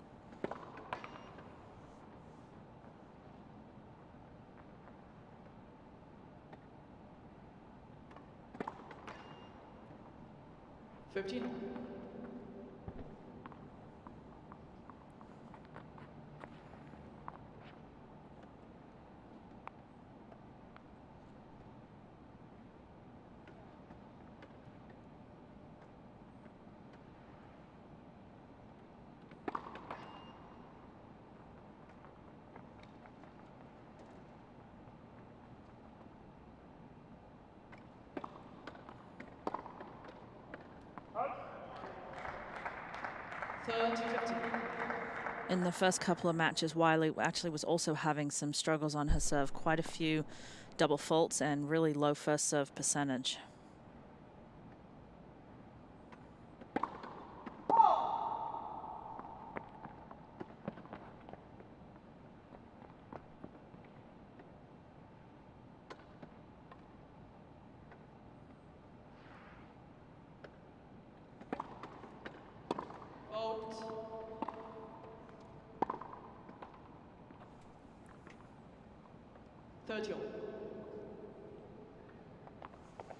This match could very well be the tale of who can actually serve better and serve more consistent.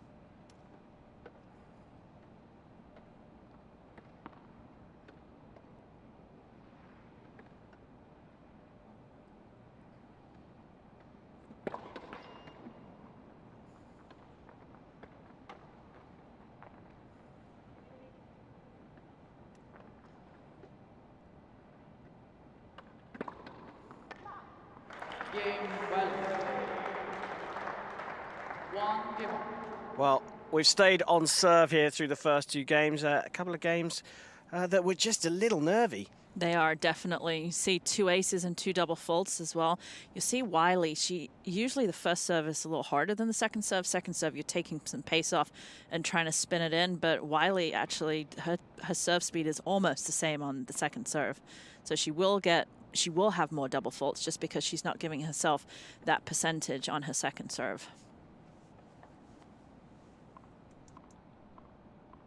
Back to Van Cote on serve. Game number 3, 1 apiece in this bronze medal match.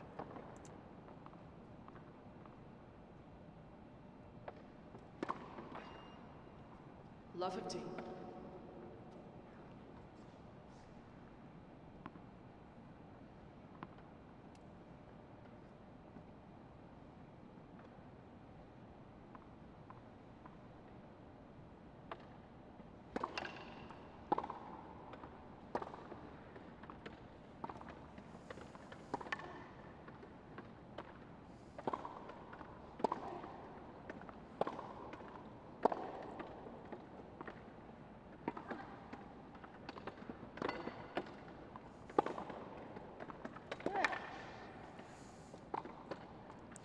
Really good point from both players, and that's the sort of point you need whether you win or lose it to really get comfortable in the match. And you see there Wiley taking a lot of balls on the rise on her forehand side, and you see too Wiley not hitting over too many backhands, cuts a lot of them, so actually similar styles.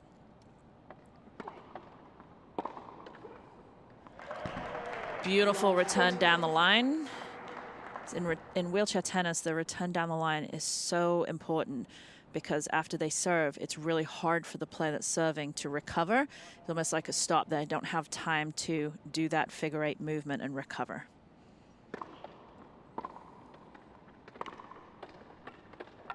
Wow. But there's that backhand slice again. I said it wasn't so much of a weapon, but a counter, but it does become a weapon because it's so difficult to hit off because it stays very low, and she gets an incredible angle. The way that she can cut it short and it stays short, that's when it becomes a weapon.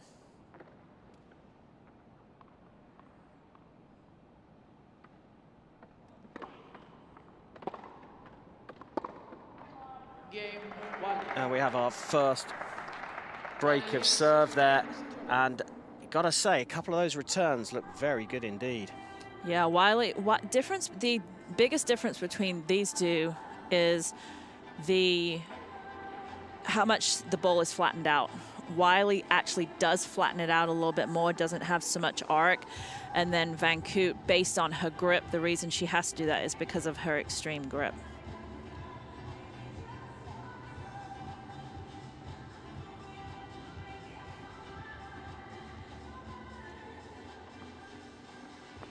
Drinks break for these athletes. It is very humid here.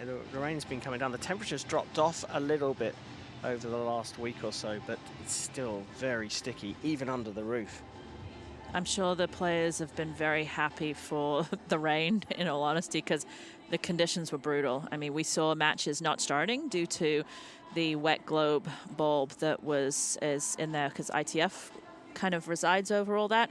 So if it gets to above a certain temperature, players actually suspended, and we saw that. So it's difficult for the players because obviously they want to play if they can, but then the safety of the players is the most important. So that's why we came inside, and we were lucky and very thankful that we were able to move inside.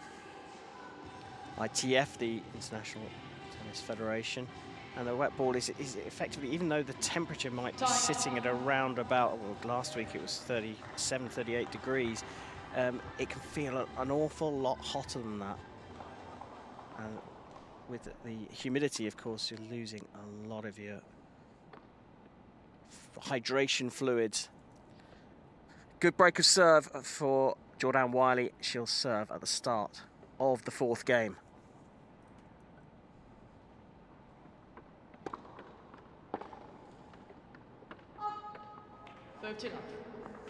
Tried to go deep, but just missing it. But if you can imagine if that did go in, Wiley would have been in trouble, just not able to get out of the way.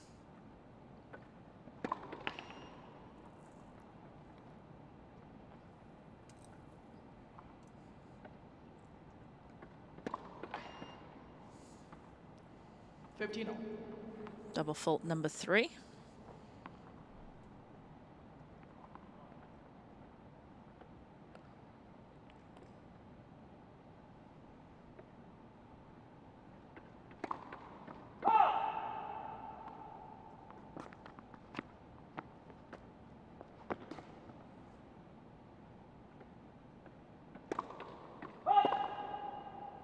Double fault number 4.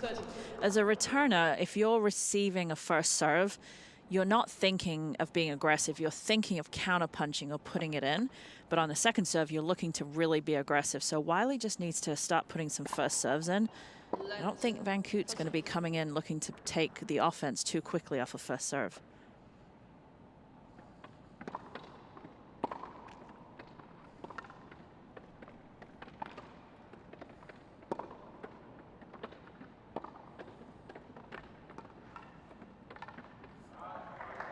Beautiful slice again off that. That's what I was talking about a few minutes ago when I said her slice does become a weapon. It's when she's on the run and she's able to get that angle. Couple of chances to break back here. First serve going out again for Wiley. Not even making over the net. 30-40.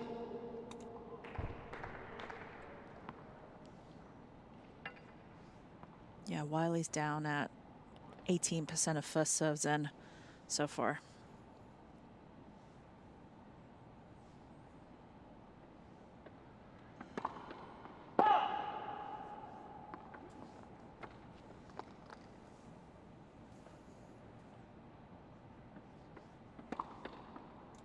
She looks to have slowed that second serve down, though. She must be able to hear you. Deuce.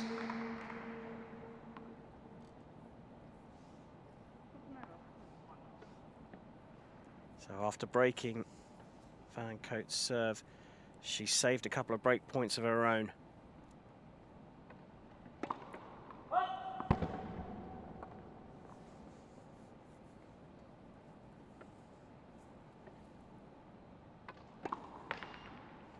Advantage, Vancouver. Double fault number 5. She has to get this first serve percentage up, otherwise the confidence goes down. Your serve can really affect your mind.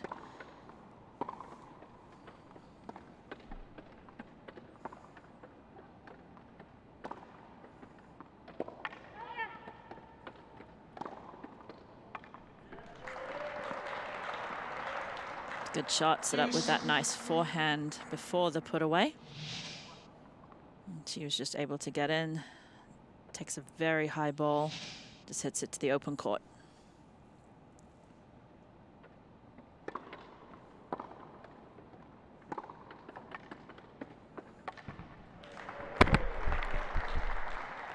Advantage, Wally.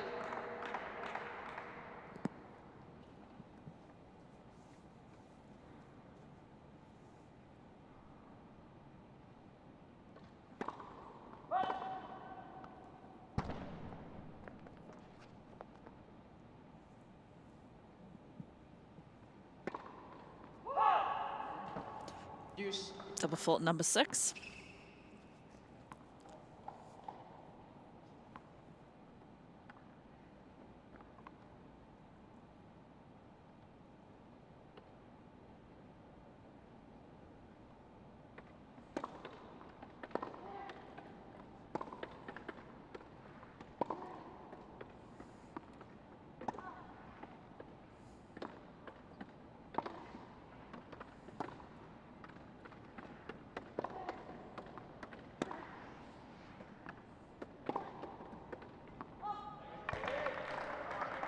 Advantage, Wally. When Wiley's getting her first serve in, she's winning 80% of the points. That's how important that first serve is.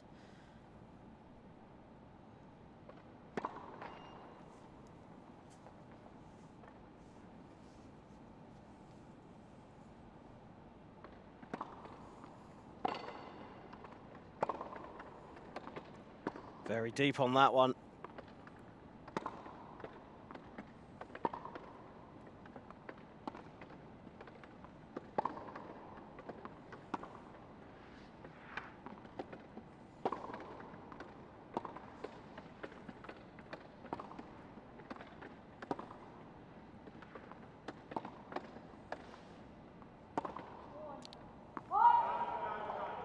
Beautiful point from Van Cote.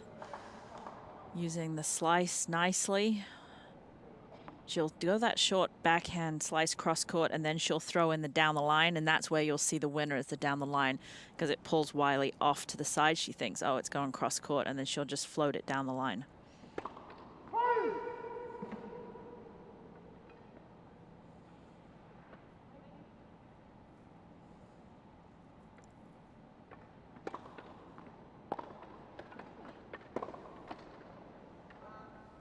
Advantage, Vancouver.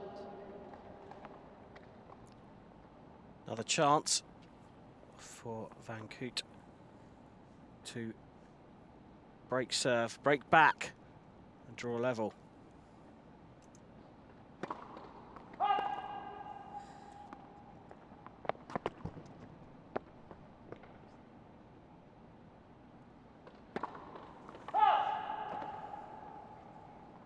Game, Vancouver. 2 games. Well, there we have it. Van Cote does break back, and we are back on serve. Somewhat of a gift for Van Cote from Wiley with 7 double faults in 2 games.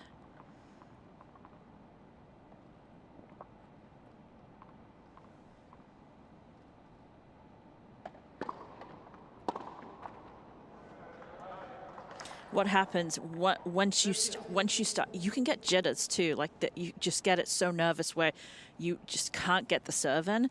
But what happens is it just controls the rest of your confidence.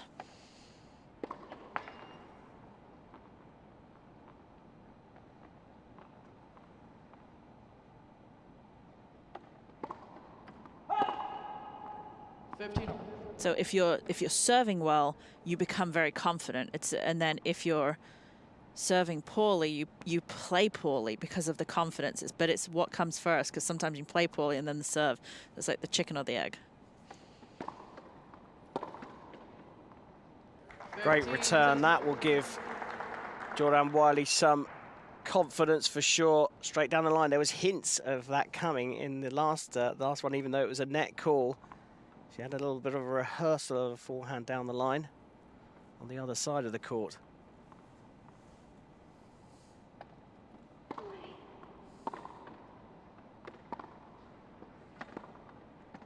Oh.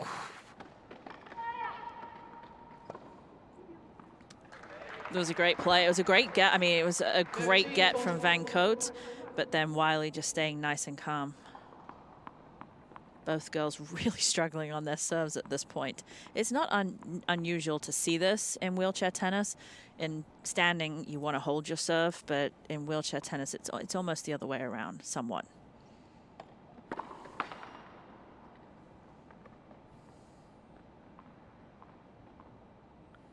Well, if anything, I have to say that Jordan Wiley's faring better on her serve. Maybe signs of things to come. She's not got that first break point, but another one coming her way right now.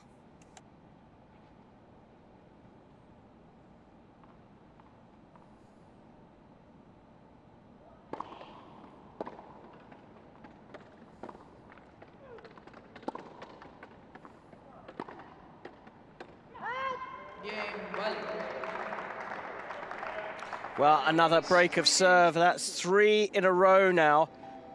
And it was a very confident break of serve as well from the British tennis player. It was. Let's hope that she doesn't let the serve get to her.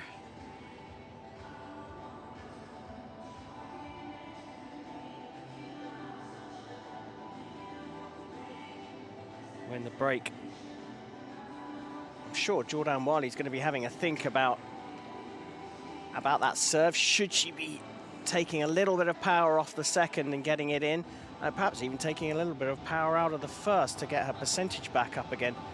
Because as you said, when she does get that first serve in, she's winning 4 out of 5. And sometimes it's so mental. There's not anything technically between the two. When Van Cote's serve goes, it's 90% of the time because her toss. You'll see a toss way off to her left, it'll come back. So there's a technical reason why her serve, I think, goes. It's mental too. But on Wiley's a little bit more stable with her technique, but she just doesn't put enough spin on it. That's just kind of the way she serves. So with her, now can she? I'm not sure. We'll have to wait and see whether she can adjust and kick in her serve or slice it in a little bit more than what she's doing to get that percentage up. She has to. Her first serve percentage 25, but she's winning 80% of the points when she gets them in, as opposed to Van Cote. She's getting 65% of her first serves in, but she's only winning 36. So you said the return of Wiley is going to put a lot of pressure on Van Cote. Nicely poised in the first set of this bronze medal match. Jordan Wiley of Great Britain, 3-2 up. We've had 3 breaks of serve, and it will be Aniek Van Cote to receive here.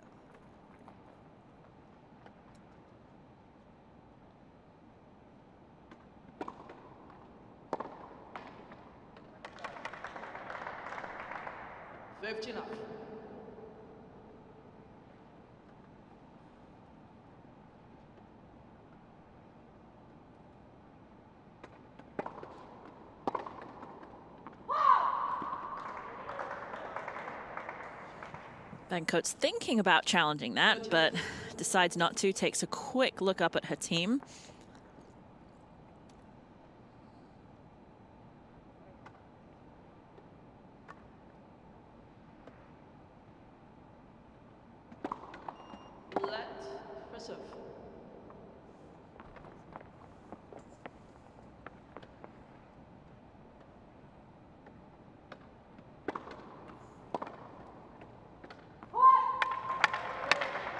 See Van Cote showing some frustration with those unforced errors.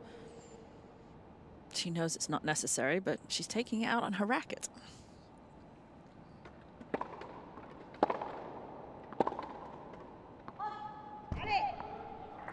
She also took it out on that return of serve. It was a little bit of a frustration, but it worked for her.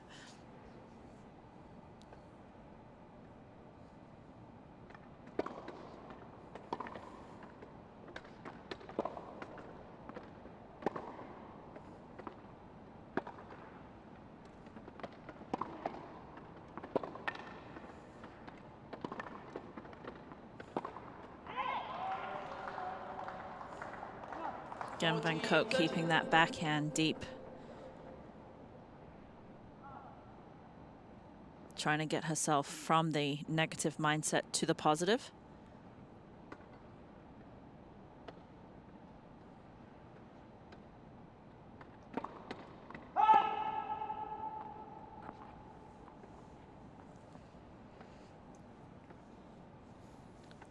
If you're keeping count of the double faults, that's the 7th from Jordan Wiley.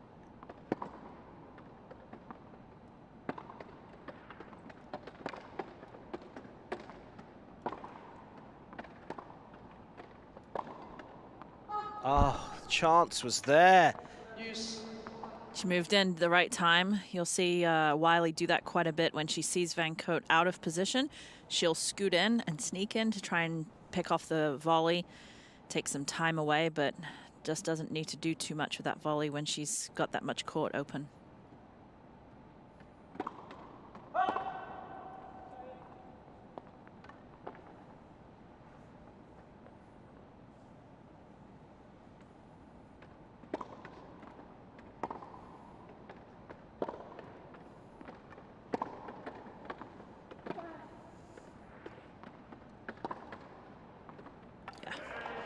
Beautiful play, keeping her forehand very, very deep, making Wiley hit it above her head, and then she gets the short ball and she's able to angle it.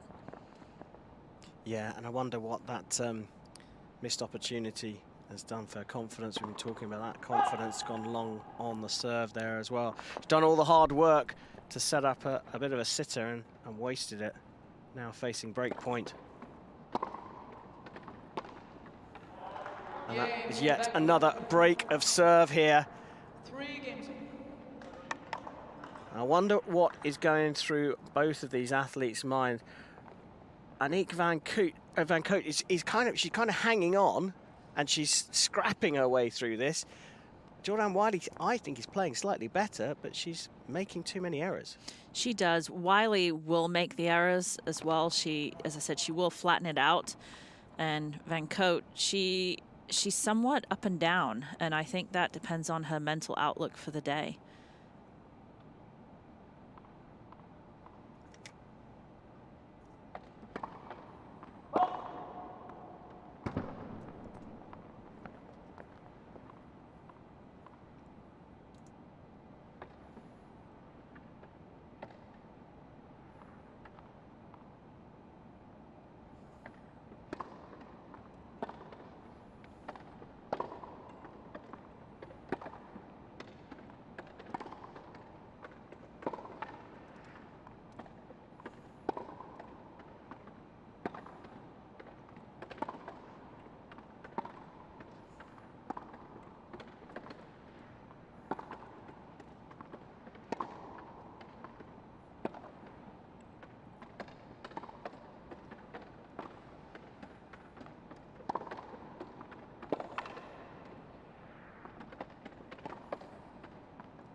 Best point of the match so far.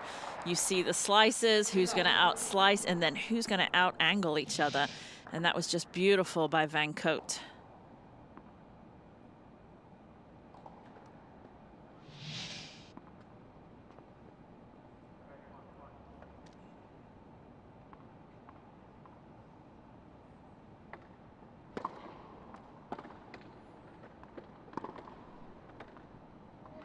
Stayed in. She's going to challenge, though.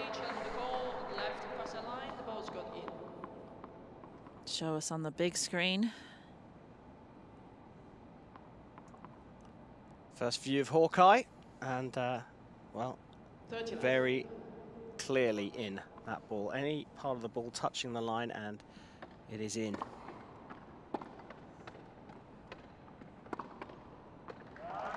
Very nice, very simple. This is, I love saying this, if the ball is 99.9% out, it's 100% in. Very good, In I like tennis. it. I like it.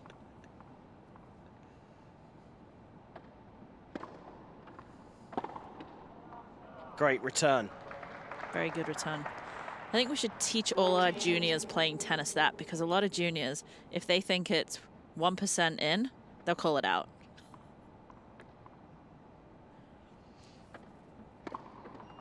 Let for serve.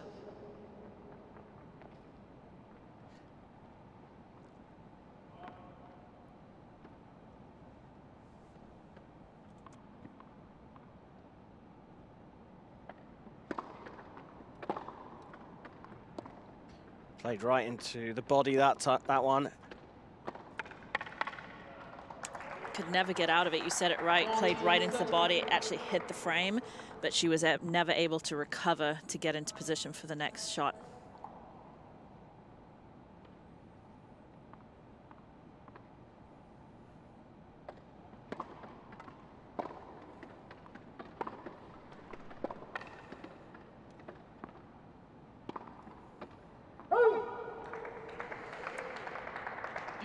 Same again. The players have to have that last minute.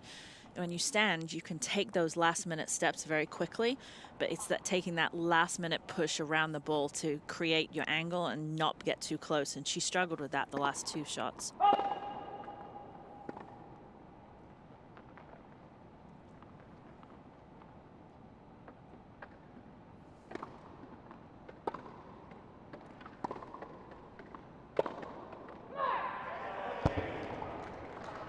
No doubt about that. It was starting to look like Aniek van Kout's most confident service game.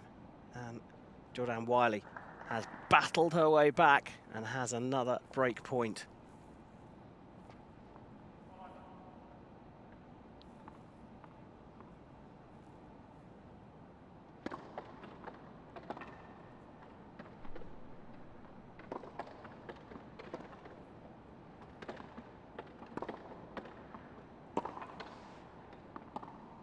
Another one to the body. That's gone long as well. So, yet another break of serve.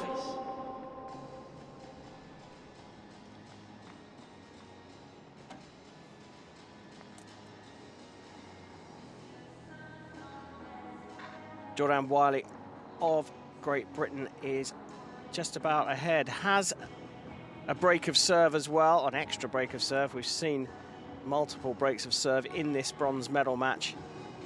Aniek van Kout, though, in that last game, she looked strong on the serve. Looked very strong, in fact, on the serve. Oh, and how the tides of tennis can change so quickly.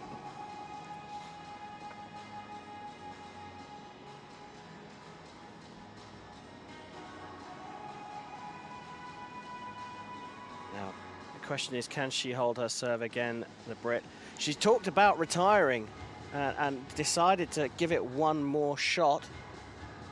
Indications that perhaps she might well be retiring after this. The reason behind it is that she says tennis has been her whole life. She's got a young child and she wants to start her career outside the sport. It's always a tough decision because people say after the Paralympics, but in our sport, we actually have a professional tour.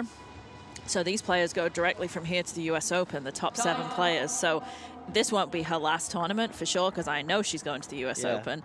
But it is hard as well when you're traveling and you're a mother. If you actually see the head-to-heads between Van Kout and Wiley, there's a big break between 16 and 19, and that's when she had her son. So she decided to come back afterwards. Yeah, giving it one last shot at the Paralympic Games, but like you say, not retiring tomorrow or anything. I've got the small matter of a Grand Slam event. And then the year-end Masters, which will be hosted in Orlando at very beginning of November. Great return again. That return right up the middle, nice and deep to the server.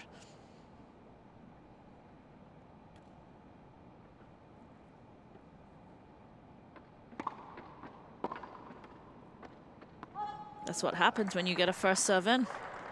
15-30. Easy. A lot of times that's the easy. You just serve and the point's over.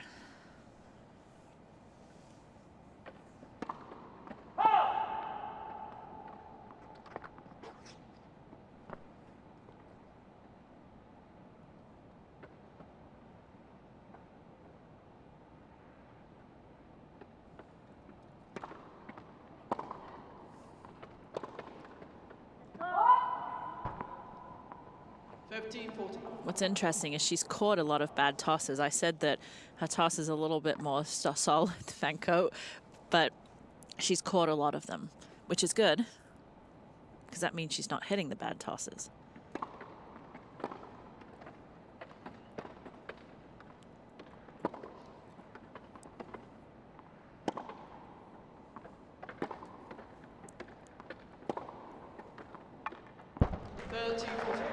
A shot. You know, the serve is the only time in tennis when you can say, nah, I don't want to hit it. Because you can toss the ball up as many times as you want and you don't have to hit it. So it's just it's a funny thing to tell people. She comes out with an ace, but you can't really be in a rally and suddenly say, no, I actually don't want to hit that ball, but you certainly can on a serve. That's a very good point. I'd never, ever thought of that myself. Third ace from Jordan Wiley, though. She decided to hit that one. Yeah.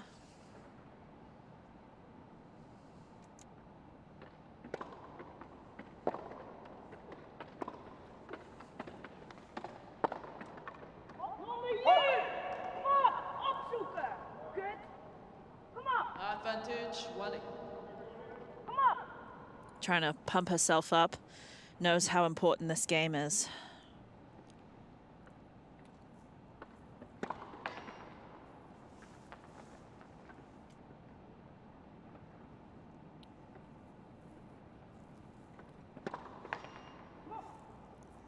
Deuce. Well, she's giving us everything here. Quality ace, and that's her 8th double fault of the match. It must be so frustrating for her. She needs to get a grip on her nerves, Jordan Wiley.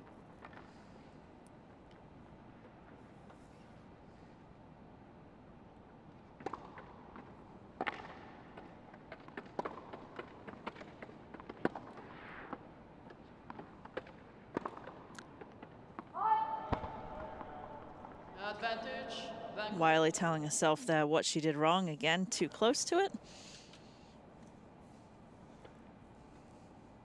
Break point number 3 for Vanko.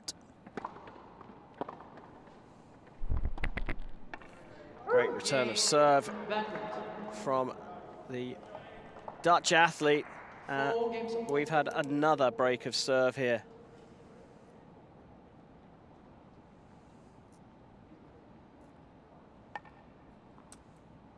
So all square. Remember, the sets go to 6 games, and if they're all tied up at 6 apiece, we will have a tiebreaker.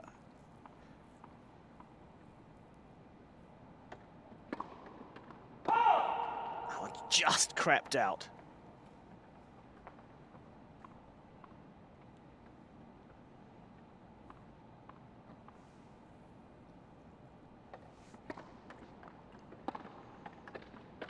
Great return from Jordan Wiley. Love 15.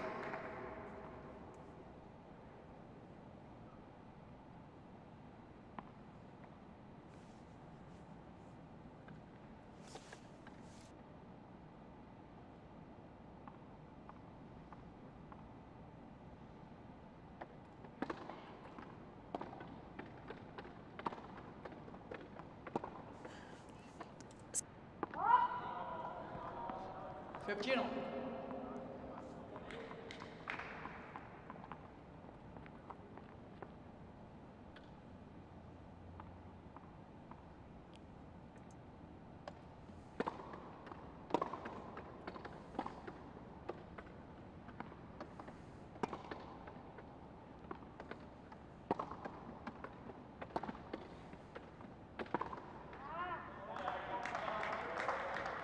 Both players would, I mean, obviously both players would like to win this game for a 5-4 lead, but will put a lot of pressure on Van Cote if she loses this game, because we have seen Wiley come up with some really big serves.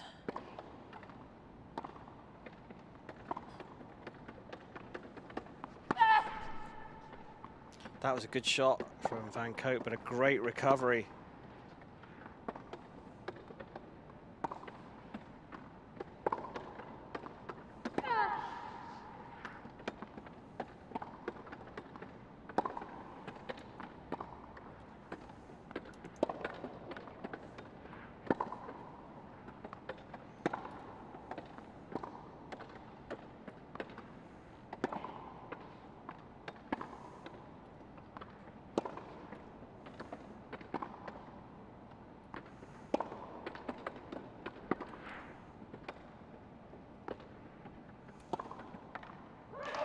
That's an incredible point there from the Brits. She was out of it. I mean, you called it in the middle there. She barely got that ball back. And we kind of say in tennis, you got to get that one ball back. And she did in that. And that's the sort of point that can really turn the momentum. We've seen it in almost every single match, that one long point that can turn the momentum and give someone so much confidence.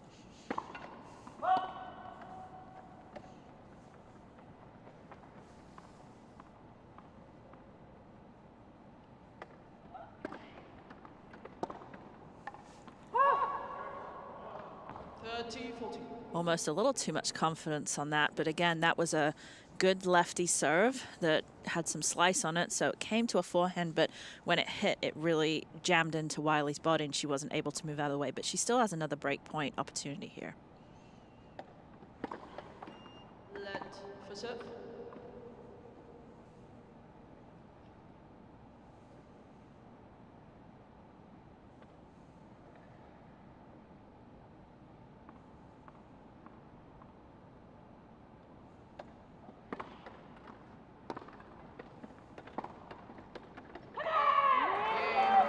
Brilliant stuff. One rally in particular where Jordan Wiley dug herself out of a massive hole, and she's got yet another break, but it's a really critical one. She's 5-4 up in the first set of this women's single bronze medal match against Aniek van Cote, and she is one game away on her serve from taking the first set.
Time.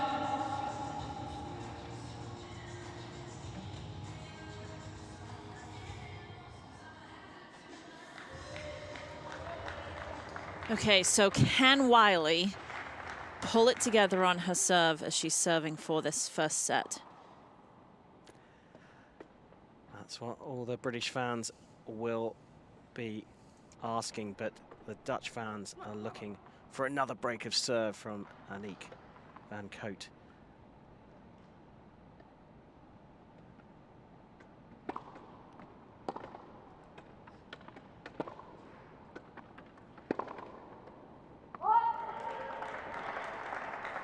It's off to the start Wiley wants.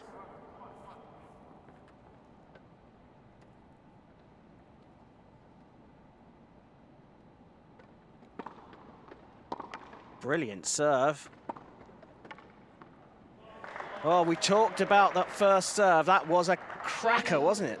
Yeah, and 2 first serves in, and she's up 30-love.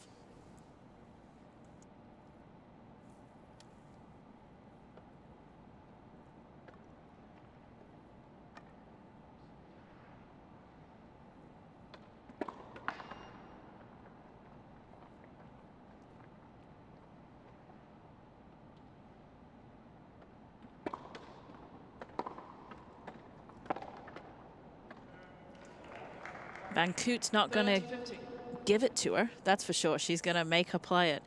And that was a great return off that backhand. I heard she's not very generous. You don't want to be generous in tennis. I don't think you want to be generous in any sport, do you? Well, she was there. She's given that one away, though. And it is 2 set points for Jordan Wiley of Great Britain, trying to make history, Paralympic history, for the British team. Throws in a long first serve.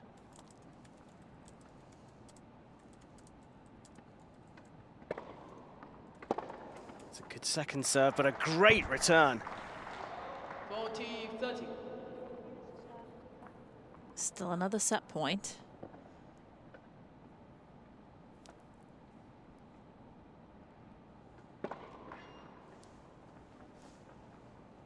Tension is high at the far end of the court.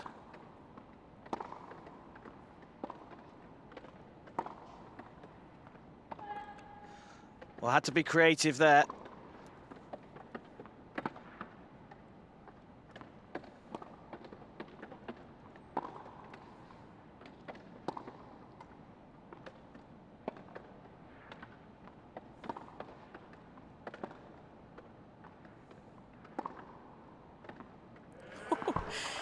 She just takes enough pace off and puts enough spin on for it to drop down. I think Wiley thought that may have just been going a little long, but that was a good point. And Van Koot is staying in the set just by the very, very edges. Long there, so another set point for Jordan Wiley, but the Dutch tennis player is hanging on by the skin of her teeth at the moment. Can she do it again, or will Wiley take this first set? And the British tennis player from Oxford, Jordan Wiley, has broken many times through this, but it was all about holding her serve here. She's taken the first set of this bronze medal match, 6-4.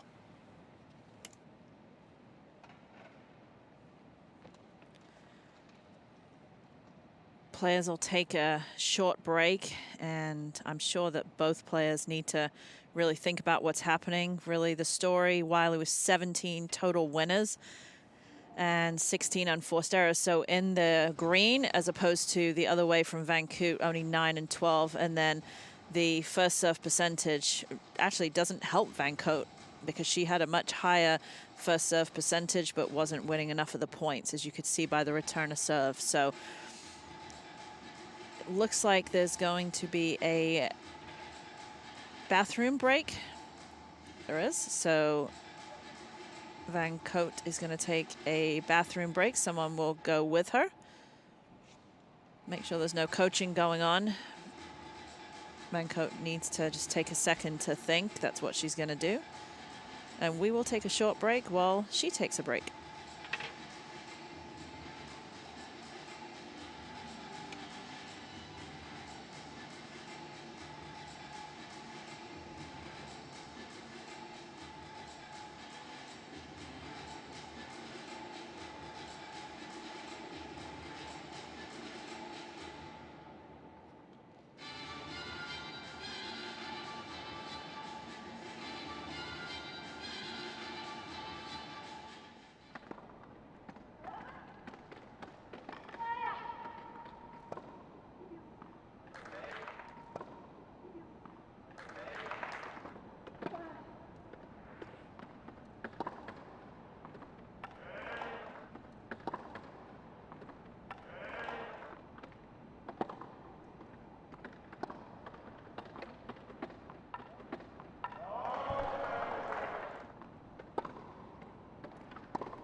Time. Players took a short break, went to the bathroom, took a little bit of time. Van Cote figuring out what she needs to do to tie this match up. Van Cote to serve. And Van Cote serving for this to the start of this, second set. Yeah, 1-0 up. Jordan Wiley on the receive. Aniek Van Cote to get the second set underway.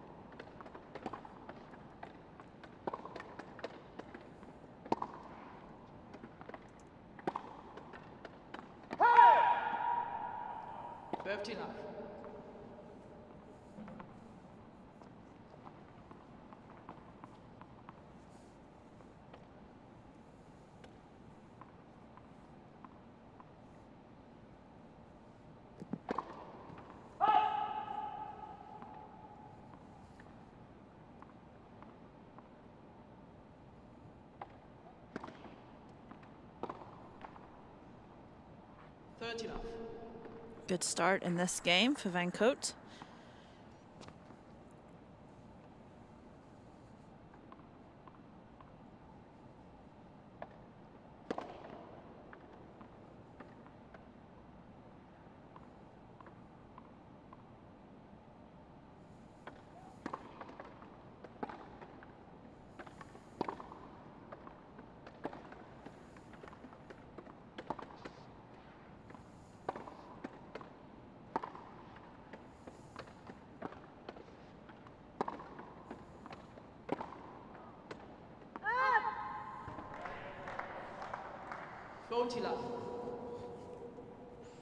Just Van Cote just putting enough balls into play just to enable Wiley to make a few unforced errors.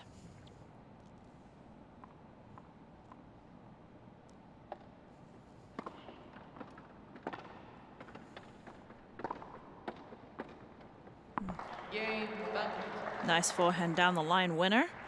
First game, second set. Just what Van Cote needed in this beginning of this second set.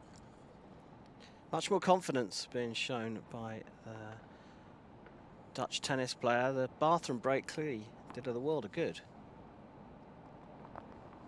I'm pretty sure that was the goal of it. Yeah. Using the rules to their full. Get a little bit of extra time just to reset after losing the first set.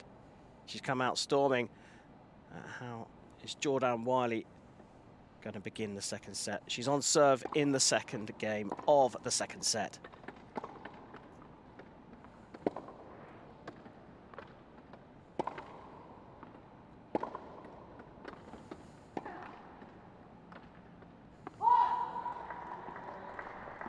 Lofty.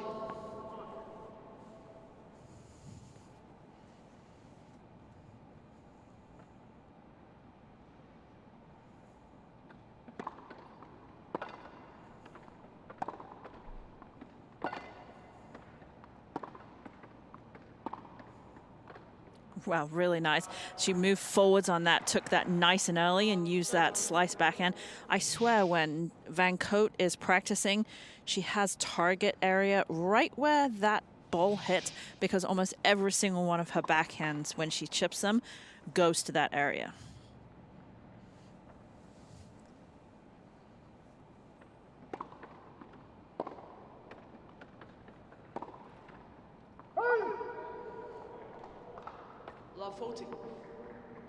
Massive confidence booster for Van Cote if she can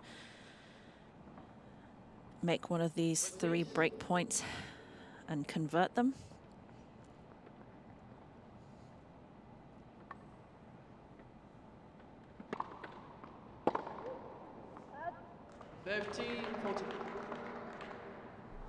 Still 2 opportunities.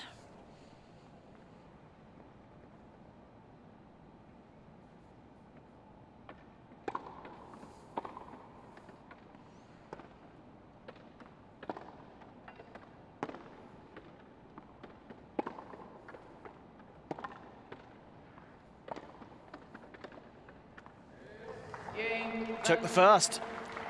And a very confident start for Aniek Van Cote 2-0 up in the second set, having lost the first 6-4. What a turnaround. So far, so good. And what's ironic is in her first service game, Wiley had 85% of her first serves in, but only won 25%. So it's the exact opposite of some of the other ones, other service games. Start of the third. Can Van Cote keep this going? Just out.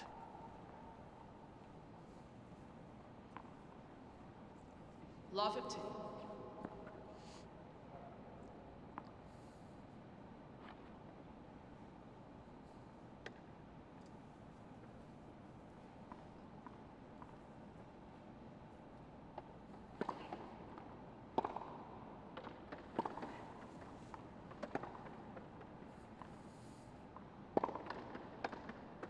Beautiful forehand again from Van Cote. 15. She looks a little bit more relaxed after that bathroom break. Even her face is not quite as tense.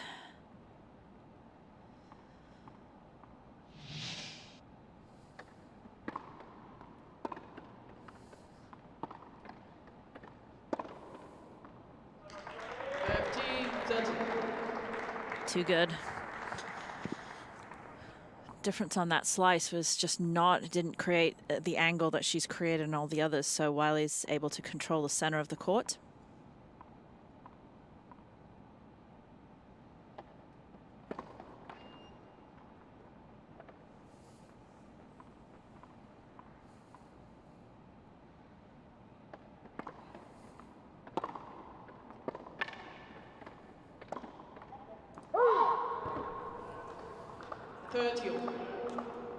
Set up the opportunity, did all the hard work, and again, Jordan Wiley blowing it.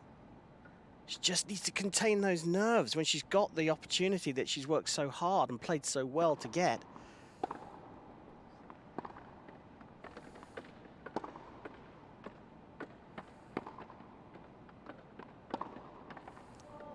That's better. 30-40. Yeah, Wiley with 21 unforced errors, and so that's a 19 winners, so still in the red. That forehand on the previous shot would help.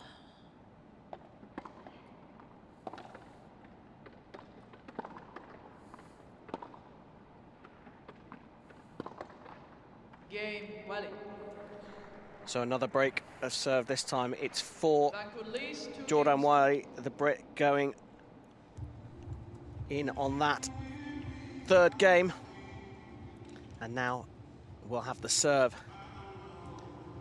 Summary of the match so far. Jordan Wiley broke at the crucial moment in the first set. Has found herself a breakdown here, but can get this all back. High net here in the singles. You see these posts in the tram lines.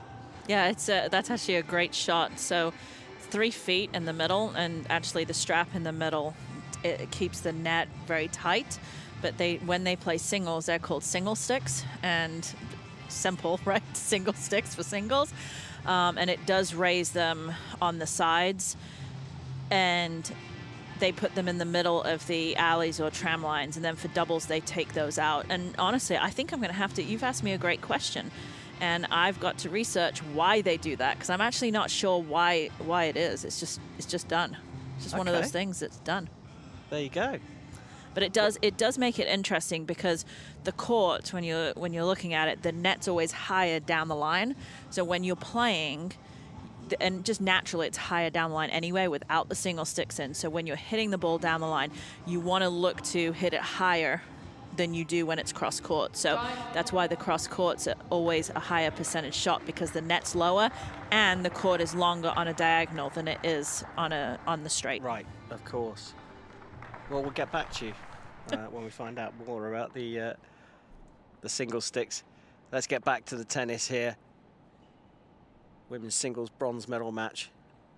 Jordan Wiley on serve is a set up, but a breakdown in the second.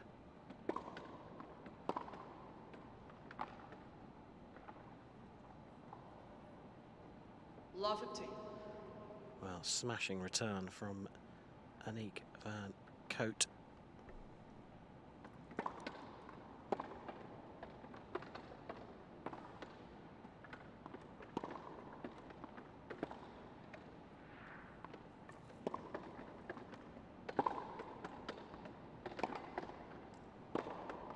Brilliant.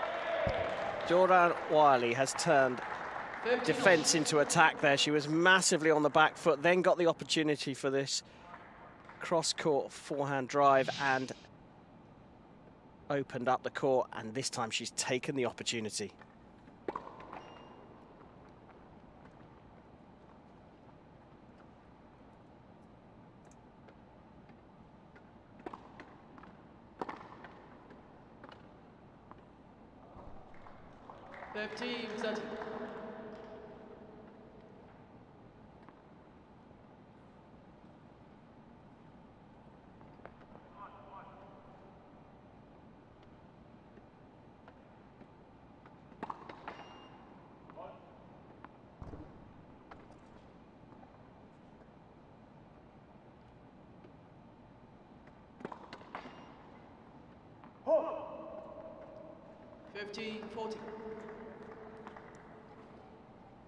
Another double fault, and that's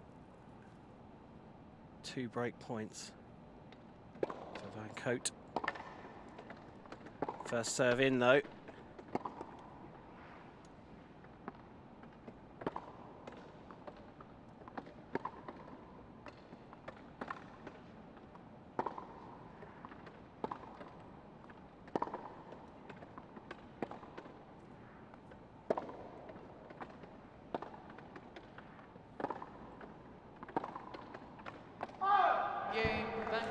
Well, another break of serve. You saw the agility of Jordan Wiley there on the back line, but was punished on her backhand by Aniek van Koot. And van Koot is now 3-1 up. Google is not my friend on your question. It just says it's the rules of tennis.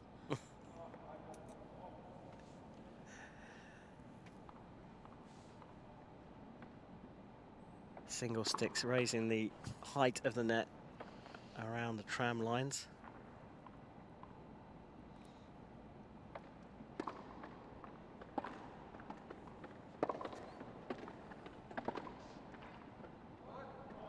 It's a confident Dutch tennis player in this second set. 3-1 up, and Jordan Wiley in a search of something at the moment that she can't quite find.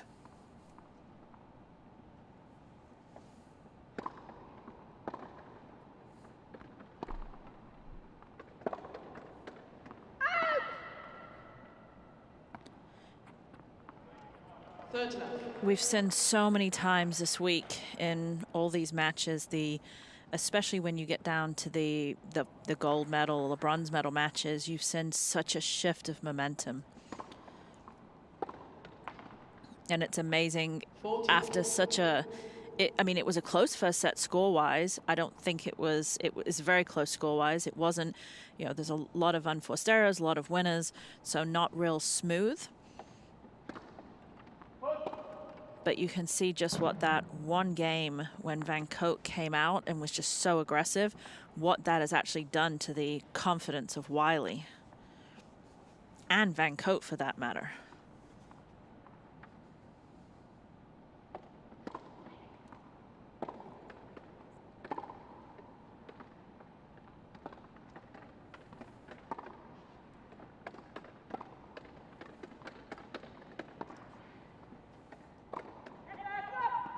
Again, there's that one more ball in the court.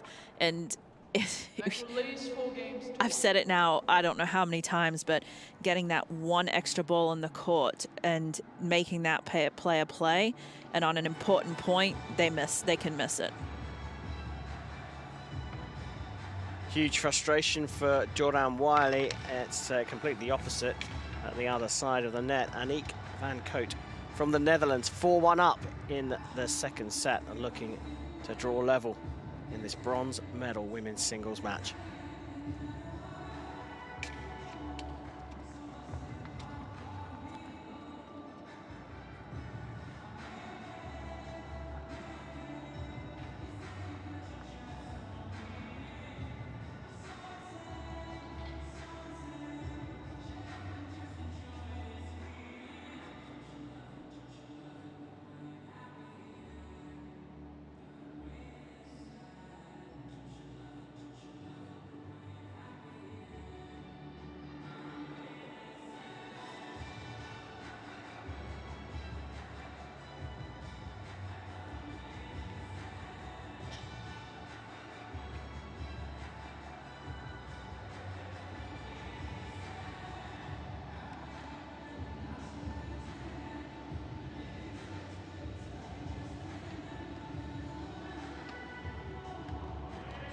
Time.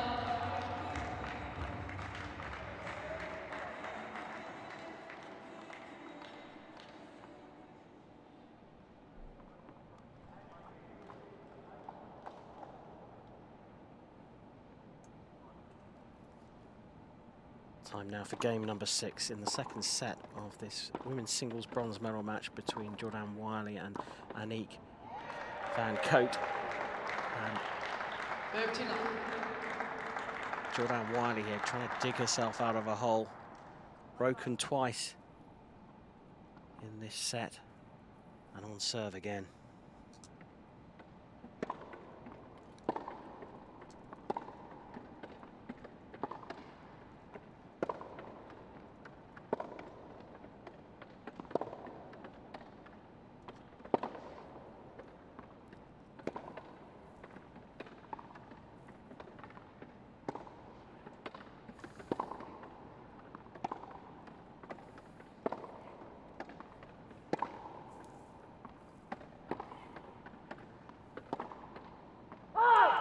Another one of those rallies that we talked about in, I think it was the second game where we said the momentum shifts.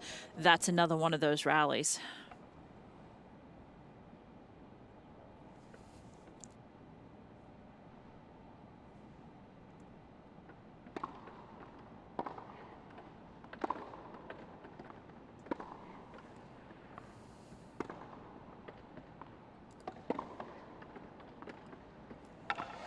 Great forehand, again, using that forehand with the amount of height and spin just to get it out of the reach of Wiley.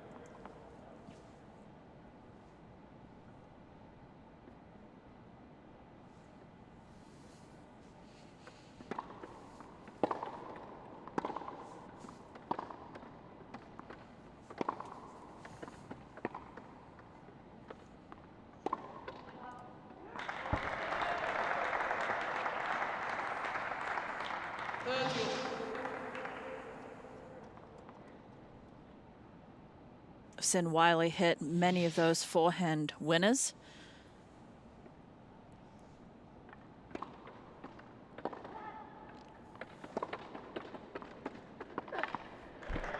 That was almost another one, but that's just as good on the points board. Doesn't have to be a winner.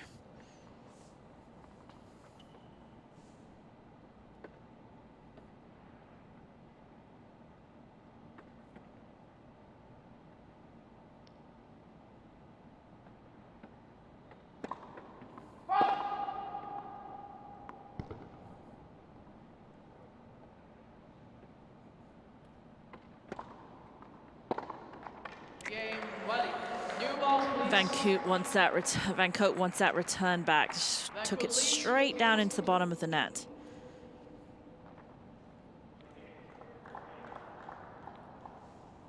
Good hold by Wiley, a very necessary hold.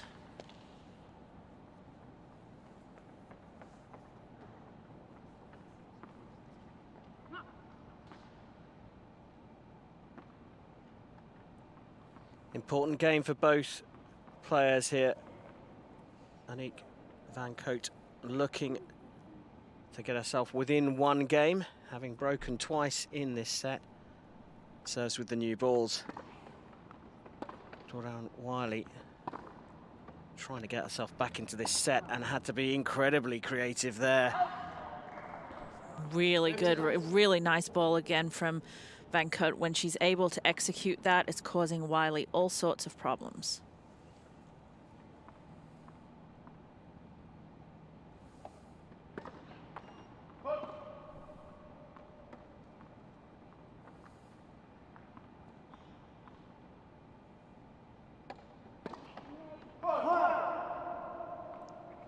Fifteen.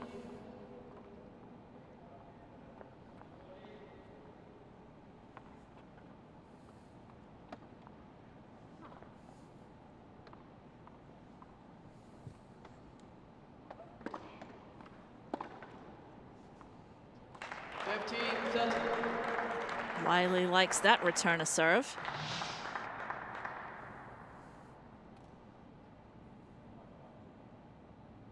Plays beautifully.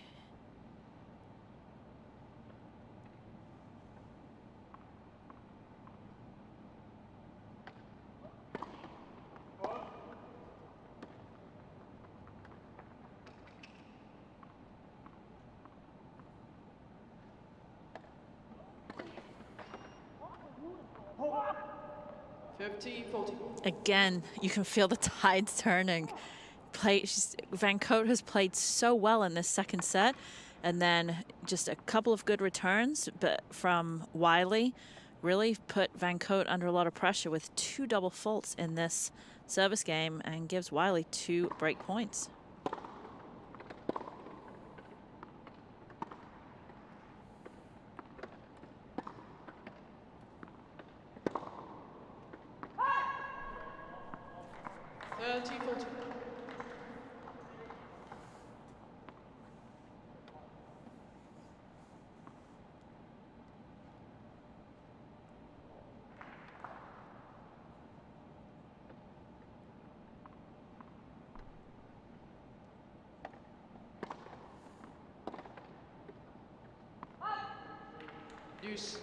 Well, saved both of them, and the frustration building in Jordan Wiley.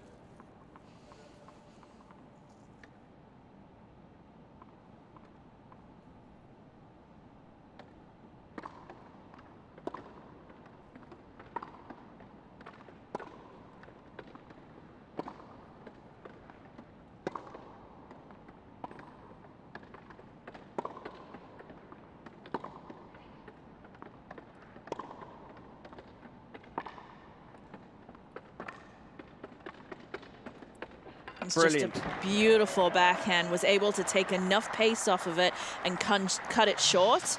That was, I mean, if she'd gone much deeper, the Van Cote was going to get it, but Van Cote just didn't come forwards enough, was going too far sideways.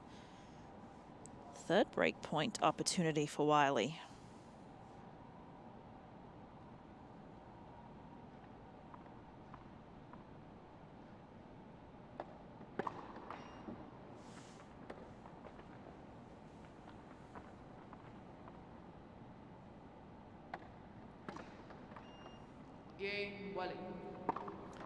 Well, it's been a little bit scrappy, a little bit bitty, but you've got to say one thing has become very clear in this. These two are both going to scrap until the end. Wiley came back from losing the first set to go 4-1 up in this set, and so Van Cote has done that, and now Wiley has come back to get back to 4-3 with a couple breaks of her own. This is turning into a cracker. It certainly is. Van Cote just, I mean, it was almost, even in that game, the momentum changed. I mean, she was up, then she had, sorry, I think, actually Wiley was up. 2 returner serves just out, just gave it to her on a platter, but then Van Cote just gives her those 2 back. And then shows frustration at the end, which again, you've just handed her on a platter the break back, and so she's going to show frustration. So out of this, it's whoever can get more balls in the court at this point. It's 4-3. They need to get first serves in. They need to get returns in. Those are the 2 most important shots in tennis, is a serve and a return. Gets the points going. And both of them are just making lots of errors on both the serve and the return. So let's see if Van Cote can get some returns in, and let's see if Wiley can get some serves in.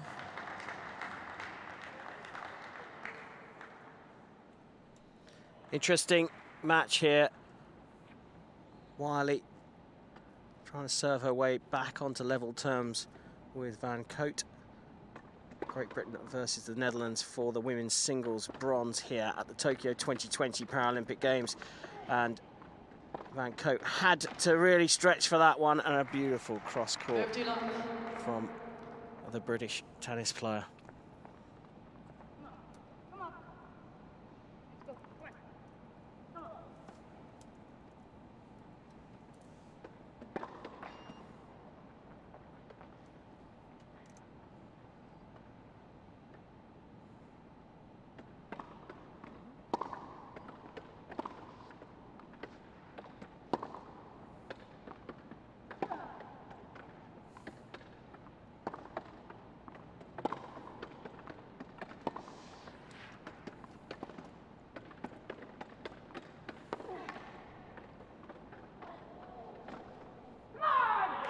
amazing point there. Really both girls scrapping, what you said, scrapping and not giving up. She only just gets to that, and Wiley just gets to it as well, but just is able to hit to the open court.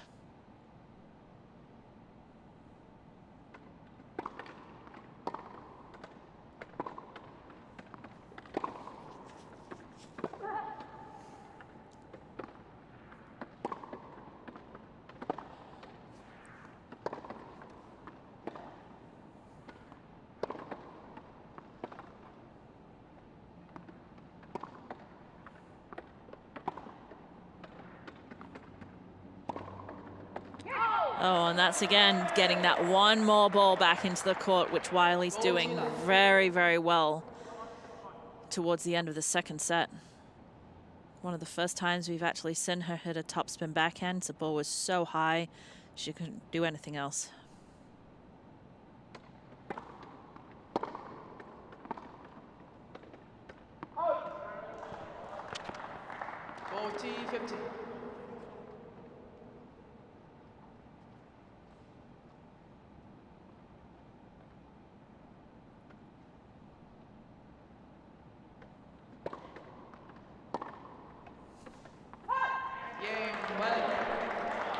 Well, Jordan Wiley has scrapped her way back into this second set, having been 4-1 down. She's got back on level terms.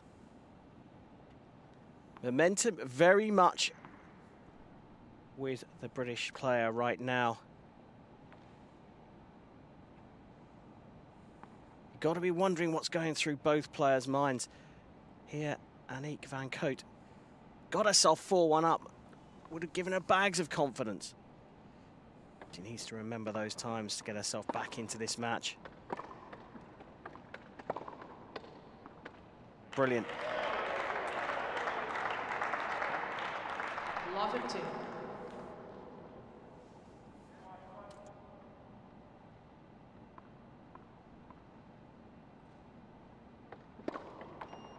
Let's first up.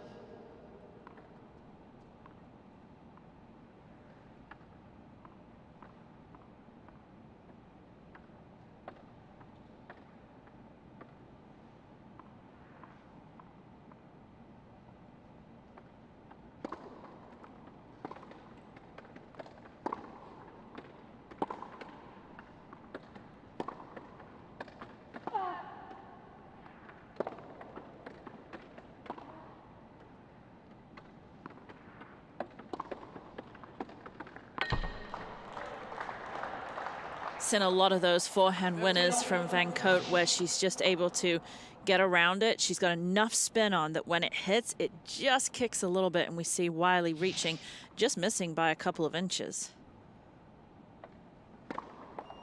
Let's first up.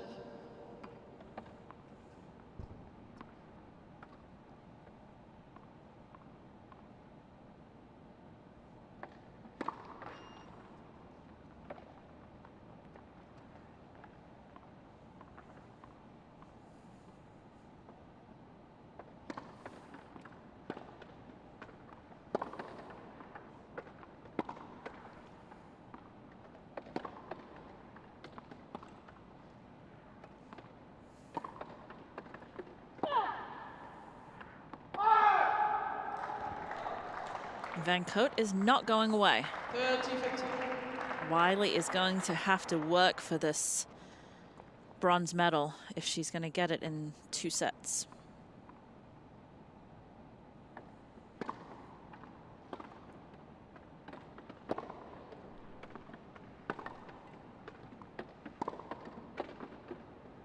Again, that forehand, good spin, jumping out of the reach of Wiley. It's those angles you were talking about.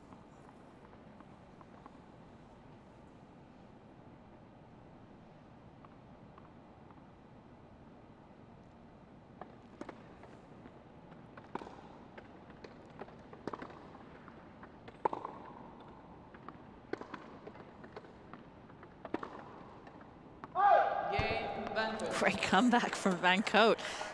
Pendulum has swung again, this time to the Dutch.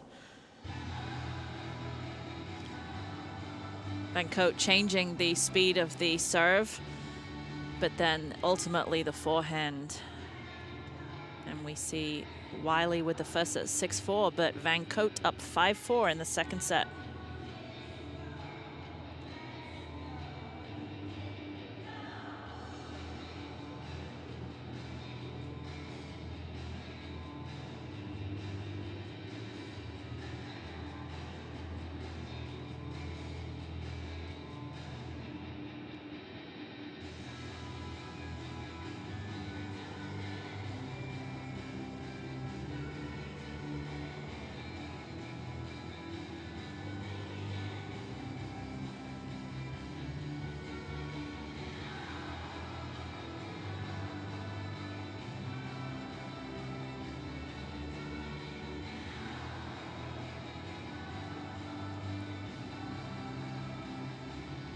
Jordan Wiley just taking the air conditioning pipe to cool herself down. Very muggy. It actually, funnily enough, gets muggier in the evenings here as we've had a bit of rain over the last few days. Players having to be very careful. And at the beginning of the tournament, they had to handle the ridiculous heat. It's been the weather has been a cruel mistress to the wheelchair tennis players here at the 2020 Paralympic Games. But it's nice to see some of the delegations and some of the teammates coming in to the arenas as we come to the close of these beautiful games in Japan. Jordan Wiley on serve to stay in the set.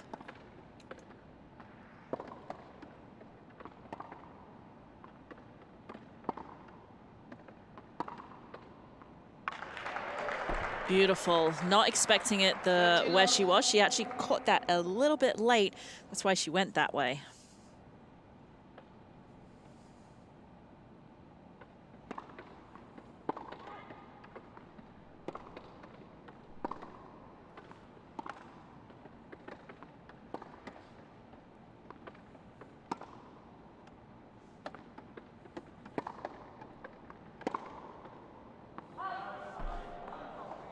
Rushing it. Said she's so good at taking the ball on the rise. Her timing's amazing, but it is also a very difficult shot to hit consistently.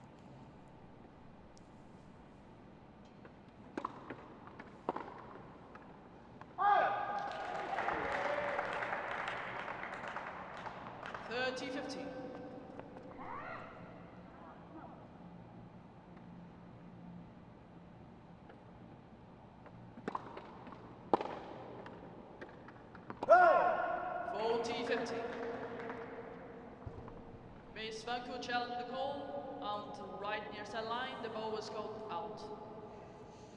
Another challenge. Love challenges. They're always exciting. Another view of Hawkeye, and well, that's in. It's in on the baseline, but it's out. It's interesting, isn't it, that these guys call some of what looks like the strangest calls. They do. We'll talk about the calls in a second.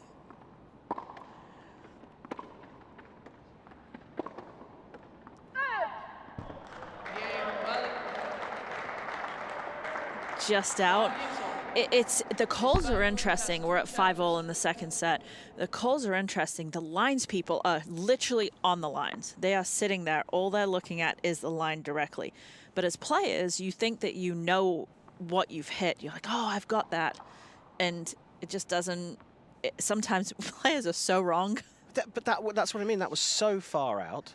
I mean, it was in on the baseline, so that's, you know, that it wasn't long, but it was a good foot out.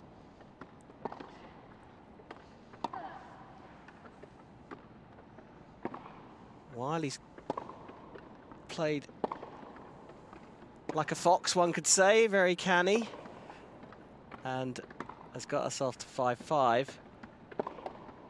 It's a good shot, though, from Aniek Van Cote. That high forehand. Hits it on the way down. If you notice, the ball comes up, it reaches its peak, and then it comes down. She waits for it to come down, and she's able to rip it back up.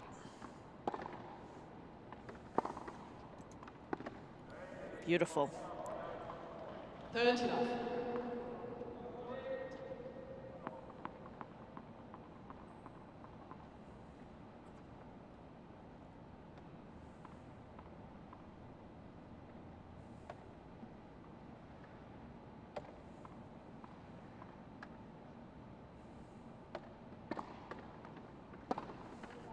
Woo.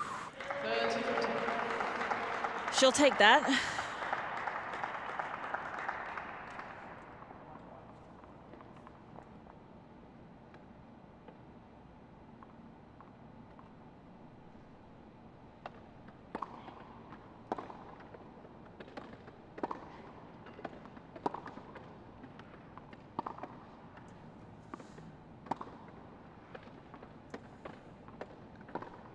Again, another creative shot from the Brit, and then she pushes it wide, having played looks very awkward, but she's creative to get that back in.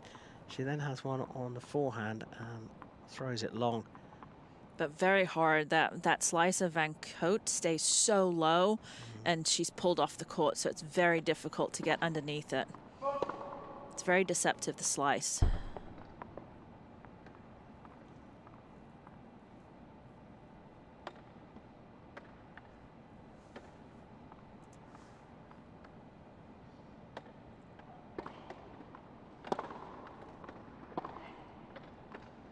Again, that slice is just so deceptive. It's a massively deceptive shot.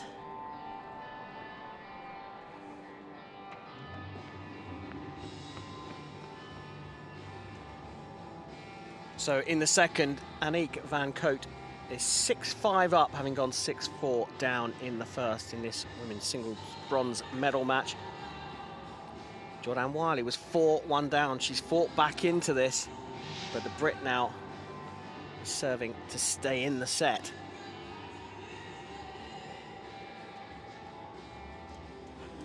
So what happens on that slice, you can see perfectly there. So you keep the racket face open, you come underneath the ball and go straight through. So when even though the ball's moving forwards, it's spinning backwards. So when it hits the ground, it just skids and stays super low. And the way that she does it is so effective is because she's getting that angle. So not only is it staying low, but someone's really having to push up. And then if they get to it, it opens up the court on the next forehand for her.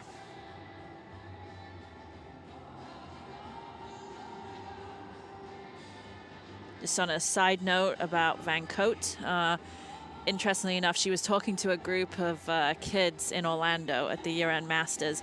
And, you know, these kids are kids that don't see people in chairs or with any kind of disability.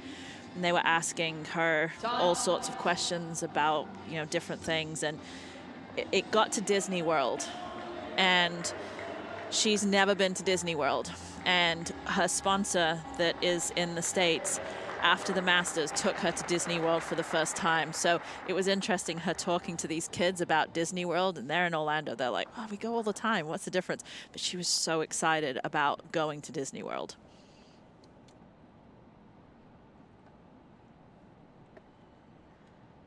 Well, she'll be excited here if she can win this second set and keep herself in with a shout of another Paralympic medal.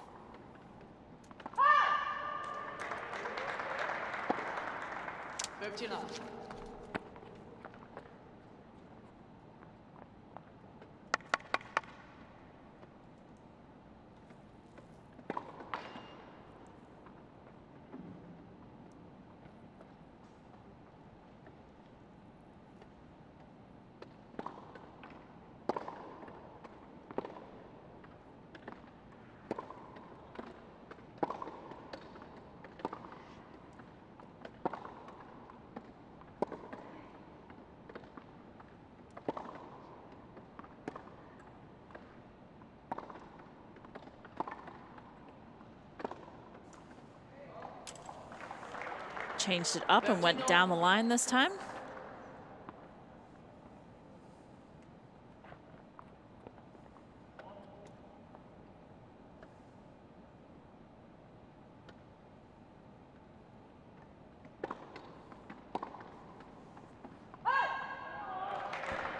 having to move out of the way there, Wiley. If you notice, she had to take a quick movement to get her chair out of the way. If that ball did hit her chair before it bounced, she would lose the point.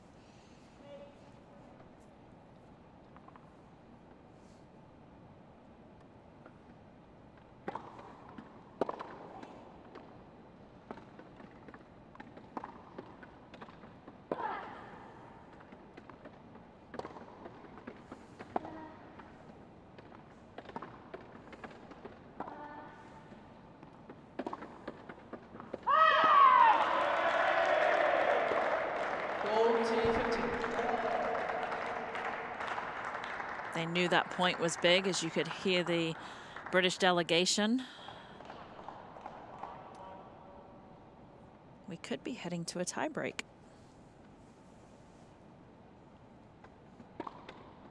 It's had tiebreak written all over it this set.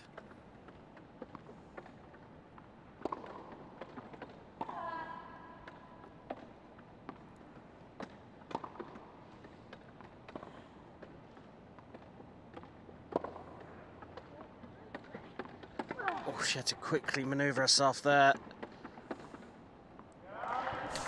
Beautiful point again. We're seeing really Van Cote use the high forehand and then use the low backhand.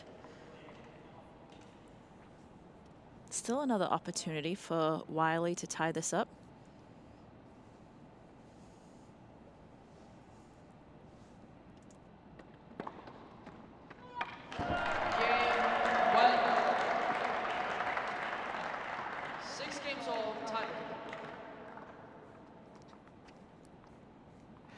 Well, it had tiebreak written all over it. 6 apiece in the second set.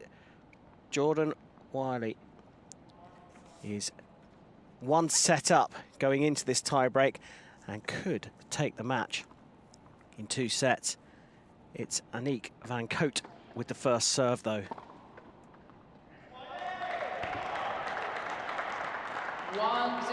So in this tiebreak, we will go first to 7 points. The person that serves first only serves 1 point from the deuce side, from the right side, and then each player thereafter will serve 2 points, 1 from the ad side and 1 from the deuce side, and it is win by 2.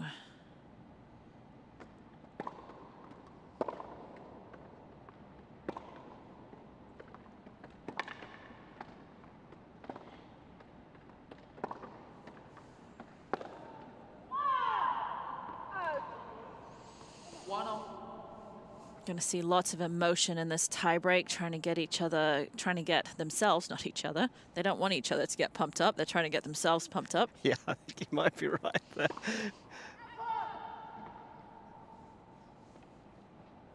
That first serve could continue to be the critical factor here for Jordan Wiley.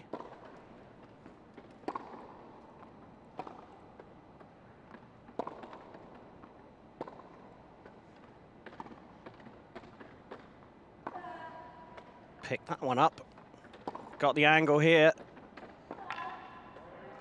That was it. Now that was very different because she's way over on her backhand side, rolls around it, and then gets an incredible inside-out angle on that forehand.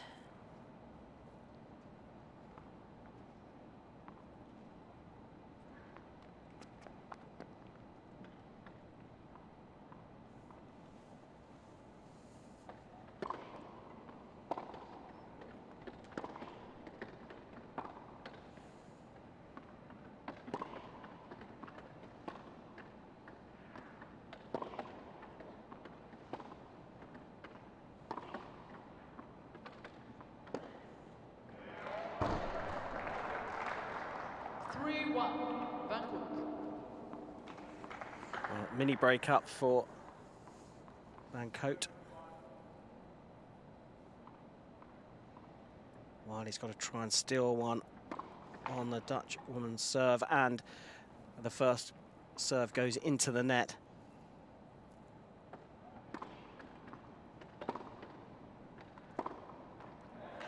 Good return, deep.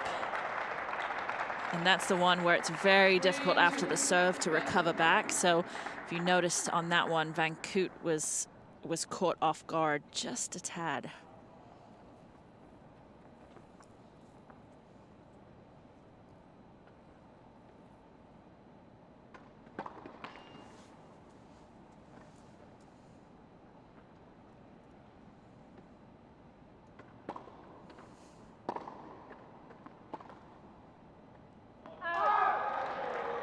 Nice deep return. They change ends every 6 points, so Van Koot will change with a 4-2 lead.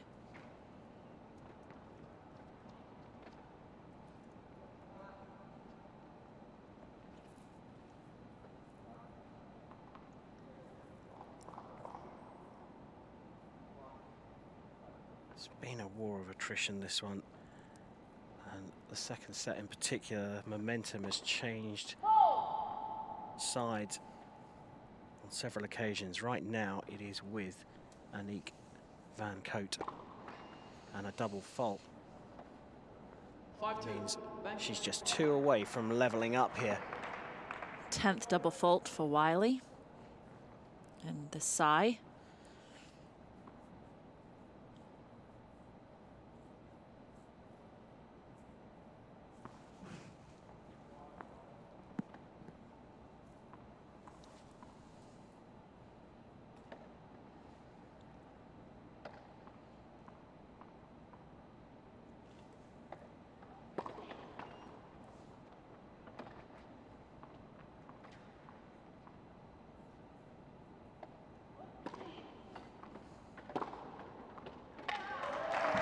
Beautiful return, just really pushing in.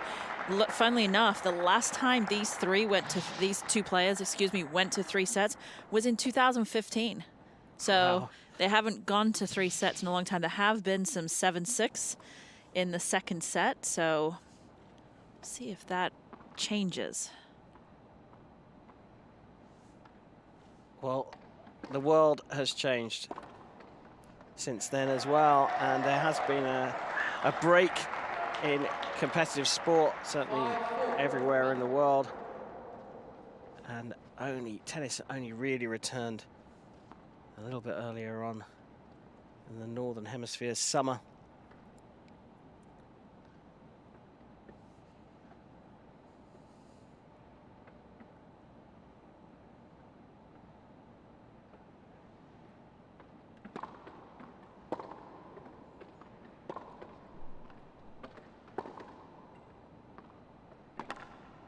Wiley's got herself right back in this.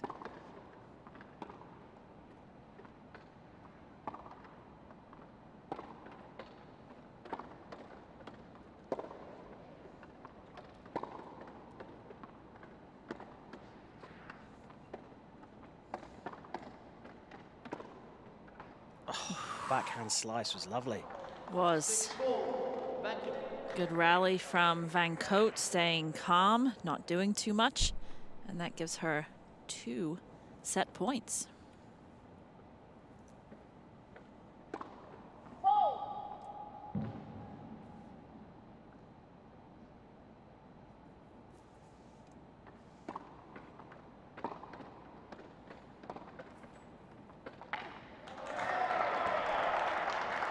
Not yet, says Jordan Wiley. Not yet.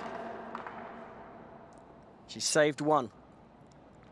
But Van Koot has another set point to draw level.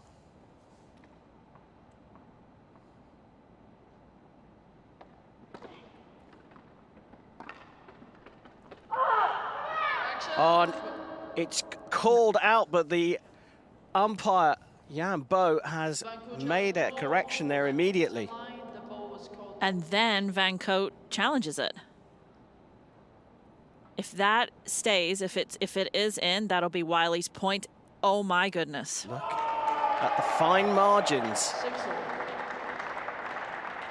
in this sport, in this wonderful sport of wheelchair tennis. In, and she's all level. She's fought her way back. This one has gone to and fro, and the momentum now has to be with the British wheelchair tennis player Jordan Wiley. Serve with Aniek van Cote. Must be too clear.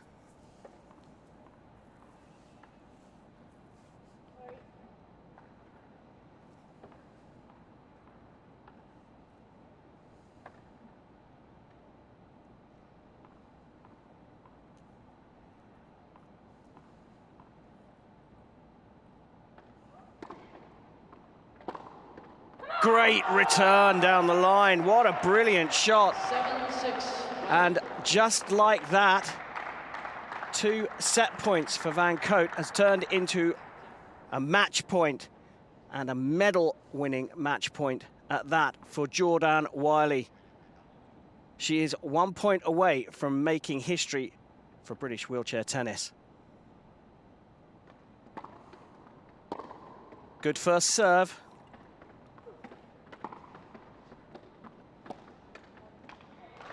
But into the net, and a match point saved by Aniek van Cote.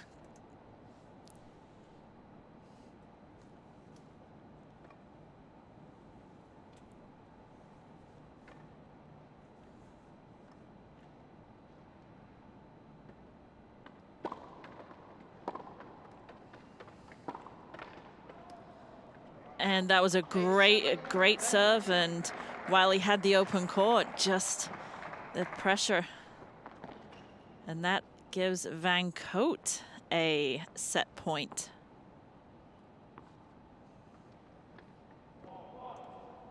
Set point number 3 for Van Cote. Yeah, it's the set that keeps giving this one. And it is the set that has gone to Aniek van Cote, and she is level, and we're going to a third and deciding set here in this women's singles bronze, and yes, you did do it. Van Cote has leveled up in the women's singles bronze medal match. It's 1 set apiece between her and Jordan Wiley of Great Britain.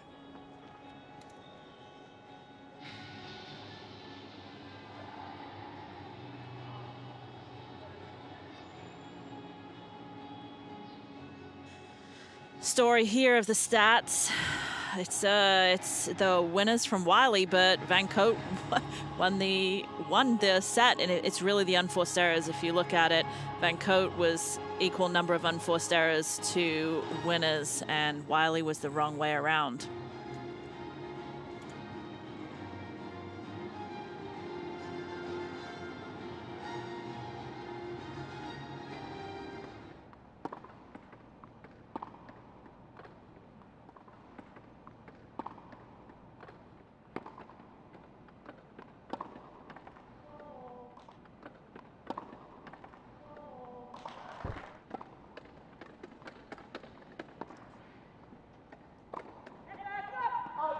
Game.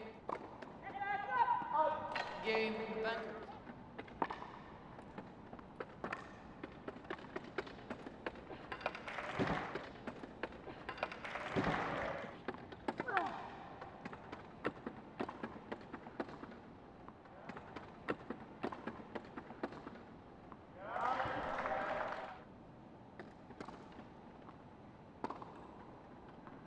Game and second set, Van Cote.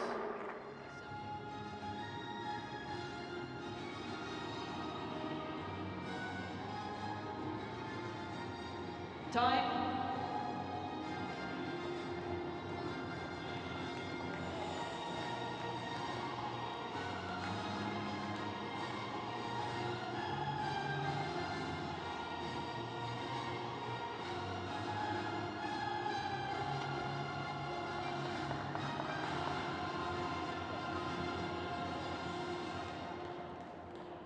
Final set, Jordan Wiley to serve.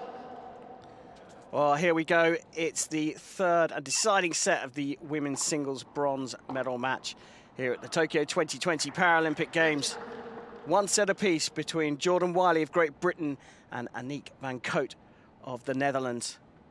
First time these two have gone to 3 sets since the Belgium Open in 2015. And on every occasion that they've gone to 3 sets, it is Van Cote that has taken the win. 30 love. Good start, though, for Jordan Wiley.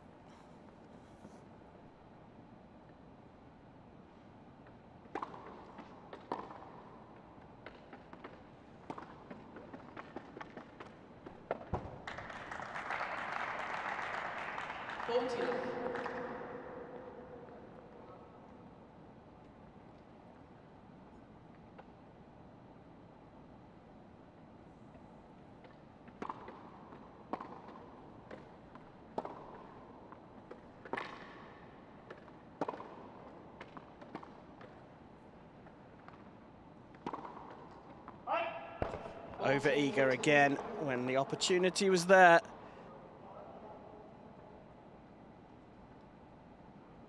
Wiley pushed it long.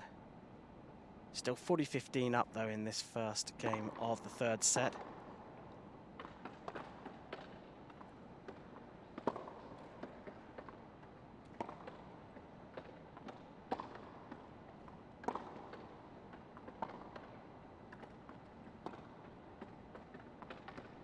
Deep, lovely shot there to finish, hitting the line, and it's a first game to the Brit. She's 1-0 up in this third set to decide who will take the bronze medal in the women's singles at these delayed Paralympic Games.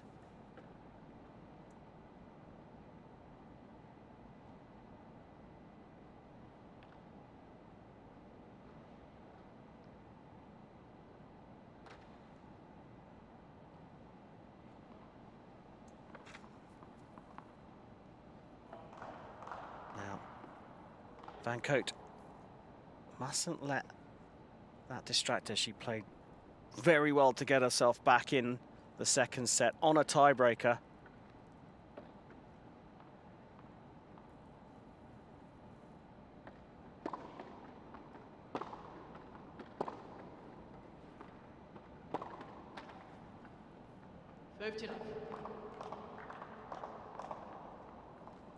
Just forcing it a little bit there, Wiley.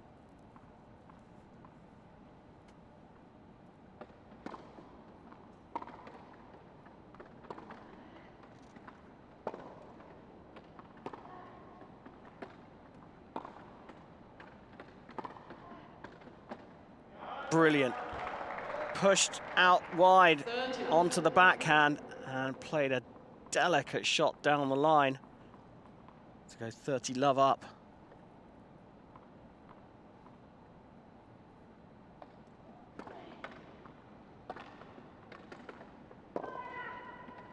To reach for that one, and played beautifully by Jordan Wiley.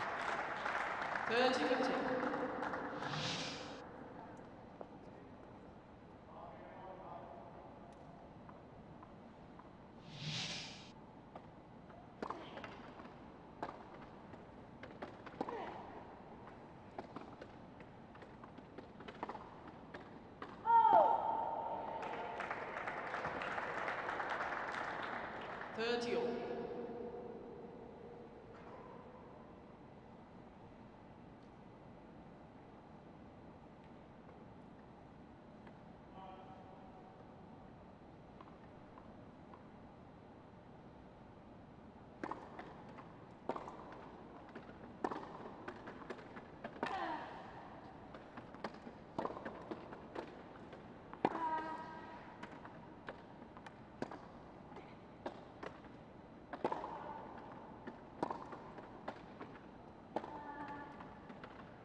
Well, it was a brilliant rally, and at points there, it looked like Van Cote had Wiley on the ropes, playing the angles brilliantly, but Wiley is dug deep again and has break point. This could be a critical point in the match. And it is a break to Jordan Wiley. She goes 2 games up in the third and final deciding set of this bronze medal match. And it's been on a knife edge for the last, well, 13 or 14 games, but finally it looks like one of these players is trying to break free. Again, another momentum shift. We've seen it in this match numerous times, so I'm not thinking that Wiley's going to go right ahead, because I'm expecting Van Cote to come back in the next couple of games, which has proven to be the case in this match. It absolutely has, but the break at a critical time in the deciding set, will it affect that confidence we've been talking about? Oh. No, it's still there. She's still got it.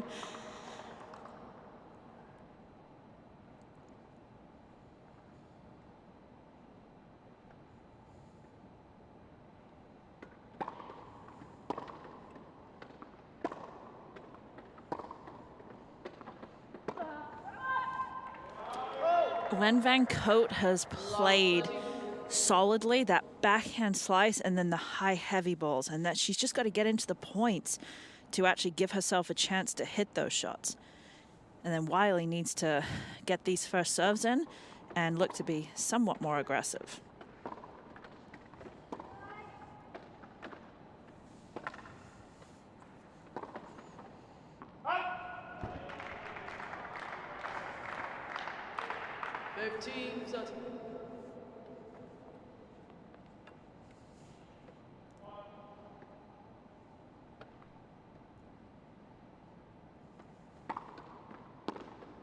Great serve right off the back of the line. That line just giving the serve a little bit extra pep. When it goes off the line, it does skid somewhat.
I don't think there's any games less critical than other games in these matches, but this one is extremely critical. So we'll go critical and extremely critical.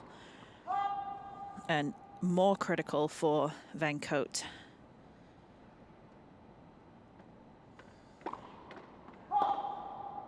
Advantage, Van.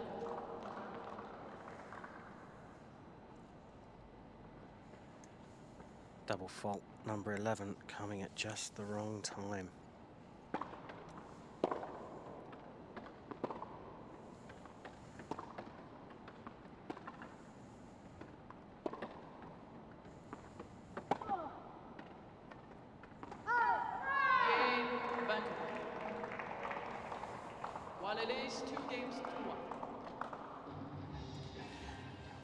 Well, critical. A double fault, number 11 for Jordan Wiley on deuce, and that opened the door for a break back from Annick Van Cote. And it's 2-1 in the third and deciding set.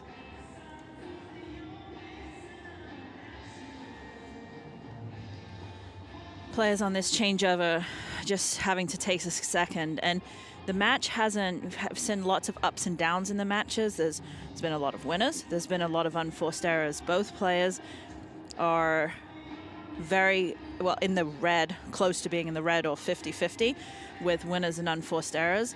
But so what has to happen now? You're deep in the third set, or you're starting off the third set, 2-1, you're deep in the match. and you're probably not super happy with the way you're playing. They haven't played a clean match. It's been a little up and down. So at this point, you've been dealt with your cards. That's it. You've been dealt your hand. So at this point now, it's what's in the heart and the head. At this point, you're not going to change too much the way you're playing, but you have to really tighten it up. So at this point, these girls are really thinking, okay, what do I have to do?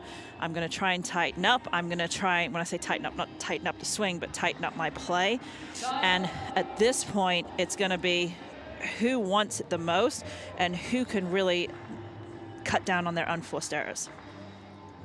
Yeah, those unforced errors not looking great for the British player. 39 to 27 from Van Cote.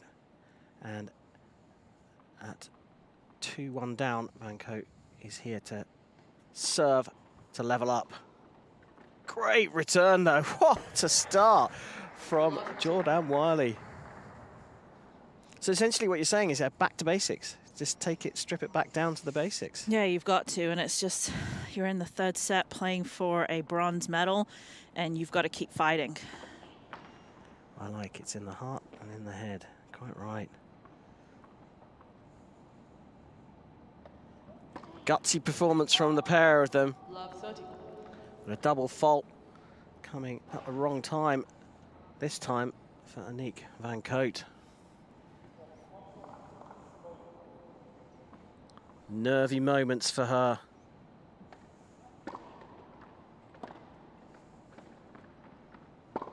Oh, that's a great shot, though. But then that happens. I mean, they're not, that's where the fight comes in. No, neither one of them are going to give up.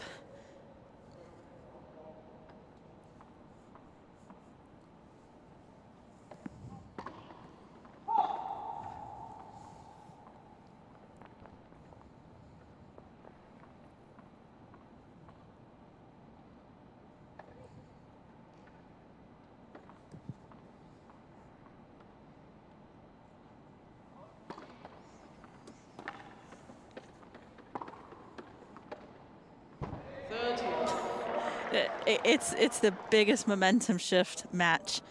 One way, then the other way.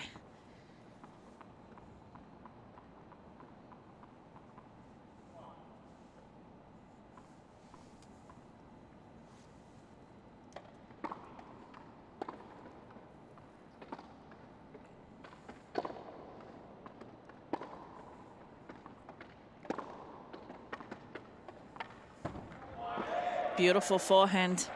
30-40.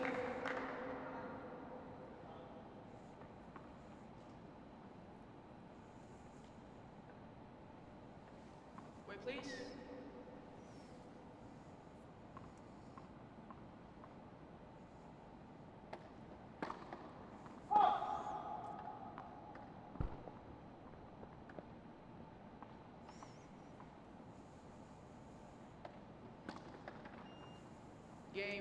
Well, another double fault at the wrong time for the Dutch player. And it's another break for Jordan Wiley.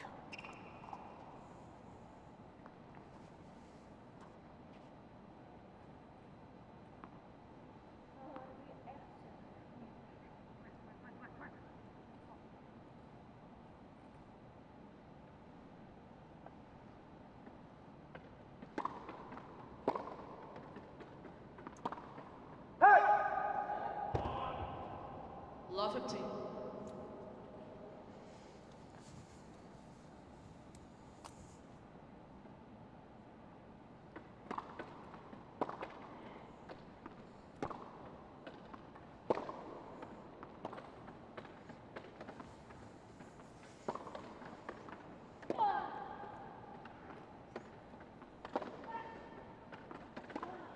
Well, it's had to change direction twice now.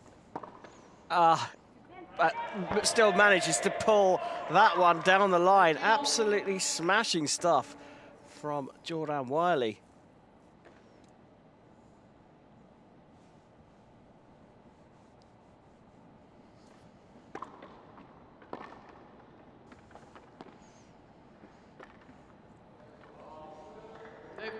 15-30. Both of the forehands very much a weapon, and you think Wiley's getting a little bit ahead, but Van Cote says, stop thinking that. 30. That's a great time to come up with an ace, a 6th ace of the match.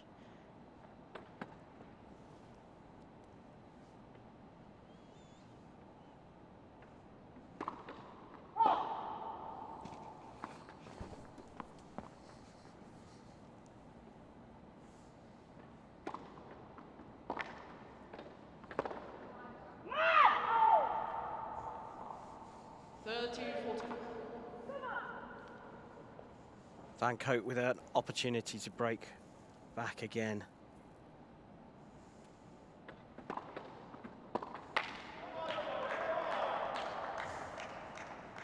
Deuce.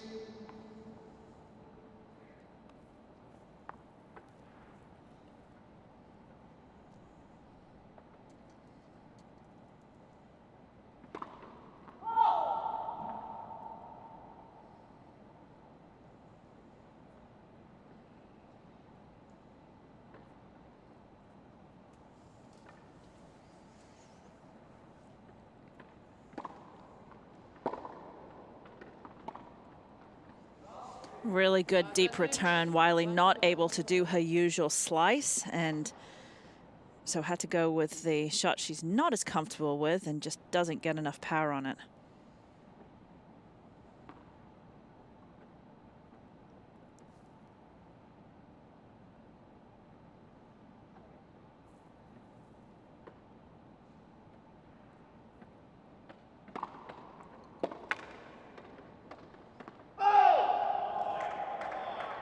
Solid serve. Big serve. Ooh. Van Cote is challenging that. Remember what you said about players challenging it very far out? I think you may be the same on this. Yeah, I mean, it's a little bit closer, but it's still very clearly out. It's fascinating that that is a dimension of wheelchair tennis that perhaps isn't appreciated, because they're moving around so much. Sometimes they're not facing the right direction. Maybe they're going on feeling. It's beautiful backhand down line. It's interesting. It's not. It is going on feeling, because sometimes you hit it. It's just the nature of the beast. You see it all over the place. It doesn't. Roger Federer has challenged balls, and it's been embarrassing how far out they are. And he's one of the best players in the world in standing tennis. Yeah, of all time. One of the best players of all time. And Van Cote does seal the deal here. She has broken back yet again and is on serve at 2-3 in the 3rd set. And Jordan Wiley has talked about retirement, has dug deep to come and play here at these delayed Tokyo 2020 Paralympic Games. She cites wanting to have something outside of tennis in her life and getting back to work, but also she's got a young child called Jackson.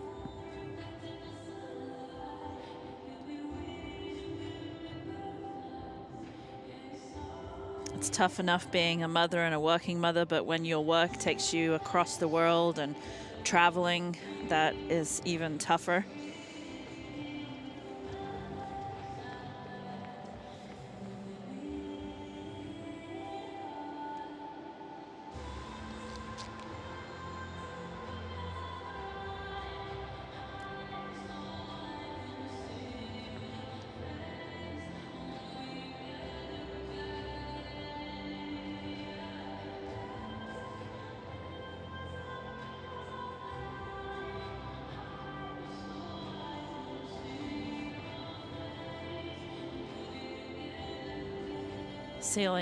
Seeing here the players and the differences of what they're doing, actually seeing Wiley adjust somewhat and trying to lock herself in or crack the backs, and you see Van Cote turning her back,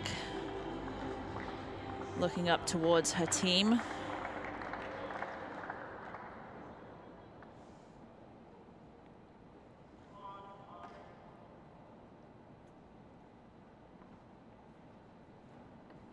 And quite fitting, total points won, 96 to 96.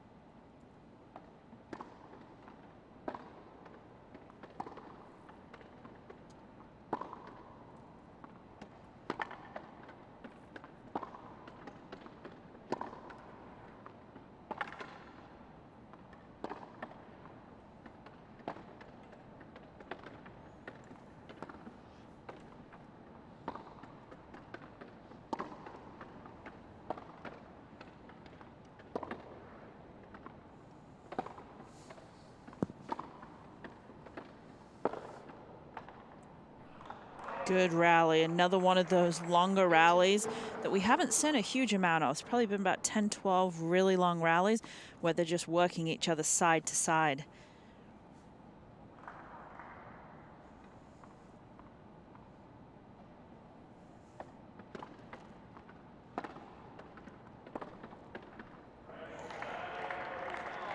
Wicked slice from Wiley.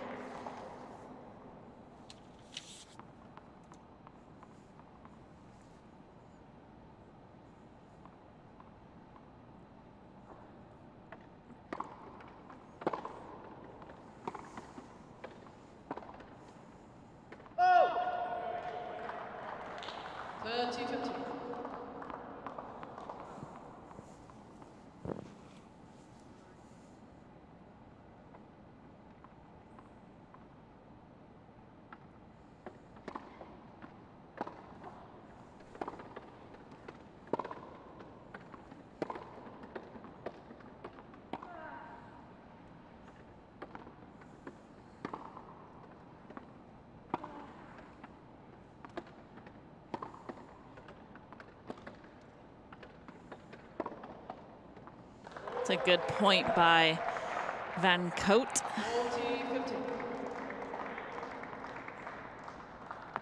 Taking the opportunity with that forehand as soon as she got it.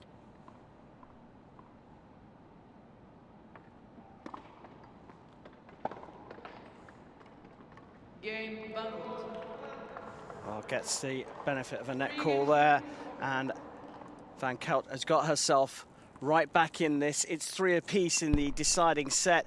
These two are going for bronze here, and it couldn't be closer than it is at the moment.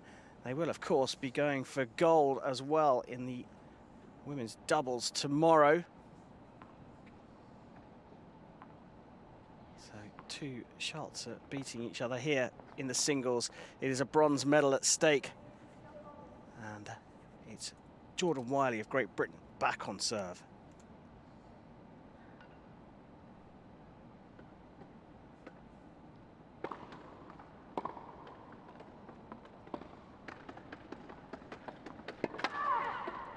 Ooh, great hustle. 13.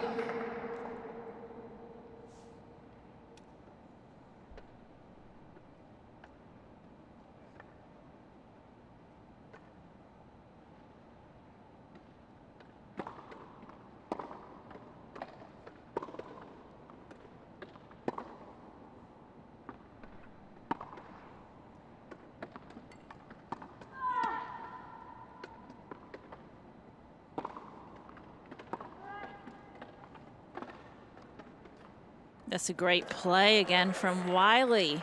30.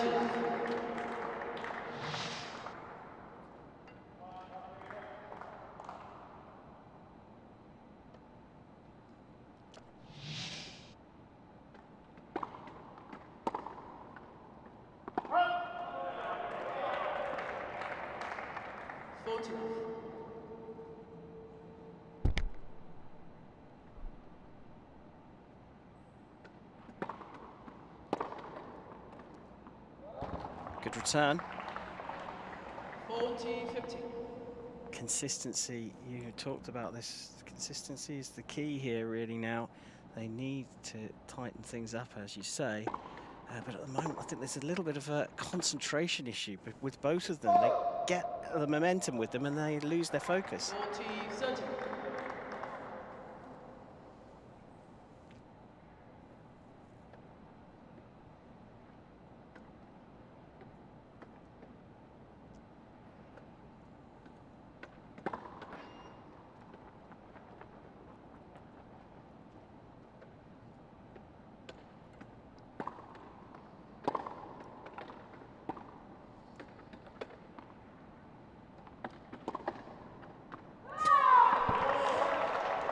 And it's interesting you say that, where they say that they're losing focus and getting it back. I think that well, I know that when you're playing somebody that doesn't give you a rhythm, it's very hard to get in a rhythm. So you can tell by the amount of winners that Wiley's had.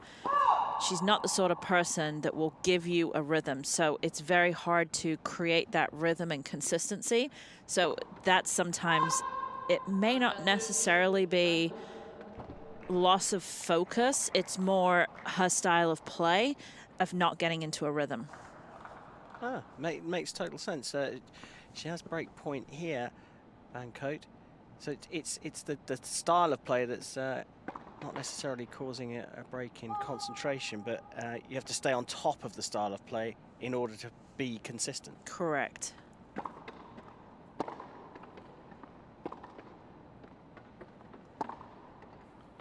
She's going to want to hope for some consistency here, having fought back in this game. She's on the brink of a very important break. Tries to go down the line.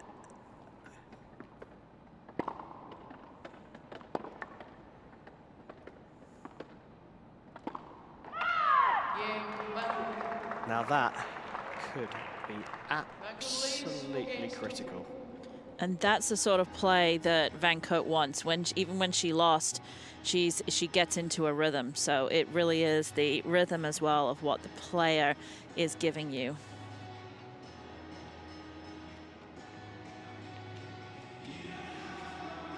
Well, here we have it. One set apiece. Jordan Wiley coming out 6-4 in the first to fight back on a tiebreaker for Aniek Van Cote. And now the Dutch player has the break in the third and deciding set. Can Jordan Wiley fight her way back into this? And you have to say, the story so far means that she could come back into this. Absolutely, we're not counting everyone out. Interestingly enough, you see Wiley that's called the trainer. And saw her at the beginning where that last game moving around a little bit. So we'll see here.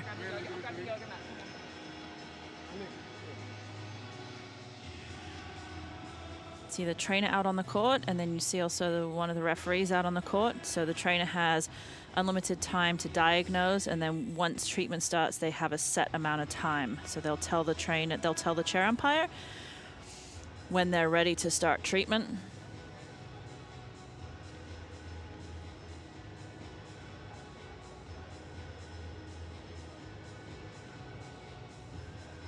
I don't think so. I think it's something to do. They're saying start now. Just taping that. Ladies and gentlemen, Miss Wiley now is receiving medical timeout. Taping the quad. It could be just that her strap is rubbing against her. It could be as simple as that. Usually won't tape a cramp. No.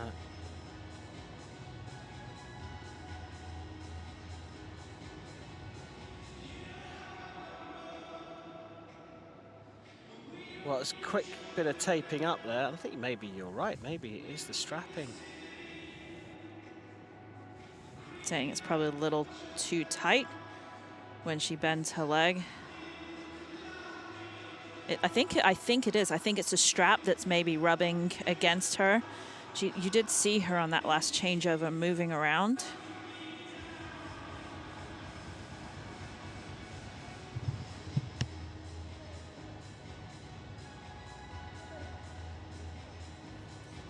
Don't think it's going to affect her play too much. Is there an element of taking a little bit of a reset here, like the toilet break taken between the first and second sets by Van Cote? I don't think so, not on this one. If she did, she would take a little bit more time.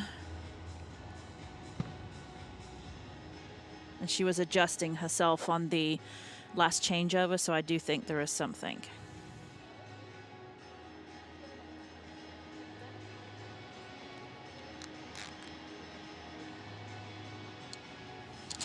We saw the masks come back on during that medical timeout. Protocols put in place here to make these games happen have been followed to the T. Very, very few cases relating to the Paralympic Games. There were always going to be some, but they've kept them at a very, very low level. And that's because the protocol is being followed just as it was there. Masks coming on for the treatment of the player. So, with the break, it is Van Cote to serve in game number 8 of this deciding set. Women's bronze medal at stake.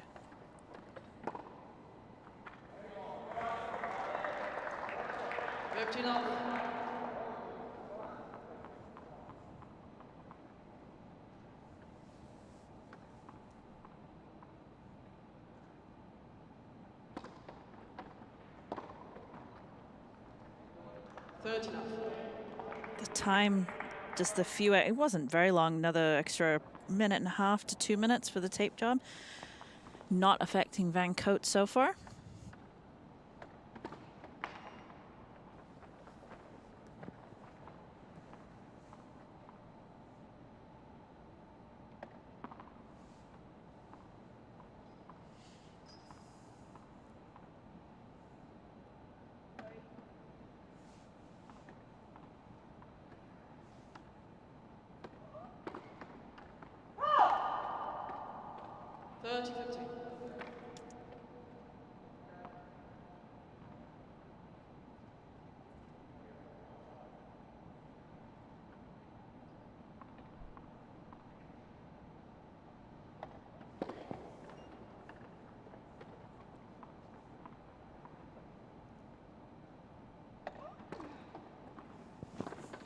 Another second serve, but she's got Wiley on the ropes, but somehow managed to get that back.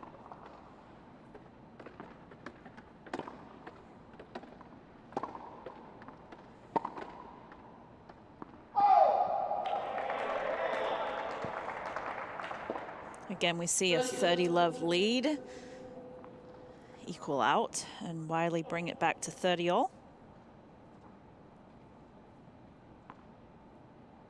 You can only imagine how frustrated both these players are. They've played some brilliant tennis, but not all the way through. Yeah, that was like getting back. You're down 30-love, you get back to 30-all, and then just miss a return. Most important, again, with the serve and return, most important. Still finely balanced, this one. Mini advantage was with Van Cote, but it's not looking consistent on the serve, and another double fault for her. And that has gone to deuce. 10 double faults for Van Cote so far in the match. 4 of them have come in this set alone.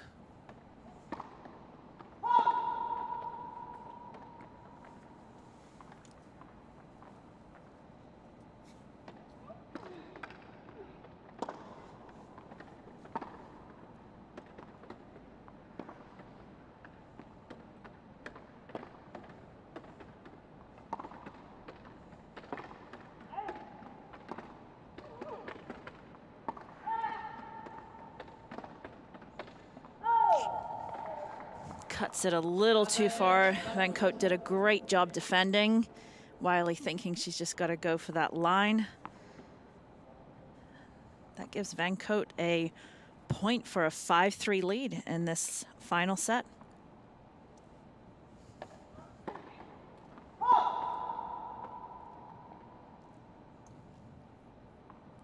If she can just cling on here, that break is going to prove crucial. But another double fault, another one, the 5th of this set. And you can hear the frustration. And the Dutch players holler afterwards. Got to get her head straight, just got to start thinking more positively after those mini breaks and mini letdowns.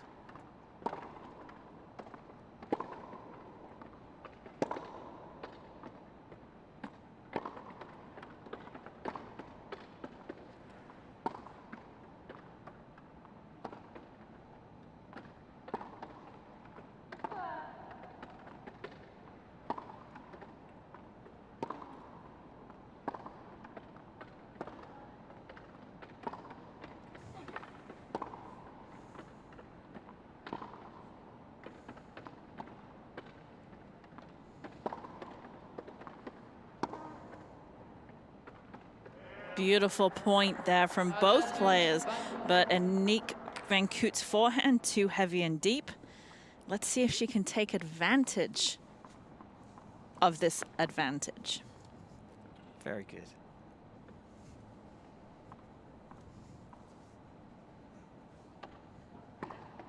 Big point. Off the net and out.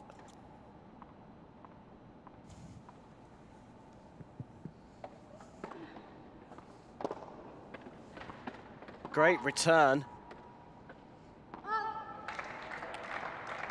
Well, going out off the net on the first serve there, and it was a good serve, second serve, but the return was sublime.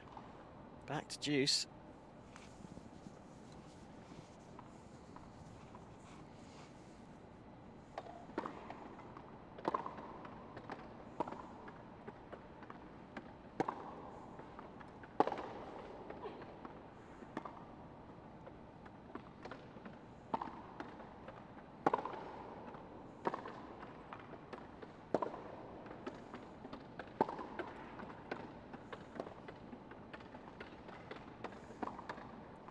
Beautiful shot again. Those points, those good, really long quality points are coming from the deuce side. Let's see, she has the advantage again. See whether Van Koot can capitalize.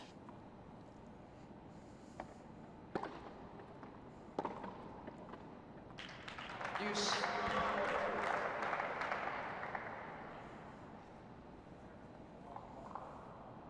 Deuce number 4.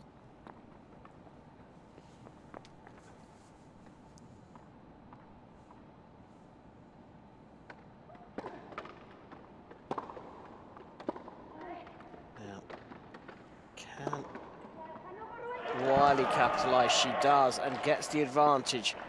Big point for her. Break point for the Brit.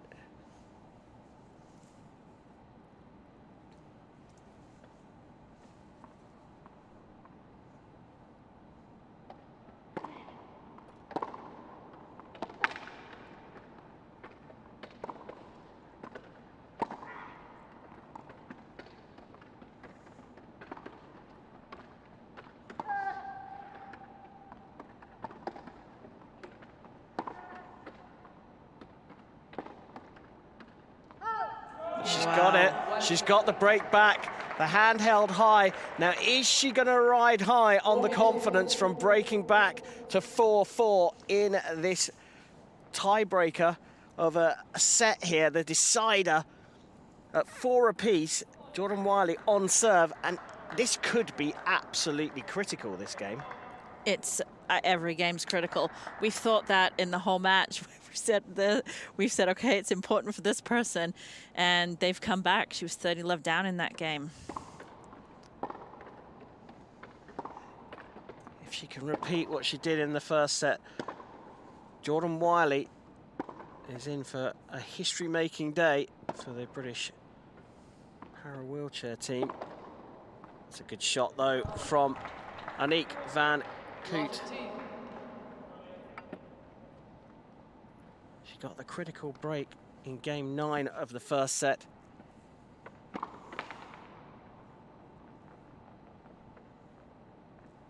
Here, she's on serve. Sorry, she got the critical break in game 8 of the first set, and she's done it again in the third. She held on to take it. Can she do the same again?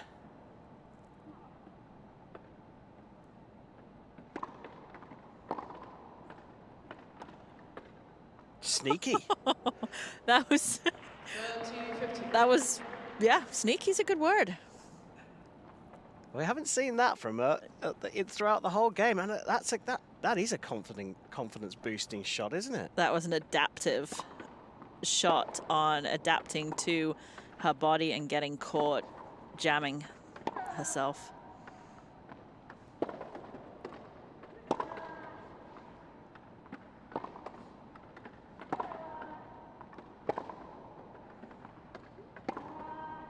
Oh, this is looking very good. Remember that confidence we were talking about? Yep. And it may have just come from that shot that we saw. Game's not over. Deep serve, tries it again. 40-30.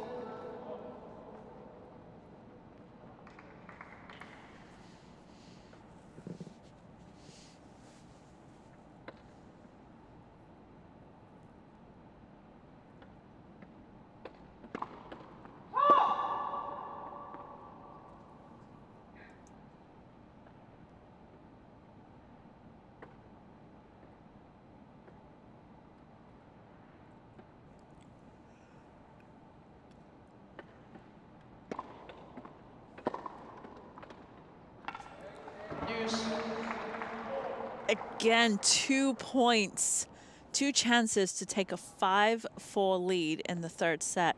And now Van Cote gets the 2 points back to bring it back to deuce.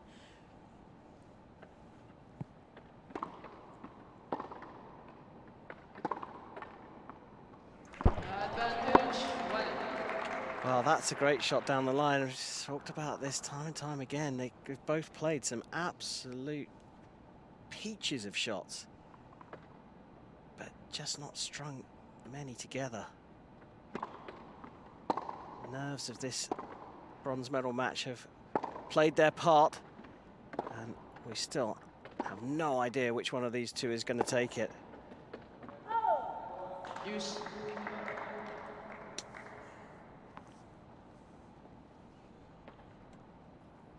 So it was only about 2 minutes ago we were talking about how confident she was, and now Jordan Wiley looking less so. Good serve, but returns come back and put her under a bit of pressure right behind the baseline.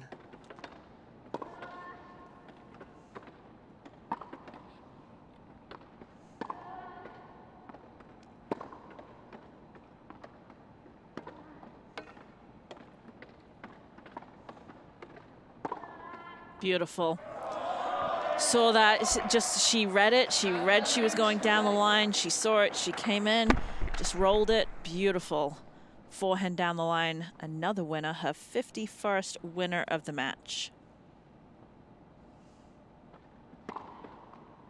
Oh, and an ace. Absolutely brilliant time for that to come. The 6th ace from Jordan Wiley, and she goes 5-4 up in the deciding set of the women's singles bronze medal match here at the Tokyo 2020 Paralympic Games. She is 1 away from making history.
Time. Well, here we go, a critical game again. Sound like a broken record, time and time again saying the same thing, but so important, this one, especially if you are Aniek van Cote. She's serving, but she's serving to stay in the match.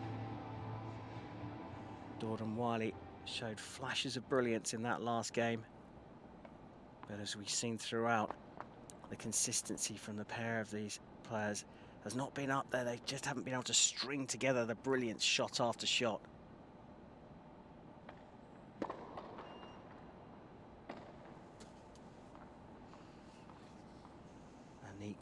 Van Cote serving to stay in the match.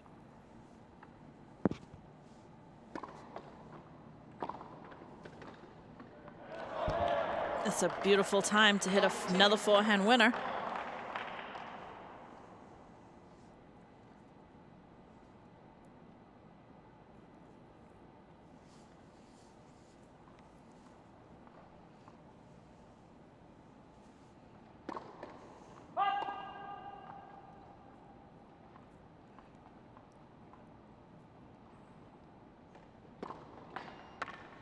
And that's not the time to hit a double fault. Love 30 down in a game she has to win to keep her chances of a third consecutive Paralympic women's singles medal alive.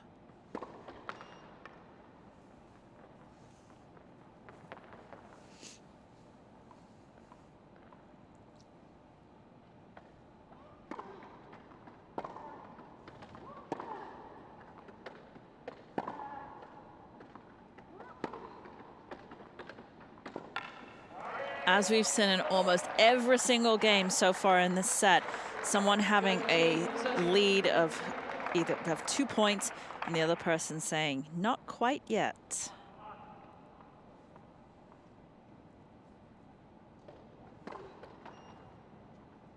Sensing the tightness in the shoulder there from Aniek van Cout.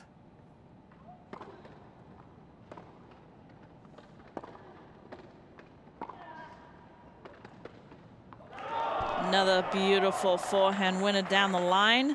And that does give Wiley 2 bronze medal points.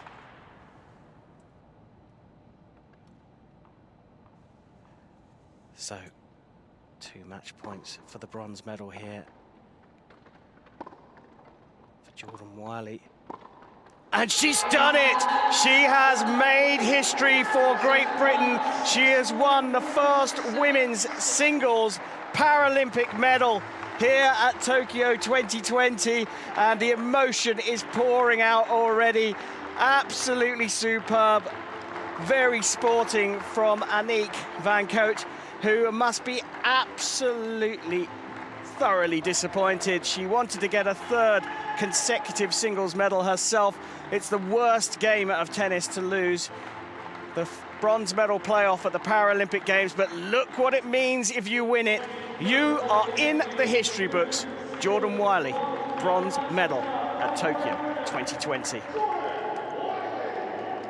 Again, just the relief and the happiness of that match and what it means. And in athletics and all sports in general, sometimes the biggest wins are the ones where you don't play your best and you fight through and you fight through everything. And those are kisses and love sent to her son. Yeah, Jackson getting a shout out. Jordan Wiley considered retiring, but she's fought back, got herself in shape and taken the women's single bronze medal here at the Tokyo 2020 Paralympic Games in a brilliant third set decider.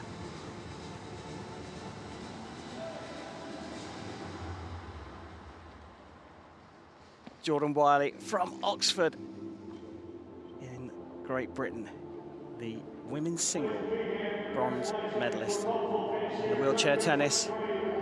And I don't think you'll be able to wipe the smile off her face for a very long time. The first ever women's single Paralympic medal for Great Britain.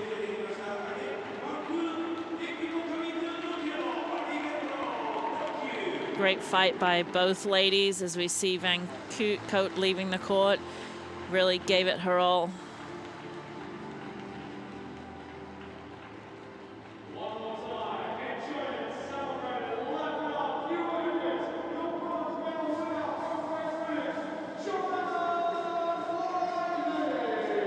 Draped in the Union flag.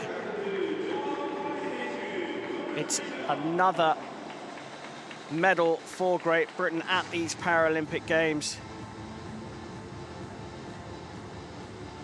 They're right up there fighting for one of the top 3 spots in the Paralympic medal table.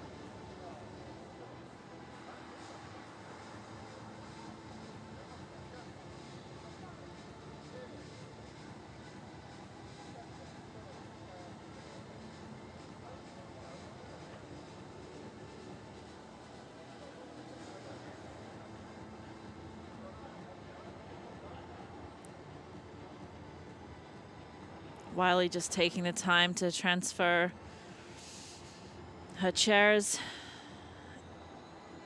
She'll spend some time tonight getting ready for her doubles and the stats. It was she only won total match points.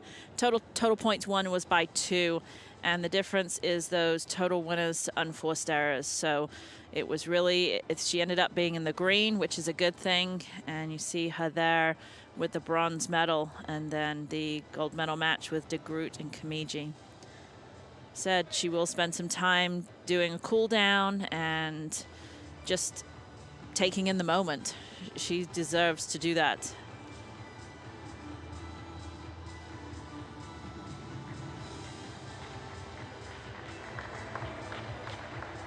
Well, a brilliant performance from Jordan Wiley, taking the bronze medal here in the women's singles at the Tokyo 2020 Paralympic Games. 2-1, 6-4, 6-7, 6-4. It was a thriller, and she's made history with Great Britain's first ever women's singles Paralympic medal.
very intelligent on the court. She thinks through the points. She's always at the right places, and she really reads it very well.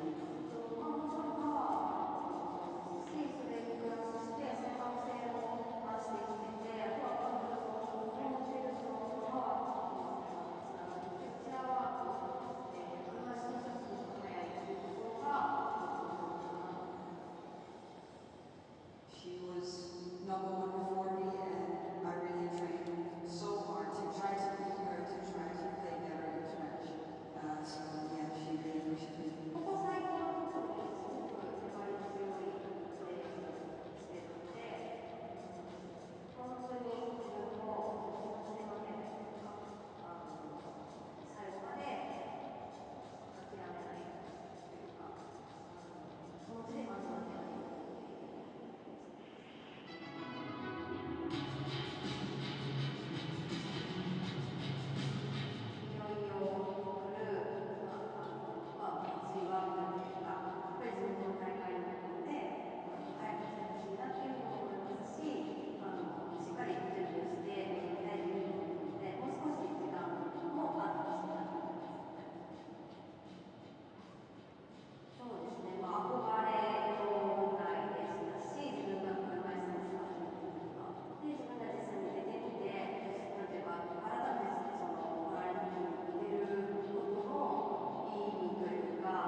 So if you're just tuning in, looking for the women's final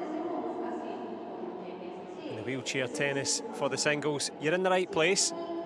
You're nice and early, and the athletes are just getting ready. They will join you and us in a few moments' time for what will be an engrossing final.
It's time for the women's singles gold medal match, and it is Netherlands against Japan.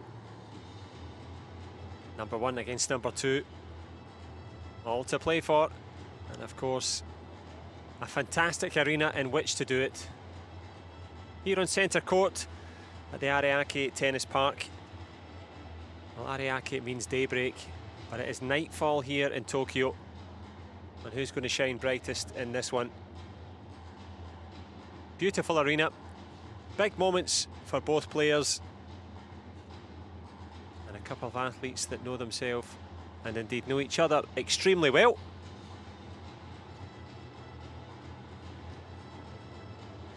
And they will be on their way in a few moments' time.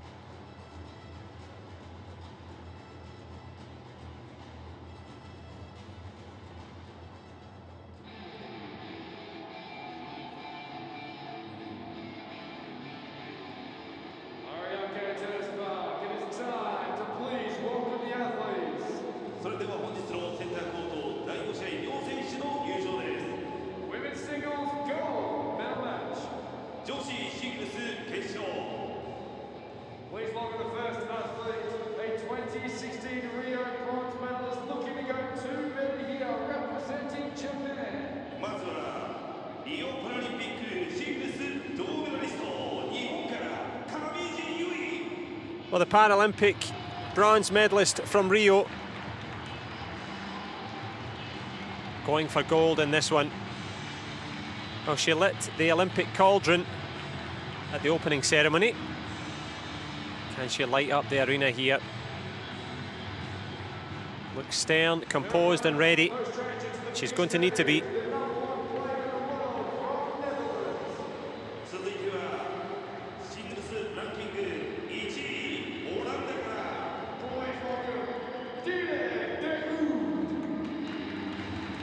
Well, here she comes, Diede de Groot.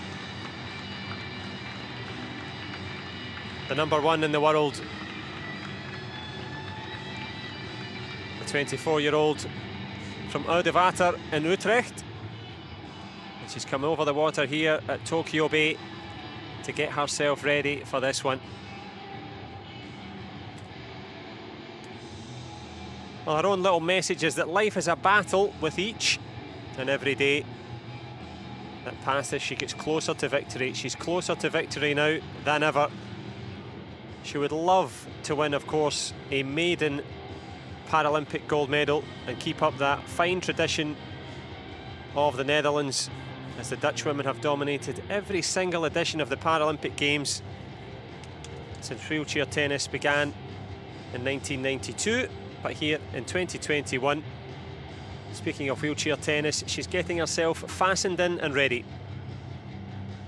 As we take a look at the players getting ready, they have a few minutes. They'll transfer from their everyday chairs to their sport and specific tennis chair, which is designed specifically for them, as you can see on the front part of her chair, but where the legs are set in differently and locked in, and then the camber of the wheels, and then also the tip bar in the back. So they do want to become one with the chair, so they get their full speed.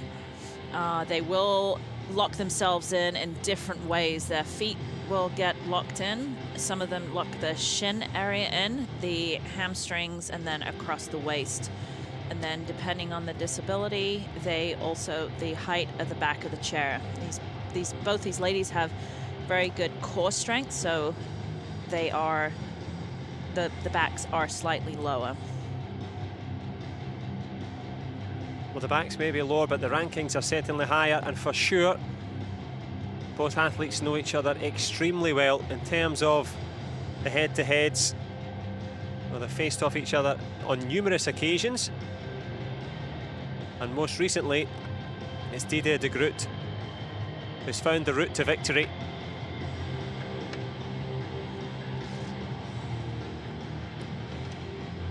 Well, of course, in the most significant matchup between them at the Rio Olympic Games for the bronze, it was Kimiji that came out on top. That was 5 years ago.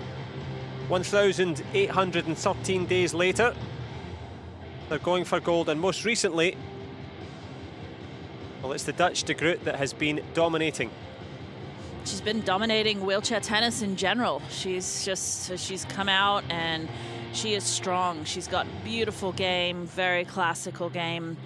And you're going to see the counter puncher against someone that's a little bit more aggressive with de Groot, and Kimiji is the fighter in the corner, the consistent player, the one that gets lots of balls back, is going to try to make de Groot make lots of unforced errors. In the last few meetings, as you said, it has been de Groot, and it's been pretty convincing wins. The last 3 wins have been straight set wins. The 4th one being 3 sets, but take note, the last 3 that were straight set wins were on the clay. So you can take that into account somewhat. Absolutely different surface, but same quality, dominating, particularly against Kimiji as well. They've met on 36 occasions. Kimiji only managing to win 8 of those, and of the last 10 occasions, only twice has the athlete from Japan come out on top. Fiona Edwards will be in charge of proceedings.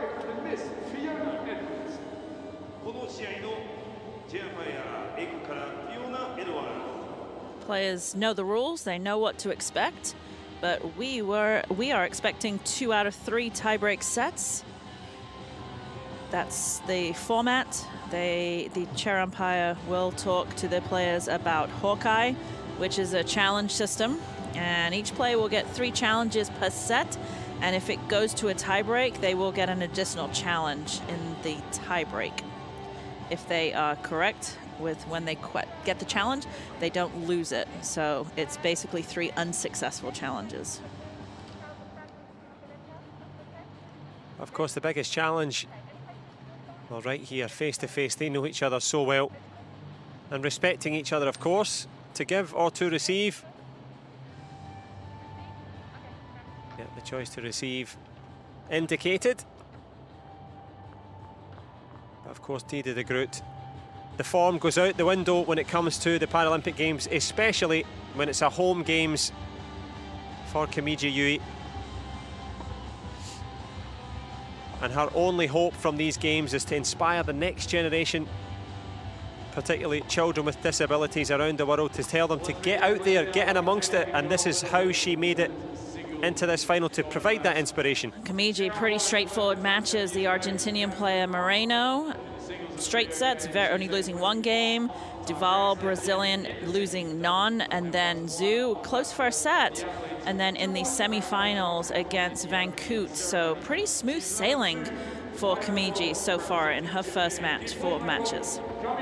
Yeah, as you say, smooth sailing down here at Tokyo Bay, and she'll be looking to get the wind in her sails in this one. But you can guarantee trying to drag her into deep water will be Diede de Groot.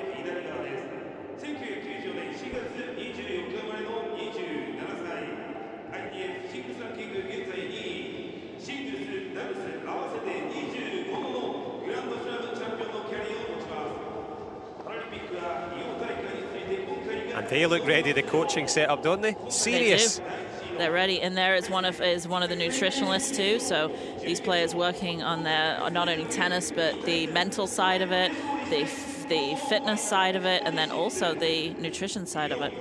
And on that point, when interviewed before the Paralympic Games about what they admire about each other, how smart they are, Diede de Groot said that she admires that Kimiji Yui brings her own food no matter where she goes in the world.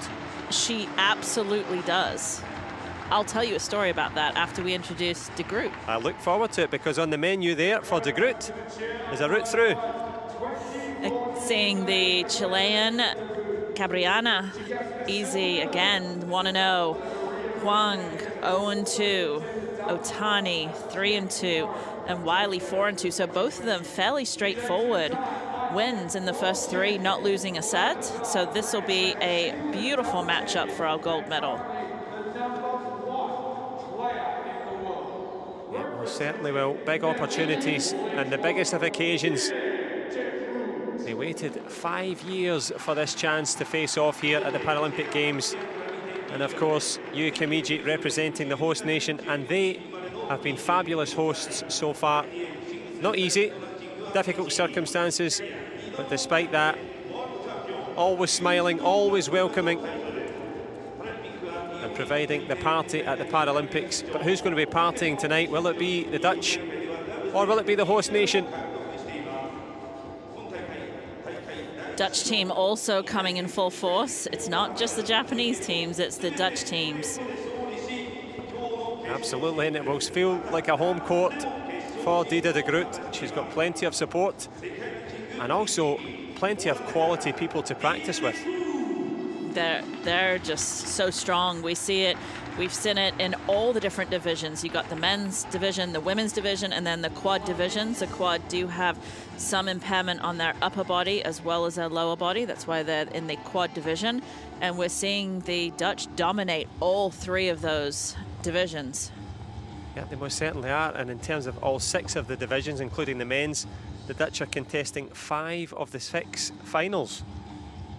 Again, you wonder why they've got that. They've got one of the federations that really does create that pathway for the newly injured person, a young child looking, and they have all those grassroots programs, and then they identify the children that, or the younger people that have some ability, and they put them in training.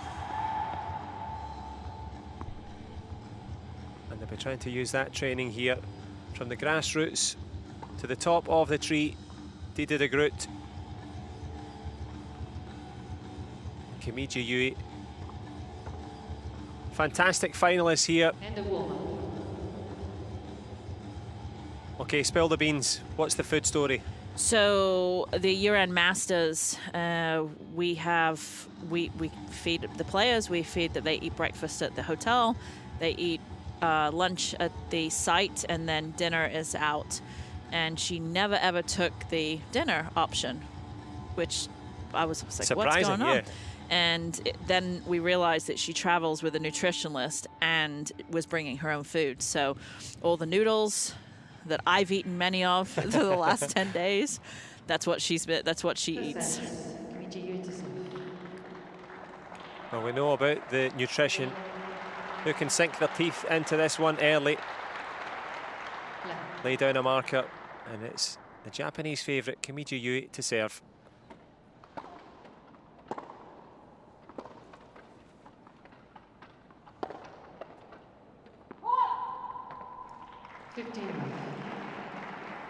Doesn't matter how many times you've played someone, how many matches you've played, always start out with those jitters, and you should. That's the excitement, it's the unknown.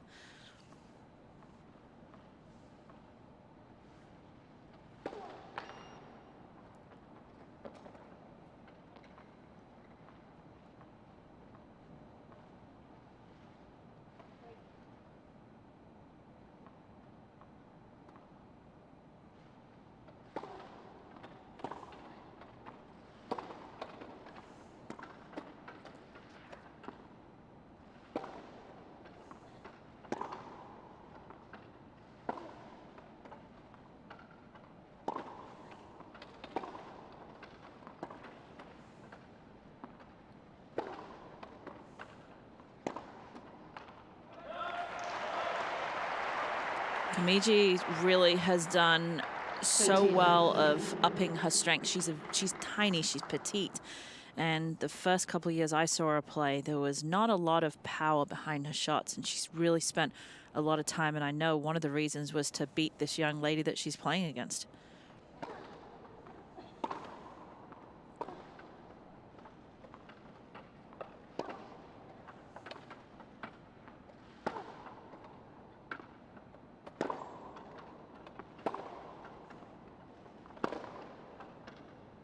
As that one sails long, you mentioned it there. Isn't it interesting how the top seeds, the great rivals, they bring another level from each other?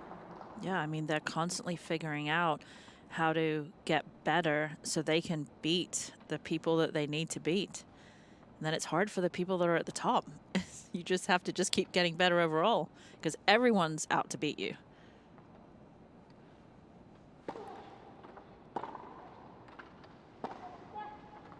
Well, that will take some beating down the line from Kimiji. Good opening game. And holding serve, not always the preserve of wheelchair tennis. It may seem counterintuitive. You would think, oh, there's a break or a big serve. But very important to get that first one on the board in this gold medal match for Kimiji Yui.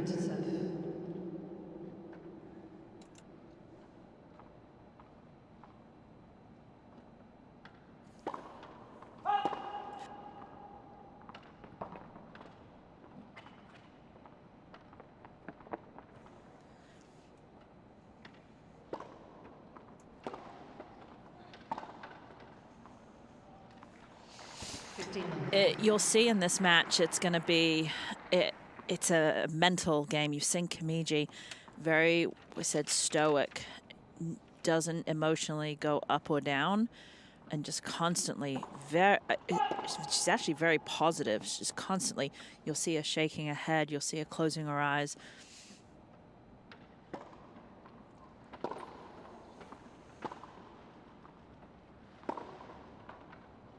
You'll see a little bit more emotion from de Groot, not too much, but you'll definitely see a few more fist pumps. But again, the two best female wheelchair tennis players in the world, this is why they are as well, because their mental strength is just amazing.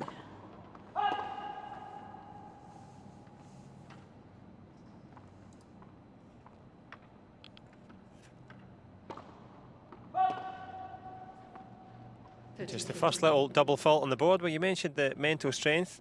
Masaki Chigawa, the Japanese coach of Kimiji, that was the thing that they worked on after Rio, to be confident at all times. She said that her confidence wasn't quite there when going for the bronze. She managed to get over the line, but since then it's been a mainstay of her approach.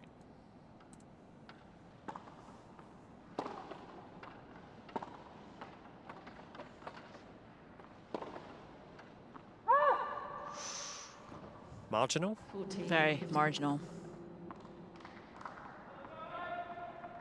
Keeps the challenge in the pocket.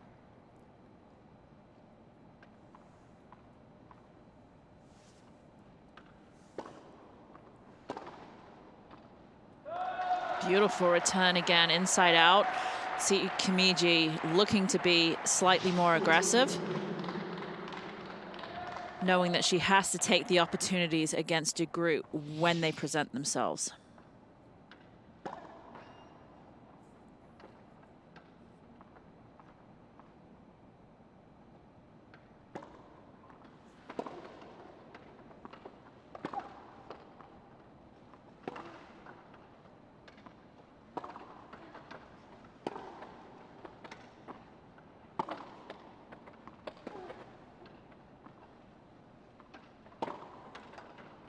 Beautiful backhand. I mean, that's the strength, and that's one of the big differences that you'll see, that she can rip a winner like that from behind the baseline when Kimiji's going to have to push forwards to do that. Yep, the raw power of De Groot gives her a route back in. 1-1 in the first. And it's Kimiji on serve. Well, she had so much hopes and expectations on her shoulders. She's here in the final now. Can she deliver?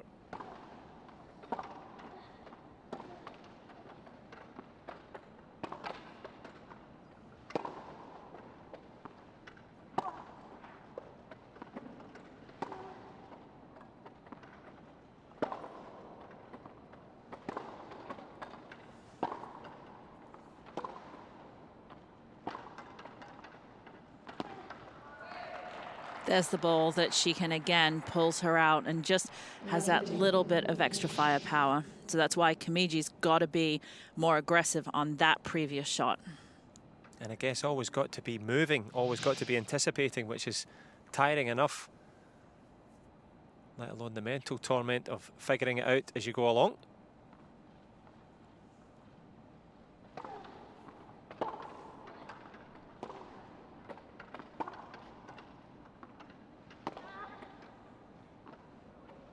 Good strength from De Groot.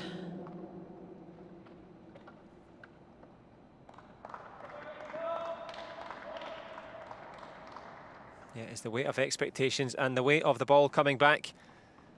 Pushing and probing towards breakpoint territory already.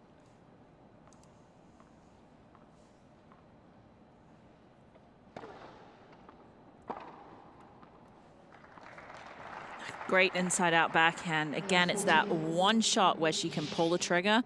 And now that inside-out, they do catch it a little bit late where she opens up. But again, the ability to just open up and rip a winner is just huge, knowing that you've got that in your pocket.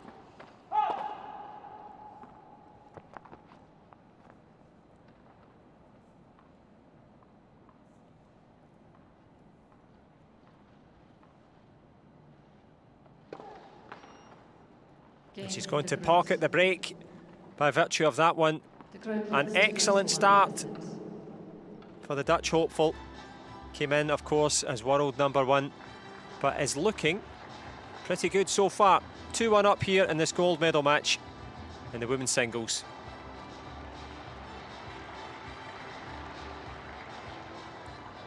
And I mentioned, of course, looking very good in this gold medal match, but there's also a little bit of possible history for Diede de Groot. We saw Steffi Graf do the Golden Slam. Is there a